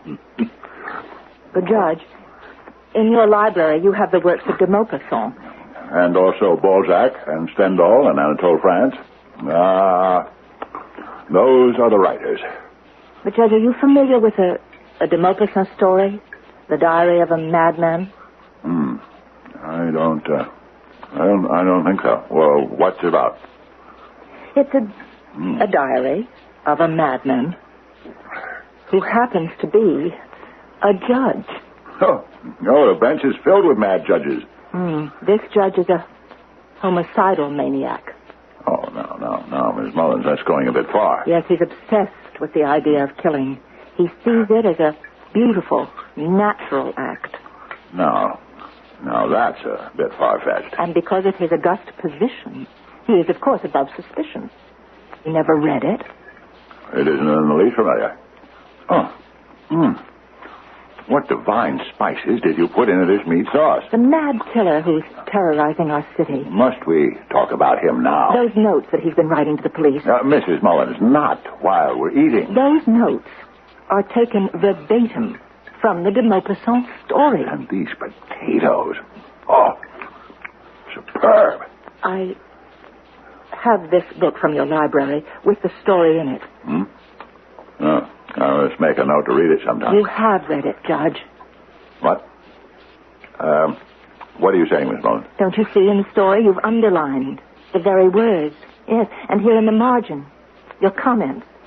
How true, how perceptive. That's your handwriting. I don't understand. I have no recollection of... Judge Wilmot, you are the mad killer. Mrs. Mullins, this is a monstrous accusation. Your .22 pistol could prove it. Ballistics will show that it's the murder weapon. Where is the pistol? You are actually accusing me of being this loathsome killer? On what evidence? The pistol could prove it. What pistol? All right. You got rid of it. But you're guilty. No. Why? Why did you read that story and become inflamed by it? I don't even remember reading it. You don't remember reading "To kill is the law because nature loves eternal youth"? The law? Oh, yes. Right. The law. Now I know what you're talking about. The law. There is nothing more beautiful and honorable than killing. Where is the gun, Judge? We must kill in order to live. To satisfy the stomach hunger and the bloodlust. Judge, let go of us. Judge! What? Judge, it's me, Lieutenant Altman. Judge! Mrs. Mullins, I don't know what I'm doing. What was I trying to do to you? This is most embarrassing. You'll have to come along with us, Judge. What? Come along where? What for? I think all of you owe me an explanation, but I shall not listen to it on an empty stomach. John, why don't we explain things to the judge over dinner? How do you explain to Dr. Jekyll that he's also Mr. Hyde? I don't know how the explanation went. However, I do know that when dinner was over, everybody in the room went down to police headquarters. The mad killer is caught, and the city is tranquil once again. And shall remain so until next time.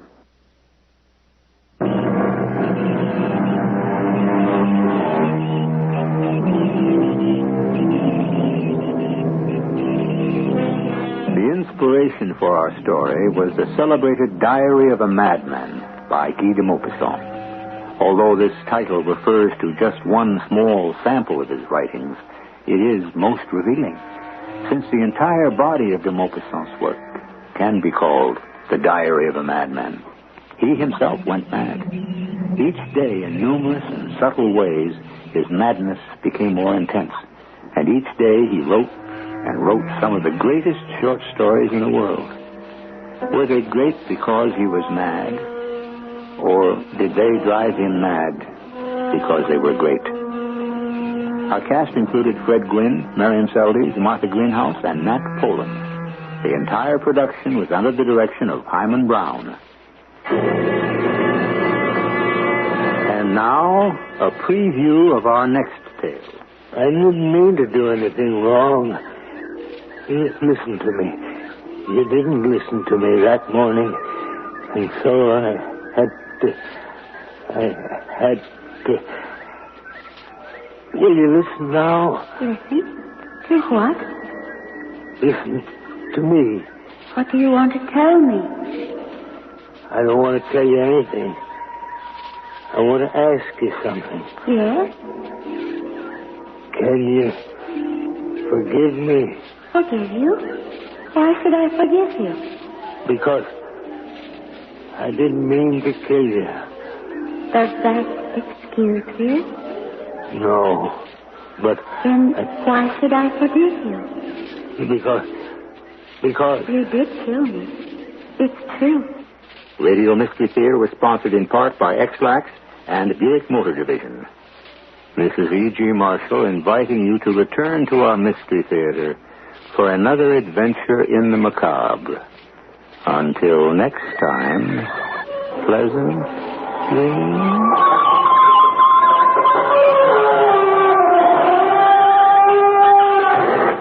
CBS Radio Mystery Theater presents...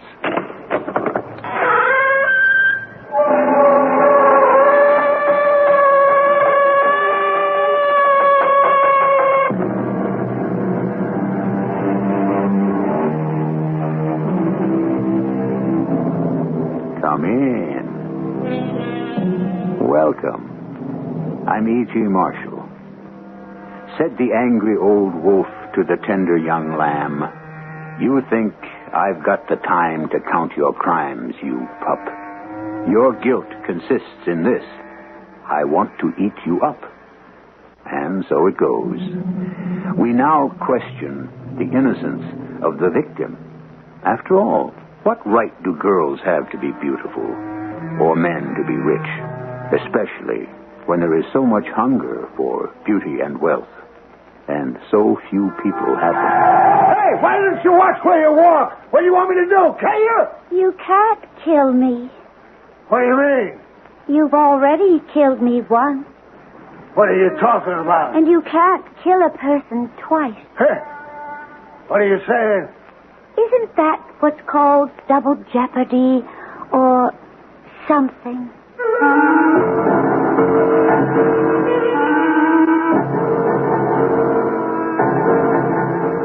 Our mystery drama, The Wintering Place, was written especially for the Mystery Theater by Sam Dan and stars Robert Dryden.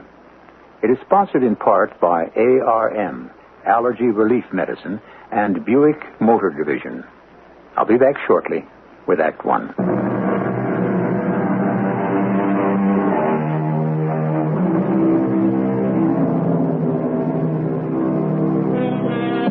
Was it a dream? He keeps asking himself. Was it a dream that morning, that golden August morning in the woods, with the light filtering through the trees, the dappled pattern of sunlight casting a series of shimmering shadows on the turning leaves? Was it a dream, he keeps asking himself. The girl standing there with long yellow hair and deep blue eyes and flashing red lips and excited voice. Was it a dream? Oh, please, please, he prays. Dear Lord, have mercy. grant that it was only a dream. Hello there. Oh, you startled me, Mr. Baring. I'm sorry, Martha. My name isn't Martha. It isn't? Well, you look just like... I'm her sister, Robin. Oh. Well, how do you do? I'm here on a visit. Are you? I hope you enjoy it. Oh, I will. It's the most beautiful country. Are you writing anything in that notebook? Of course. I mean, that's a silly question. Naturally, you're writing. I saw you. I'm a lepidopterist. Yeah, I beg your pardon? A lepidopterist. Yeah, I heard you, but I still don't know what... Of course, we begin as biologists, and we become naturalists. And then we specialize. And my specialty is the order Lepidoptera, or the butterfly. And you make a living at it? Oh, yes, I teach at the State University. All about butterflies. Well, is there enough to it? Oh, my goodness, yes. I've made a life's work out of it. Well, that don't beat all. Surprised, Mr. Barry? Hey, how'd you know my name is Barry? Well, when I arrived the other day, my sister drove through Main Street, and she pointed out all the important people in town. I'm not all that important. She said you're the biggest landowner in these parts. Oh, what do I own? A couple thousand acres? Why, back in Texas, where my folks come from. I understand this is your land. Yes, I do own this piece. And I'm probably trespassing. Oh, no. I have an idea that this stretch of woodland might be part of the migratory route of the monarch butterfly, Odanus plexippus. For a pretty girl, you come out with some words that are jawbreakers. Well, butterflies go south for the winter. Oh, like birds? Oh, yes. Some of them go all the way to Mexico. Oh, I thought a butterfly only lived a couple of days. Oh, and some have been known to live for 9 months. And they go all the way to Mexico? Mm-hmm. All the way and back. Why do they do that? Well, they respond to mysterious biological urges. What's a good-looking gal like you getting all involved with these insects for? How many times I've been asked that question. You have such a pretty smile. Oh, thank you. You know, if you look very closely at the top of those trees... And such a beautiful voice. It's as sweet as music. You think they're leaves, but they're not. Robin? They're monarch butterflies. Hundreds of thousands of them. Robin? Many of them will never see Mexico. They'll die en route. Die young. In the full blush of their beauty. Robin. What is it, Mr. Baring? You're so pretty. Oh, please, let go of my arm. You're so pretty. Mr. Baring, please let go. No, I've been so lonely. Please. For so long. You're hurting my arm. I don't want to hurt you. Please let go of me. I wouldn't hurt you for the world. I'll scream. What do you want to scream for? What if somebody hears you? No. Just be quiet. There's nothing to scream about. I don't want to hurt you. I only want to look at you. Somebody help me. Please. I told you to shut up. No. Pauline, come in here. Yes, Mr. Baring. I want to go over these accounts with you. You're spending too much money. Well, Mrs. Baring didn't seem to think so. Now, that's another thing. Mrs. Baring is gone. You're telling me? What does that mean? Well, I'll tell you what it means. Somebody has to tell you. It might as well be me. Something's come over you, Mr. Baring.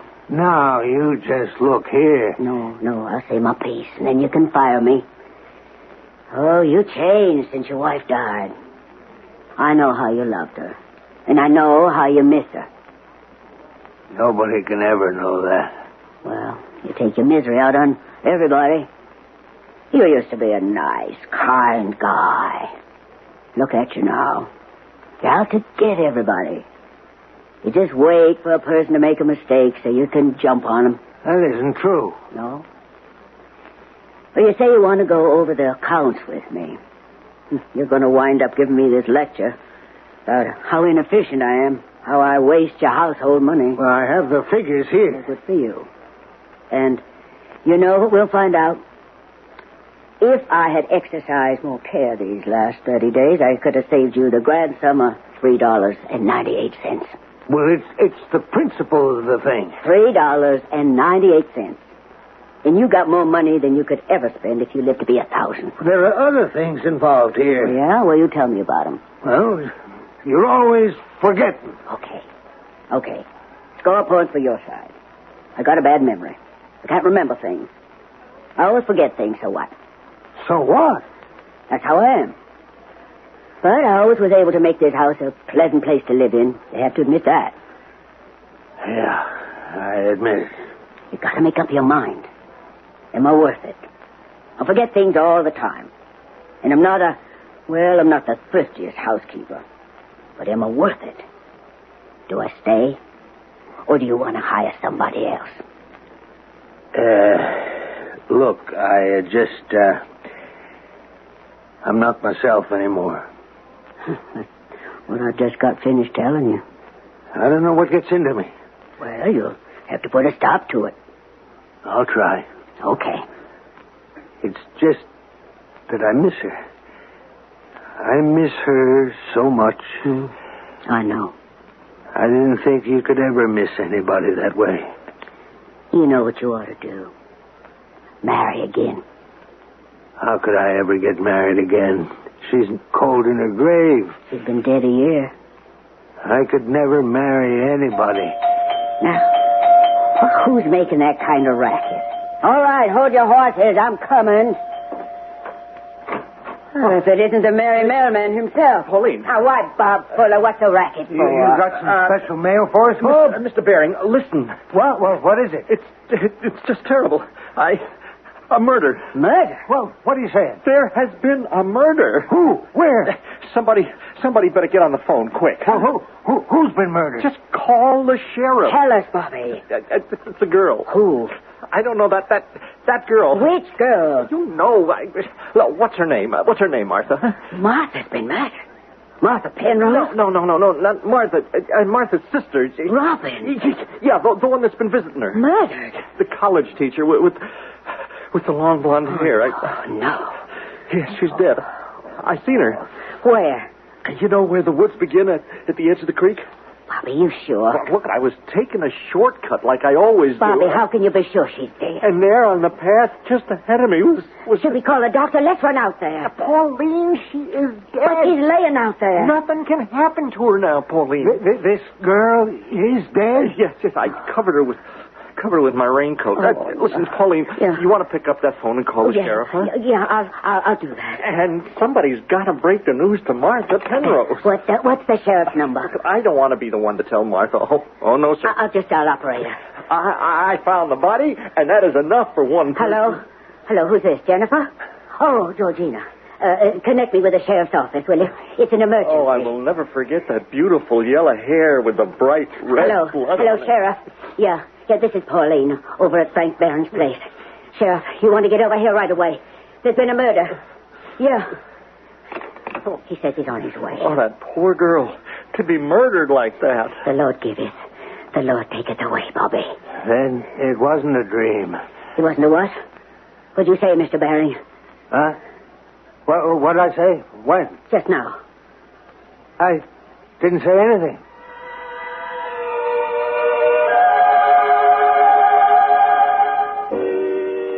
More coffee, Sheriff? Well, thanks, Mr. Baring. It's been a long day. I asked Miss Taylor to set up coffee and sandwiches for your deputies. That's very kind of you. Has anybody found anything? No, not yet. Sorry to say. We've been combing the woods. I hope you get him. Yeah, so do I. Martha Penrose is such a fine woman. Yeah. To have a thing like this happen to her own sister. And out here, of all places. And who ever thought we'd have a murder? What'd the doctor say? Well, she was beaten up pretty bad. And what killed her? She hit her head hard against a tree. Was she, had she been, Yeah. Doc said she'd been criminally assaulted. It happened on my property, too. Well, it could have happened anywhere. Sheriff, do you realize what you just said? You said it could have happened anywhere. I guess that's what the world has come to, and a thing like this could happen anywhere. Yeah, I guess you're right. And there are no clues, nothing to go on? No, she was just taking a walk. Now, she had a notebook and a pencil. We found those lying by her body. And Martha said she had an expensive gold watch. I was missing. Well, the killer must have taken it. Well, I guess so. Yeah, well, what do you aim to do now, Sheriff? Well, I'll ask for special investigators from the county. I mean, they got the resources and experience. A hick sheriff like me? What do I know?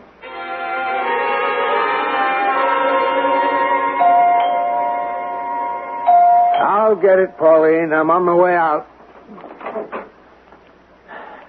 Good morning, Mr. Bering. Well, there's not much left of the morning, Fuller. You should have been here with the mail an hour ago. Yeah, well, some days we get a heavier load than others. Still, there's no reason for the mail to be this late. I guess not. I should report this. Look, Mr. Bering, I know it's my fault. It's just that I don't take that shortcut through your woods anymore. After what happened last week, I get butterflies in my stomach just thinking about it. What did you say? Huh? What did you just say? I didn't say anything. Yes, you did. What? You did? Mr. Bering. Why did you say that? But why did I say what? Hey, let go of me. Why did you say that? What are you trying to do? Let go of me. Mr. Bering, stop it or I'll have to call the sheriff.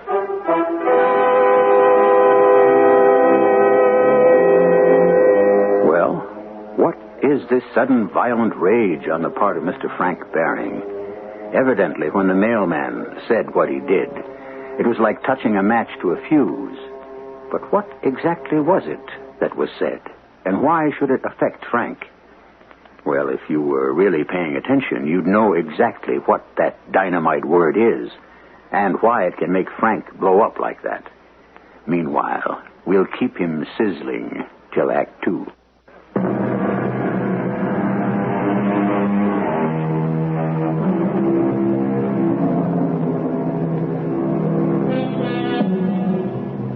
Suspicion always haunts the guilty mind, said Mr. Shakespeare. And for a mind that is filled to the bursting point with guilt, we give you Mr. Frank Bering. Mr. Bering is haunted by guilt. He's consumed. He's devastated by guilt. And with good reason. He happens to be guilty of murder. But so far, only he knows that. So far. Mr. Bering, stop it. Let go of him. Let go of Mr. Fuller.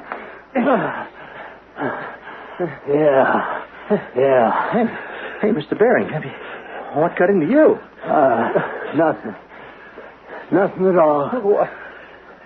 What did you want to try to knock me down for anyhow? Look, I'm just doing my job. Look, I'm sorry. Okay? No, it's not okay. Just because you're the big honcho in this part of the woods doesn't give you the right to knock people around you. Look, Bobby. Mr. Bering hasn't been feeling too good. You keep out of it, Pauline. I said I was sorry. Look, you don't like the way I do my job? Okay. That is your privilege. Report me to my supervisor. But don't you figure you can lay a hand on me. Do you understand that? Oh, sure. Sure he does. Now, why don't you go about your rounds, Bobby? Here's your mail. I hope it's all bills. Mr. Bering, why'd you do a thing like that for? I don't know. I'm not sure that's a good enough answer. Ever since Emily died, I don't know if that's a good enough excuse either. I'm just not myself, that's all. You jumped on him because he said something. I just lost my head. I don't know why. He said something that set you off. What was it? I can't remember. But you were ready to kill him. What'd he say? I tell you, I don't know. Oh, yes, you do. I don't remember. I'll help you remember. Now, look here. What business is that of yours? You were mad the minute he walked in. I just happened to lose my temper, that's all. You were mad at him because the mail was late. Maybe I was. And he said something. Now, look, Pauline, I'm late enough. Now, we'd better have this out. I have to leave. If you leave before we get to understand this thing, I won't be here when you get back. Now, I recall. He said he was late because he no longer takes the shortcut through your woods. He said, after what happened last week, I get butterflies in my stomach. Just thinking about it. And then you jumped on them. Why? I don't know why. I can't tell you why.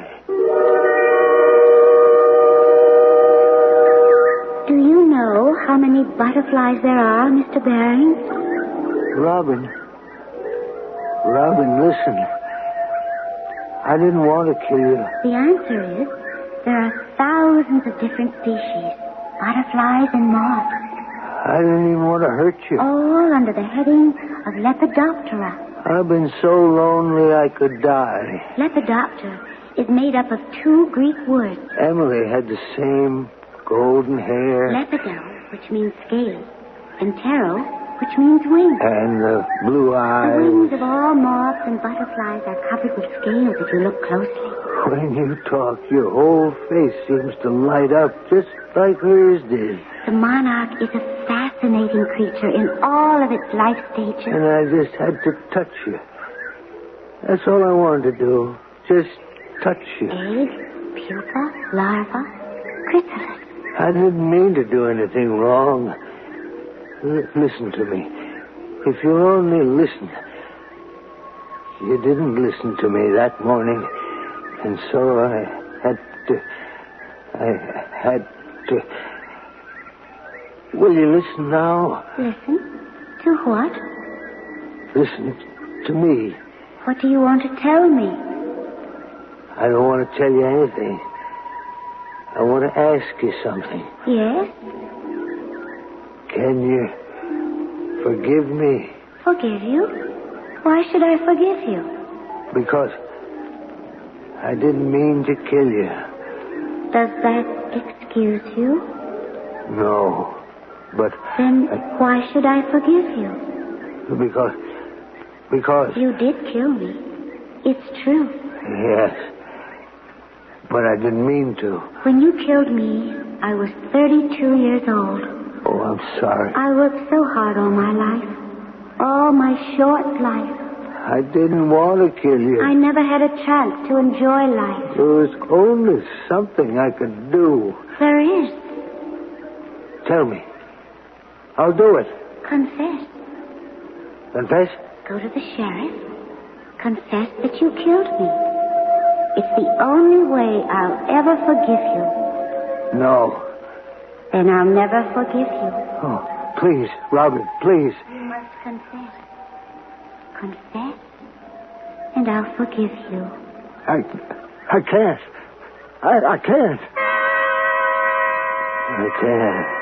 I can't. Well, maybe you can't, but I can. Huh? What? Pauline? You say you can't tell me why, What do you mean I can't tell you why? I can't tell you what? Well, what have we been talking about? Why, the word butterflies made you jump all over poor Bobby. Butterflies? Yes. It's that poor girl who was murdered. Martha's sister who was visiting. She was involved with butterflies. Oh? And you feel guilty about her getting murdered, don't you? Me? Well, why should I feel guilty? Why? I don't know why. Maybe because it happened on your property. So what if it did? You don't have any cause for guilt. What could you have done about it? I better be getting along. I got a lot to do today. Mr. Baring, take a word of advice from me. A lot of hard things have happened to you. First, you lost Emily. And now this terrible murder on your property. You have to keep your mind very busy. And that was the Mozart piece we promised you. Turning now to opera on today's Gems from the Classics, we have the beautiful aria Un bel dì from Puccini's masterpiece, Madame Butterfly. No. Oh, no. No. Hey! What do you think you're doing walking out in the middle of the road? You want to get killed? I can't get killed. I'm already dead. Wait. It's you. Yes, it's me. Robin. Where are you going? I'm going to the place where they go for the winter. Where? Who goes for the winter? Where they go. The butterflies. Remember I told you they go to a warm southern place? I must be going crazy. Many of my colleagues say it's Mexico. Okay. I understand. I've got a guilty conscience. But I think that here in Southern California... But it wasn't all my fault. We have the climate and the conditions. You were stupid. I didn't mean to hurt you. To provide a wintering place. And I think I know where it is. Please, go away from me. Don't you want to come with me? Come with you? Where? To the wintering place. Wintering place? So few people have ever seen one. I never did myself. But my professor, my old professor, he described it. There's nothing like it anywhere on earth. Beautiful butterflies. They cover the trees like another coat of foliage. And they change the entire light and color of the forest. This is just my imagination. And most of the time they lie dormant. But then, as if in response to some mysterious primeval urge, they flutter their wings. And suddenly, the colors of the forest change. As millions and millions of butterfly wings create unbelievably breathtaking kaleidoscopic designs. Brilliant reds and yellows and browns and blues and greens. Gotta get out of here. Come with me. You'll be one of the very few people in the world to have ever seen the wintering place. Come with me. Go with you? Stay with me. I... You wanted me? No, Confess. Admit it. I only wanted to look at you. That isn't true. I just wanted to hold your hand. You wanted me. The way you wanted Emily. No. When Emily was young. No. I'm a young Emily. The Emily you fell in love with. No. I have her hair, her eyes, her smile, even her voice. What you're saying isn't true. But I am not saying it. You're saying it. Aren't you? Aren't you? Yes. Then come with me. It's what you want to do more than anything else in the world, isn't it? Yes. We'll go to the wintering place. Such wonder, such beauty. We'll lie down under the trees, and we'll stay with the butterflies for as long as they do. We'll come back when they do, and we'll live as they do, because they're the wisest and the most beautiful of all the children of nature. Say you'll come with me. Yes. Yes, I'll come with you. And you'll live with me. Always. Promise. I'll live with you.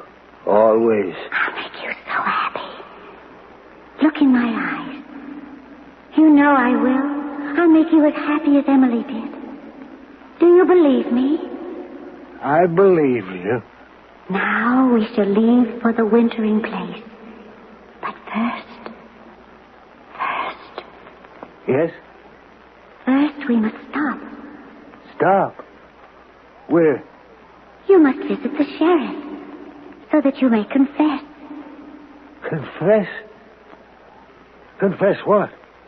Confess you killed me. Oh, no. No, I won't do it. I can't do it. Do you want to come with me? Stay with me? Live with me and be happy forever in the wintering place? Yes. Then you must go to the sheriff. Yeah, but I... If you won't, I will leave you forever. Oh, no. Please. Then tell me, you will go to the sheriff.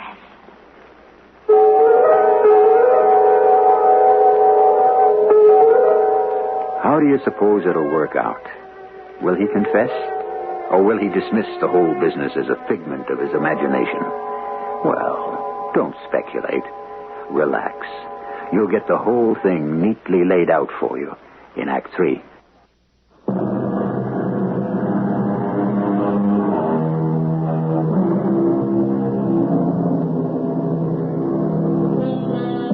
scientists tell us that we can neither create nor destroy matter. Well, we admit we can't create it. That is, after all, the exclusive prerogative of a higher power than ourselves. But destroy it? Isn't that within our abilities? Actually, long ago we discovered the act of murder, and far too frequently do we practice it. But do you destroy a man when you kill him? Isn't there something vital and dynamic that lives on? Mr. Frank Baring is having his problems. You must go to the sheriff and confess. Confess that I killed you? It's the truth, isn't it? Yes. Then go. Oh, Franklin. You just called me Franklin. Of course. Only Emily would ever call me Franklin. I know. Well, how do you know? Because I'm part of Emily now. And when I tell you to go to the sheriff and confess, it's also Emily who's telling you. No, but to go to the sheriff and... Franklin, would Emily ever tell you to do anything that was wrong? Will you go, Franklin? Yes. I knew you would. We knew you would, Emily and I. Will you come with me? No, it isn't permitted. Go. We'll wait for you here. Will you? And then we all go to the wintering place together.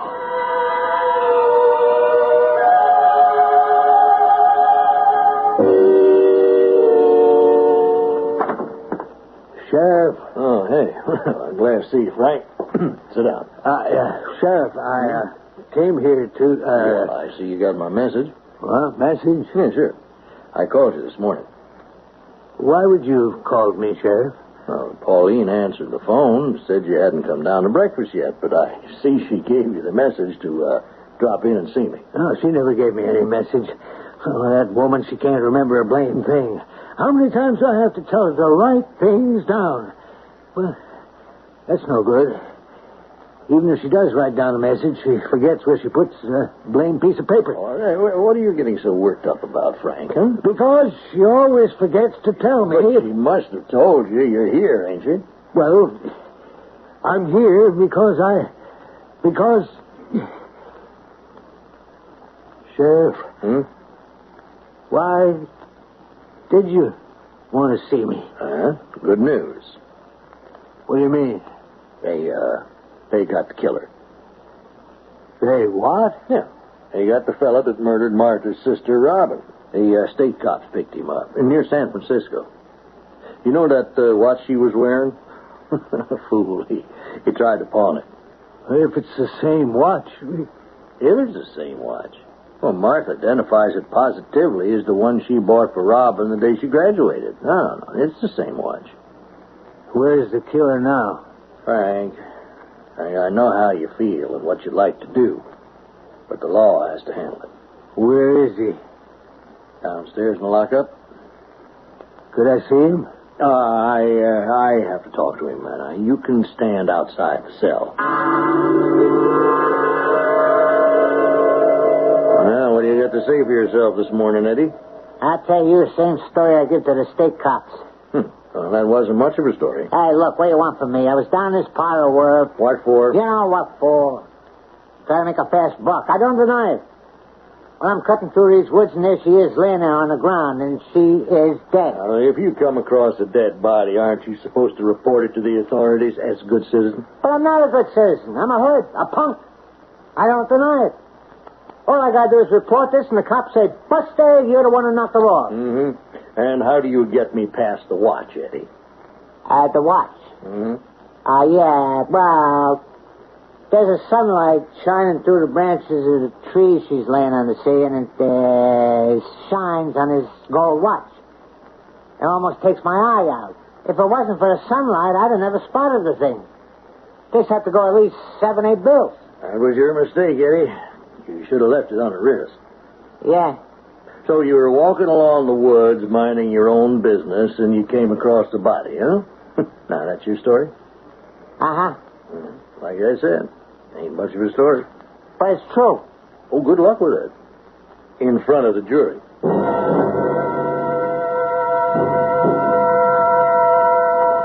there a chance he might be telling the truth? Like you got a chance of being elected president of the United States, Frank. You're convinced he's guilty? Well, look, he's got a record. Yeah, I understand that, but theft. And for the other thing, too. What other thing? Rape. Now, he's had one conviction and beaten a couple of others. Well, that meek-looking little... Mm-hmm. It's hard to believe. Yeah. This one's what they call an incorrigible.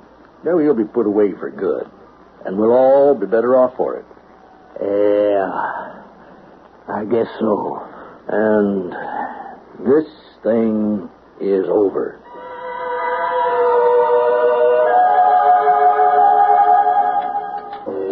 How's the steak, Mr. Bering? Pauline, this morning the sheriff called me here at the house. He did?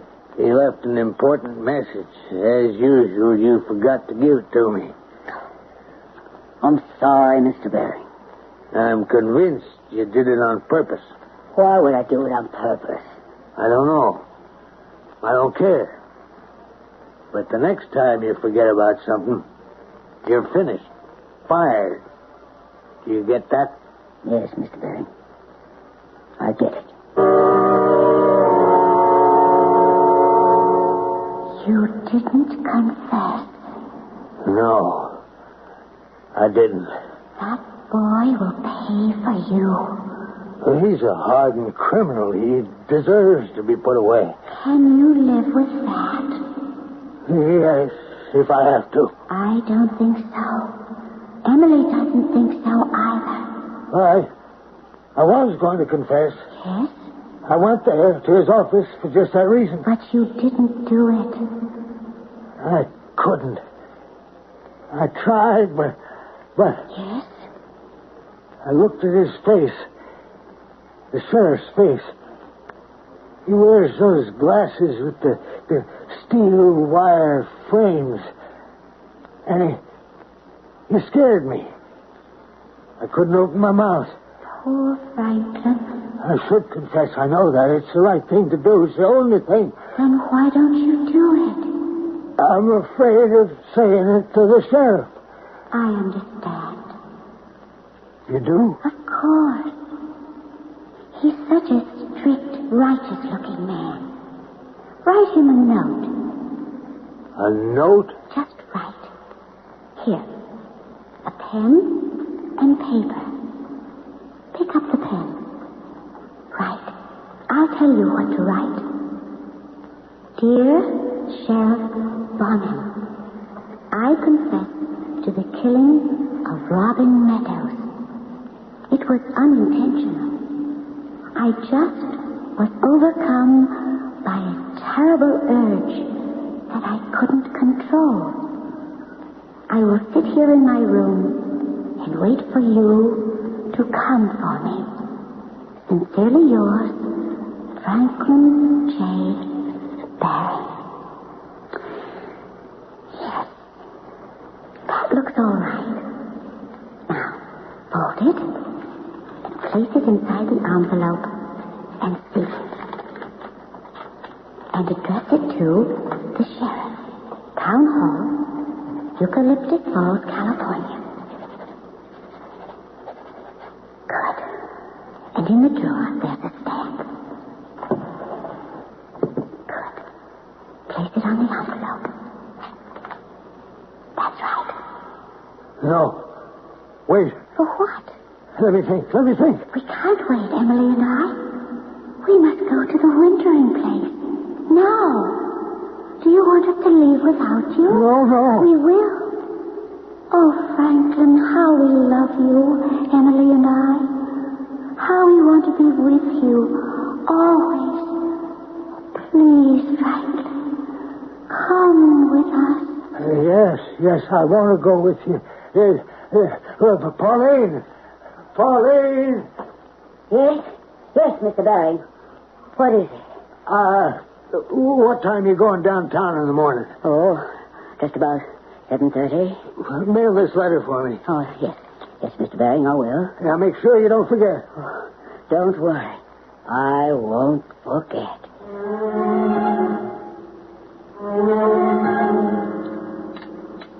More coffee, Mr. Baring. Mr. Baring. Huh? More coffee. Pauline, what time did you go downtown this morning? Oh, usual time, 7 o'clock. Last night I asked you to do something. You did? You know I did. I asked you to mail a letter. Oh.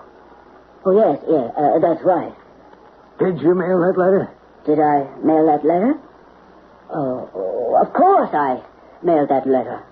Oh. More coffee? You sure? Oh, sure, I'm sure. Where did you mail it? Where? I dropped it in a mailbox. Which mailbox? Which mail? Oh, the one beside the fork of the road, just as Route 46 becomes Main Street. Oh. Is everything all right? Tell me, where it has that card on the box. You know, did you ever read the card on the box, the one that tells what time the mail is being picked up? Oh, well, I think it said at 11:45 in the morning. You sure? Yeah, I guess so. Well, what time is it now? Well, I have 11:30. Well, Mr. Baring, aren't you going to finish breakfast? What could have gotten into him? Well, Mr. Baring, I can't do that. All I want is my letter. Now, look, you put a stamp on a letter, you drop it in a box, it's the property of the U.S. mail till it's delivered to the addressee. Now, look, last night I wrote a letter, an important letter. All night I've been thinking about that letter. And I changed my mind. But it was already dropped in the box. Well, how do I know it's your letter? Now, I give you a letter you claim you wrote to somebody and get myself fired from my job, lose my pension? I have to have that letter. That's all there is to it. I should go out on a limb for you? What do I owe you, anyhow? What did you ever give me but a hard time? Just let me pass. I mean to have that letter. Get your hands off that bag. It's the property of the U.S. mail. All I'm going to take is that letter. Now, you get your hands off of that. Are you crazy? I'll kill you if you try to stop me. What? Hey, now, wait. You just put that gun away. I warned you. Let go of the bag. Oh. I told you. Now, I'm going to take that letter. Where is that letter? The letter? Where is it? Where is the letter? He just shot poor Bobby in cold blood. Well, he was real upset this morning, Sheriff. But why would he shoot Bobby? It was about a letter that was in the mailbox. Bobby had just picked it up, and he wanted it back. Oh. What is it? What are you saying oh for? The letter wasn't there. Oh, how would you know? Because I forgot to mail it. Here it is. He asked, and I was afraid to tell him. He'd have fired me. I wonder what could have been in this letter. Well, it's going to be Exhibit A in a murder case. So I guess we're going to find out.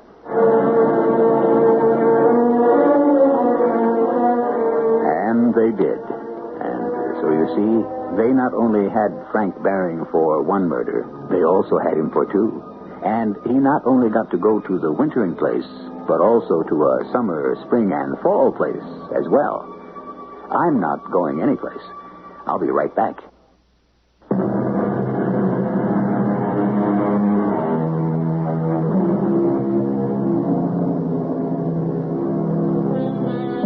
The wintering place, the secret place of security and safety, so precious to every living creature, where we renew ourselves for the constant struggle for existence.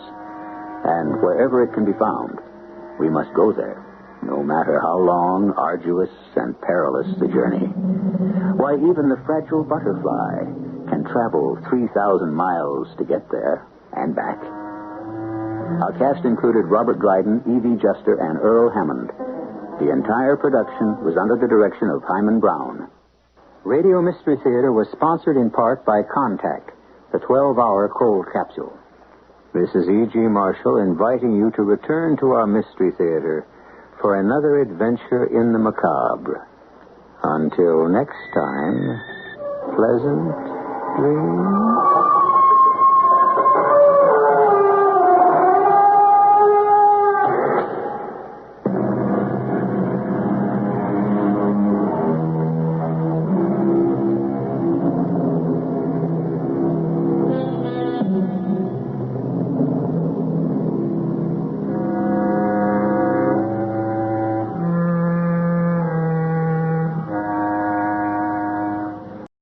The CBS Radio Mystery Theater presents...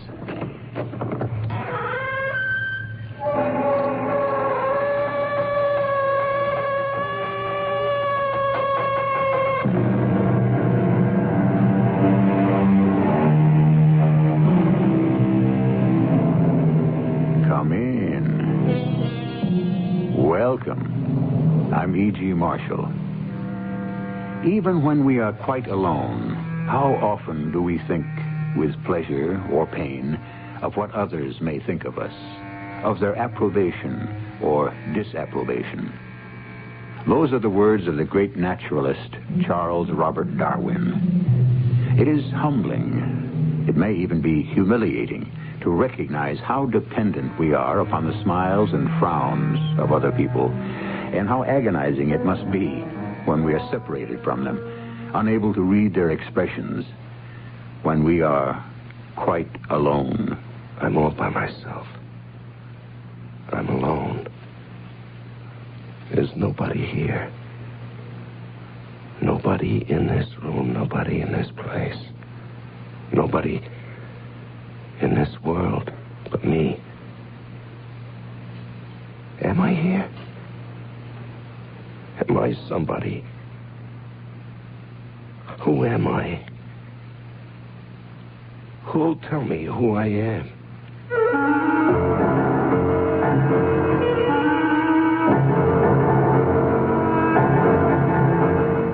Our mystery drama, The Solitary, was written especially for the Mystery Theater by Elspeth Eric and stars Larry Haynes and Fred Gwynne. It is sponsored in part by Buick Motor Division and Contact, the 12-hour cold capsule. I'll be back shortly with Act One.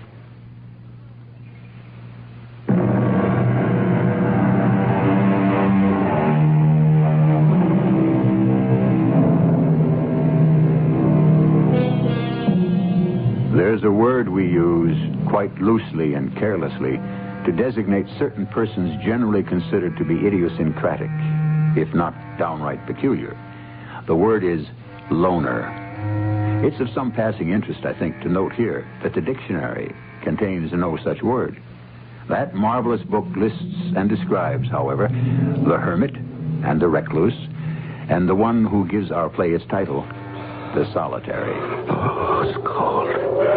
Cold, cold. No moon, no stars. All dark. It's dark. What's that? A branch broke? A tree fell? What? Come on, Dorothy. That's it. That's it, Dorothy. Give me a hand. Oh, a snake. Watch out for the snake, Dorothy. Hey, the snake's gone up the tree. The snake is gone. It's gone up the tree. Here, Dorothy. Hold out your hand. I want to give you something. You'll see. I've solved the whole thing. Hold out your hand. Oh, blood. There's blood on your hands. You got blood on your hands. Oh, that's bad. That's bad. That's very, very bad. It's all right. It's all right. I'll do it. It's the only way. And what's that? The birds. The birds. All those birds. Help. Help. The birds are taking over. Get the birds. Somebody get the birds. Get the birds. Hey, there now. Why? The birds are eating everything. The birds, they're eating everything. Wake up. No good. No use. They're big birds. Come on now. Come on. Wake up. What? Oh. What is it? Oh. You've been dreaming. What? Come on, wake up. It's breakfast time. Oh, yeah. Breakfast. Such as it is. Oh, yeah. Hey, Yes, thank you. Oh, that was a dilly, that one. The dream? Yeah. I was walking through this kind of a forest with this girl, and it was dark. There was no moon or anything, and we were lost or something, and I forget. But it was cold and it was dark. I remember that much. It was just like in here.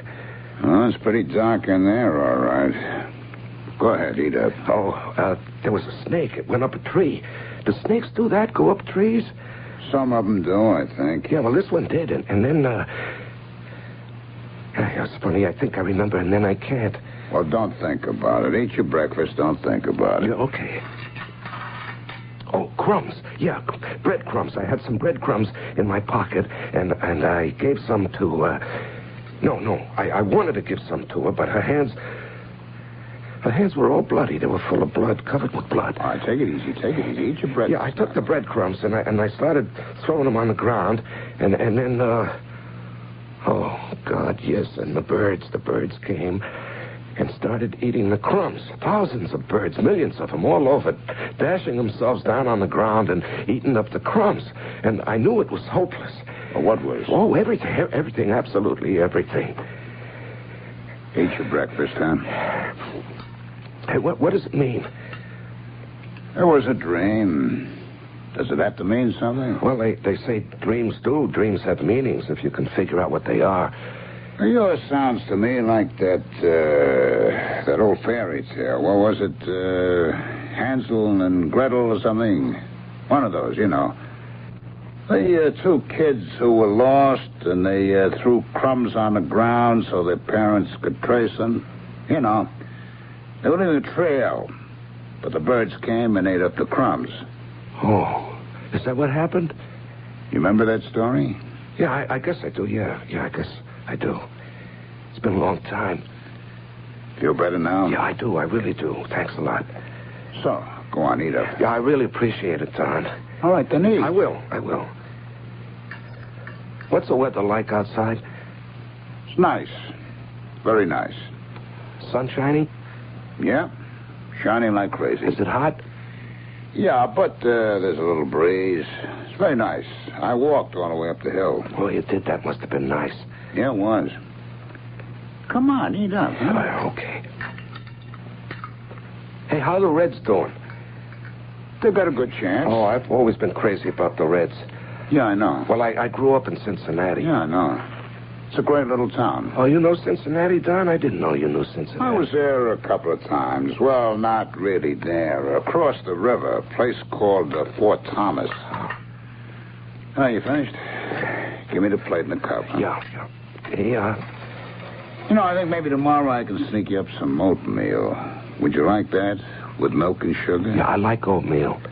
Then maybe you won't dream about breadcrumbs, huh? Yeah.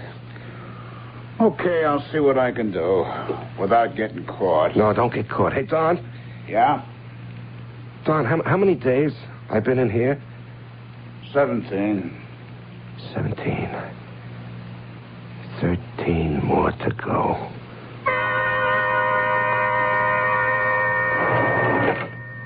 Oh, Don? Just a second. What's up, Carl? I ought to ask you that. Oh, yeah?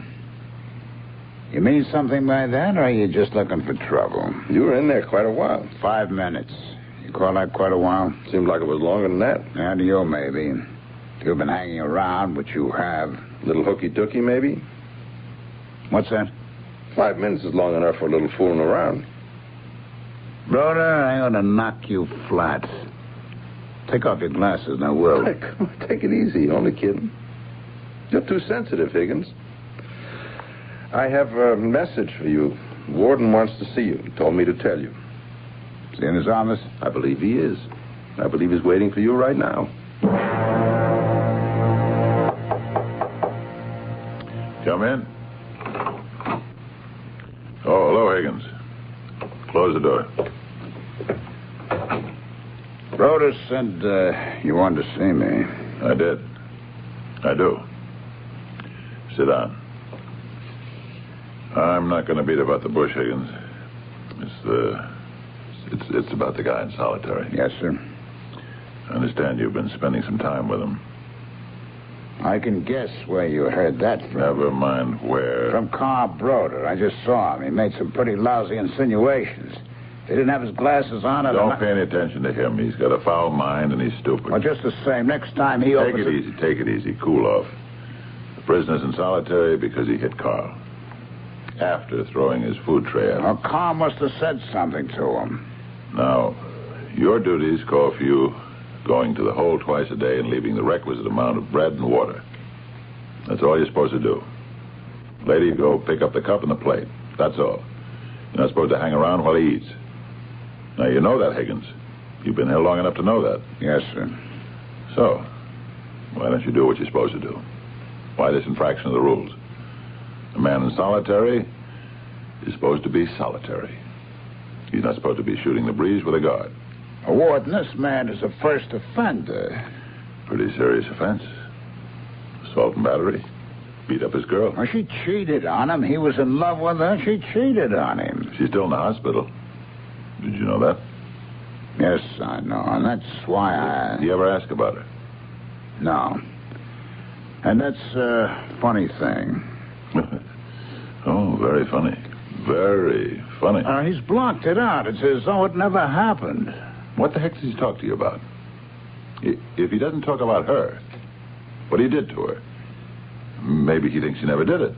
Maybe he thinks he's innocent, like all the other characters in... No. He doesn't think he's innocent, but sometimes it's like he thinks he's a child, or a boy, or a very young man, adolescent maybe. He has dreams. They're like fairy tales. He talks about baseball, the weather, things like that. It all sounds harmless. It is harmless. But it's against the rules. Warden, he's trying to hang on to reality. I guess you'd call it that. The outside world. He's all alone. He's in the dark. He's got nothing but himself and his thoughts, his feelings. That's what solitary is. Being alone with yourself. I know that, but some men can't stand it, and this is one of those men.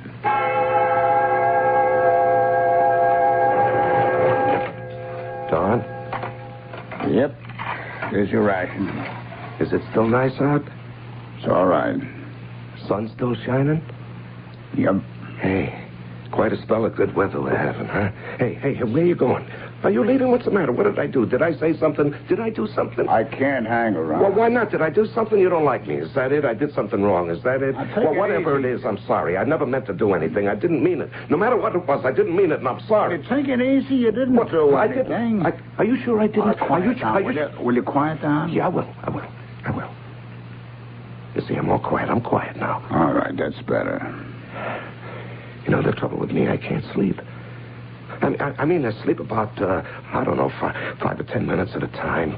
Sometimes 2, I can't tell. And I dream, and then when I wake up... Hey, Don, you're not leaving, are you? I got to. Aren't you going to light a cigar, smoke a cigar? I can't. What you have before, you said it relaxes you. I know it relaxes me. Just smoke one cigar, huh, Don? Just part of a cigar. Will you, please? Well, I'd like to watch it burn. Huh? Okay.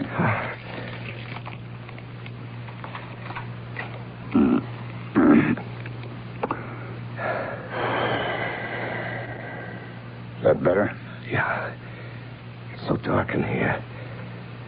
You'd think I could sleep. You'd think I'd do nothing else but sleep. But it doesn't work that way for some reason. I think maybe my nerves would be better if I could sleep. Hey, Don, you're not leaving, are you? Aren't you going to stay and smoke the cigar? Please don't go. I want to ask you things. Please, don't go, Don. I'll tell you what. Just stay for a little while and smoke the cigar. Don't go. I got to go. I got to. But I'm going to leave my cigar, okay? I wish you wouldn't go. I told you I got to. But look, I'll put the cigar right here on a crossbar. See it? Yeah. You can see the tip, can't you? Oh, yeah. You're not supposed to smoke it, you know. No, I won't. I'll just watch it burn. Okay, then. Yeah, it'll be like a nightlight. I'll have a nightlight. And I'll sleep.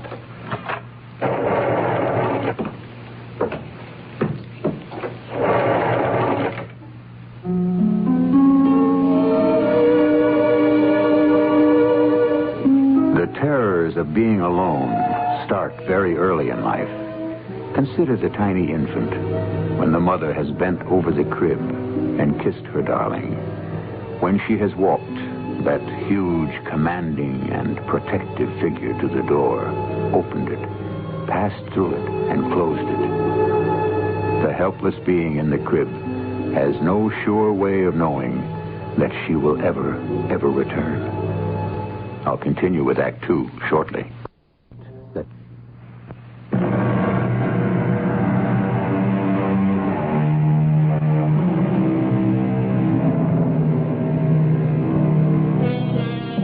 have always been those who chose isolation, like the hermit monks from the early Christian martyrs, some of whom survived without going mad. But our story concerns a modern man who has had his isolation forced upon him, one who is trying to save himself from madness. Listen now to the second act of The Solitary. Wake up. Breakfast. Oh, you. I'm passing through. Yeah, thanks. Sleep all right? Oh, yeah, fine. Hey, what's it like out, the weather? Sun shining? Yep. Oh, it's been nice lately, the weather. Hey, you're not going. Got to. No, I wanted to ask you about the Reds. How they doing? I told you yesterday. Yeah, you said they got a good chance. That's right. Even without Maroney, you said they traded Maroney. Hey, don't go yet, Don.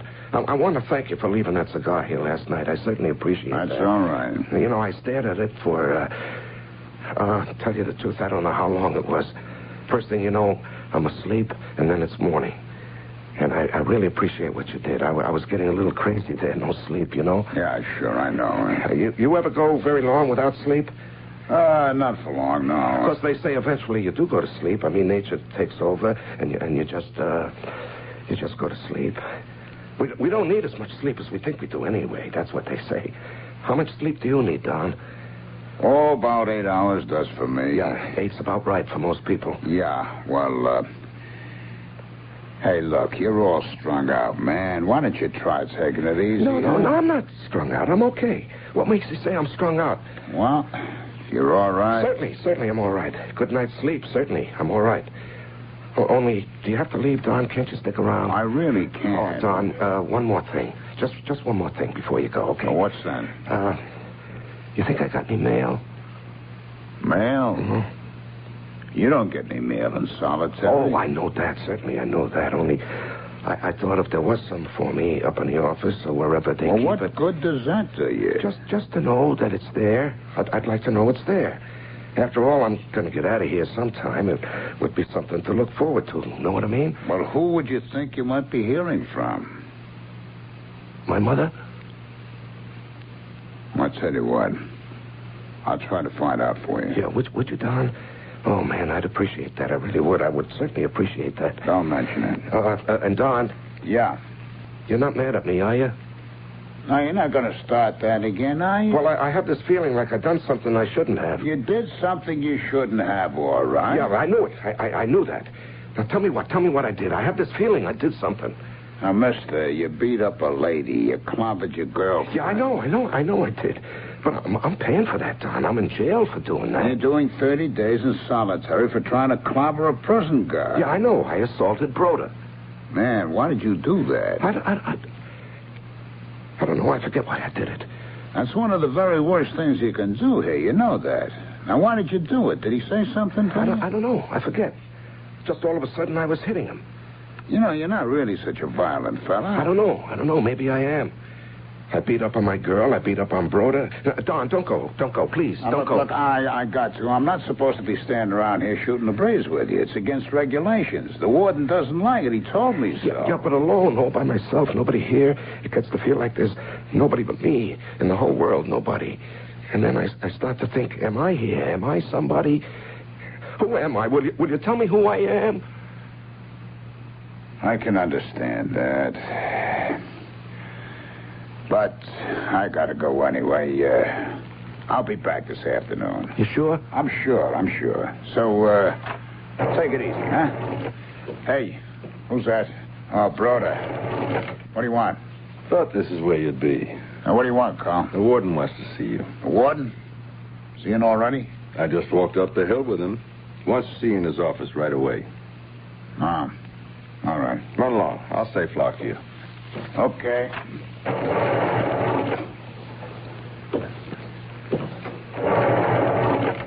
How you doing in there? I'm doing all right. Lonesome? I'm all right. Can't quite see you, but you sound all right. I'm all right. Listen, how are the Reds making out, do you know? The Reds? Mm-hmm. Those bums. They're way behind. I thought they had a chance. Who told you that?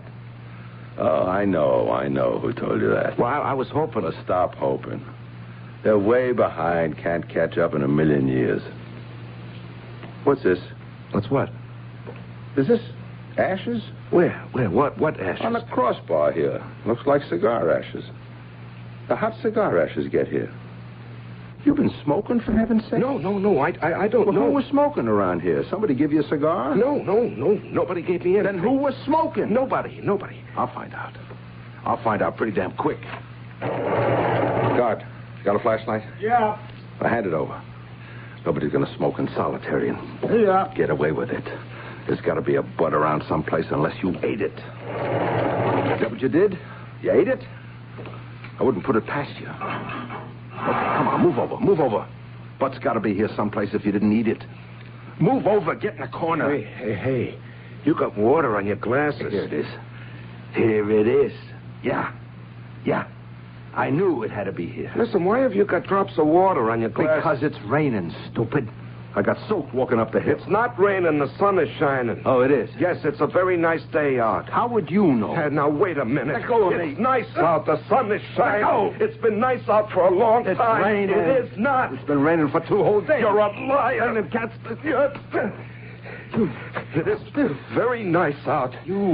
We have had a spell of very good weather. You busted my glasses. I'll get you for this, you crumb, if it's the last thing I do. The sun is shining. It's been shining for several days. I beat you up. I ought to give it to you good. You want to mix me up? It's very nice out. What did I tell the warden, you creep? You'll get another 30 days in the hole, maybe 60. Man, you never learn, do you?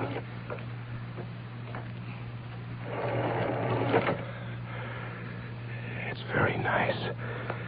It's not really raining. It's very nice out. The sun is shining. It's not raining. It's against the rules, Don. What more can I tell you? I know, Warden. I don't know how it happened. It was just that he seemed so darned, I don't know, helpless, like a kid, sort of. He's only 22. It's his first time in the clink. Makes no difference. I was just trying to be friendly, that's all. That was a mistake to start with. Solitary is punishment, Don. We're not supposed to make it pleasant. Well, now you know it can't ever be pleasant. What went on between you two? What did you talk about? Oh, nothing. Anything. It's mostly the weather. He always wants to know about the weather. I don't know why, but he's crazy to know about the weather. Every day it's, what's the weather like? Is the sun shining? Is it nice out? So I tell him, that's all. That's all? Well, it seems to cheer him up if I tell him it's a nice day, that the sun is shining, that there's a breeze, the birds are singing. So I tell him that.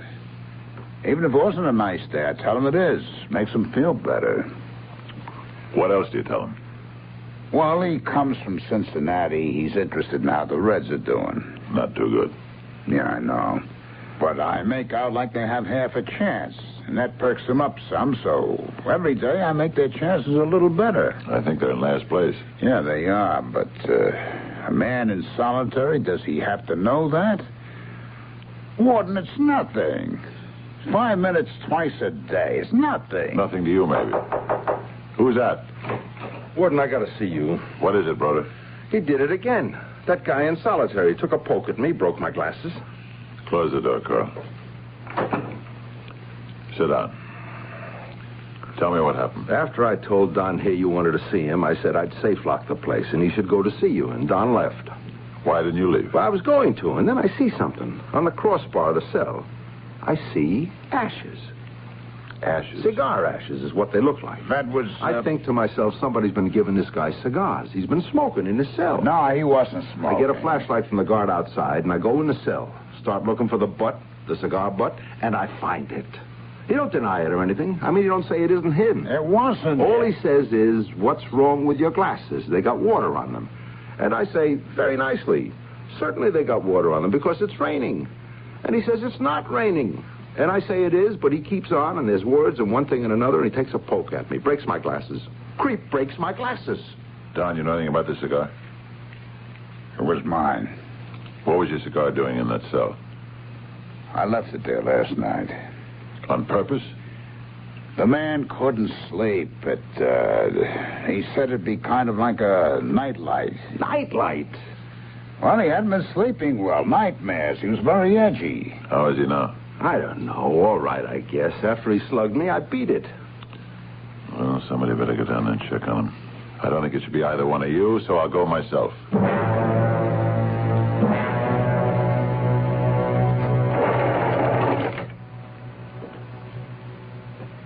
You all right in there? I understand there was some trouble with one of the guards. That right? You slugged one of them? Carl Broder? He just came up to my office and told me.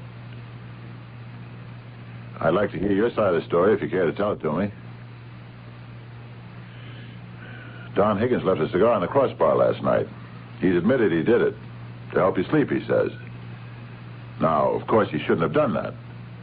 When Mr. Broder found the ashes, he should have reported it.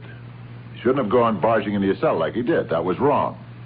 But he was just looking for the cigar butt, that's all. You had no call to hit him. You broke his glasses, you know. You shouldn't have done that. It's the thing that got you where you are in the first place. You know that.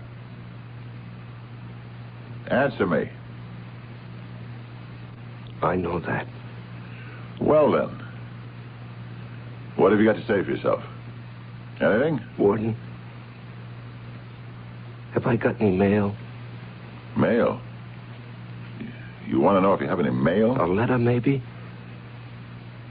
From my mother?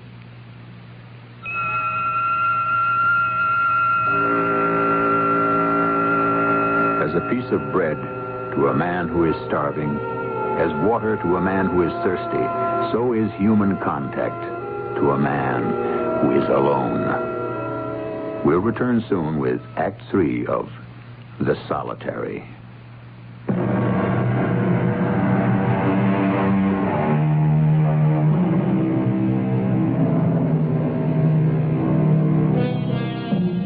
A man is stripped of his liberty. His movements are limited. His food is prescribed.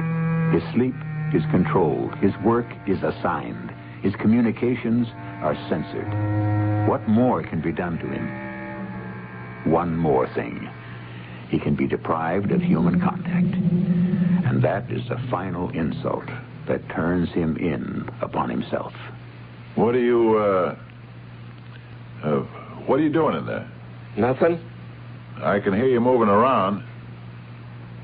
Look, are you listening to me?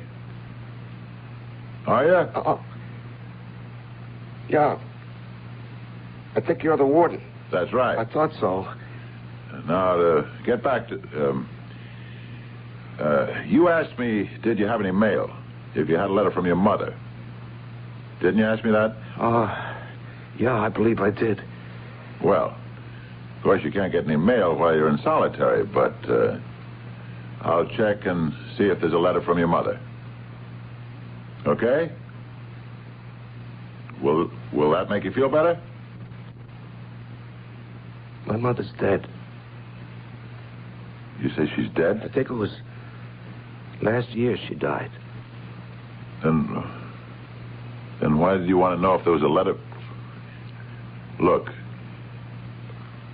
I want to be very fair about this whole thing, but we have to face the fact that you struck a guard. Warden. Yes? Yes, what is it? Are you really the warden here? Why, certainly. Look, regulations say you've got to be punished for striking a guard. You did it once and you were punished, and now you've done it again. Do you know why you hit Broder the second time? Do you? I really don't. I'm telling you, you'd better come up with some kind of a reason, because if you don't, I've got to give you 30 more days in the hole, and I don't really want to do that. You hear me? Give me one good reason for hitting Broder, and I'll try to go easy on you. Come on. Think back. What happened? It wasn't Broder's fault. Come on now. You don't start a fight with a guard just for the hell of it. You're not a violent man by nature. Anyways, you don't appear to be. Of course, I could be wrong, but I don't think you are. Look, I'm asking you to please stop walking around and talk to me. Will you, for Pete's sake, please do that? What's that? What's that noise? Sounds like glass. Is it glass? Of course, Broder's glasses. Nobody swept them up. Look now. I'm going to send for a broom and a dustpan, and I'm going to clean up all the glass in your cell. You there. Fetch me a broom and a dustpan on the double. And a flashlight, too. Right. You trying to get this place in an uproar? You trying to get me mad or something? Well, you're not going to succeed, Buster. Oh, thanks. Right, Warden. Now stop all that walking around and go stand in the corner, okay? Just stand right there while I sweep up this glass. No. I got a better idea. Here, you sweep it up. Come on. I'll hold the flashlight. Come on. Take the broom. Take it in your right hand. Good. Now, start sweeping the glass. You're going to start sweeping now. Start. That's pretty good. I think you got it all. Now, you're going to hold the broom with just your right hand. And your left hand is going to take hold of the dustpan. And you're going to put the dustpan on the floor next to the little bits of glass. That's it. And you're going to sweep the glass into the dustpan. That's it. That's good. That's very good. Now I'm going to get rid of this glass outside. And you just try and take it easy. Okay? Okay? Everything's going to be all right. Take my word for it. You just relax. Everything will be fine.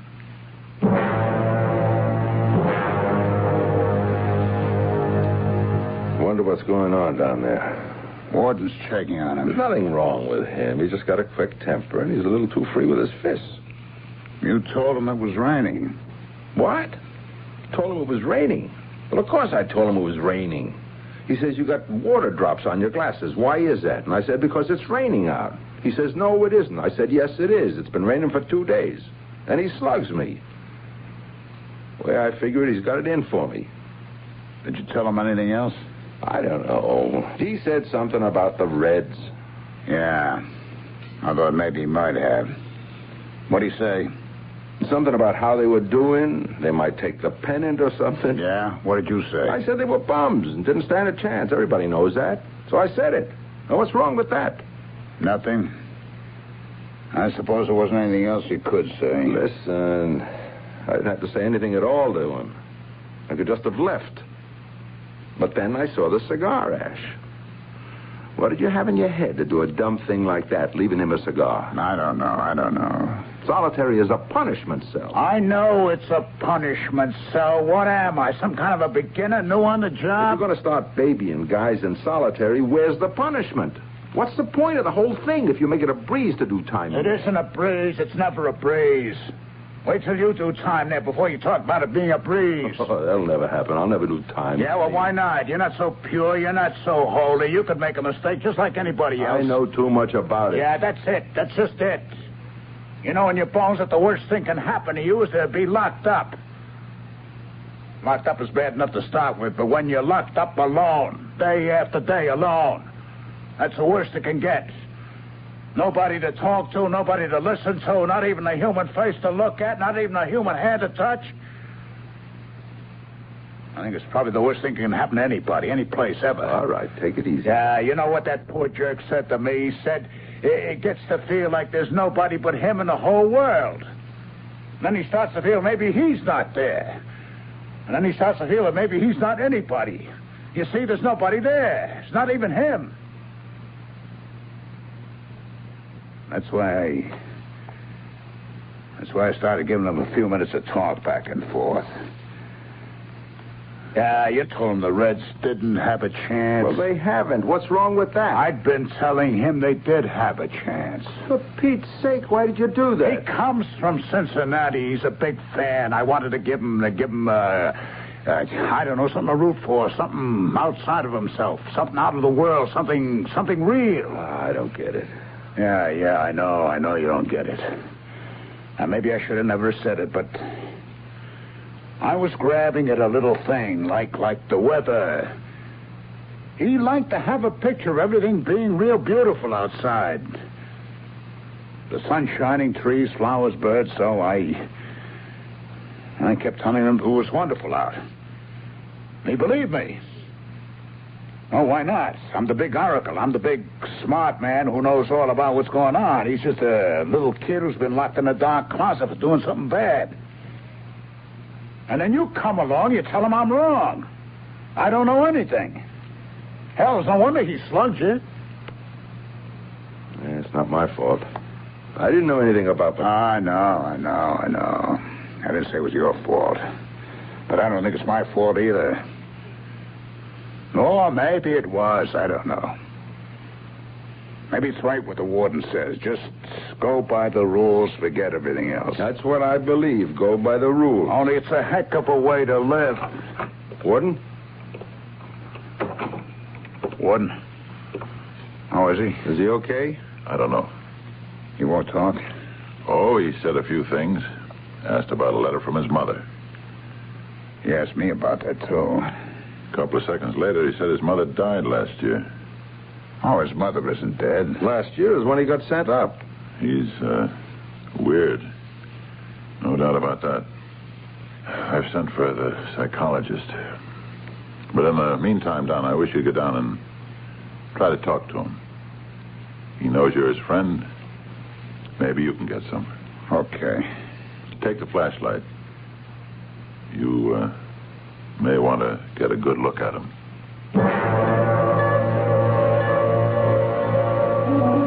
It's Don. Don Higgins. You all right? I understand the warden was here to see you.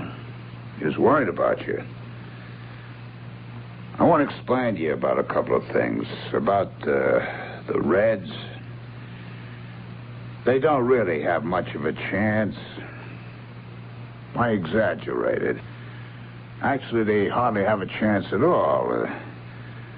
But I thought having something to root for is always a good thing, so that's why I said what I did. And that part about the weather, that was awful dumb of me. I should never have told you it was beautiful out. I don't know why I did it. It seemed like a good idea at the time, but it wasn't, because Carl Broder didn't know. And, of course, when he said no, it was raining. Well, of course, then you didn't know who to believe, huh? Isn't that so? Isn't that the way it happened? Come on, talk to me. Look, I'm coming in there. Come on. Don't be like that. Talk. Holy mother. Hey, what's the idea? What did you do? It was a piece of glass, a skinny piece of glass. I don't know how he got it into his vein. Artery. Left carotid artery. Connects with the aorta, the doctor says. Part of Carl's glasses, huh? My fault. I should have swept up that glass myself. Is he going to pull through? The doctor thinks he will. He got to him pretty soon after he dug the glass into his throat. Well, maybe he did it while I was talking to him. Huh. That's a pretty thought. You were doing your best. Oh, we were all doing our best. Oh, I didn't tell you. There's a letter from his mother. I checked. That's good. Of course, I can't give it to him yet, but there's nothing says I can't tell him it's there. No, I don't think there's any rule about telling him. I hope there isn't. Oh, here comes Broder. Oh, yeah. I just thought I'd stop by, see how he is. He's doing pretty good. You gonna pull through? The doctor thinks so. They told me in your office, Warden, that the girl he roughed up is gonna be all right. Yeah. The hospital called. So he won't get hauled up on a murder charge. Well, that's something. The way things stand right now, he can apply for parole in about 6 months. After what he did? Throwing his food tray on the floor, slugging me, not once, twice? You think anybody's going to grant him parole after that? Probably not. I should hope not. He ought to be sent back to solitary once he gets out of here. Isn't that right, Warden? I mean, not just for the rest of the 30 days. I mean, for another 30 days. Striking a guard, that's serious business. I know that. Well, what do you think you'll do? What would you do? Me? Don? What would you do? It's not up to me. No, it's up to me. Goes with the job. Well, I gotta get back to work. The doctor said I could see him for a couple of minutes. Okay. See you later. See you. Hello. Hello. How you feel? Not too bad. I got a couple of messages for you. One is a letter from your mother. I don't know if they'll let you see it, but it's there. And two, that girl got out of the hospital. You mean that? I got it straight from the warden. I'm glad you're feeling better. I gotta get back to work. Don. Yeah. How the Reds doing? Why, they won a game yesterday. Yeah, they actually won a game. You think they got a chance? I think everybody's got a chance. As long as we keep on breathing, everybody's got a chance. Yeah. Yeah, that's what I think, too. We all got a chance.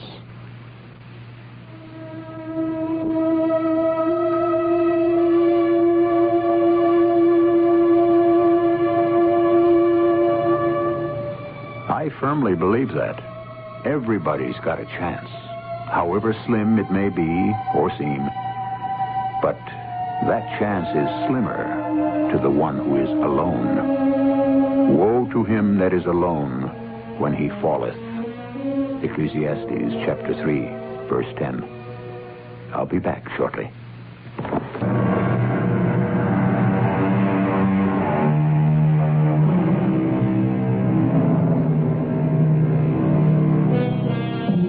Alone, that worn-out word, so idly spoken and so coldly heard.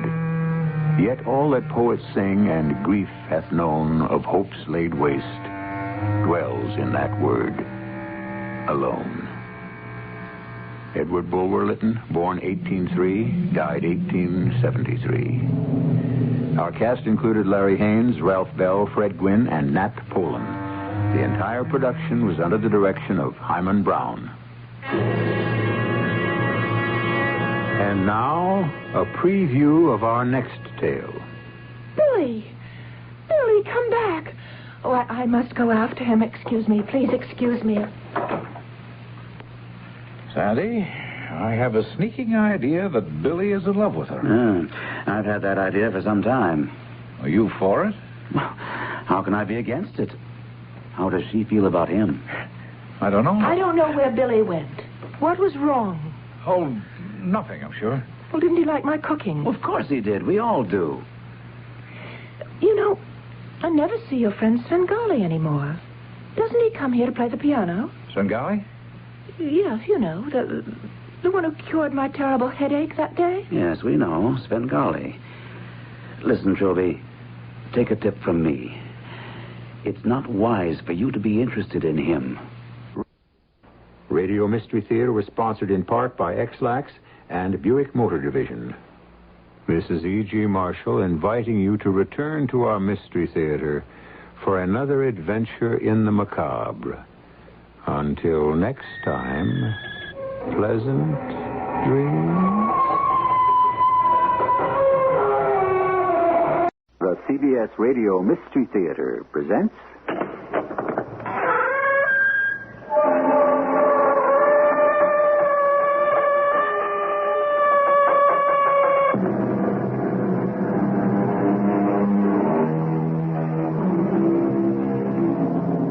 Come in. Welcome. I'm E.G. Marshall. Today's tale has never been completely explained. Not by science, medicine, or philosophy. An incredible story of an ordinary girl called Trilby, who became the greatest singer of her day. Today, we would say she was hypnotized by an extraordinary man called Svengali. But even that wouldn't explain it all. For Svengali was indeed a magician. In fact, a monster who left in his wake a trail of horror and broken lives. Trilby, he mesmerized you. Is that sinful? Is that bad? He gets you in his power, and he can make you do anything he pleases. Steal, even murder. Anything. There is something about him, it's true. Even now, I feel strange when I say his name. Svengali. Svengali. Svengali.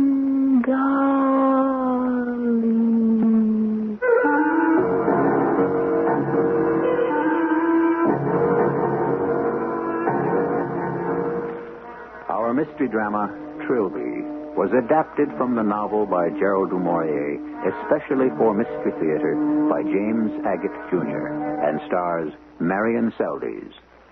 It is sponsored in part by True Value Hardware Stores and Buick Motor Division. I'll be back shortly with Act One.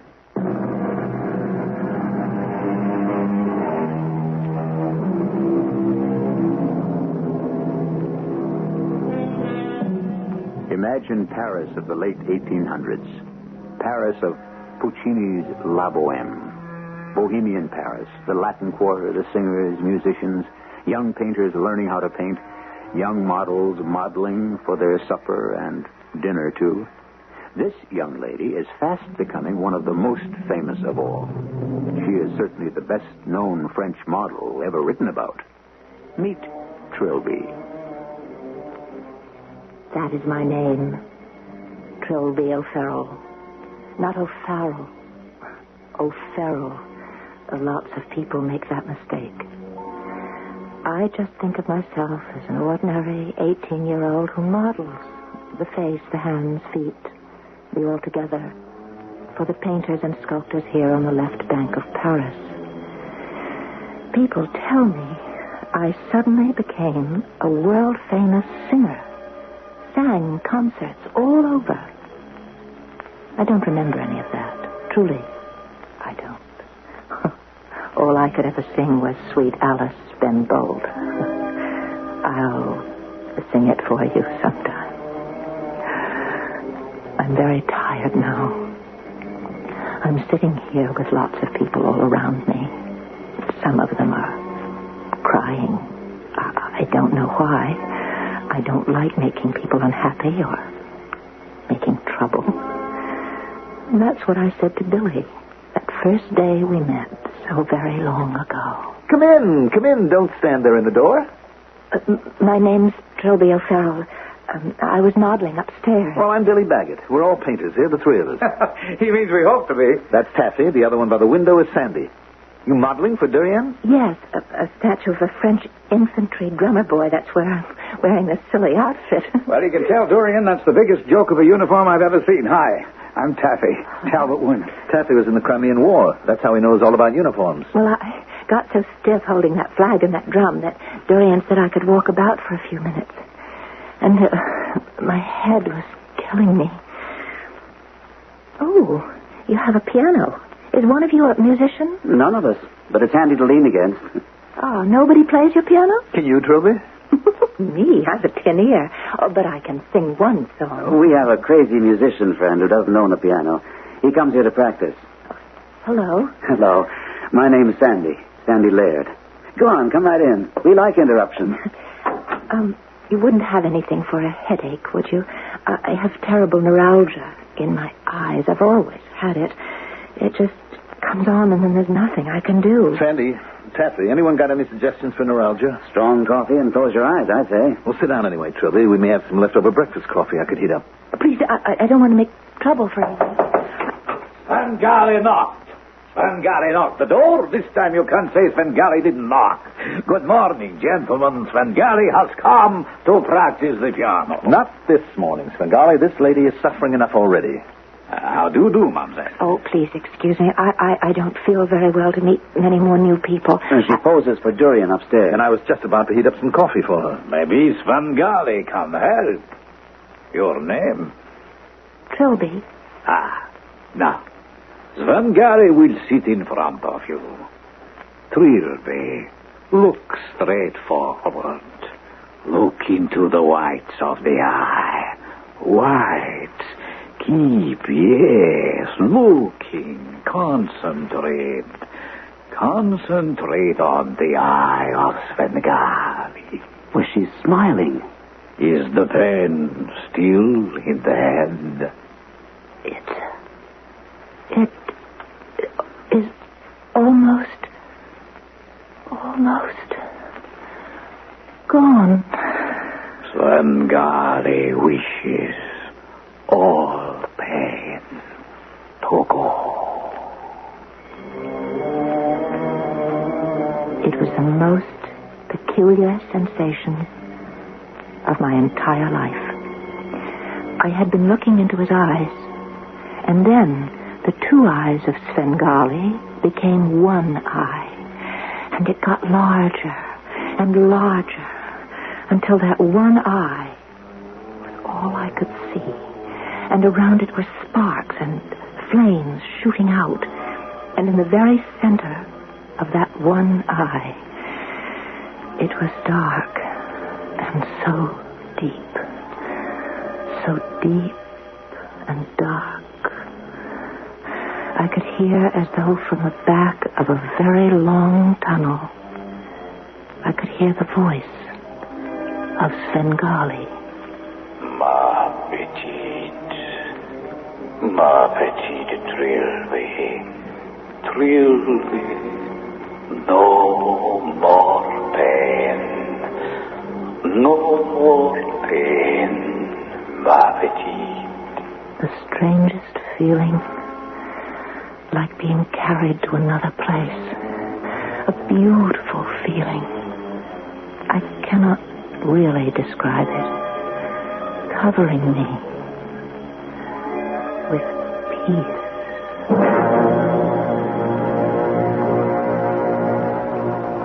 Is she asleep? Her eyes are closed. She is not sleeping. Say it to her. Ask her. Are you asleep, Trilby? No. Then open your eyes and look at me. She cannot open eyes. Now, she will not be able to open the mouth. Ask her. Why couldn't you open your eyes, Trilby? No. She is trying to say something, but it is impossible. Now, she shall not get up from the divan. Go on, ask her. She's bound by a spell. She can't move. Svengali will now set her free. Oh, it's gone. Oh, it's gone. My headache is gone. Oh, Mrs. Svengali, thank you. Well, that's unbelievable. She's dancing about like a madman. Oh, now I can go back upstairs to Dorian's and pick up my flag and my drum and pose for him without feeling like I'm dying. Oh, how can I thank you? How can I thank you enough, all of you? It's a terrible affliction. I've had it all my life. Ma petite. Mademoiselle Trilby, there is something you can do for Svengali, if you would be so kind. Oh, anything. Will you permit Svengali to look into your mouth? My mouth? Well, certainly.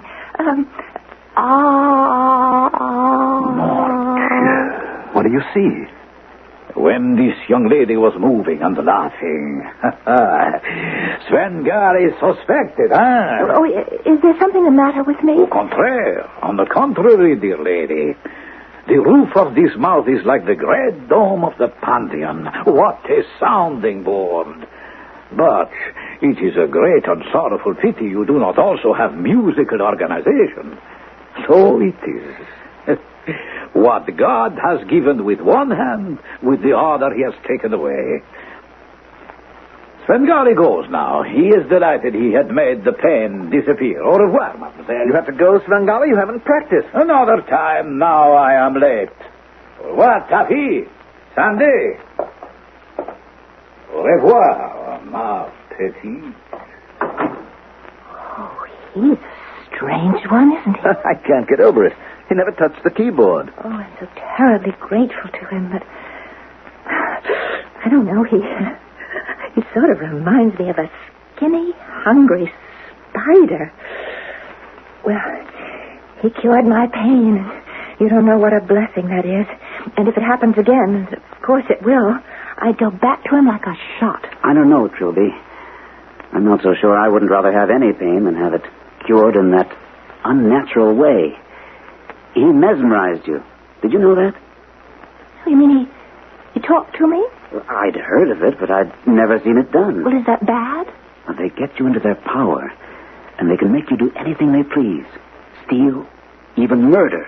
Anything.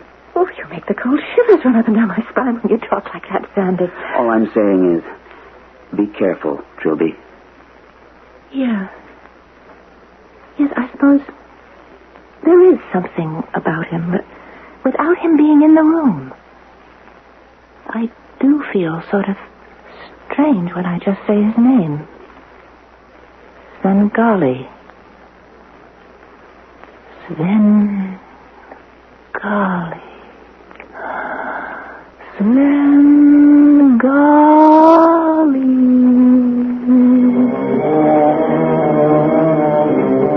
Svengali. I could not get him out of my thoughts.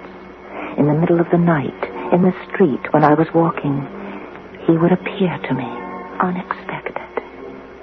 Billy told me he was a great musician who had not yet made his mark, a composer of music, a conductor, and a teacher. I knew he must be a genius. Only a genius would not care, going around looking shabby and dirty, and his hair long and black and oily, and his beard scraggly, not an appetizing man at all. And his eyes, impossible to describe, so bold and brilliant and jet black. I had to see him again. Something compelled me. The best way I found was to cook for the three painters, sew a little for them, take care of them, and of course they never suspected why. Trilby, for a Parisian model, you prepare food like a Parisian cook. Well, I had a younger brother to practice on, and my mother. And I like the way you darn my socks. To say nothing of how invisibly she can mend a shirt. You see, you please us all. Well, not everybody is so happy with me. No? Who? Whoever he is, he shall have to answer to the three of us. Oh, Dorian upstairs, he's not happy. He keeps asking, why can't I stay longer when I pose for him, and what do I have to do downstairs, and why can't I come tomorrow? Well, at last I had to. I promised him I'd sit for 3 days in a row. 3 days we don't eat. Oh, back to the bistro on the corner for us. I'm going to pose for him in the Altogether. In the Altogether? Oh, well, why not? Well, Trilby, that means... Oh, what do I care? He's doing a statue of Venus. It pays twice as much. After all, I am a professional model. They all do it. Hey, Billy, what's the matter? Why are you leaving the table? I'm going out. But you haven't eaten any dinner, hardly. I've had enough. You've hardly touched your roast potatoes. Don't you like them? Goodbye. Oh, Billy! Billy, come back. Oh, I must go after him. Excuse me. Please excuse me. Sandy, I have a sneaking idea that Billy is in love with her. I've had that idea for some time. Are you for it? How can I be against it? How does she feel about him? I don't know. I don't know where Billy went. What was wrong? Oh, nothing, I'm sure. Well, didn't he like my cooking? Of course he did. We all do. You know, I never see your friend Svengali anymore. Doesn't he come here to play the piano? Svengali? Yes, you know, the one who cured my terrible headache that day. Yes, we know. Svengali. Listen, Trilby, take a tip from me. It's not wise for you to be interested in him.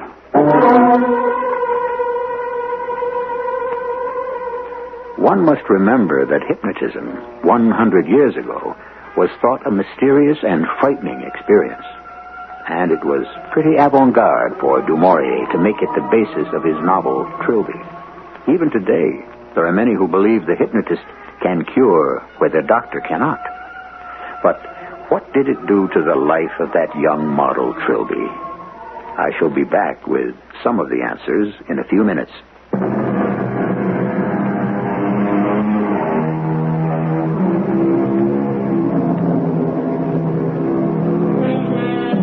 Trilby was fast becoming one of the better-known models of Paris. It's no wonder that Billy had fallen in love with her. Then, suddenly, one day, she disappeared. Winter became summer, and summer again became winter. The three young painters returned to London, and within a year, Billy was discovered. He was William Bagot now, the famous artist whose works hung in the National Gallery of London. His two friends, though not as well known, also painted. Sandy did portraits, and Taffy turned to commercial art. But what of Trilby? Since this is her story, we let her tell it. I knew Billy Bagot loved me, but I also knew I could not be a wife for him. I knew one day he would be a great artist, and me, a nobody. It would not be good for him to be married. The only other person in the world I really cared for was my little brother. And that day when he suddenly took ill and died, when Johnny died, I didn't wish to live another day. We buried him in the country near where I was born. I came away from that funeral a little crazy, I think. I cut my hair off and I dressed like a man. I walked all the way back to Paris alone. The pains in my head that started the day Johnny died never stopped. When I reached Paris, I was going mad from the torture of it. And so I went to see the only person I could think of who could cure me. Svengali. Trilby. Ah, yes, Svengali remembers. Come in, little one. Entrez, ma petite. It has been a long time. And little Billy, Taffy, and Sandy, how are they? Oh, I don't know. They moved away to London. I haven't seen them. You still pose for Dorian? No, I haven't in a long time. I went home. My little brother died. Ah, ma petite Trilby. Svengali is sorry to hear that. Sit down, my child, here by the fire. And what are those peculiar clothes you are wearing? The trousers of a workman and that cap on your head? Take it off, Trilby. Oh, you have cut off all your hair. And you are crying. My head hurts so. You were wonderful about it once, Mr. Svengali. Do you remember? I've never forgotten. Tell me, have you eaten food, child? I will get you coffee and bread and butter and then take you to the Rue Savanarola for a good hot bath. And then you sleep. But please, can you make the pain go away? Of course. Has Svengali ever failed his Trilby?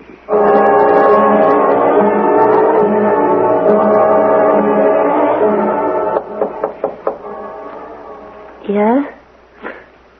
Who is it? Svengali. What? Where am I? How is my little bird this beautiful morning? Oh, of course. Now I remember. Oh, I feel fine again. Oh, I slept so well. For 2 days and 2 nights. For 2 days and 2 nights, that long? Oh, whatever can you think of me? What are you going to do now, ma petite? Well, I don't know what. A long time ago, you may have forgotten, Svengali asked to look into your mouth. Svengali told you he can make you sing. Oh, I can sing already. Do you know Sweet Alice Ben Bolt? My father taught it to me. Do you have a place to go, Trilby? No, I gave up my room when I went to the country where my mother and my brother lived. I mean, where my brother died. Svengali does not like tears. They are wasteful of the soul. Oh, I'm sorry. You can live here, Trilby. Oh, alone? With a man? No, I mean no disrespect, but Who said alone? Huh? Martha. My old aunt, Martha. She takes care of me. She can take care of you, too. Ah, Martha, come in. I want you to meet Trilby, Svengali's new pupil. Oh, she is going to become a great singer someday.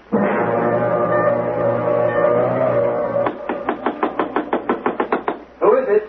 Is this the house of the great William Bagot, painter extraordinary? Billy, my boy, open up. Sandy. Taffy. What a nice surprise. Where do you keep your glasses, Billy? Glasses? What for? What's that bottle? Champagne, dear boy. Ah, here they are. What are we celebrating? Sandy, you're doing another portrait of Lady Curzon. No, don't mention the dear rich lady's name. I've done her portrait umpteen times. And now I'm starting in on her favorite horse. All right, then. We drink to Lady Curzon's horse. Oh, no, we do not. We drink to Trilby. To Trilby? Oh, don't pretend innocence with us, Billy. We've just come from the National Gallery. That is her portrait that just hung there, isn't it? Yes, we stood there. The years rolled away. So we just had to see you, Billy, and tell you what you made us feel. It is a marvel. It's just the way we first saw her 3 years ago, standing there in the doorway of our old Paris studio, wearing that French drummer boy's outfit. It's an extraordinary work. To Trilby. Sandy, do you mind if I don't drink to her? To you, then, my boy. It's so hard for me. I can never forget her.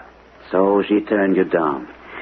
I think, especially now, you'd want to drink to her. Why especially now? Oh, Billy, my boy, you sleep, eat, and live painting, so I'm not surprised you don't know what's going on in the rest of the world. Haven't you heard about La Svengali? La Svengali? You don't mean that noisy, conceited musician who used to come and bang on our piano, Svengali? La Svengali is a singer with a range of contralto to soprano who's been touring Europe and Russia, making audiences weep, thrilling them with music the like of which hasn't been heard in 100 years. Well, who is she? I've never seen her. Talk is she's a pupil of Svengali's, a young girl. They're married, and only he conducts her concerts, never anyone else. I know what you're thinking, but it couldn't be her. Not Trilby. She absolutely could not sing a note. Taffy and I were thinking of taking a trip back to Paris. Visit the old studio, the old streets. La Svengali is giving a concert there. What say? Why don't you come along with us? To Paris? Oh, I don't know. If it's really Trilby, we want to hear what that crazy old horror Svengali has done. If he's really been able to take her and create the greatest singer of the century.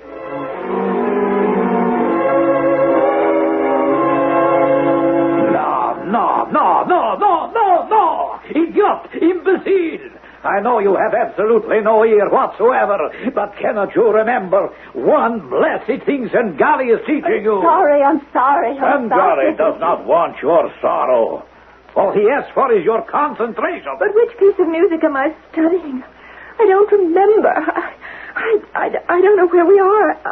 I don't remember anything. 3 years, morning, noon, and night, 6, 8 hours a day. Svengali is taking your voice, note by note by note. I try. Well, and you succeed, my singing dove. There is no end to your notes. Each more beautiful than the other, velvet and gold, beautiful flowers, pearls, diamonds, rubies, drops of dew and honey. You are truly a phenomenon, ma petite Trilby, but dumb. Stupid as an ox. Now watch me. Look at me, look. I want you to remain on one note. Make it go through all the colors of the rainbow. Make Svengali happy. Make Svengali sad. Make him laugh. Make him cry. One note. I will. Svengali, I will. I can. Of course you can. And you will. With Svengali, you don't need an ear for music. Your eyes, the eyes of Trilby, watching the eyes of Svengali. I will. I can. Watch. Look. See. We begin.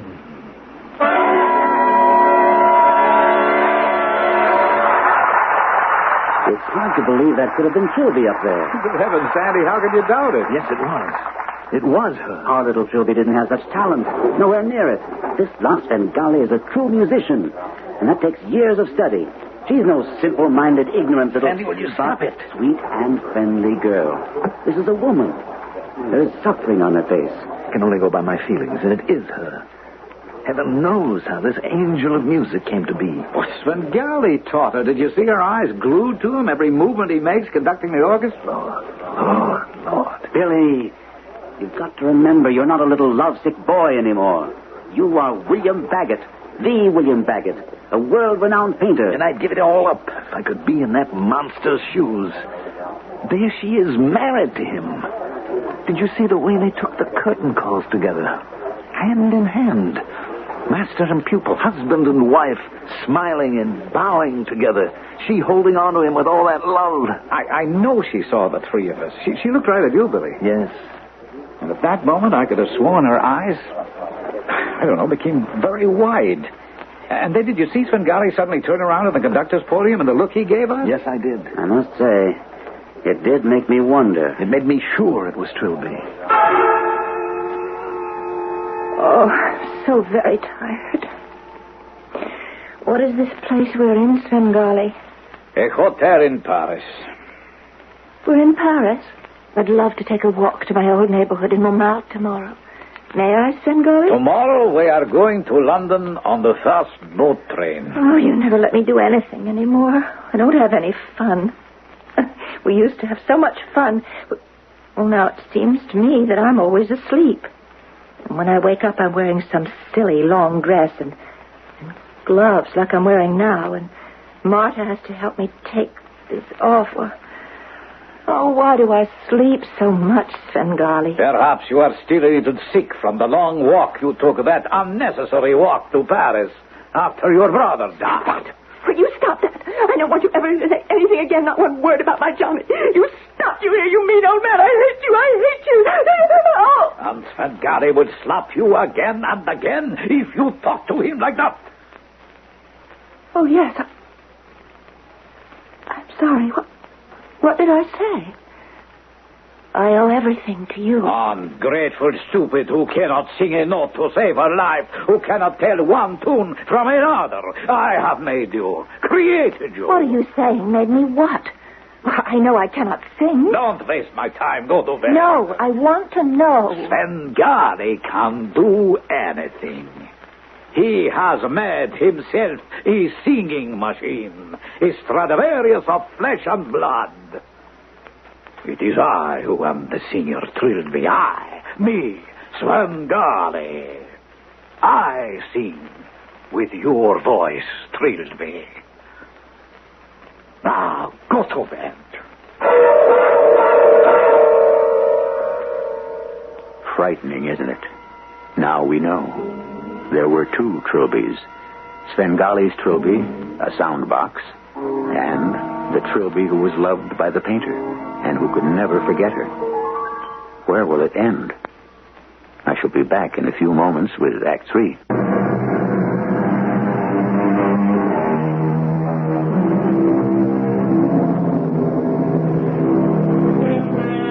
are in London. For 2 nights in a row, La Svengali has given gala recitals at the Drury Lane Theater.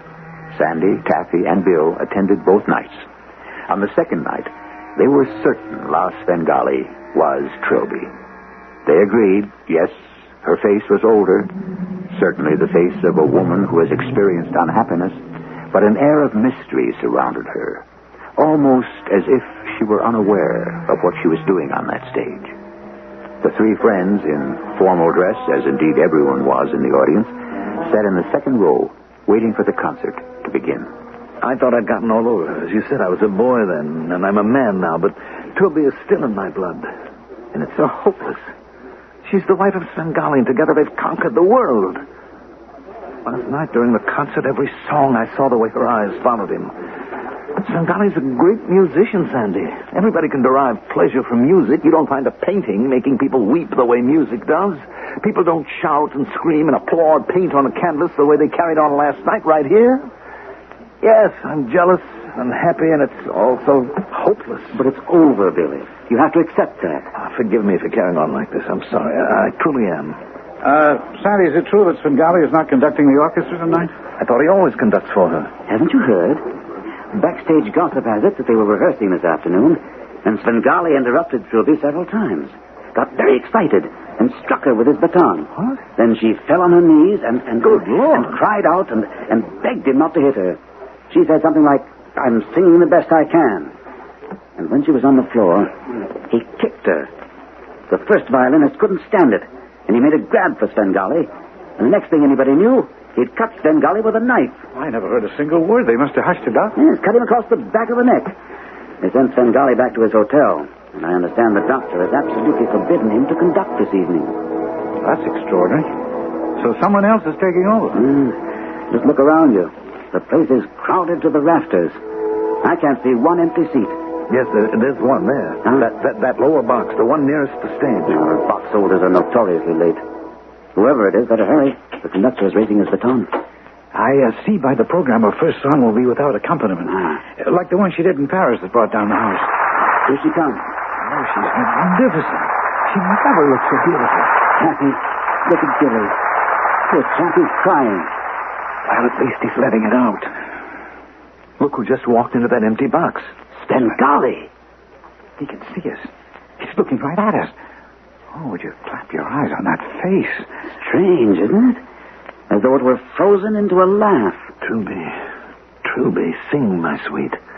You don't need to keep looking at him. Music is in your heart. Sing. Oh, she's opening her mouth, but good Lord, it looks like she's trying to sing, but no sound's coming out. I can't take my eyes from Svengali. His eyes, they're glazed, unseeing. Trilby, sing! You don't need him! For God's sake, sit down. What in heaven's name? She's fainted. Billy, come back here. He's running on the stage. Chappie, look in the box. Svengali has fallen over.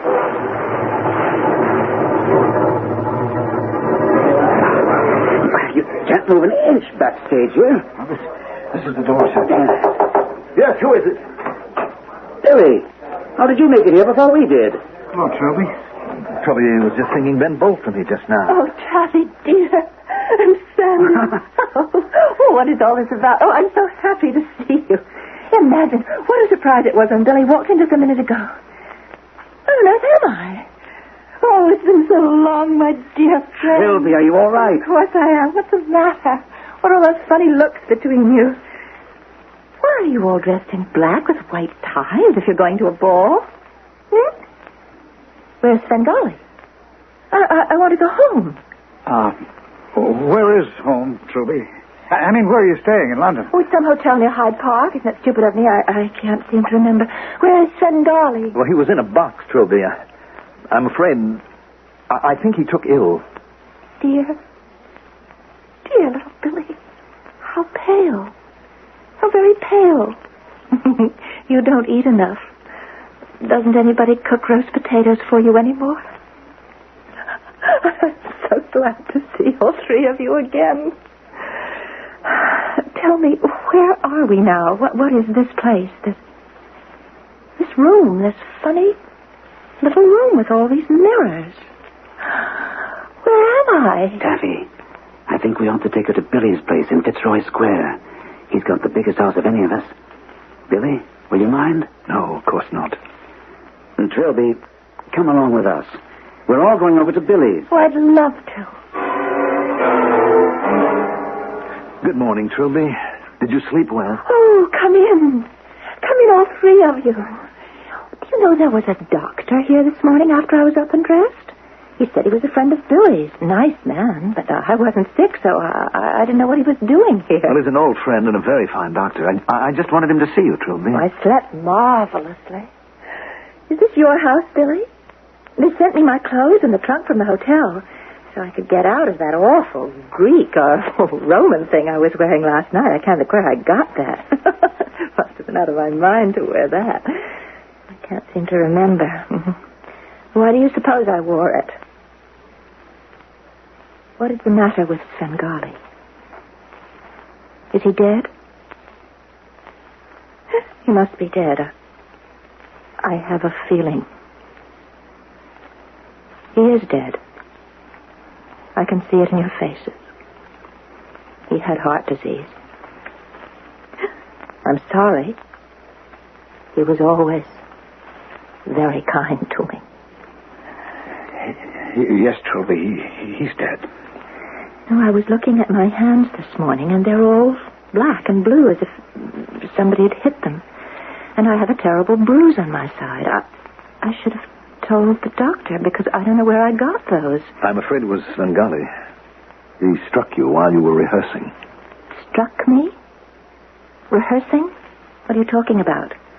Svengali never struck me. He was kindness himself, always. And what would I be rehearsing? The songs you were to sing at the Drury Lane last night. Sing at the theater? I never sang at any theater. Oh, was that big place we were in a theater? I did see him. Oh, yes. Svengali, in the box opposite. He was looking so strangely, like he was laughing about a secret or something. And he was staring straight out at me. And then I thought, why is he laughing at me? Oh, it's fuzzy in my mind like a bad dream. What was it all about, Billy? Was it a dream? Trilby. What? Don't you remember singing in Paris at the South Pleyel? And in Vienna? And St. Petersburg in the Winter Palace? You're pulling my leg. What nonsense. Now you're thinking of someone else. You were never in those places? Oh, yes, I was. We were in Vienna and St. Petersburg, Svengali and I. He played everywhere. But I never sang there. Good heavens. Trilby, can you remember how long you've been married to Svengali? Mm-hmm. Months. Years. I forget. You know, I looked for him in Paris when I was so awfully sick. I was much worse than that time in your studio, remember? When he cured me? Was it the same old neuralgia? Oh, no, much worse. I went sort of crazy when my little brother Johnny died. And this terrible pain in my head. It's funny, isn't it? Poor Svengali. Tell me how he died. Quite suddenly, I believe. Oh, I hope he hadn't much pain. Billy? Billy, what are you doing over by my trunk? Oh, nothing. Oh, yes, you are. You found something. What is it? Just a picture. Well, let me see it. I want to see it. Bring it here. Oh, I've never seen that picture before. How did it get in my trunk? And Marta put it there before we left Paris. Look, Taffy, Sandy. Oh, it's a splendid photograph of Svengali. He must have been quite young. But the eyes are the same. Those big black eyes with all the white showing.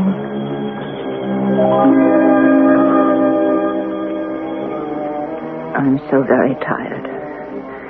I'm sitting here with so very many people around me. Why are they crying? I don't like to make people sad. My dearest Trilby, how like an angel you sang. Why are you all crying? Because you have been singing so beautifully. I have been singing? Oh, yes. for the past quarter of an hour. It was like a voice from heaven.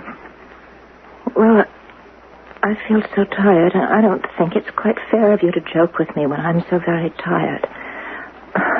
I was singing just now. Holding on to that picture of Svengali and singing your little heart out. I'm so tired.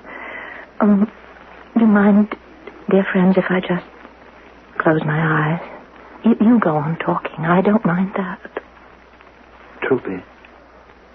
Billy. Is she asleep? Trilby. His photograph. It slipped out of her hand. Svengali.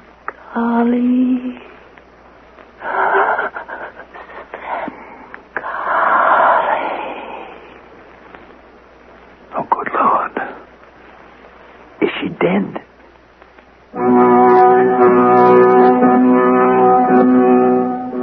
Yes, Trilby was dead. Within minutes, the doctor arrived, and, incredible as it may seem, he said that Trilby had been dead for at least half an hour. Dead for the past half hour. That would mean from the moment she had begun to sing her last song. This extraordinary story is not quite over yet. I'll tell you the rest in a few minutes.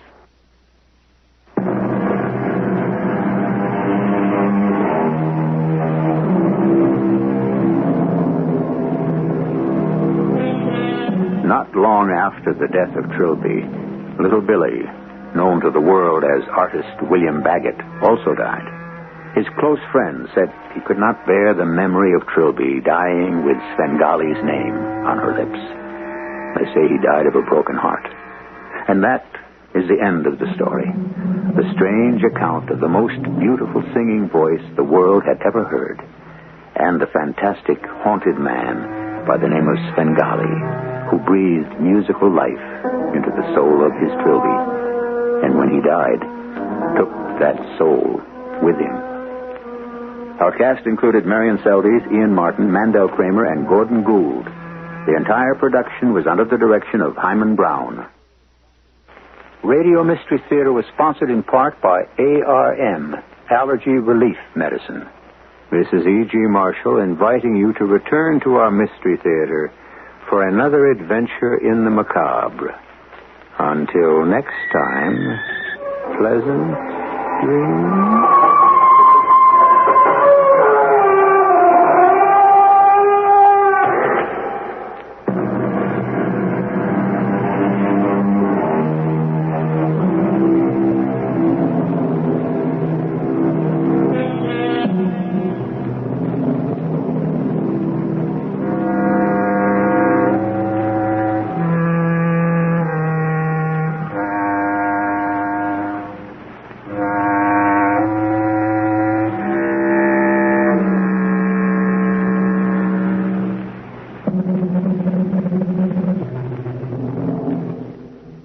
CBS Radio Mystery Theater presents...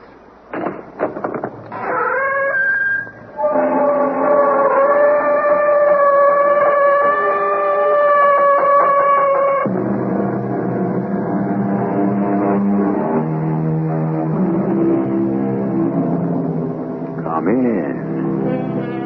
Welcome. I'm E.G. Marshall. If wishes were horses, then beggars might ride. Or so says the poet. The problem is that wishes are only wishes, and they form the distance between dream and reality. For most of us, that distance will remain fixed and constant forever. However, there are those people who know how to make horses out of their wishes, and thus ride on to wealth and fame. Now, look, ma'am, the boy was heard to threaten him. I know, Lieutenant. He said he was heard to say, I'll kill you. I'm aware of that. His fingerprints are on the murder weapon. I can't deny that. Well, then why do you insist he's innocent? Why? I'm his mother. That's why.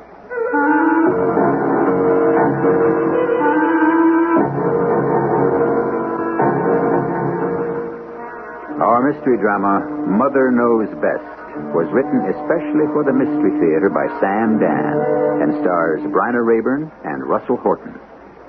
It is sponsored in part by Contact, the 12-hour cold capsule, and X-Lax. I'll be back shortly with Act One.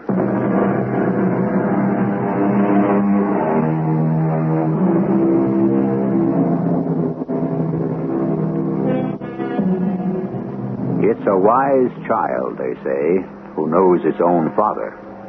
To which we might add, it's a wise father who knows his own child. And in these liberated times, what goes for fathers also holds true of mothers. You children of all ages who are listening, what do you know about your parents? And you parents, what do you know about the kids? If everything were completely on the level, would there be any shocks? Good morning, Joey. What do you say, Mom? I say, are you going to look for a job this morning? Well, I'll go through the motions. Now, don't let it get you down. The only thing around is the warehouse. Yeah? $2.50 an hour. Well, maybe if you'd stayed on at college. Yeah, you should go down to the unemployment one day, Mom. You'd see all the guys with their college degrees lining up for their checks. College is like everything else. No, college is a waste of time if you don't go to class. Hey, I wasn't supposed to go to class. I was there to play football. I'd be there yet if I hadn't busted up my knee. Yeah. I'm sorry, Joey. But I am gonna make it big someday. Oh, sure you will. Listen, Ma, you got $1,000?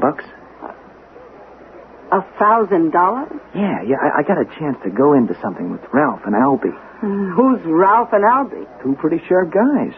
Where would I ever get $1,000? Oh, come on, I know you, Ma. You're always putting money aside. Oh, maybe. But it's gone. I don't think I got $100 in the bank. But you've been saving your money for years. Did you ever hear of inflation? I don't make enough to live on. I've been dipping into the savings account. And the well's almost dry. Oh, gee, you never told me. Well, that's why I was hoping you could get a job. Any kind of job for a while. I simply have to raise the $1,000. This thing with Ralph and Albie, what could make us rich? I don't know if I want to be rich. I have enough to pay the bills with a little bit left over. That's good enough for me. Why should it be good enough? I've seen how rich people live. I can imagine. No, you can't imagine. Mom, I was big man on campus. I was all America. All those rich dames.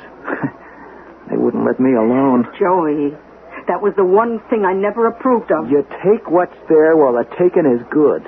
If those are the moral values they teach at college, perhaps it's just as well you no longer... Mom, now, the homes, the cars, the servants, what they eat and drink. Oh, honey, be content with what you have. But I've got nothing. Well, I'm sure you'll find a job. And a nice girl. Yeah, like my old man did. Worked myself to death for peanuts. So your father was a good and decent man. Sure he was. Joey, dear, don't be discontent. I don't want to see you have to work so hard, Oh, Mom. I don't mind. But you deserve more. And you are going to get it. You know, this thing with Ralph and Albie, it's real hot. Yeah. Are they college men, too? Oh, yeah, they went to college. Great guys. Mom, where can I get this $1,000? If only I had it, Joey. I never wanted anything so badly in all my life. You know how badly I need it, Ma? Enough to go see my Uncle Frank. Oh, no. Yeah, that's how badly. Oh, he'll throw you out of the house. Mom, he's a businessman. He'll listen to a proposition. Not from you. He'll laugh in your face. Oh, I don't care. Oh, Joey. Don't you have any pride? I can't afford it. No one is that poor. I am. Then get a job. Learn a trade. That's not where the real money is. Ma, where else can I get that money? Well, I don't want you to crawl to your Uncle Frank on your hands and knees. I don't care. I don't care. I'll do anything to get that money. You hear me? Anything.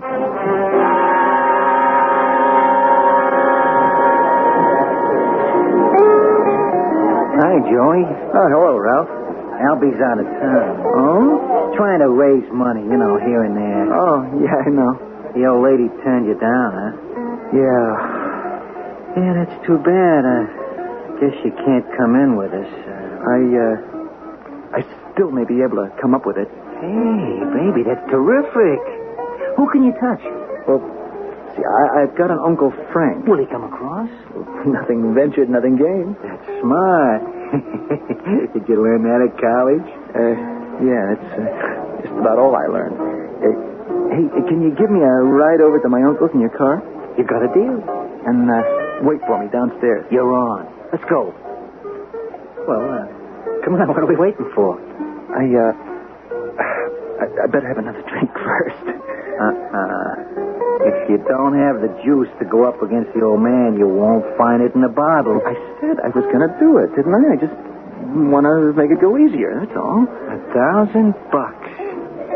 Would the old geezer have that much lying around the house? He's got 10, 20, 50 times that much just lying around. Okay. So what's $1,000 to a guy like him, huh? Yeah. Guess it's like his blood. It's precious. You know what I mean? My Uncle Frank, he's one of those misers right out of the books. He loves to sit around at night and count it. I don't believe it. Run his fingers through it. Come on. Yeah, I saw it once. I was a little kid. That's what turns him on.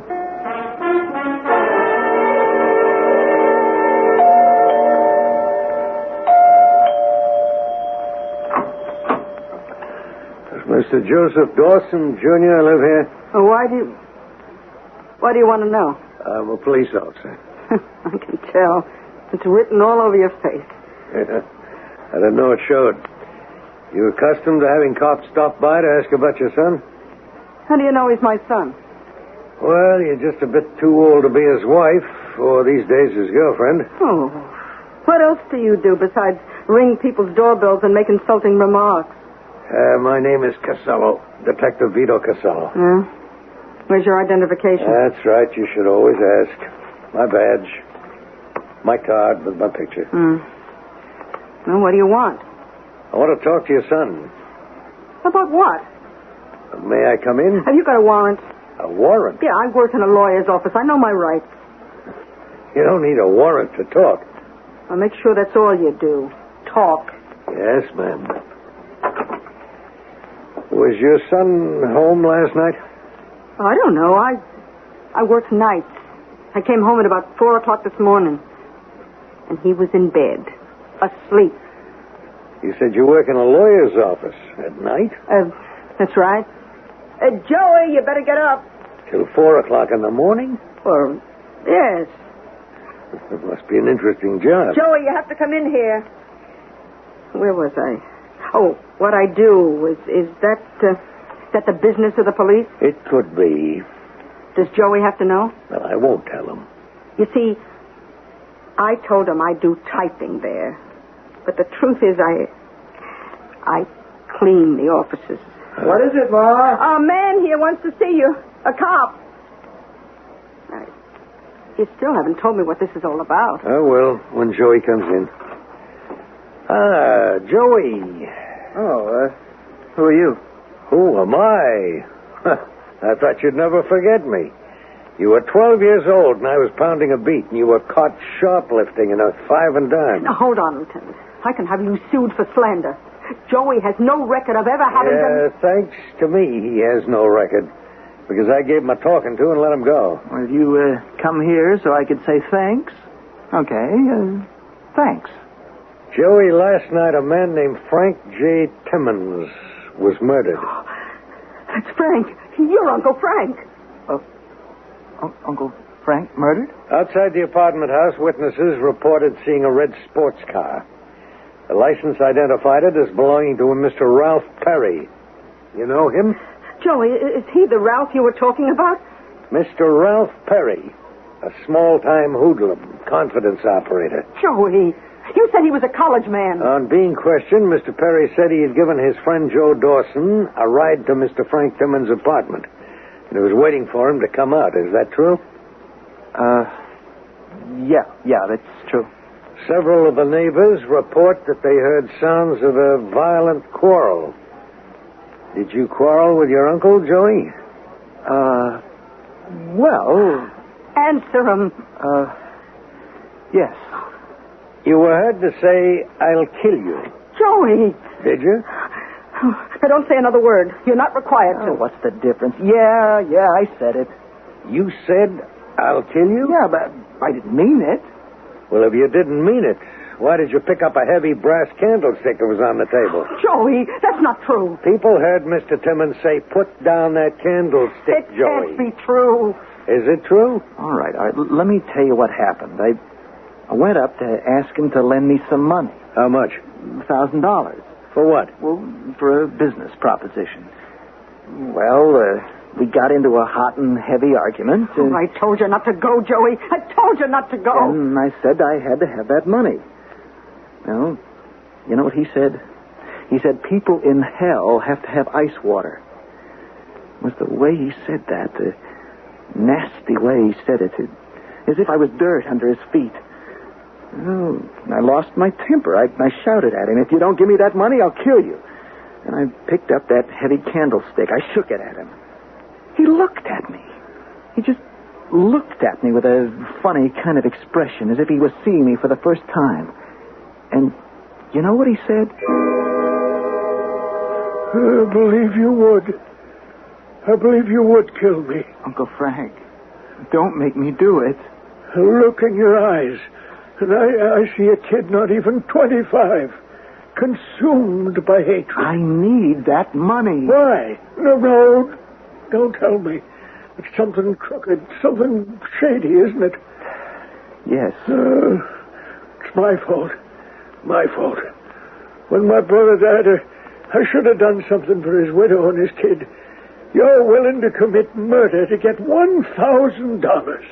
Yes. It isn't worth my life and your immortal soul. Take it. Uncle Frank. Take the money. Take it and do something worthwhile. Uncle Frank, You better go now, Joey. And give my regards to your mother. He gave you the money? Yes, Ma. He gave me the money. It's in my drawer. The $1,000 is in your drawer? Maybe. Where's the other 50? Well, what other 50? The 50,000 he was known to keep about the house. Well, I don't know anything about that. You don't? No. I don't. Well, why are you asking me these questions? You were there. You argued with him, threatened him. There's a blood-stained candlestick with your fingerprints on it. I don't care what you say. I don't care how it looks. All I know is I didn't do it. Come on, Joey. Ma, you gotta believe me. I didn't do it. Say you believe me, Ma.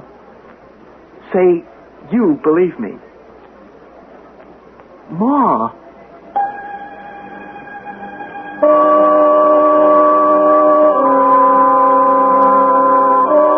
Well, now, thinking ahead, did Joey kill his Uncle Frank, or didn't he? We've given him the world's strongest motive, which is money. We've placed him at the scene of the crime. We've arranged to have him somewhat intoxicated, which would serve to suppress any moral inhibitions. However, if you need more facts before coming to your decision, stand by. Act 2 is chock full of them.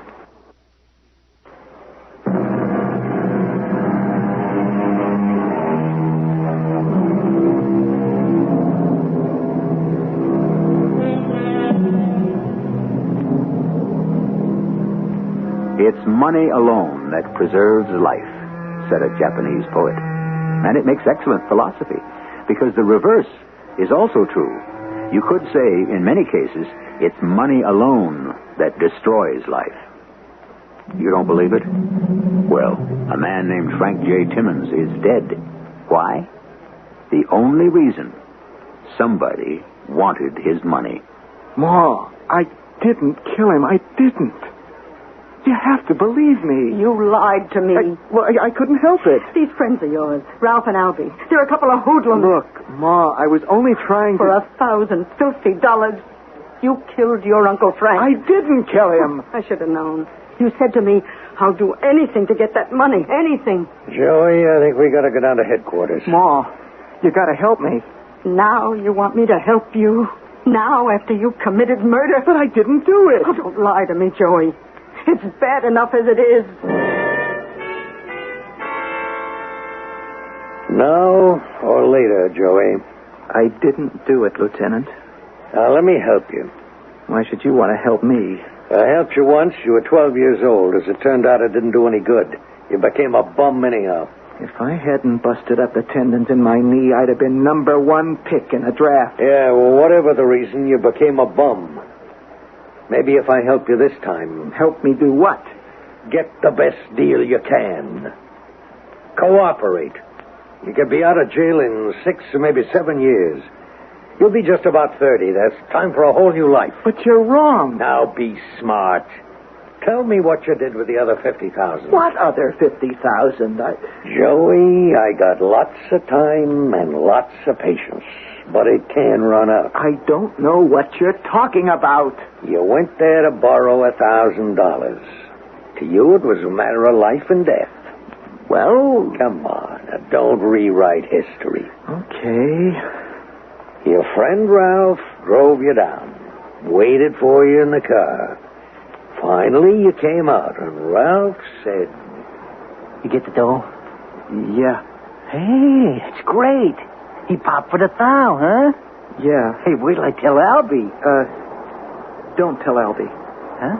I changed my mind about the deal. I don't want any part of it. You gotta be kidding. No, I mean it.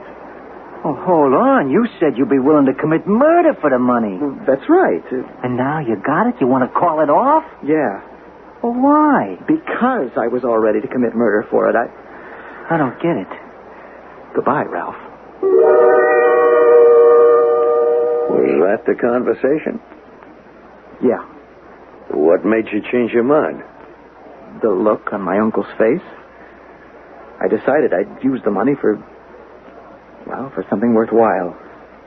I didn't want any part of the confidence scheme of Ralph and Albie's. I decided I would do something worthwhile with my life. Just like that, huh? Yeah, just like that.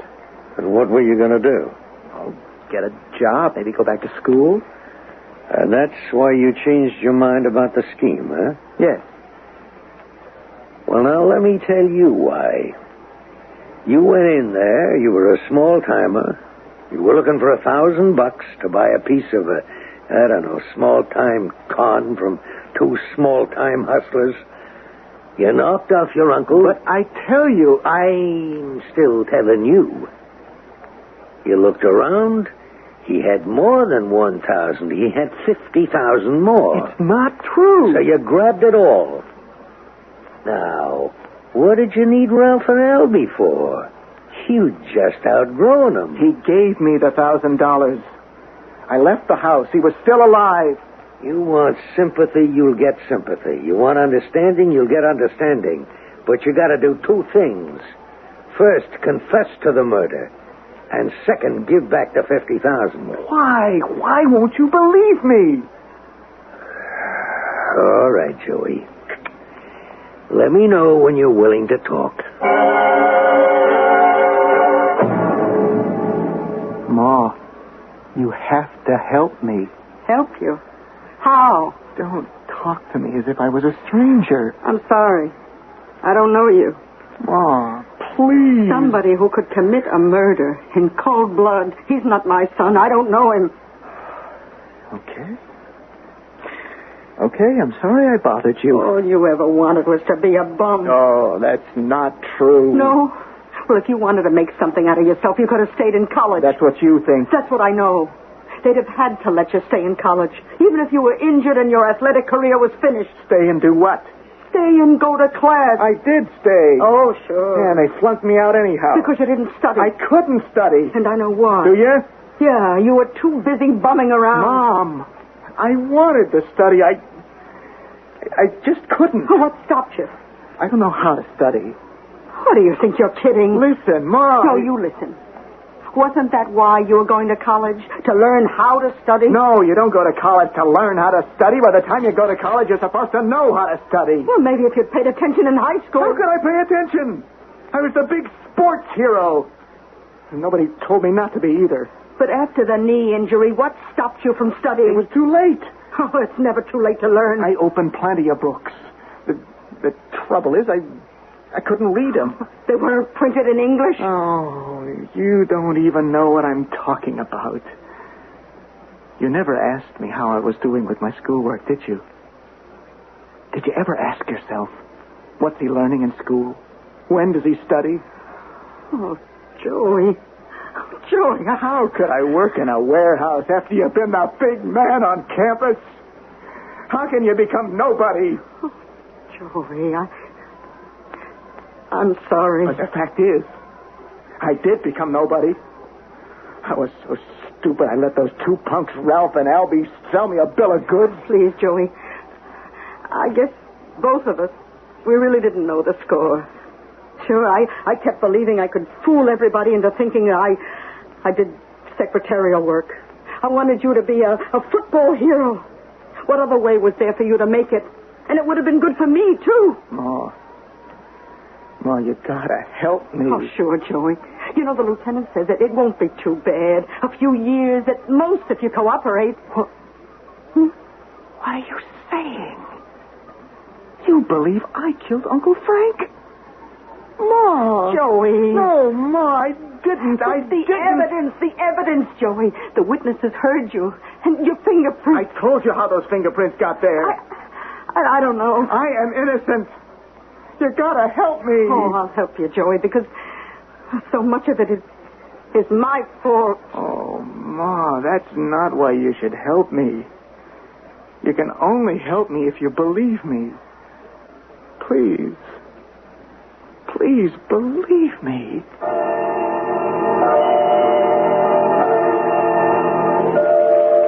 Come in, Mrs. Dawson. Please sit down. Thank you, Lieutenant. You spoke to Joey? Yes. Did you convince him it's in his best interest to confess? No. You didn't? It's not in his best interest. You know why? He didn't do it. What are you saying? I'm saying he's telling the truth. Oh, now, Mrs. Dawson. I believe him. You're his mother. Which means I know him better than anybody else. Why couldn't it have happened the way he said it did? Oh, now, just a minute. He needed the money. He goes to his uncle. Well, he was desperate. Don't deny that. Oh, he was up against it, sure. He threatened the man. Well, he admits it. He has no choice. He was overheard. He even picked up the candlestick. You're getting him in deeper and deeper. I'll even say this. He would have killed Frank Timmons. You'd say that? A cold, cruel, heartless man. He could infuriate anybody. Mrs. Dawson, you better not say any more. But at the last split second, Joey stopped himself. Something in the old man's look or the old man's voice, or both, stopped him. I don't think so. I believe my son. I sympathize with you, Mrs. Dawson. I don't need your sympathy. I need your help. Look, I can't even afford a decent lawyer. Oh, sure, I know. The court's going to assign me an attorney. Some kid fresh out of law school or some old hack doing it for the fee. Now, look, you're entitled to competent counsel. Oh, don't tell me what I'm entitled to, because I'm telling you what we're going to get. We're going to get what they give you when you don't have any money. Joey Dawson is going to get written off. He'll get a fair trial. Oh, sure, it'll be fair. But it'll be wrong, because he shouldn't be on trial at all. He didn't kill Frank Timmons. Frank Timmons is dead. Somebody had to kill him. If not Joey, who? That's what the city pays you to find out.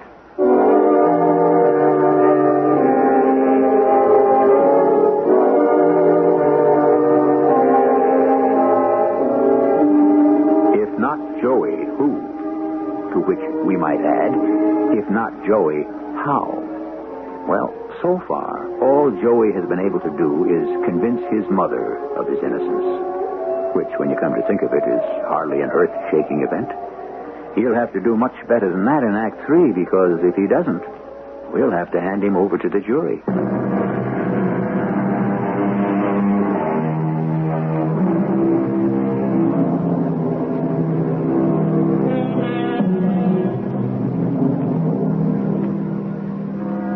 Men freely believe what they wish to be true, said Julius Caesar, who was quite guilty of that little conceit himself. But then again, aren't we all? With a straight face, we demand evidence, facts, figures, dates. But with a secret smile, we yield to hunches, premonitions, assumptions, which are based on what? Who knows? Mrs. Dawson, your son is the prime suspect in the Timmons murder. That word prime, Lieutenant, does it mean only? Mrs. Dawson, the evidence is there. Only if you look at it a certain way. What other way is there? Now, suppose you say, for the sake of argument, Joey didn't do it. Then what? Then what? Say, for the sake of argument, nobody heard anything. Nobody heard Joey threaten his Uncle Frank. Nobody noticed Ralph's car parked outside. There were no leads to anybody. Then what? Then you'd have to go find him, wouldn't you? But we already found him. Now, you asked me, if Joey didn't kill Frank Timmons, who did? Okay. I'll ask you. Who? Mrs. Dawson, what do you want me to do? What would you do if you didn't have Joey in custody? We'd cover the place to look for witnesses, for people who might have seen or heard something. Then do it. We've already done it. Well, do it again. We'd only come up with the same answers. Joey was supposed to have killed his Uncle Frank. At what time? Well, he was seen leaving there about 10:30. Let's say someone else killed Frank Timmons. It would have to be after 10:30, wouldn't it? Well, this is your theory, Mrs. Dawson. Well, wouldn't the autopsy report show the exact time? And it would be after 10:30? No. What do you mean, no? You can't fix the time of death to the split second. The examination can only place it within 10, 15, or sometimes 20 minutes to a half hour. Yes, but I... Or furthermore, you got this to contend with. Frank Timmons was struck on the head. He could have still been alive when the murderer left him for dead. Maybe he didn't die till an hour later. The time of his death is 11:15. Well, what does that prove? I believe my son is innocent, and I'm going to prove it. Don't ask me how, but I'm going to prove it. I have to. Mrs. Dawson, you got a guilty conscience about that boy, haven't you? I don't know what you're talking about. You had a tough life. There were two half-brothers, Jerry Dawson, your husband, and Frank Timmons. Frank was rich, Jerry was poor. In addition, Jerry died young. Did you refuse Frank's help, or did he never offer it? I don't know whose business that is. Well, anyhow, Joey was your hope. You struggled to raise him, to send him to school. He could have made it big as a football player. But a couple of tendons in the knee ended all that. And your hopes to become somebody were out the window. Now, look, all of this is my business. He was such a bitter disappointment that when he was accused of murder, you practically disowned him. But then, of course, your natural love for him took over. So now you're trying to make up for it. I'm trying to prove he isn't guilty. Okay, Mrs. Dawson. If you need any help, let me know.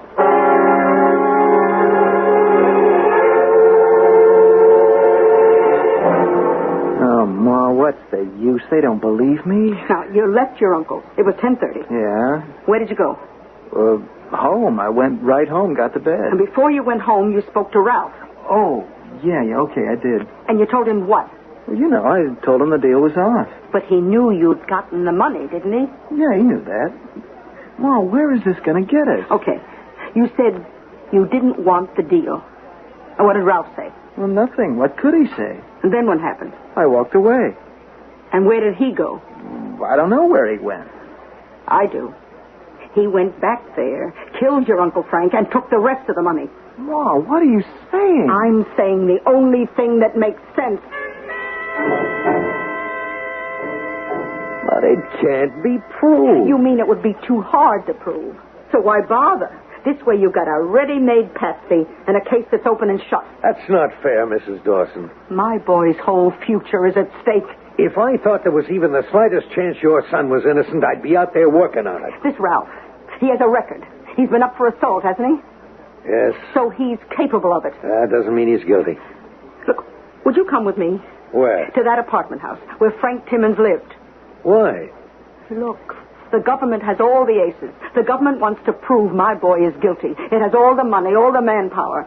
The government can send you and 100 cops to talk to people, to find people. What have I got? If I want to prove my boy is innocent, nothing. You can ring a doorbell and people have to talk to you. I ring a bell. I get the door slammed in my face. Is that fair? Well, Now, how am I going to find people unless I ring doorbells? I just want you to come so I don't get thrown out. I can't do a thing like that. Why not? Well, I can't do it. Officially. I believe I told you the story already, Lieutenant. Well, Perhaps something new might have occurred to you, Mr. Parker? No. I heard sounds of what was definitely an altercation next door. I could tell it was an argument about money. Did you hear any threats? Oh, yes. And I heard this voice say, "I'll kill you." And Mr. Timmons' voice say, "Put down that candlestick." Oh, it was frightening. Now, did it enter your mind that you might go and help Mr. Timmons? Oh, I was going to do something, but then I heard the door slam shut in the hall. I ran to the window, saw a man come out of the front door. He walked over to a red sports car parked at the curb. I jotted down the license number. The man who walked out of the house, did he get into the car? Well, he had words with the driver.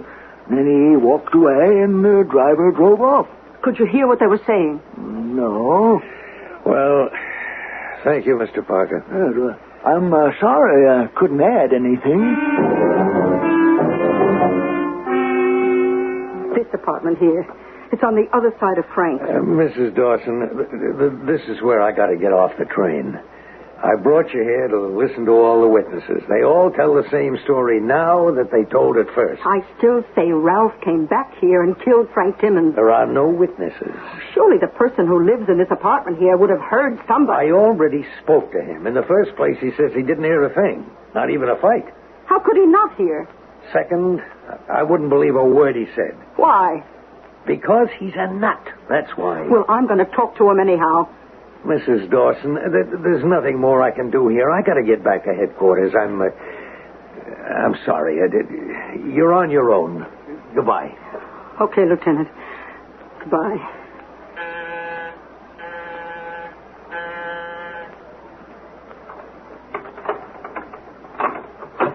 Yes? Your name is Mr. Jedwick? Isn't that what it says on the door? Look, could I please talk to you, Mr. Jedwick? Why would you want to talk to me? About what happened here the other night. Did something happen here the other night? Your neighbor, Mr. Timmons, was murdered. Don't know a thing about it. I don't know a thing about it. Now go away. Mr. Jedwick, I'll stand here and ring your bell until you talk to me. I'll stand here forever. Now, you've got to talk to me, Mr. Jedwick. I said I don't know a thing about it. Mr. Jedwick, I know I can't make you talk to me. You bet your life you can't, even if you are a cop. But I'm not a cop. You're not? I'm a mother, and my son is accused of that murder. Then he's a cop. Which cop? The cop that killed Frank Timmons. But my son isn't a cop. He isn't? No. Well, then he didn't kill Mr. Timmons. Are you saying you know who killed Mr. Timmons? Come on inside. Now, who killed Frank Timmons? For your own good. You'd better not tell anyone. There was an argument next door. You heard it. Of course I heard it. I wasn't going to tell it to the police. The man who had the argument with Mr. Timmons, he wasn't the one who committed the murder, was he? No. I looked out the window and saw him leave. 20 minutes later, this policeman came back. Did you see him? Oh, no. But this person who came back, how did you know he was a policeman? Well, I heard the bell ring next door. Oh, I said to myself, what is it now? I ran to my own door and I listened. Oh, I could hear it very distinctly. Every word. Yes?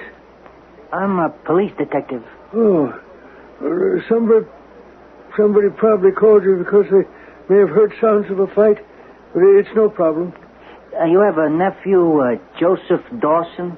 Yes, but he didn't do anything. We've been watching Joe Dawson on suspicion. Oh, sorry to hear that. Well, we stopped him for questioning just before, and routine search revealed he had $1,000 on him. He claims he got it from you. Did you give it to him? Yes, I did. Well, that takes care of that. You mind if I use your phone so I can tell him to release Joe without delay? By all means, come in. I heard the door slam, and I ran over to this wall. I put my ear to it, and I heard sounds of... Oh, it could have been a struggle. I looked out the window, and I saw a man running down the street. And you didn't call the police? Call the police? What for? To report a murder?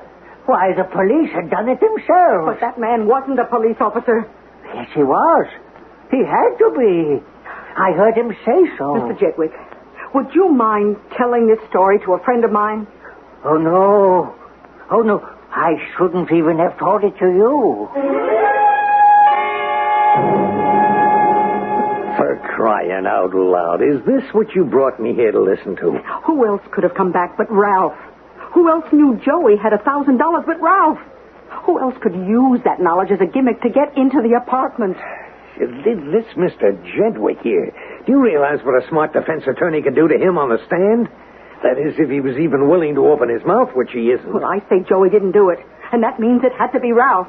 Oh, where's the phone book? What do you want a phone book for? What does anybody want a phone book for? To look up a number. Oh, there it is. Who are you going to call? Just give me a second. Yeah, here it is. Look, Mrs. Dawson, I got to be going. Just wait a minute, Lieutenant. Just wait. Hello? Oh, are you Ralph Perry? Yeah, who are you? Well, I live next door to Mr. Frank Timmons. That is, while he was alive. Yeah? I saw you come back there that night and murder him. Hey. You got away with $50,000. You're crazy. Oh, I don't care about that, but what I know should be worth a little money, say $5,000. I don't know what you're talking about. It's only 10%. Be over here in 15 minutes with the money or I'm going to the cops. You know what you did. That was entrapment. I'm not allowed to have any part of that. I better get out of here. How can you get out of here? Suppose that man comes with a gun and tries to kill me. Well, you should have thought of that. Suppose you get this Ralph Perry all wrong. What if he didn't do it? He did it. Well, how long do you think I can afford to hang around and wait? As long as it takes, Lieutenant.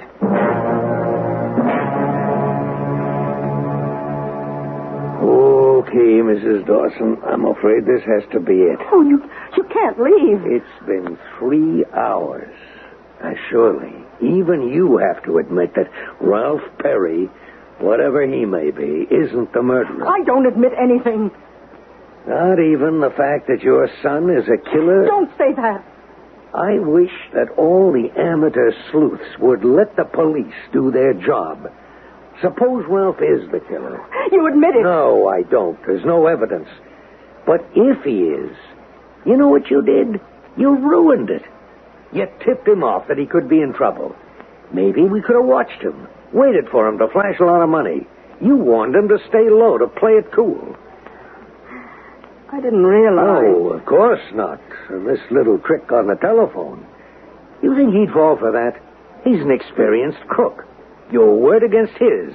He's probably got himself an ironclad alibi. I'm sorry. It's just so hard to believe that my own son could murder. I have to go now. You don't have to worry about him. He's laughing at you. He figured it as a trap, with the cops waiting to bag him the minute he rings a bell. I said I was sorry. I was desperate. I was willing to try anything. Yeah, well, be quiet. Stand at the side of the door and just reach over and pull it open.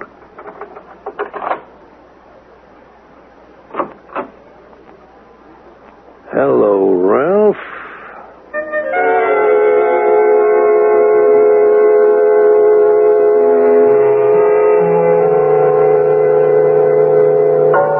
Hello, Ralph. See? Sometimes the amateurs win one, too. And while Ralph is looking into the big black muzzle of a police positive, let us remember that evidence which is compiled by the heart is as powerful as that which is gathered through the brain. I'll have some further evidence for both organs when I return in just a few moments.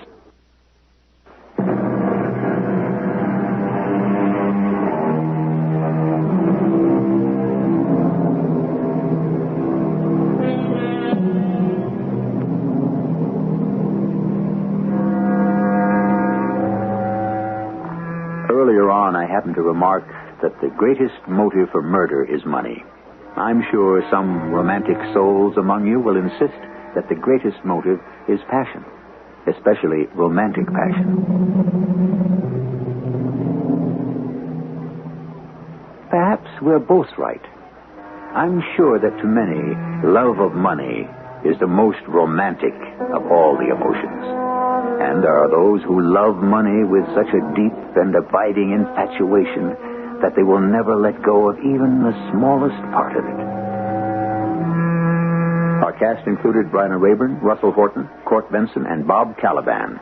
The entire production was under the direction of Himan Brown. Radio Mystery Theater was sponsored in part by Buick Motor Division. This is E.G. Marshall inviting you to return to our Mystery Theater for another adventure in the macabre. Until next time, pleasant dreams.